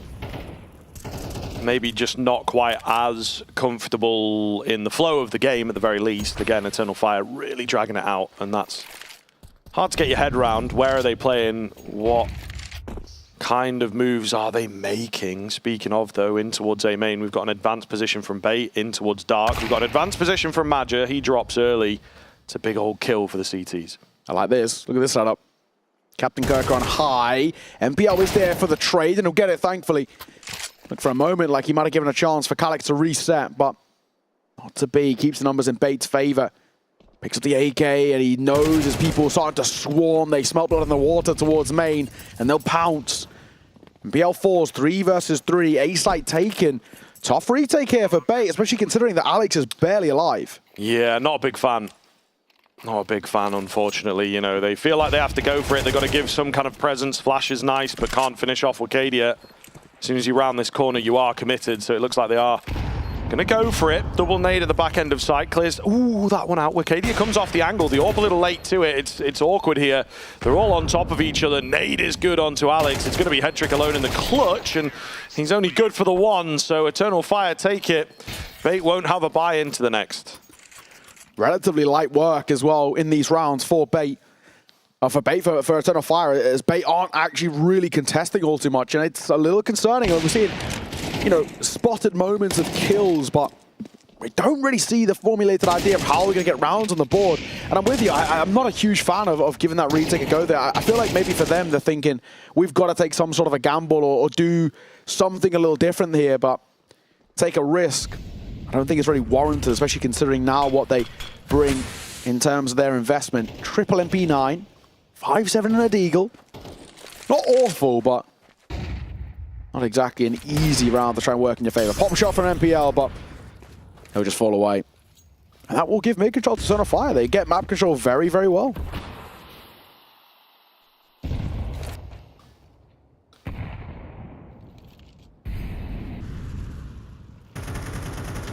Bit more of an advanced position coming through. Wicadia taking early fights. They come to him. But we do see some mid-presence from Xantares, which really could make a difference. Smoke comes in. MPL goes early. His teammate comes to join him as well. They're trying to overwhelm this player here, but Xantares has played it well for 1. 3 versus 3, and AK recovered. It's not out of the realms of possibility, but I don't know, man. I think they will just take the save here after losing the A site. Bait are knocking on the door, just not very hard, not very consistently, and Eternal Fire keep on winning. Yeah, double AK saved, I guess, is the real silver lining in this round for Bait. But running out of kind of chances really early already where we can say, is that good enough? Not that I want them to give this retake a go, but at some point we've got to start taking gambles. And Bait for them, 6-0 down already. Definitely not what you want to be seeing. Really, really simple Counter-Strike being played by Eternal Fire. I mean, where was this on the T side of Mirage, I think, is the main thing for me. Well, I think they were trying to play this style. It just was maybe not as refined, right? Yeah, but I feel like even now we're getting kills, even in the first 30 seconds. Yeah, it's true. They've started, like, moving forwards. Yeah. The map control's a lot better compared to Mirage as well. They would sort of, you know, slightly poke and prop, but they weren't really actually taking a formulated control where, like, this is the idea, you know. Even then, right, they had a bit of a mid-split towards A, so they had a backup plan. But never really felt the case. I mean, Alan touched on it at the desk. It was always this very formulated 1-4 setup. One goes somewhere, the other 4 wait, and see if that one person can draw a bit of a rotation. At least this has sort of got ideas of if plan A goes wrong, we can go back in towards plan B and plan C as a just-in-case. Xantares holding the A main push. Bait have obviously been trying to change things up. Nice little Molotov gives them the space they want to work with, and Woxic is caught in between angles, unfortunately. Captain Kirka comes round for another on to Xantares. The A main push is successful. Major has brought it back. Wicadia has brought it fully back. 3 versus 3, where it was 5 versus 3 for a brief moment. Captain Kirka with a key kill. It's just all over the place right now. And it's Bait that are strewing the chaos across the map. The bomb looks to join up with Wicadia, and then they'll give B a go. Missed shot. by Hedrick does give Arcadia the chance to set up, and I want to post up as well. The big thing for Bait is they're just trying to figure out, you know, they know where one is, that of Arcadia, but they're trying to think, where is Calix? Little they don't know, he's the one who's going to get this bomb down. A bit of a move coming through here. Deep Hedrick over towards CT now as he repositions. A flank coming forward as well, but time starting to tick. We do have a couple of kits in the back pockets of MPL and Captain Kirka, but the latter being low at 21 points of HP is a little risky as well. These steps are being heard, and a missed shot by Arcadia is the awkward thing there. Calix thrust into 1v3. The nade could get the first. It doesn't. The AK does. Maybe on here, but no. Other ideas for Hedrick as he gets his second attempt, that is, and it will be his first kill. And it will be a first round for Bait 2. Better late than never, but I'm still concerned, Scriven. Yeah, it's going to have to turn into 3 or 4 rounds for my money, maybe even a little more than that to feel secure. So a really keen run back required from the young team. Average age of about 21 years old, so, you know, this is quite the test for them, really, to keep this up and just stay ever present. It is unfortunate. Arcadia felt like he was in a good spot, just couldn't land his shot. If he'd even found one, it would have eased the pressure pretty massively onto the 1 versus 2 clutch. But that's not the world in which we are in. A few more rounds going to be required here before the bank is broken. Bait have their work cut out. Eternal Fire now will hit them with something a bit different. Maja waiting for a dark swing. Behind that smoke and the molly. Nothing really in the early part here. That's an overfate from Captain Kirka. There was a look to try and trade there, but Calix just going to fall away. I like that. It's quite a heads up. Realizing they have been playing this double stack in towards main, so I'm not going to give that second fight over towards MPL. Oh my goodness, this is a weird situation, honestly. Calix on the other side of it will have heard that drop. MPL, a little carefree from him potentially. The aggression at dark is successful, but the A bomb site super vulnerable. No bomb. Yeah, they don't have the bomb. That is maybe the one saving grace here, but it again makes the round a little weird to deal with. There's players all over the place. One in towards mid, misses the shot. One deep in mid, one at dark for the backstab. Like, what do you do if you Bait, to be fair? Like, it just doesn't make any sense, you know? Very hard to predict. Yeah, they must be so baffled. Like, why haven't they planted? That is one of those where you get shot in the back and you're like, what? Why is he there? Yeah. That's probably just your natural reaction as a Counter-Strike player. It's like, what is going on? Yeah, there was probably a moment of panic there for Eternal Fire. Like, oh my god, like, we've not taken the bomb with us, and they've actually pushed water. So if they had gone up the stairs, they would have seen that bomb wrapping in towards carpets or anything of the sort. Thankfully, it's not to be. And a pretty important kill that comes through it as well. Eternal Fire going to guarantee that lead with at least 7 heading in towards the second half. And the way this map's playing out, it could actually end up being a bit of a quick one. I just don't see any sort of a look in for Bait at the moment. Hedrick even saving this AWP might elude him, and it will. Arcadia make sure there's no doubts there. Hedrick gets caught. Thankfully, there is money left in reserves because of loss bonus, but I'm still not loving what I'm seeing. Yeah. That is worst case scenario, isn't it, really, for Bait? They find the 1 round, immediately get returned on. Like, 0 or 1 doesn't really matter. It's still a pretty bad half. They needed a really steep recovery, and I don't think that they're necessarily going to get it now. It seems like Eternal Fire dealing with them quickly, and again, yes, wacky round, but one that ends up looking good numbers-wise, doesn't really come close in the end, and the fight's not being won by the Bait side of things. That's it. Timeout being taken here. Another time to get your head back in the game if you are Bait. Yeah, we saw Madden getting, you know, pretty vocal there as well, and understandably so in the spot that they're in. Being 7-1 down. I mean, I'd like to see Bait. I mean, obviously, I'd love to see them get at least 5, but that feels like it's probably off the cards. So at least 4 maybe feels workable. Any less, and that's when we start getting to really problematic territory. Well, we've seen a couple of 9-3s flipped on their head. You can't bank on it all too well. Oh, Xantares, what a transfer for the second. He had no right getting that kill on towards MPL. And Bait left reeling in a matter of mere moments already. Up to, down to 3. And this is already better. Quicker rounds out of Eternal Fire, getting in towards the fight a little earlier, not allowing Bait a moment of respite. This is the relentless level of Counter-Strike that we know Eternal Fire can play. Is there a defense? Is there anything for Captain Kirk? A wild off angle for him. He's immediately traded out. He does split the difference on the damage. Maybe if he had another teammate on the site with him, but that is not the case thanks to the Xantare's terror in middle. That is the one big difference, I think, for me that we're seeing on the T side here from Eternal Fire is, yes, the numbers are in for Xantare, but he's been given the freedom, been given the assistance to take control of some of the rounds, as Alan mentioned on the desk. Get him in there, right? And talking about Mirage, but get it flashed in mid, get him threatening a few of the rounds like we know that he can. They just never really did that on the first map, and it seems to be a big change up here. It's true, and you hate to say it, but if Eternal Fire just went super basic, right, Xantares, can you just put us on your back a little bit, just get aggro, do your thing? He could win this game. Like, so easy. Could have done a lot more in towards Mirage, but that was just never the idea of what sort of Magic wanted. And well, now we're seeing it in prime position. 11-2 for him out the gate is already fantastic. Loving life in the server. That transfer in towards mid is fantastic. And yeah, I'm a little concerned, that's for sure. I don't know, for Bait, been a no-show. It's a great transfer towards NPL. The flash is fantastic too. Credit where it's due there. Really, really nice work from Woxic on the supporting util. 8-1. Really easy rounds and a really easy first off a Counter-Strike here for Eternal Fire.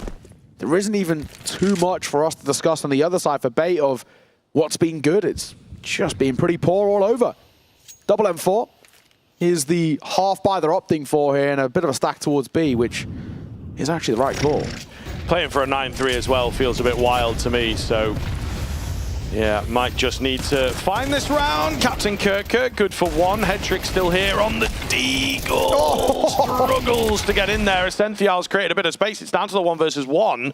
And of course, the HP doesn't really matter. Headtrick's not as low as you think, Woxic. This could be dangerous. He's picked up the M4 and he finds the kill. It's a really big round for Bait, one that they did not expect. They made a conscious decision. The buy wouldn't have been great, but they could have gone for something to defend the potential of a decent half. They instead decided to play best case scenario. Go for the 9-3, but they just steal that one away with the B stack. And once again, I come back to it, is that round replicable? No, because they gambled over towards B, but it's better at the very least. It's something to work with for Bait. Woxic, I don't think he actually realized how tagged he was. Maybe even the pistol. 2 body shots might have been enough there. Well, easy to say with hindsight, he opted for the AWP, doesn't work out, and the AWP in this one doesn't work out for him either. MPL swing off the back of the nade breaking open the smoke, and he'll get ones, and Torres is then going to pick up the big green. Whether he keeps it is the question. Shot from Magic. Might be a second here. Yuto in hand, down he'll fall, and Sentiel trades well. Yeah, it's a big find in all fairness. The unfortunate thing is that MPL has gone down in the interim here. Bomb no closer to a bomb site. However, it's an advanced push from Captain Kirk. He says, you know what, screw it, I'm doing what I want. Arcadia sends a nade down range, decent damage. He is left incredibly low though, so it's Calix that may well have to do a lot of the heavy lifting. They've still got to recover the bomb safely. Obviously, it's not in the hands of the CT side, but they have a lot of map control on the CT end here. They are revitalized after that previous round. It's true, Calix down into the 1 versus 3. Doesn't feel very doable here. 40 seconds to try and piece the puzzle here of where this setup is. He doesn't know that A is completely open as he doubles back over towards B. There's 2 players here to meet them. Bomb on his back as well. Smoke and a flash to work with. 1 back plat, 1 holding for the swing out from that CT angle. And Captain Kirk in a bit of an open angle as well. 20 seconds first is good.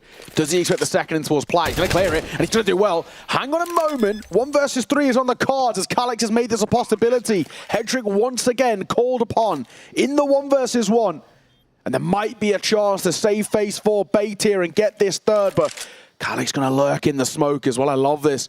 He knows with his HP low, he's got to try and gamble a little bit. He's got to try and play the risk, and it might just work in his favor. Plant is open. Headtrick's clear in the wrong positions as well. They've gone past each other, and Headtrick has no clue. Stonewalled face as he looked for the clutch. Calyx waiting for the swing. Nade will come down, but it doesn't see him off as well. Tap on towards the bomb. He's looking for the fight, and Hedrick will win it. But does he have time? I think it's hella close, but he might just get it. And Hedrick will win another 1 versus 1 for Bait. But my God, good effort from Calyx. Yeah, absolutely, man. It's the right idea. It's the HP that lets him down. He may well have found a more favorable fight if he had a bit more to work with, a more aggressive swing, potentially, something along those lines. Hedrick, though, also keeps a really cool head. It has to be bared in mind. Once again, for another young player, he's done very well there to just consider all his options, pick an area to clear that at least eliminates it, and indeed just able to find that frag in the end. Even with the nade going in, you know, he didn't completely bail on the idea. Tap on the bomb, ready for a fight, you know, that's what he went for. It is close. It is fine margins, as you like to say, but that's what Counter-Strike can come down to. It's very true. It's very true. At least it feels like just some bit of a recovery. Is 3 rounds enough, though? No. So I think they have to get this final round, Bait. They have to get a 4th. If they don't, I don't know. I feel like they're in a lot of trouble, I think, is the main thing. Because, I mean, Eternal Fire's pistols look quite good as well, right? And that's the thing.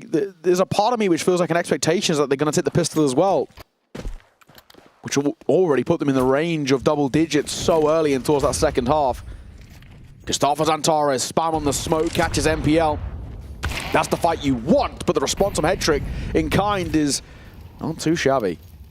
Yeah, Antares trying to take over the round once again. I think he has dropped off ever so slightly. Still a really good half from him, taking control of a lot of rounds via mid in the early stages of this first half. Not to be here, but still left his mark. Kept them panicked. Oh my goodness, so many nades coming in. Hedrick, got to be careful he doesn't get caught rotating there. Oh, he sticks around.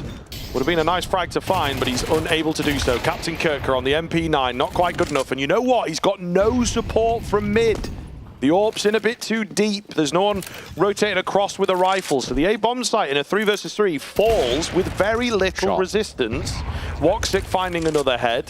It's just Alex left, and he can't get anything done. 9-3 is indeed the scoreline that Eternal Fire find at the turn of the half.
More like it from Eternal Fire. They managed to take a really clean half, in fact. Bait nearly giving themselves an acceptable scoreline. It's very, very close. A slight resurgence towards the tail end, but Eternal Fire put them back in their place before moving across. Here we are with their CT side. We'll see. Bait are going to have to defy the odds. And Tarez turning away from the flashes. Only good for the one on the Julies there. They give and they take, unfortunately. So it is a man advantage and a bomb plant for Bait. And what's the play here? Maja, very vocal on this retake in the 3 versus 4. Damage has been dealt towards Essential. It definitely feels like there's maybe an idea here, but I mean, what is the play? They're so wary of a flank, it seems, of Calyx clearing all the angles back there. Time is ticking. We do have a kit, and Calyx finding ahead as well is not bad either. Oh, just trying to smoke on towards the bomb. It's not good enough, though. They didn't expect the player on the site itself. They thought it was going to be a real deep setup. Maybe a bit more of a standard one as well. A couple of players over towards main, one in towards dark. That's not what happens. So Bait are going to kickstart this T-side well. But the recovery needed from them is absolutely insane. I mean, they're going to have to see a completely different side. Yeah, I mean, I'm definitely in agreement. If there's anywhere that it can happen, though, the T side of Anubis feels like it, particularly at the moment, right? So, seen many a great comeback on this map. It could happen. It could happen. Eternal Fire, they're hoping that it doesn't, of course, and they are looking to play a very safe game once again. No force buy into this. Full respect being given across. They will try and charge forwards via B main to some success. I'd take 2 kills in a minimal investment round. If there's any more for the Deagle, which there isn't, it could have been damaging ahead of this buy round. But Eternal Fire looking to put their best foot forward. Or not. All right. 5 MP9s down the middle. An interesting economic tactic. Yeah, this is definitely a bit of a decision here. Especially when you had the ability to buy in towards M4s. I mean, obviously, you'd be lacking a bit of util, but I guess maybe priority is getting that AWP out as soon as, but definitely feels a little strange in terms of, you know, you low buy the previous round to buy in towards this round, but they're opting against not. They're playing a very, very safe sort of investment strategy, and one that isn't working out as Calyx gets dropped early. MPL, real easy contact play for him. Calyx tries to swing, and it'll cost him his life.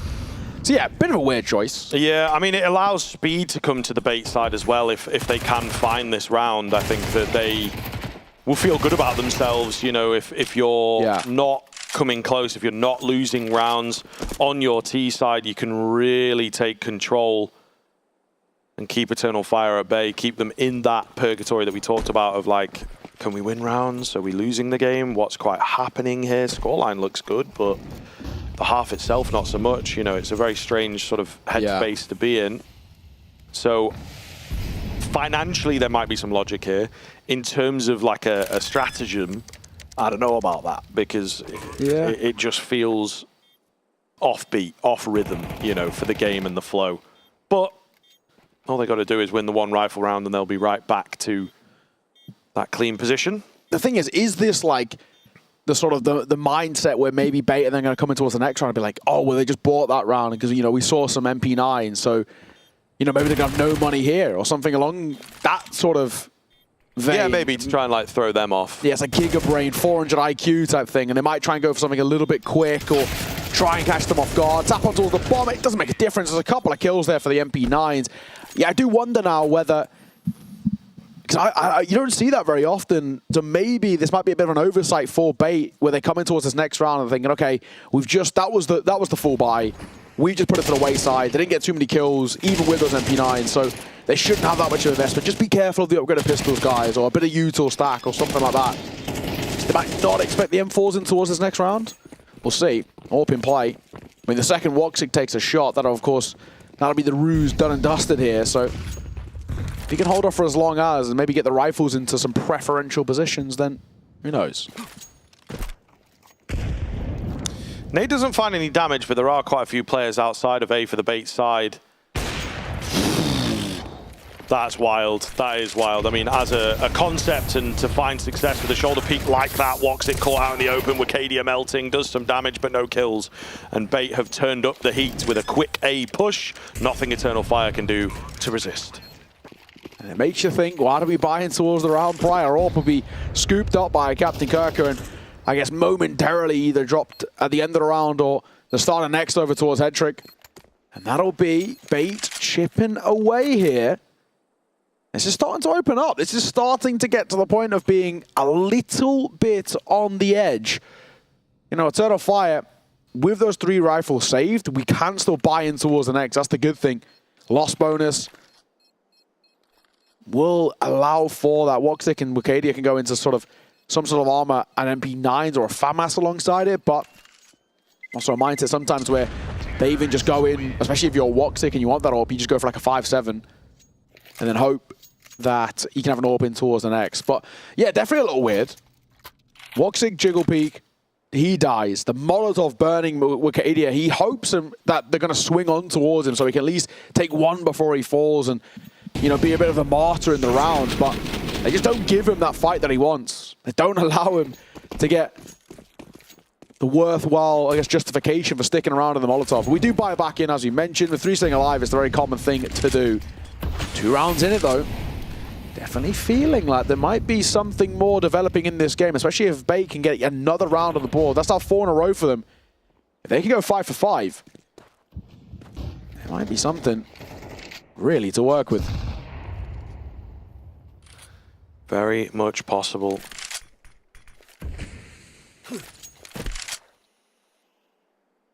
But a tense round here as Bait may well have shown their hand.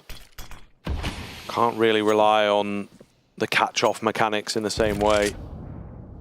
Alex going to go walking on the edge of this smoke. Madger with an aggressive position around it.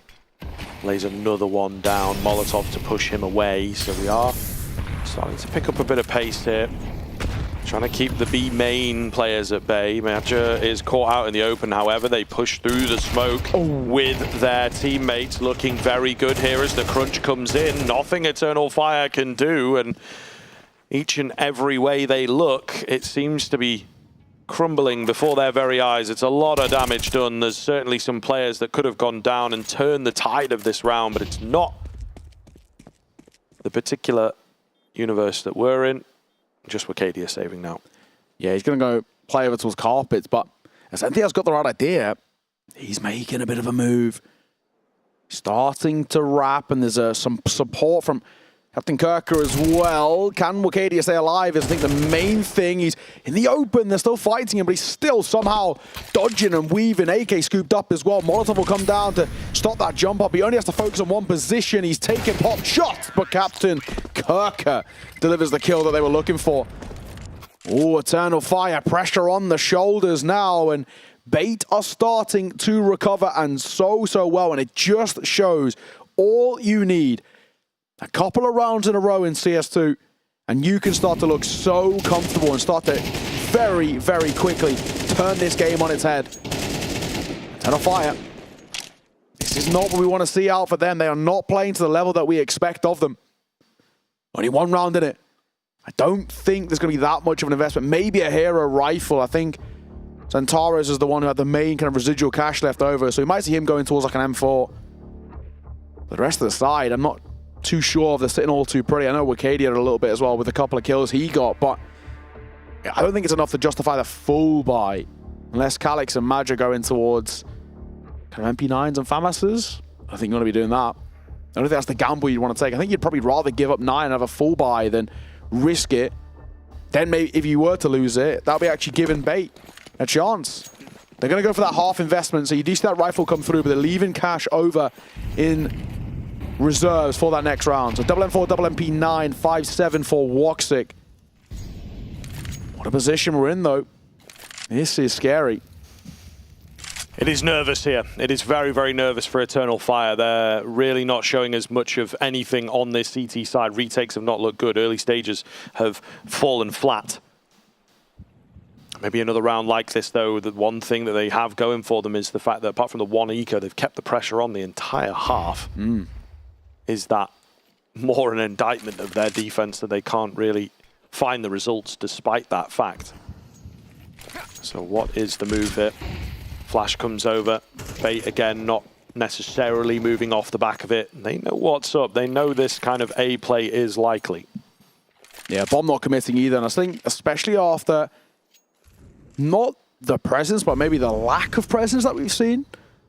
They're doubling back towards B. It's a good call as well. Only one player here to meet them. Only Maja.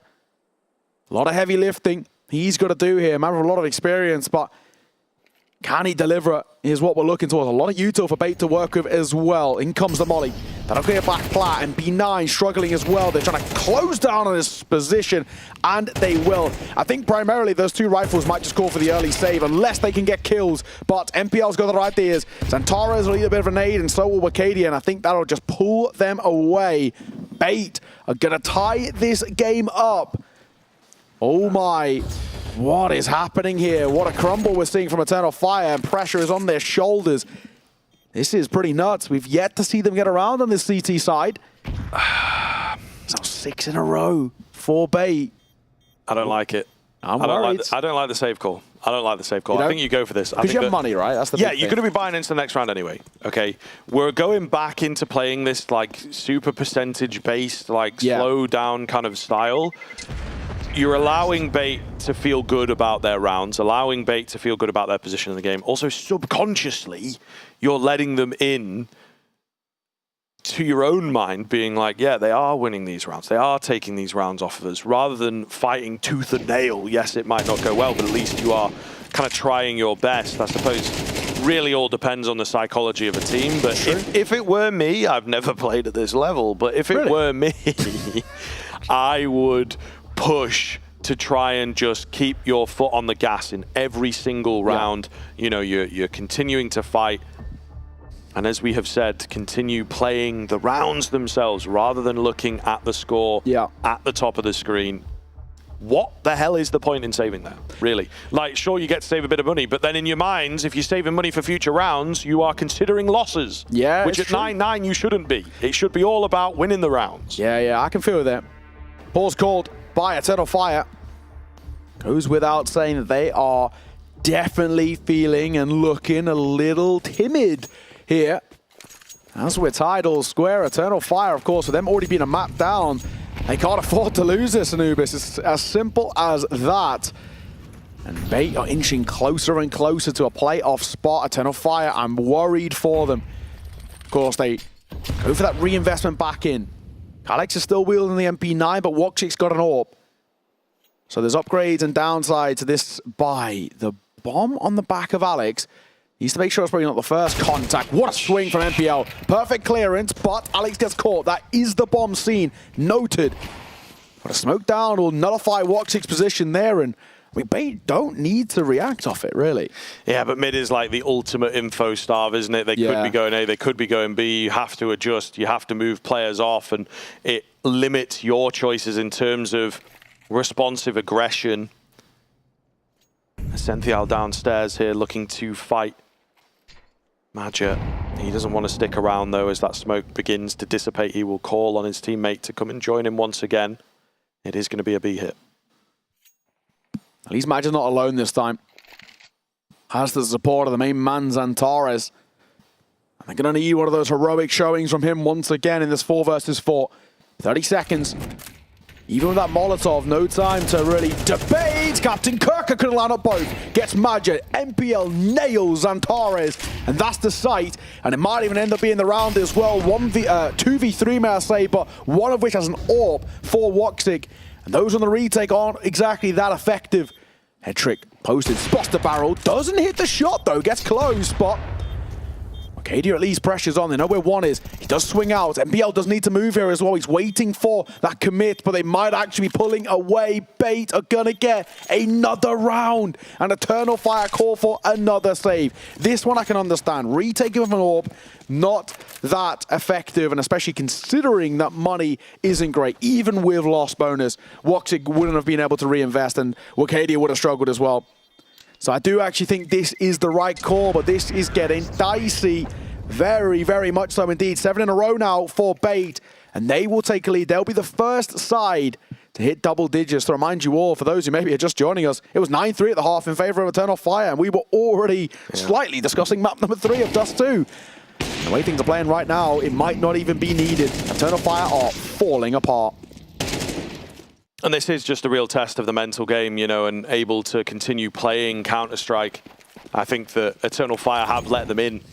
Mentally, they are losing the battle. Physically, as it were, on the server, they are losing the battle. And the ripple effect of just not quite laying down the law in the early stages, the early rifle rounds, starting to come up some, you know, different, they're not necessarily bad, but some different economic choices being taken, I think has just thrown Eternal Fire slightly off kilter. And now the big rifle rounds, the mattering rifle rounds. Veto do not want to play Dust 2. It would be difficult for them, one of their worst maps. So they're playing like they don't want to end up there. That would be the good call as well. They definitely have had their woes on that map, and it's pretty good for Eternal Fire, but then again, Anubis is meant to be very good for Eternal Fire, and it doesn't feel like it at the moment. Still yet to get around on the CT side. Double stack towards A, one towards B, one deep mid, one aggro mid. Then Torres, he's gained a lot of info here. So it feels like they should know where this is trying to finish. Now the U2, they should know indeed. Wakadia up close, playing around that smoke. One jumps through and he can't get the kill. Oh, Wakadia, we had to get at least one there. Woxic will, but he gets instantly pinned. And already that's the sight, and that might even again be the round. And Torres has got to go huge here for probably at least a couple.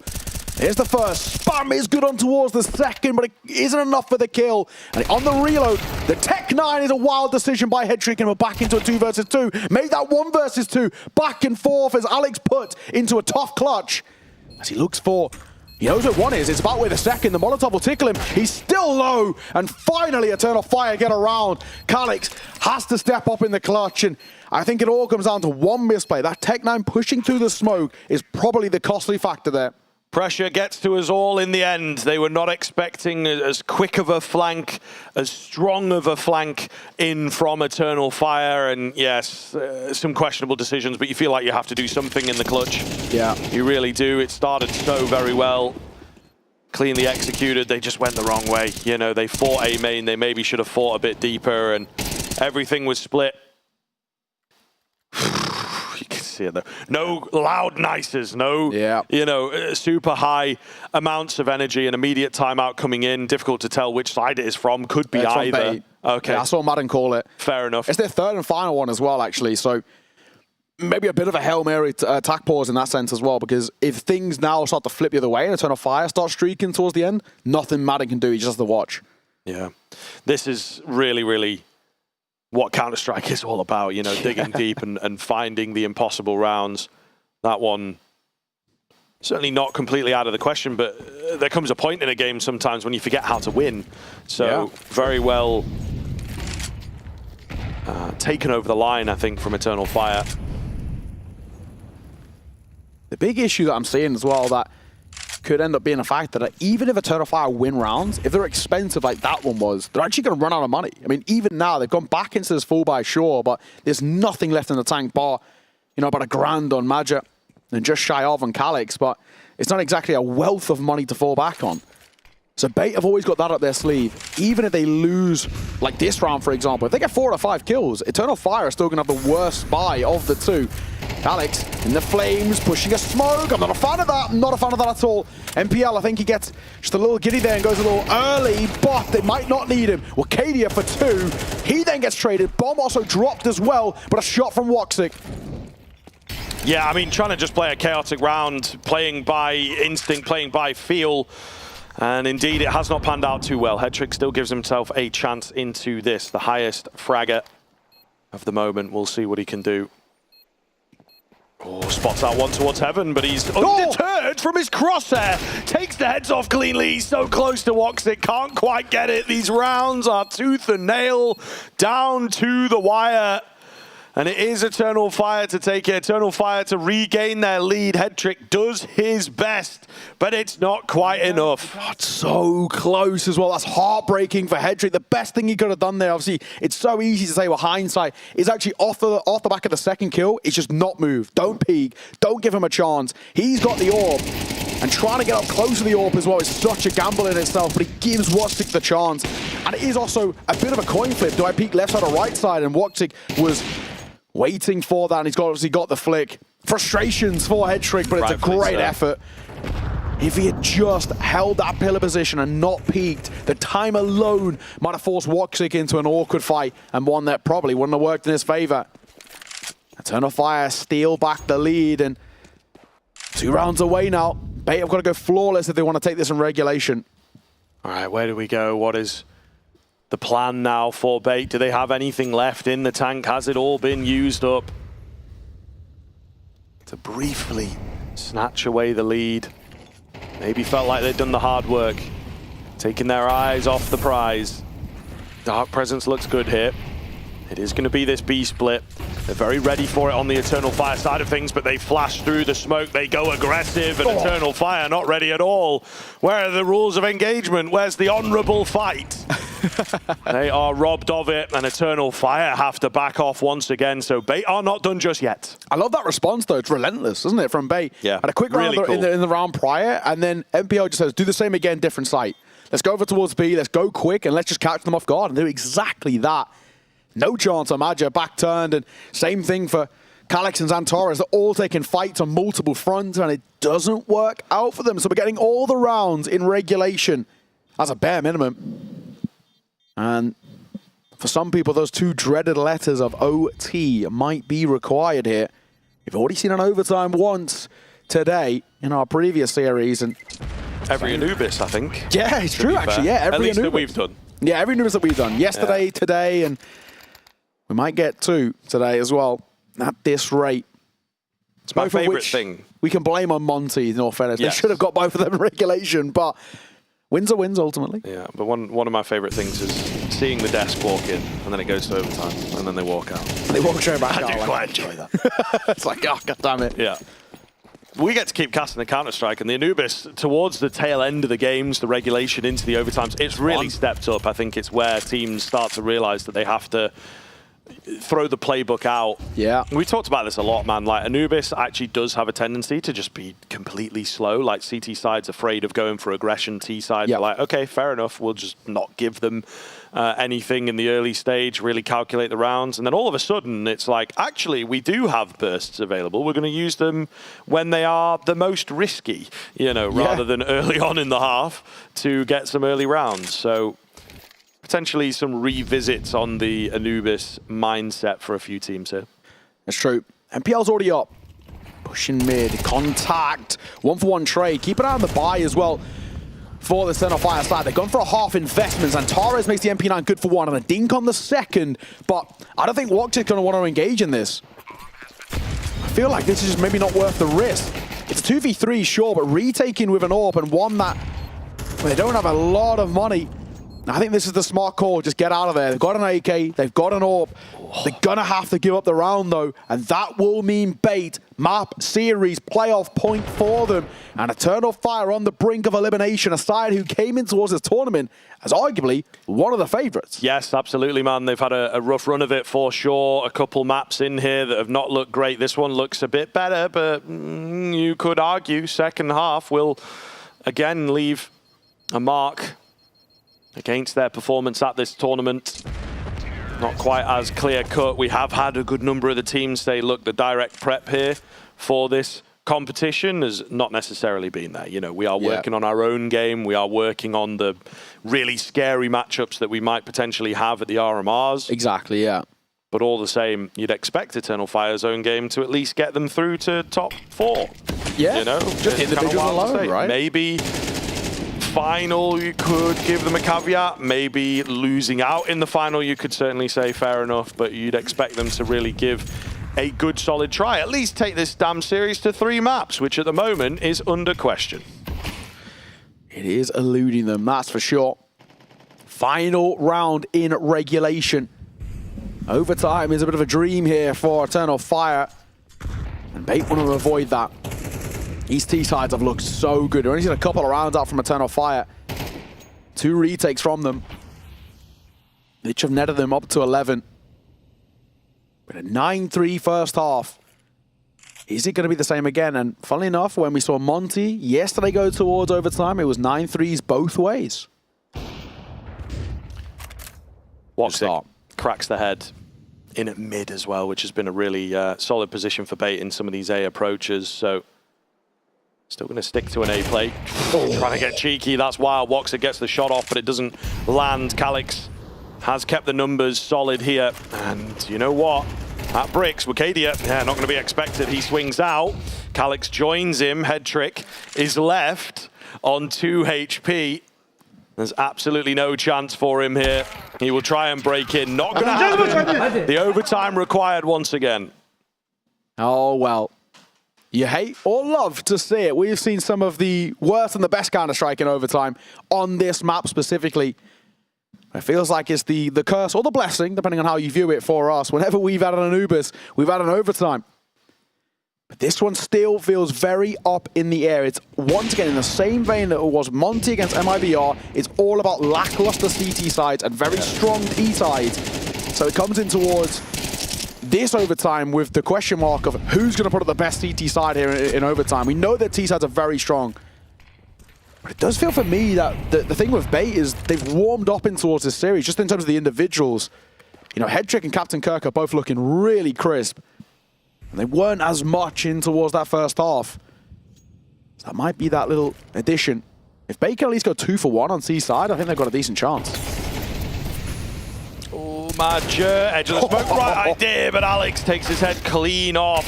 Centaurus out with the trades, ready to go on the B bomb site, but the timings are so good here from Bait, down to the 2 versus 2 as Woxic did find a kill before going down. Wicadia on his secondary AWP.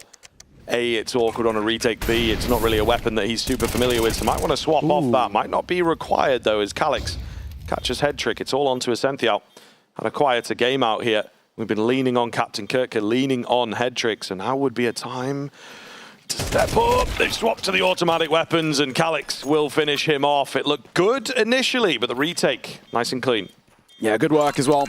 They just play it quite patiently. Wait for the fight to come to them, wait for the smoke to dissipate.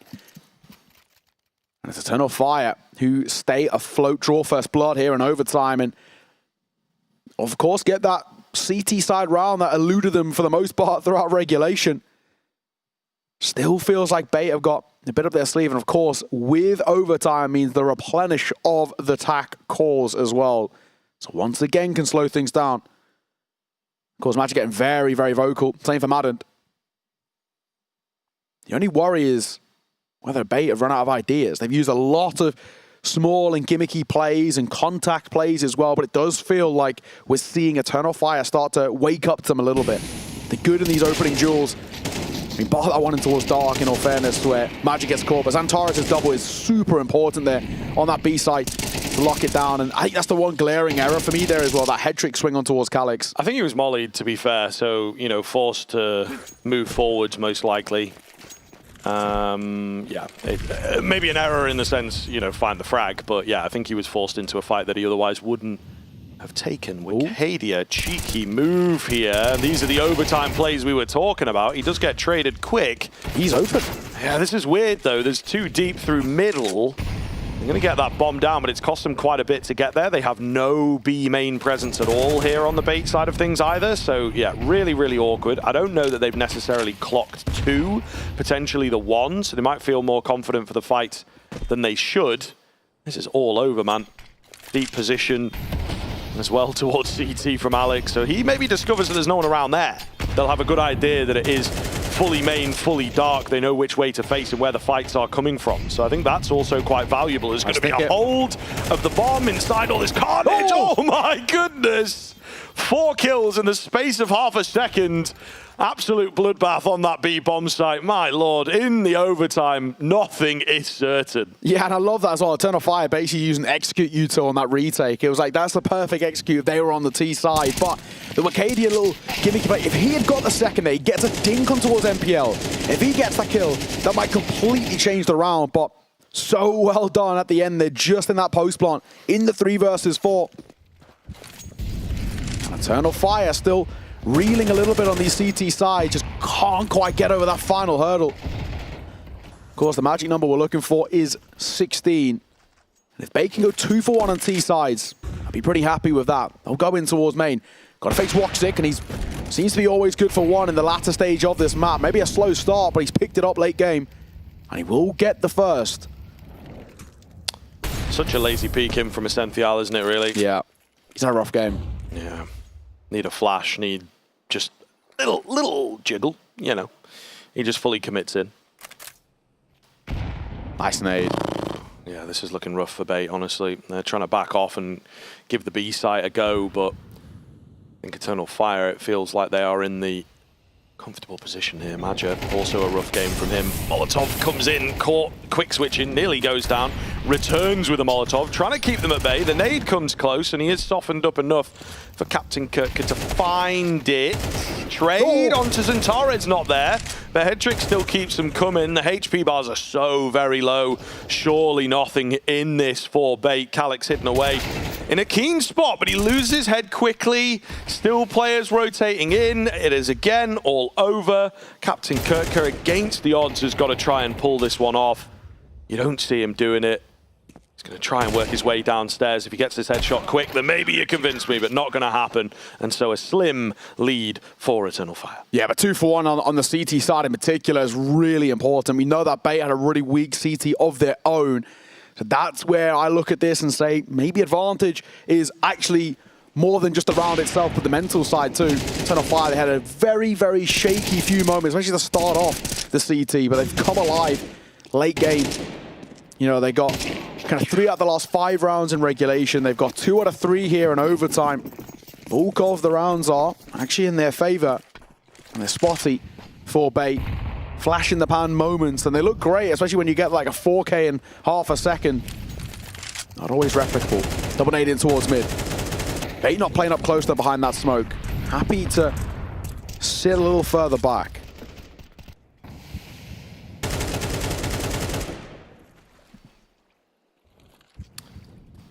Eternal Fire potentially looking to string things out once again. A lot of early utility though from them. I think feigning presence on lots of different areas of the map, trying to draw Bait away. It's quite a big gamble stack here, isn't it? I mean, basically 4 towards B, but it might be the right read. Oh, head trick.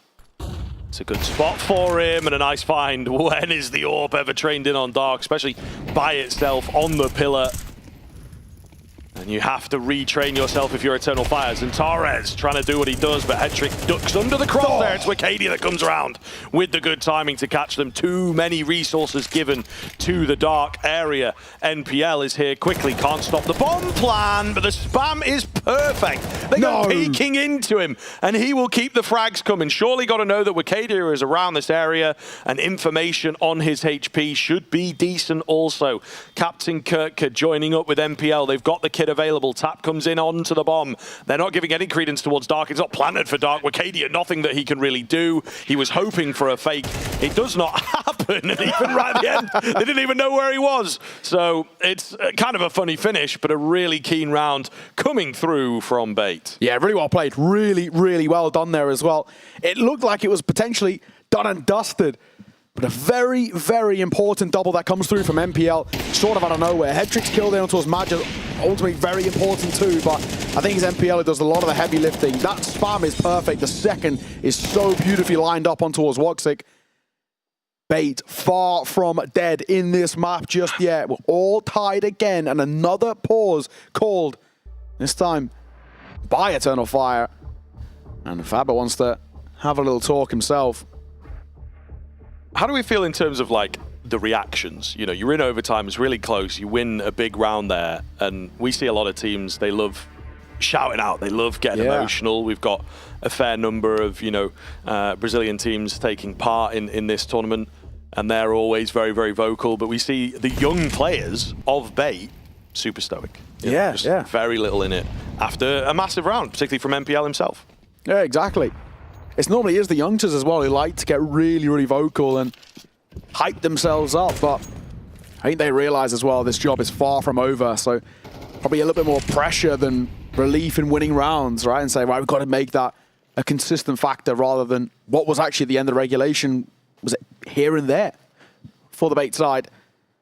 The same thing for Eternal Fire. They also like to get loud at times too, but we haven't really seen it from them.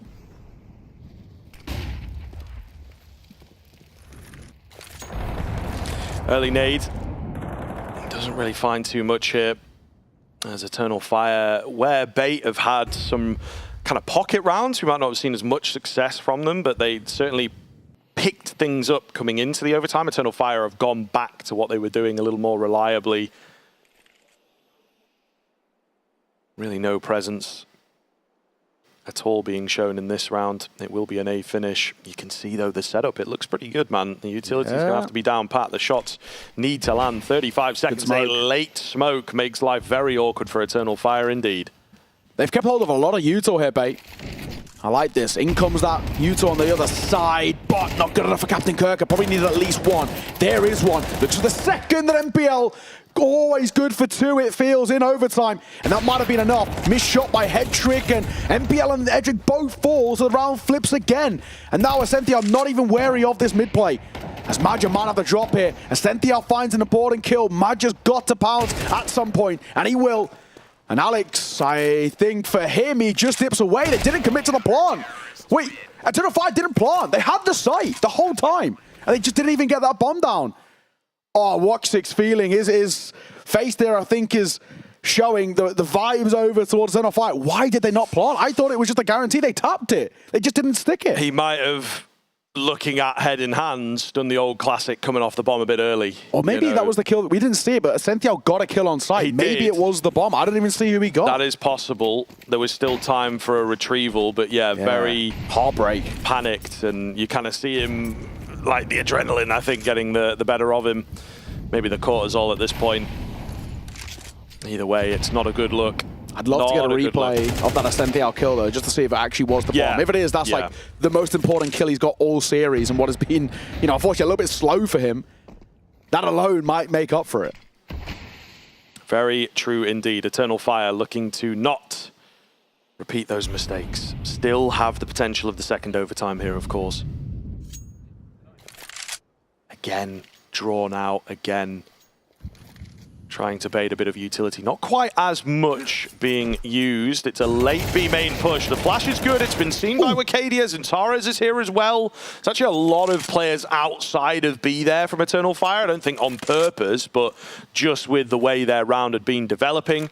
So they do well to trade things out. Zantares left pretty low, however. There's still a nade to work with for Bait as well. If placed in the right spot, Zantares could be in a bit of trouble. He's had a great game. 27 to his name.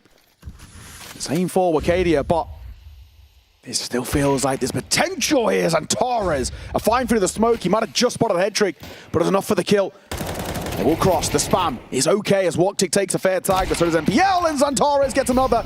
Double OT might be on the cards, unless MPL can pull off a ridiculous clutch here. 1v3 required. Flash around the corner, and MPL just got no lines of sight, nothing to work with. Surely we're going to get one more. And it will be the case. Zantares, what a time to step up for him. So low off the early engagement, but 3 massive kills with the AWP. That was a big time to step up, and another overtime here. It feels somewhat deserving of it, right? It has been a really great game from both of these teams. Very much drawn out, very much coming down to these wild moves. Yeah, Zantares, my guy. That head trick one, you must have seen him, but we could barely even see anything. And that MPL one had a pixel to work with. Well played. Very crazy indeed, but we pick up where we left off, of course, into the overtime. So we don't do a lot of breaks into CS2. So They remain on the T side. This is one of the, again, sort of interesting things.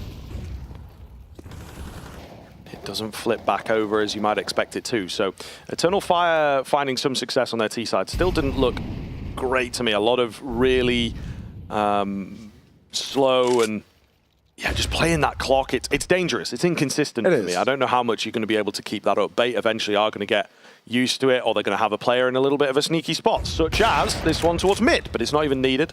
This head trick on the AWP lands his shot. Captain Kirk stays alive. Secondary nade doesn't make it in. The flash is so very blind, but they don't check him. Surely he's got to be dead. They've thrown 2 nades. Yeah, he must be dead if he's there, right? But no, the second nade, it missed. And Captain Kirk, he will capitalize. Oh my God. How has he done that? So blind. The first guy just runs straight past and they don't even look. Nobody even has a slight glimpse over towards Pillar. And then he catches another util in hand. And an impossible 1 versus 4. The bomb is dropped on the site. It's in front of that smoke. As the Alps point out, there's just no chance he's going to be able to collect this. Less than 30 seconds. An impossible task for Calix. I mean, he might just try and look for some consolation kills, sure. It's not going to make a difference. Well played by Bait, but in particular, well played by Captain Kirker. A double that he really shouldn't have got away with. And Headtrick 2 for zone. That first shot from Headtrick was really, really quick as well. Yeah, nothing really coming up here for Calix. Pop shots with the AWP, unsuccessful. Bait get the first round on OT. This is now looking interesting. You know, for Eternal Fire, it was big celebrations when they got, you know, that pushing towards double OT, but when it immediately gets thrown back in your face, that's where things change a bit. Yeah, all blue frags there. And again, looking cool, staying calm. Xantares, always happy to be playing more Counter-Strike, I'm sure. Well, there's a little smirk on his face, you know. Up to 30 kills as well, on a very, very good map. Same for Wicadia, but still find themselves deep in double OT. And credit to him, Headtrick, he's definitely had his question marks about him.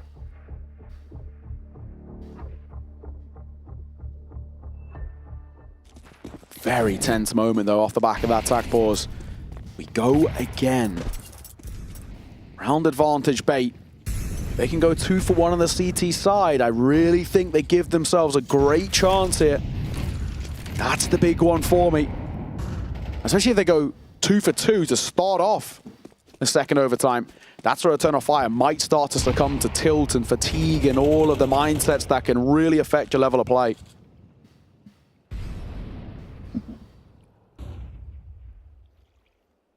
Bomb being left in T-spawn here by Eternal Fire, so just got to keep your eyes on that, to be honest with you. They've had a few bomb issues over the past couple of rounds. It's got a molly there next to it, though. That's okay. Just in case. It's got a friend, yeah, I suppose. It's not Here lonely. we go, though. They will work their way back towards it. And Calix, of course, got space for the Molotov, so it all works out nicely. But 55 seconds left. Ooh. Got a lot of utility remaining. They're really trying to see what they can get away with here. Xantares, again, is having a free day. A round where he's been given permission to do what he wants. The smokes will come in. NPL takes the fight, but he's spotted them out as well. Xantares spamming away for 1, but unable to stay alive.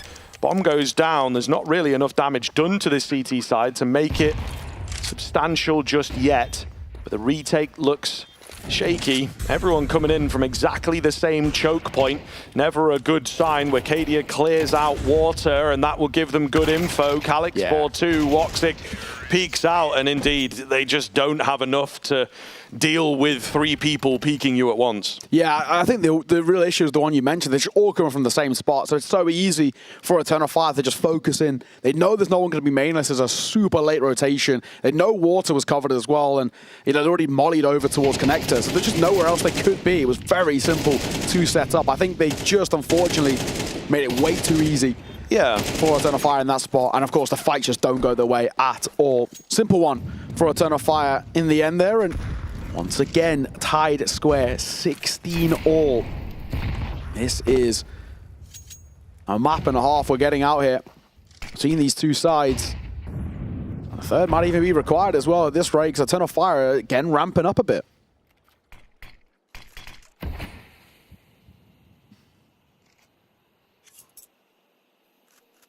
Captain Kirker had a couple of aggressive A plays, particularly in regulation, but this one is dangerous. I don't know that he's fully hidden away around that corner, to be honest with you. As the smoke starts to go down, MPL is going to come and join him. He is happy for a fight, and he catches one in transition, looking for the next. Not quite going to be there, but MPL finds the trade out. Alex coming in from behind as well, so no need to push things. And Torres, he had his eyes on it for a moment, but he takes them off. He'll move back in and find the kill. Never a disadvantageous situation for that guy. I'll tell you what, the bomb though has been dropped in all this mess. Yes, there's some control out on the A bomb site, but Magic going to be known about thanks to the Molotovs, and Tara is known about thanks to the kill. We have a slow encroachment onto Magic, but head on a swivel, finds the kill onto a Senthial here. Looking good. NPL only able to find one. It's Headtrick in the 1 versus 1. He's been hurt, and Zentaris takes the fight to him. Oh my goodness, 10 HP the difference, but it's once again Eternal Fire into the lead. Oh, advantage for the Turkish side, and my God, these rounds, we're left with bated breaths off the back of every single one. But it's Bait who find themselves at this disadvantage, now heading on towards the T side, and they might have run out of chances. It actually looked really good to start things off. The trades here from Captain Kirker and MPL. I think maybe we could talk about Captain Kirker not fighting that second guy and falling back, or letting MPL try and take that first swing. But Xantares does really well in the 1 versus 2. And Headtrick just couldn't deliver when they needed him. Another pause comes through, and another time to speak here for the coaches. Yeah, getting vocal, absolutely needed. Goodness me, I think this is where we get to, you know, a long game like this. It is that question of fatigue. For sure. Can you keep your head in the game? And you've got these pauses coming in. There's quite a few of them, actually. We see a lot of teams just roll through the overtimes unless it really is, you know, down to the very final round, or they are needing the 3 in a row, something like this. But we've seen a lot of talking going on for these teams, which is always good, but also just keeps mounting and adding that pressure, doesn't it? Zentare's got an angle, the break of the smoke as well to back it up. A keen find. They need that 18th. If they get it as well, it might just be a little bit too much pressure for Bait. If they tie the game right back up, though, then it does change things, but they've got to do it from a man disadvantage.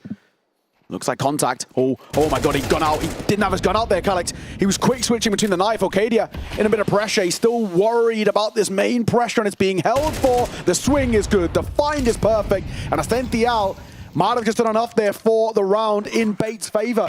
A retake going to try and maybe have a look in, but with the smokes coming through on both sides, I think time will be too far gone by the time they give it a go, really. As weird as it is, it might just be a save if they can't find a kill in the next sort of 5 seconds. They've got Kit, sure, but they might just lose the fight. Ascential, though, gets caught. That'll change things. This one will be big as well because Headtrick can't hit a shot. This is really scrappy, and Alex gets 2. Oh my God, that was such a shaky round from Bait in the post spawn. With the numbers in their favor, they still nearly let it slip. Yeah, that's tough. Big impact from Ascential, big impact from Alex. 2 players that we've maybe, you know, put the spotlight on for the wrong reasons. So stepping up when it matters most. And this is the difficulty of the overtime. There can be a bit of randomness, a bit of unpredictability from the individuals. You don't quite know what to expect out from them. Really good finds from Alex in the end. 17-17. Counter-Strike never stops here.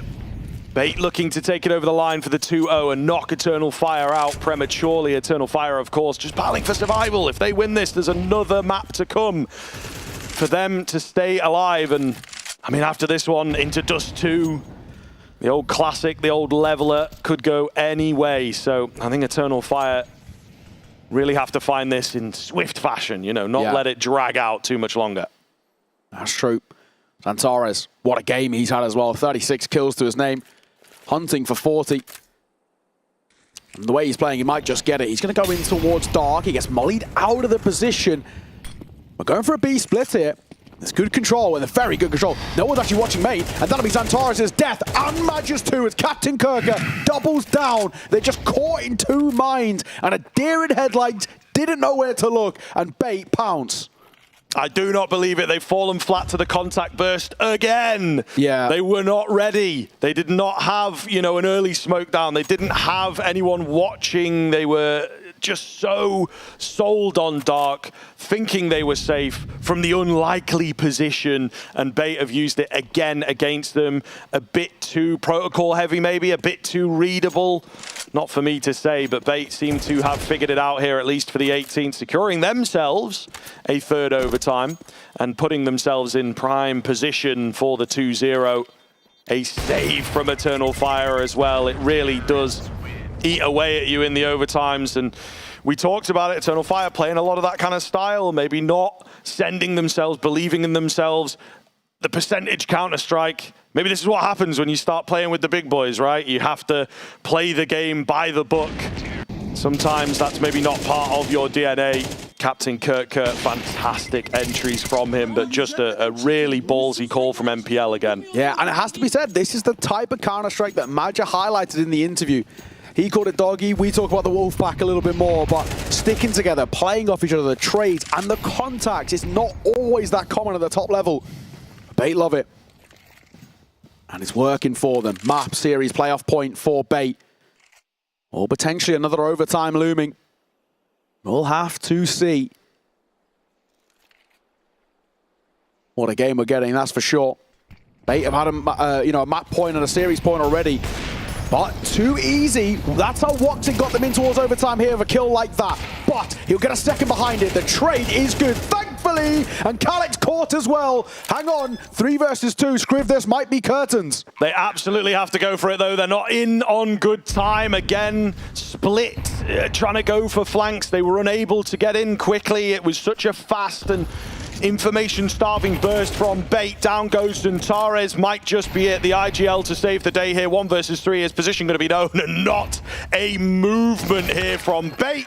The swing comes out. They will get it done. 2-0 round from the Ukrainians. Absolutely incredible stuff. A great map. Anubis continues delivering here at Challenger Katowice, but the tournament over for the other side. Eternal Fire will leave with their heads hung. Not the tournament they wanted, not the performance they wanted. Maja is off, as he, I would imagine, has a few obligations, or potentially just needs to splash some cold water on his face. Yeah, tough one though. Gracious. Really, really tough series to lose as well, but Bait Ball is back, baby. I mean, that is the level of Counter-Strike these guys can play. I sort of half-jokingly said I think they can win this series coming into it, but when they play the level of Counter-Strike, it's so unorthodox and so uncomfortable at times that they can scalp big teams. They've done it before. They always, for me, are a dark horse coming in towards, whatever tournament they go into. And well, once again, they now book themselves in towards the playoffs, and I want to see whether Bait can go a little further, maybe even contend for some silverware. It's an early elimination. What a series out from Zantares. All credit to him with 36 kills and 34 with Cadia, but it's not enough. Head-trick performance from him. Bait found a big win. Des, what have you got for us? Has for you, but I know what I've got for you. I've got head trick. Holy cow, what an Anubis. What was going through your mind in those overtimes? Yeah, no, it was just a crazy game. I think each of us was in the moment. We don't understand yet what's happened, I think, but we were just floating, each round, step by step. And I'm really happy the way we played on T side. I'm really happy that everyone was in the game, giving their all, giving the communication, giving the ideas. So it really felt good in terms of everyone was included in the game, and yeah, it feels amazing to win a good team. Now, you guys are so young compared to your opponents. The experience level on that other side, they're coming in as the top seed. They've been in so many finals, so many events. Eternal Fire coming in as a top 10 team, and you beat them not once, but twice in 2 meetings. Yeah. Do you think there's just something you have as an edge over that team in particular? No, we played them before on online and they absolutely destroyed us. So we were just kind of hungry to play against them. And of course, it's always good to play against great teams, as we are the younger team as them. And yeah, it's still many moments to see on Anubis how we could play better. But I'm really as well saying again happy the cohesion we had. Yeah. And yeah, I mean, it just feels amazing to play on semis. Speaking of that cohesion, especially towards the end in those overtimes, it felt like every round seemed to end in some sort of crazy late round situation, you know, clock expiring, running away for the time, coming up with a clutch, denying a clutch on the other side. How do you guys stay calm? How do you stay so calm in the moment in those rounds? Because you keep making the savvy moves. Yeah, because like we're always saying that keep calm, even though we lost like 2 rounds in a row. Like we're saying that we're playing perfect. We just need to continue and to stay calm, to be with a cold head, because like I felt that they kind of like didn't expect some of our moves. For example, like 2 rounds before the finish, like we were just sneaking to the camera, and they didn't expect it. So we took some risks, and it paid off. It certainly did. Now you've got a date tomorrow with Pain. You've already made it into the playoffs. What's the expectation? You going all the way now? Yeah, I don't know. Like we will think game by game, but of course, like if we win top team here, then we are definitely capable of more than that. Capable indeed. Desk, what do you think? I think that I started this entire series by asking both of you gents, is Bait ready? Can they step up in this curtain raiser and start beating higher tier opposition? And now they've answered the question. 3 maps, they've taken Eternal Fire down. Yeah, they seem to have Eternal Fire's number. They were playing excellent CS. You know, they'd certainly deserved that one. There were some individuals maybe missing on Eternal Fire, but he said it just then, you know, they were taking some risks. They were paying off. You could see they were catching them with the contact plays, just going sneaky, explosive hits on sites which didn't like have any tells. There wasn't much utility following it. It was just aiming, running in, flooding through, and the timings, the teamwork, the aim was just that little bit better in the end. It's the fashion as well, both maps from a deficit, obviously, especially this one, massively down at the halftime. Yeah. You heard in the interview, they're the ones saying they stayed calm. They kept the comms cool. You could see Eternal Fire and a lot of those after plans towards the end. I mean, manic would be an understatement. It was crazy what was going on, but for a team as young as Bait to keep calm and composed, presumably MPL was calling good rounds the whole way through despite the deficit. It's pretty amazing. I stand by my prediction, Sam, before this one, that Bait shouldn't really stand a chance here, but they just achieved the impossible. That was unbelievable. This is the final tournament for all of these teams before the RMRs. So this is kind of where you want to peak. Blade from Na'Vi always talks about this. This is kind of where you want to be at your, just almost at your best, so that you can go to the next step. Here's my concern. When you look at the footage of Eternal Fire, we see them, they've just lost 2-0 to Bait, a team that took them down yesterday in a best of 1. And then you see that footage where the whole team got up. Everyone just walked, no one's talking to each other. There's players with heads in their hands. It's not a great place to be going into the RMRs. No, certainly not, but they've been exposed. You know, they seem to suffer against these contact plays, just getting caught, maybe shuffling the utility, maybe thinking a little bit too much against teams that are a lower tier than them. Those kind of things are things that you can take back. You can learn a lot from moving to the RMRs, and that's what they're going to have to do because they are out of Challenger Kato. It will be the next 2 or 3 days that decide how this loss impacts them. You can see here at the end, Major maybe just a toilet break, but if not, that is signs of hella frustration. Obviously, we saw that in a game earlier in the tournament. So, yeah, for Eternal Fire, I don't blame them for being pissed off because they gave a lot to try and stay in that series, and they just couldn't do it. They just couldn't do it. They tried a lot of changes, and they couldn't overcome Bait, a team that theoretically should be a fair amount below their level. Yeah, this is one of those tournaments where it was their tournament to lose on paper, and they didn't even make playoffs. They didn't even make playoffs. Now, one of the things that you said between the 2 maps, Alan, was the idea that we should let Xantaros off the leash, let him just go and kill. Even when he was doing that, it just wasn't enough. Yeah, I mean, I will say, coming off the back of this map, I don't think Xantaros could have done anything more. They did fully change their approach to this map. I do think basically every criticism we had off the first map did actually change. They played their T side very default heavy, very spread out, causing a lot of problems. We get onto the CT side. Yes, it took some time, but they did adapt their CT side. They did play a more rhythmic style with how you should play on the CT side of Anubis, and they let Xantaros off the leash. So despite all the changes and playing obviously a much more competitive map than the first, with Xantaros playing like that, they still couldn't win. I mean, it's frankly unbelievable, and that many win conditions are in their favor, and a team like Bait still overcomes them. On the other side, though, you had Headtrick from Bait. He did a fantastic job, came up, stood up in the moments that they needed him to, and was able to help them clutch it out at the end there. Yeah, everyone bought those free online tickets to watch a Ukrainian AWPA put on the show today, and they got that. It was just the wrong one. Fair point, fair point. Yeah, I mean, the storyline thing for NPL and Hedrick is epically satisfying because both of them obviously get their opportunities in the big teams. And I think we'd all agree they got their opportunities too early in their career. They weren't ready to play on that level of stage. No doubt it was a great kind of period for them to learn, but in terms of producing form on the server, they weren't ready for that. But this team is right for these players. It's built around them, and Hedrick proved here he's still on a good trajectory as a player. He's still young, he's still growing, and here he took one of the best teams in the world at the moment, especially on Anubis, and did a number on them. Yeah, you win or you learn, and obviously they weren't winning earlier in their careers, but they're winning now, so it's going to show that they did learn from the other experienced individuals around them on those other opportunities, and they're creating their own opportunities here at these situations. Going into the RMR, if we see this bait going up against all the big dogs, playing like an underdog, playing like they just don't give a hell about what the opponent thinks of their gameplay, shooting like this, Captain Kirker, you need to say he was playing really well. As like the amount of rounds where he just had critical impact to keep them in the game was crazy. That's probably the best series he's ever played. Yeah, Captain Kirker. So he's not meant to be one of the top players on this team. And again, up against players like Wakadia, Xantares, and Woxig, he was there, if not above them. They were gritty, they dug down, they weren't willing to give up. There's that horrible saying of the team that wins is the one who wants it more. You could see it on the server. Bait wanted this even more so. I do believe we actually have a play-by-play where we can jump into some of the comps. So either we're going to get a very excited Bait or we're going to get a little bit of a rage-quitting Eternal Fire. Let's find out. Yanıyor Hadi. Smoke'tan çıksın hocam. Nice. Let's go beyler. Hadi. Hadi amına koyayım hadi. Bir tane de 2-2 orada. Bir tane. Bekle. Nice. Wypaj bombu.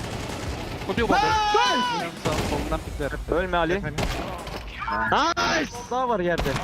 Nice. Öldü. Temple'daki zor adam. Nice. Nice. Can süpersin lan. Po mnie prosto. Tak. I don't know, Mac. I feel like this is a perfect question for you because it's about the vibes. Eternal Fire's nice has started, the more they shouted nice, it was getting quieter and quieter towards the end. So either running out of oomph or starting to realize that everything was going downhill. Yeah, it was just one of those nice montages. You know, the mistakes that they made unfortunately got punished, and some of them were just forgetting about the clock. You know, unfortunately not getting the bomb planted in a safe position. There were little things that happened throughout the time. But again, look, that was the tiniest glimpse into the communication that both those teams were bringing into it, and it was always sort of at the end of the round. I think it's because no one speaks Turkish on the broadcast, but there we go. I mean, who knows? Let's talk about what we've seen the entire day, because it is time to wrap this up. We're getting really excited for playoffs. Top 5 players. This is what you've missed if you're coming into this. Gents, walk me through what we're looking at. Indeed, at number 5, we have a play from Madden. This is way earlier on. He picked the AWP up off the ground, found some cheeky kills, and Falcons. What a day. At least this play was good. Yeah, that was one of the plays of the day. Coming in at number 5. Number 4, of course, was Wakadia with a 3K here on Inferno. Just popping through, nice little spray transfer to mop that one up. And of course, this is what ended up winning them the series on the second map of that first best of 3 they had to play today. So at least, look, they got one win and they're there on the board. One of our bigger shockers, of course, Legacy. Won't be progressing, but they still played an excellent series in the first and second map in particular. This is a round from Sadzin. During said series, a massive retake, huge clutch, and showed themselves to be pretty handy. Good little performance out of him today, and I'm hoping that going towards the RMRs, Legacy can continue to show that level of form. But for number 2, we have Wakadia with that big 4K on Inferno. Again, similar to before, it's almost the same kind of thing, but this time, instead of getting it all done with the rifle, he's pulled out the secondary. It is faster to swap to that than just going for the reload. Why not? Yeah. Why not? And in at number 1, it's Nekiz. Ace here on Anubis again earlier today. Didn't quite win the series, but Legacy still played above the level we expected. And Nekiz in particular, a player we don't normally rate individually, had some pretty handy rounds. Let's talk about our semi-finalists now. We have Payne, Saw, Monty. Didn't think I'd be saying that at the start of this one. And now Bait.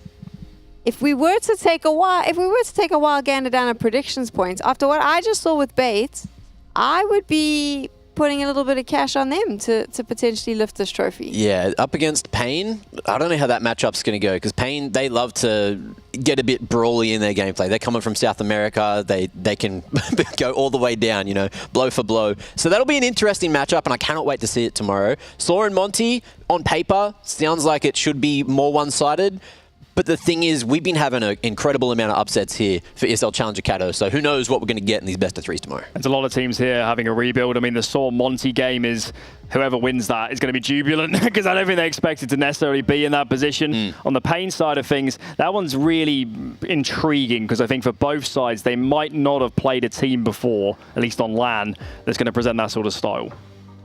What do we think of the level of our semi-finalists coming into this? Obviously, 3 of them prepping for the RMRs. 1 of them, this is pretty much their last hurrah for the year.